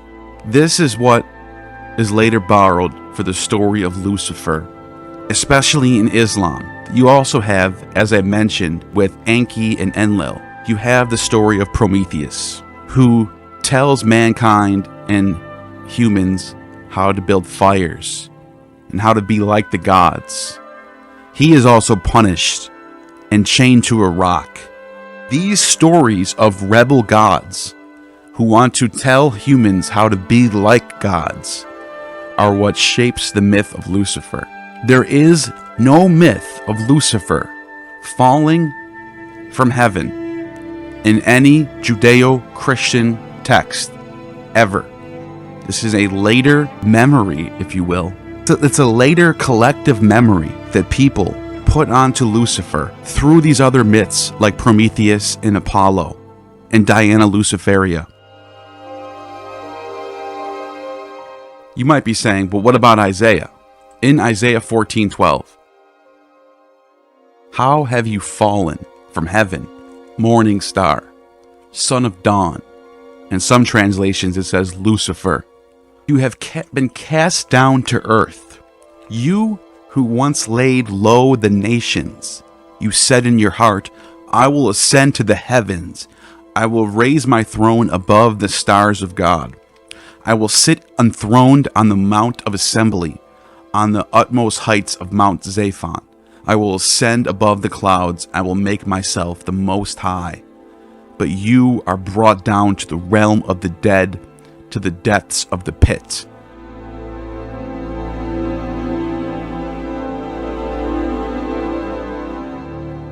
This chapter of Isaiah was literally meant the king of Babylon, who was taken and cut down by the Persians, where he says in verse 3, On this day, the Lord gives you relief from your suffering and turmoil, from the harsh labor forced on you. You will take up this taunt against the king of Babylon, not Lucifer, but the king of Babylon. How the oppressor has come to an end, how his fury has ended. The Lord has broken the rod of the wicked, the scepter of the rulers, which in anger struck down peoples, with unceasing blows and fury subdued nations with relentless aggression. And the lands are at rest and peace. They break into singing. Even the junipers and the cedars of Lebanon gloat over you and say, now that you have been laid low, no one comes to cut us down. The realm of the dead below is all astir to meet you at your coming. Isaiah is talking about the king of Babylon, but he's using the imagery of Lucifer, the highest, the most brightest star in the sky. In Canaanite mythology, he's using the greatness of Lucifer, something to compare how great the king of Babylon was. This passage of Lucifer falling gets linked up with all these pagan stories of all these light bringers and gods that rebelled. And you have now the foundation of a fallen Lucifer in the text of Isaiah. Ezekiel 8:14 through 16 has an interesting passage that I want to relate to you right now. It says, "Then he brought me to the entrance of the gate of the Lord's temple, which faced the north. That's where I saw women seated, weeping for Tammuz. And then he asked me, 'Do you see this, son of man? You are about to see even more detestable practices than these.'" Now, what does this mean? Weeping for Tammuz is a tradition that transcends all the pagan myths. The weeping for the dead god like Adonis or Attis or Osiris. And sometimes it's weeping for Persephone. This is such a central thing to the idea of Lucifer and Satan, because what you are seeing now is the idea of these pagan rites as detestable and abominations. Ezekiel is telling the reader that these are the rites that are infecting the Jewish tradition. You start to see this split between Judaism and paganism, which brings us to the story of Jezebel and Elijah. Jezebel worships Baal and Asherah. Baal, who used to be the son of El, another dying and rising agricultural deity of paganism, and her prophets of Baal cannot defeat Elijah, who is sending down fire from Uranus. This tradition depicts the triumph of El over Asherah and Baal, whereas Asherah and Baal later get identified with Isis and Serapis, Baal Hamon and Serapis. There is also a Pergamum altar. The altar of Pergamum worships these deities along with horned Zeus Ammon, which is why in Revelation 2 you get, "I knew where you live, where Satan has his throne, yet you remain true to my name. You did not renounce your faith in me, not even in the days of Antipas, my faithful witness, who has put you to death in your city where Satan lives." This was an altar built by Augustus in honor of Zeus Ammon and Isis and Serapis, who are depicted as serpents. Baal-zebub, Lord of the Flies in Hebrew. One of the epithets for Zeus at Pergamum is Epamnos. Zeus Epamnos is the god of the flies, the god of the dead, the underworld chthonic Zeus. That's who Baal-zebub is, who shows up in the Gospels and is cast out by Jesus.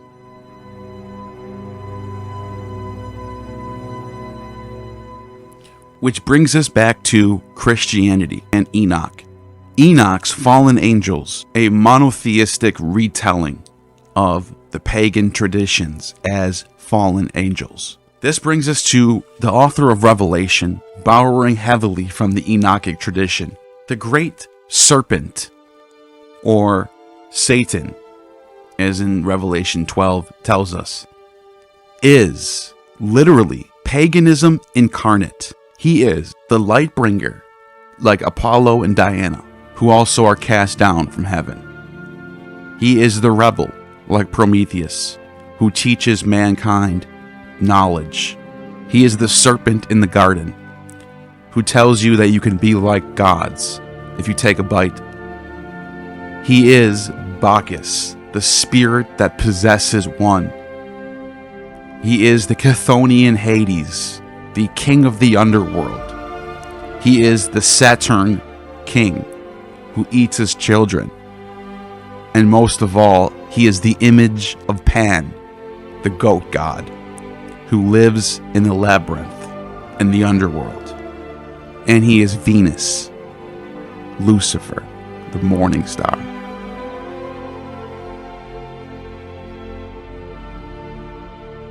These ideas continue after Christianity has a stronghold on the Romans. Baphomet, for example, becomes the Sabitic goat god, who is worshipped by the Crusaders. Raymond Aguileras reports that the term Baphomet comes from a corruption of the word Mahomet, or Muhammad. Somehow, this initiation rite of the Templars is about this goat god, Baphomet. Jules Michelet says that the indictment published by the court of Rome set forth that in all provinces they had idols, that is to say, heads, some of which had 3 faces, others but 1.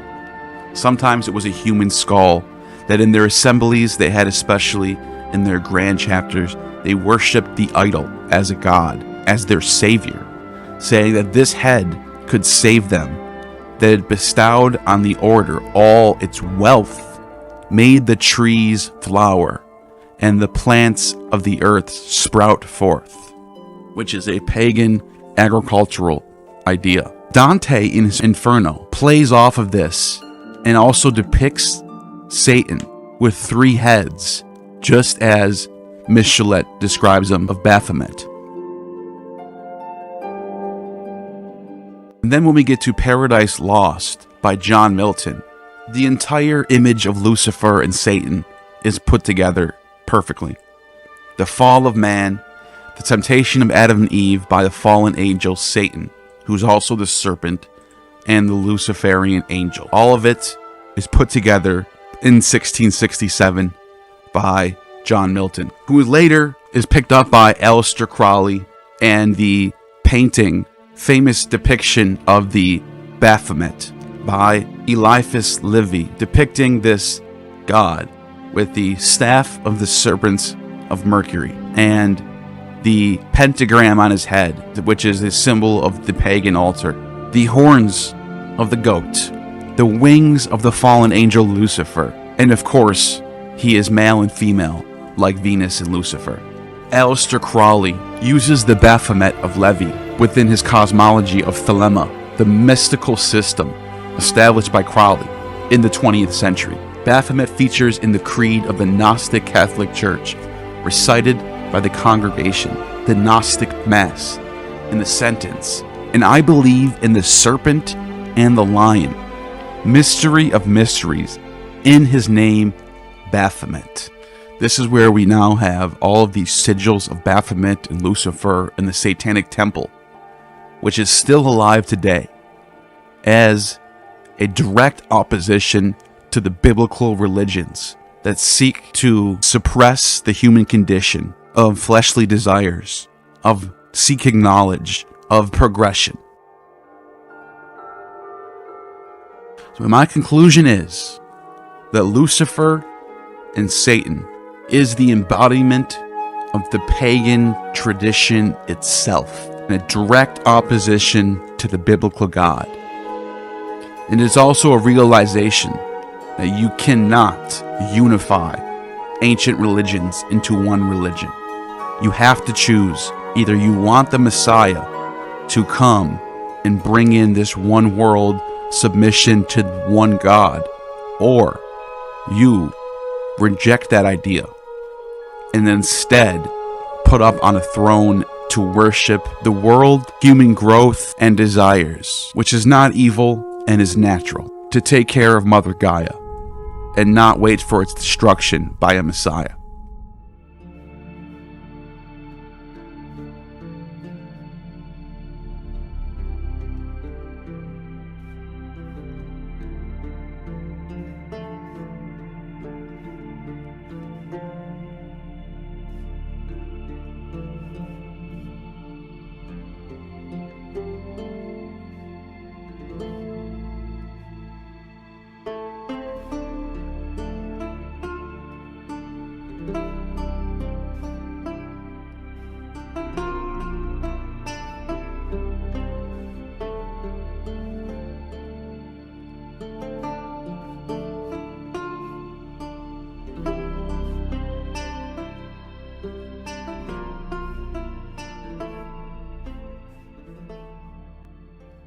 At the beginning, there was only chaos, night, dark Erebus, and deep Tartarus.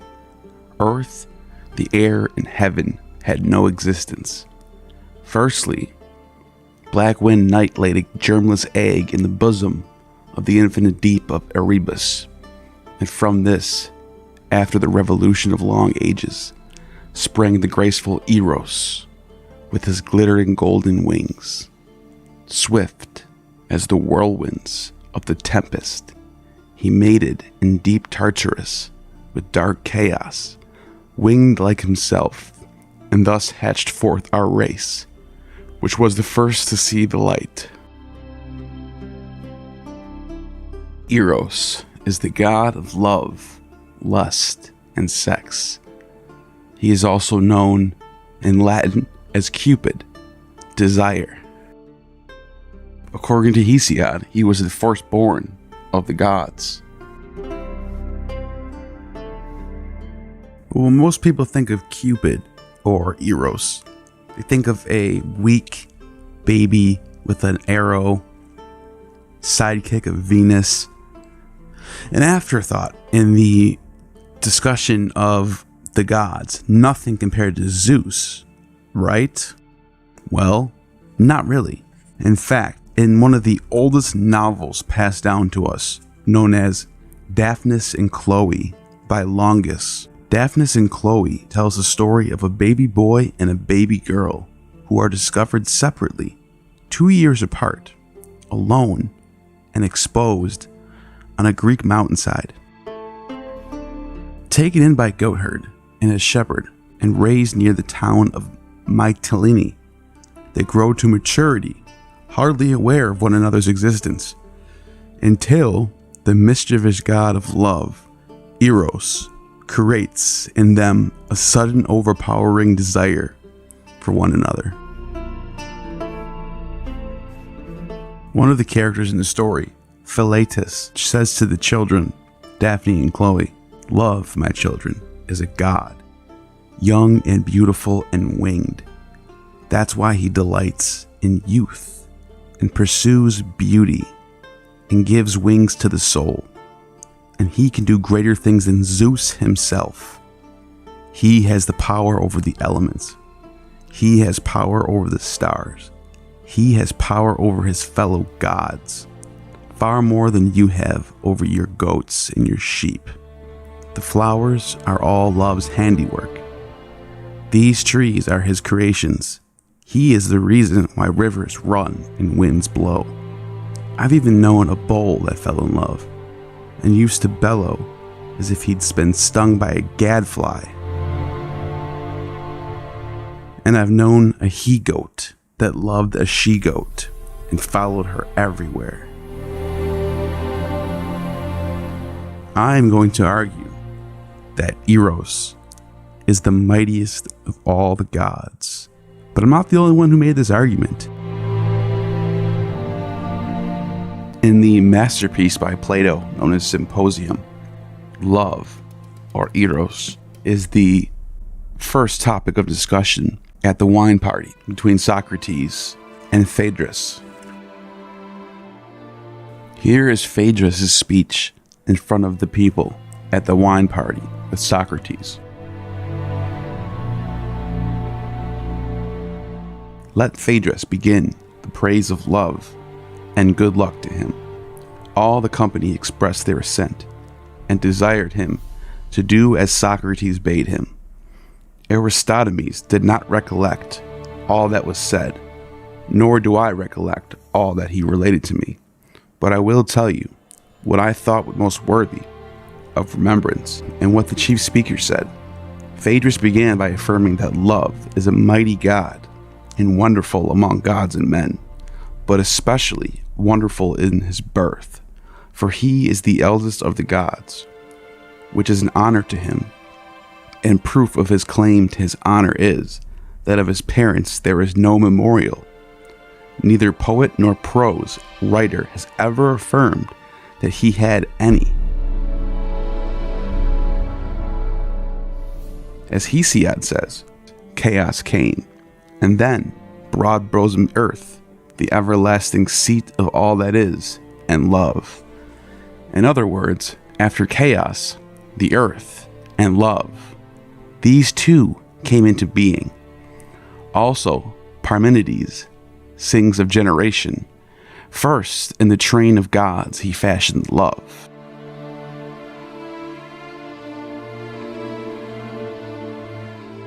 And Acusalius agrees with Hesiod. Thus numerous are the witness who acknowledge love to be the eldest of the gods. And not only is he the eldest, he is the source of the greatest benefits to us. For I know not any greater blessing to a young man who is beginning life than a virtuous lover, or to the lover than a beloved youth. For the principle which ought to be the guide of men who would nobly live the principle, I say neither kindred, nor honor, nor wealth, nor any other motive is able to implant so well as love. Of what am I speaking? Of the sense of honor and dishonor, without which neither states nor individuals ever do any good or great work.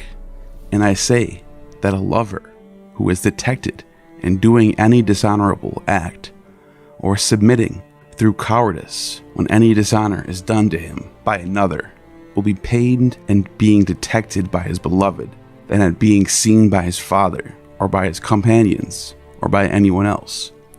The beloved too, when he is found in any disgraceful situation, has the same feeling about his lover. And if there were only some way of contriving that a state or any army should be made up of lovers and their loves, they would be very best governors of their own city, abstaining from all dishonor, and emulating one another in honor.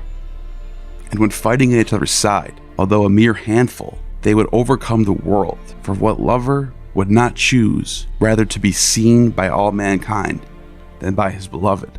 Either when abandoning his post or throwing away his arms, he would be ready to die 1,000 deaths rather than endure this. Or who would desert his beloved or fail him in the hour of danger? The veriest coward would become an inspired hero, equal to the bravest. At such a time, love would inspire him, that courage which, as Homer says, the god breathes into the souls of the same heroes. Love of his own nature infuses into a lover. Love will make men dare to die for their beloved.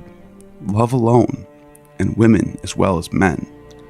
Of this, Alcestis, the daughter of Peleus, is a monument to all Hellas, for she was willing to lay down her life on behalf of her husband when no one else would, although he had a father and a mother. But the tenderness of love so far exceeded theirs, that she made them seem to be strangers in blood to their own son, and in name only related to him, and so noble did this action of hers appear to the gods, as well as to other men. among the many who have done virtuously, she is one of the very few to whom, in admiration of her noble action, they have granted the privilege of returning alive to earth. Such exceeding honor is paid by the gods to the devotion of virtue and love. Orpheus, the son of Osiris, the harper, they sent empty away, and presented to him an apparition only of her whom he sought, but herself they would not give up, because he showed no spirit. He was only a harp player, and did not dare, like Eleusis, to die for love, but was contriving how he might enter Hades alive. Moreover, they afterward caused him to suffer death at the hands of women, as the punishment of his cowardliness. Very different was the reward of the true love of Achilles toward his lover Patroclus, his lover and not his love. The notion that Patroclus was the beloved one is a foolish error into which Aeschylus has fallen, for Achilles was surely the fairer of the two, fairer also all the other heroes, and as Homer informs us, he was still beardless and younger, and greatly as the gods honor the virtue of love, still the return of love on the part of the beloved to the lover is more admired and valued and rewarded by them. For the lover is more divine because he is inspired by God. Now Achilles was quite aware, for he had been told by his mother that he might avoid death and return home to live to a good old age if he abstained from slaying Hector.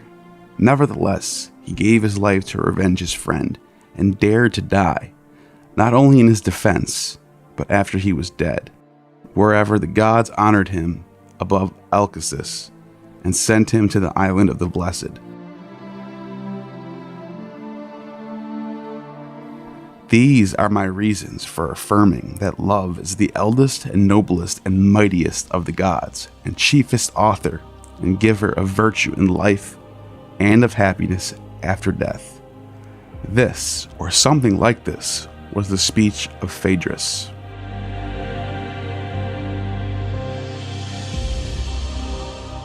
As you can see, Plato lays it out pretty clearly. The god love, Eros, Cupid, is the motivating factor behind all that is good in the world. People who have aspirations, who seek to get things done, whether it's battles, whether it's building a society, the motivating factor behind it is usually love. It's usually the caring for the people that you're close to. It's usually keeping family safe or impressing a lover at a young age, protecting your children. We see this throughout ancient myths. Jason in the Argonautica is saved by Medea's grace. He is also anointed by Medea. But none of this would have happened have it not for Eros getting involved and making Medea fall in love with Jason. Jason would have not have completed his journey. The same goes for Odysseus in the Odyssey. Would Odysseus be successful in his journey if it wasn't for Athena saving him time after time? And the reason behind it was Eros making Athena fall in love with Odysseus. So once again, love being the motivating factor, being the core, the driving factor behind the success in these epics. In the Dionysica, Eros drives Dionysus mad for Aura with delicious wound of his arrow, and the god roamed over the hills, scourged with the greatest fire.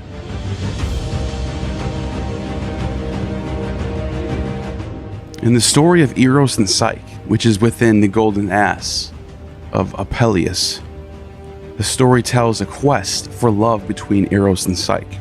Aphrodite, jealous of the beauty of the mortal princess, Eros falls in love with Psyche and spirits her away to his home.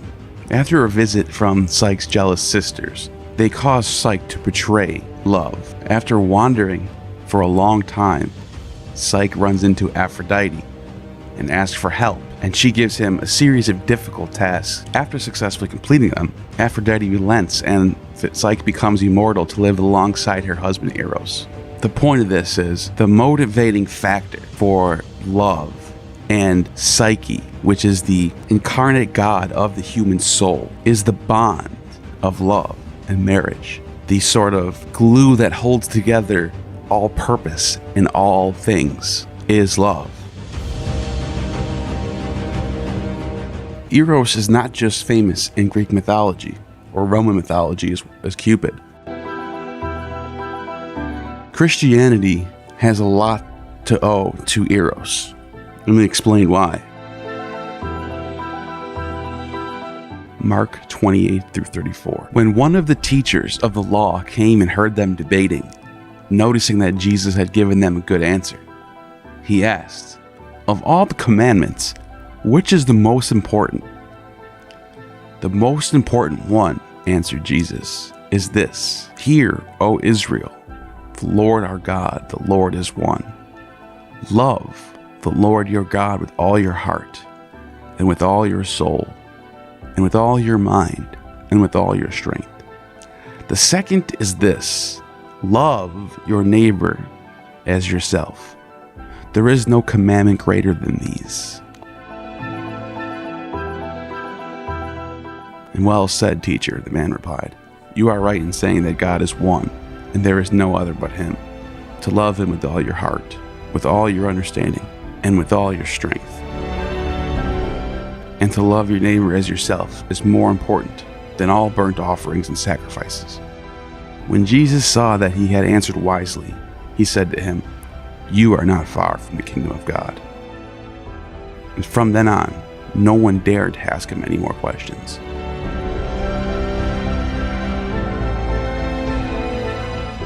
John 15:9 through 17 states as follows: "As the Father has loved me, so I have loved you. Now remain in my love. If you keep my commands, you will remain in my love, just as I have kept my Father's commands and remain in his love. I have told you this, so that my joy may be in you, and that your joy may be complete. My command is this: love each other as I have loved you. Greater love has no one than this, to lay down one's life for one's friends. You are my friends, if you do what I command. I no longer call you servants, because servant does not know his master's business. Instead, I have called you my friends. For everything I learned from the Father I have made known to you. You did not choose me, but I chose you and appointed you so that you might go and bear fruit, fruit that will last. And so that whatever you ask in my name, my Father will give you. This is my command: love each other." And in this verse in particular, he mentions that greater love has no other than this, to lay down one's life for his friends. Similar to what we heard in Plato's Symposium, love being the motivating factor for people to do good deeds. Why this is the greatest commandment? Because other good deeds, other commandments become fulfilled just through this one commandment, which is why Eros is the firstborn in a pagan sense. Jesus was not the first Jew to come up with sayings like this. Hillel the Elder, a generation before Jesus, says that what is hateful to you, do not do to your fellow. This is the whole Torah. The rest is commentary.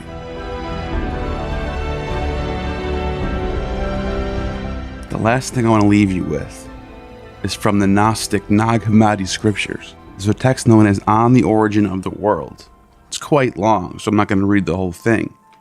But there is a passage about Eros, and it says, "Out of his first blood, Eros appeared, being androgynous. His masculine nature is humeros, because he is fire from the light. His feminine nature is that of a soul of blood, and is derived from the substance of forethought. He is very handsome in his beauty, having more loveliness than all the creatures of chaos. Then, when all the gods and their angels saw Eros, they became enamored of him. But when he appeared among all of them, he made them inflamed just as many lamps are kindled from a single lamp, and the light shines, but the lamp is not diminished, so also Eros was scattered in all the creatures of chaos, but was not diminished, just as Eros appeared out of the midpoint between light and darkness, and in the midst of the angels and people the intercourse of Eros was consummated. So too, the first sensual pleasure sprouted upon the earth. The woman followed the earth, and marriage followed the woman, and reproduction followed marriage, and death followed reproduction. After Eros, the grapevine sprouted up from the blood that was shed upon the earth. Therefore those who drink the vine acquire the desire for intercourse. After the grapevine, a fig tree and a pomegranate tree sprouted up from the earth. Together the rest of the trees according to their kind, their seed deriving from the seed of the authorities and their angels. This is a Gnostic version of the same thing that Hesiod and Phaedrus are getting at. It's also very relatable to what Jesus is getting at in his parables. If you do the commandment of love, everything else will follow. You don't need to worry about any other commandments because the commandment of love covers all the other commandments. Eros being the firstborn, no other deity can come into existence without love because there is no purpose for them to be brought forth. But in this Gnostic text, the first blood was Eros, appeared, and after Eros, the grapevine, the fig tree, the pomegranate, meaning in a Gnostic sense, instead of there being these gods, we have these different types of vines coming forth from the light of Gnosis, and Eros is the first one.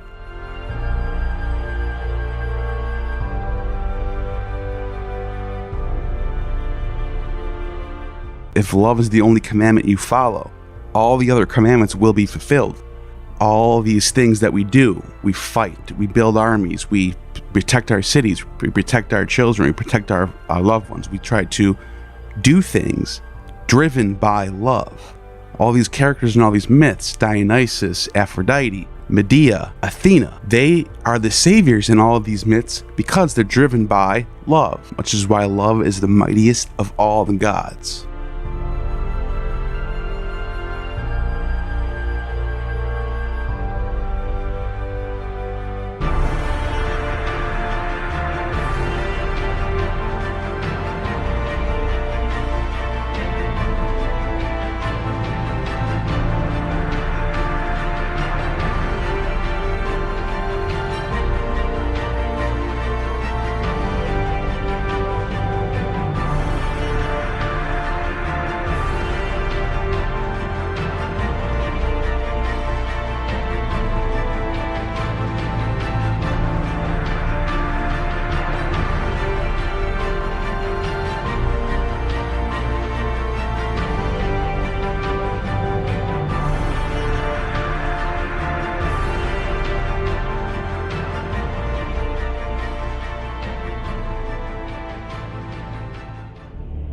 Let us marvel at the profound influence of these ancient mythologies on the biblical world. Let us recognize that shared motifs, cultural cross-pollination, and the universal truths that emerge from these diverse narratives.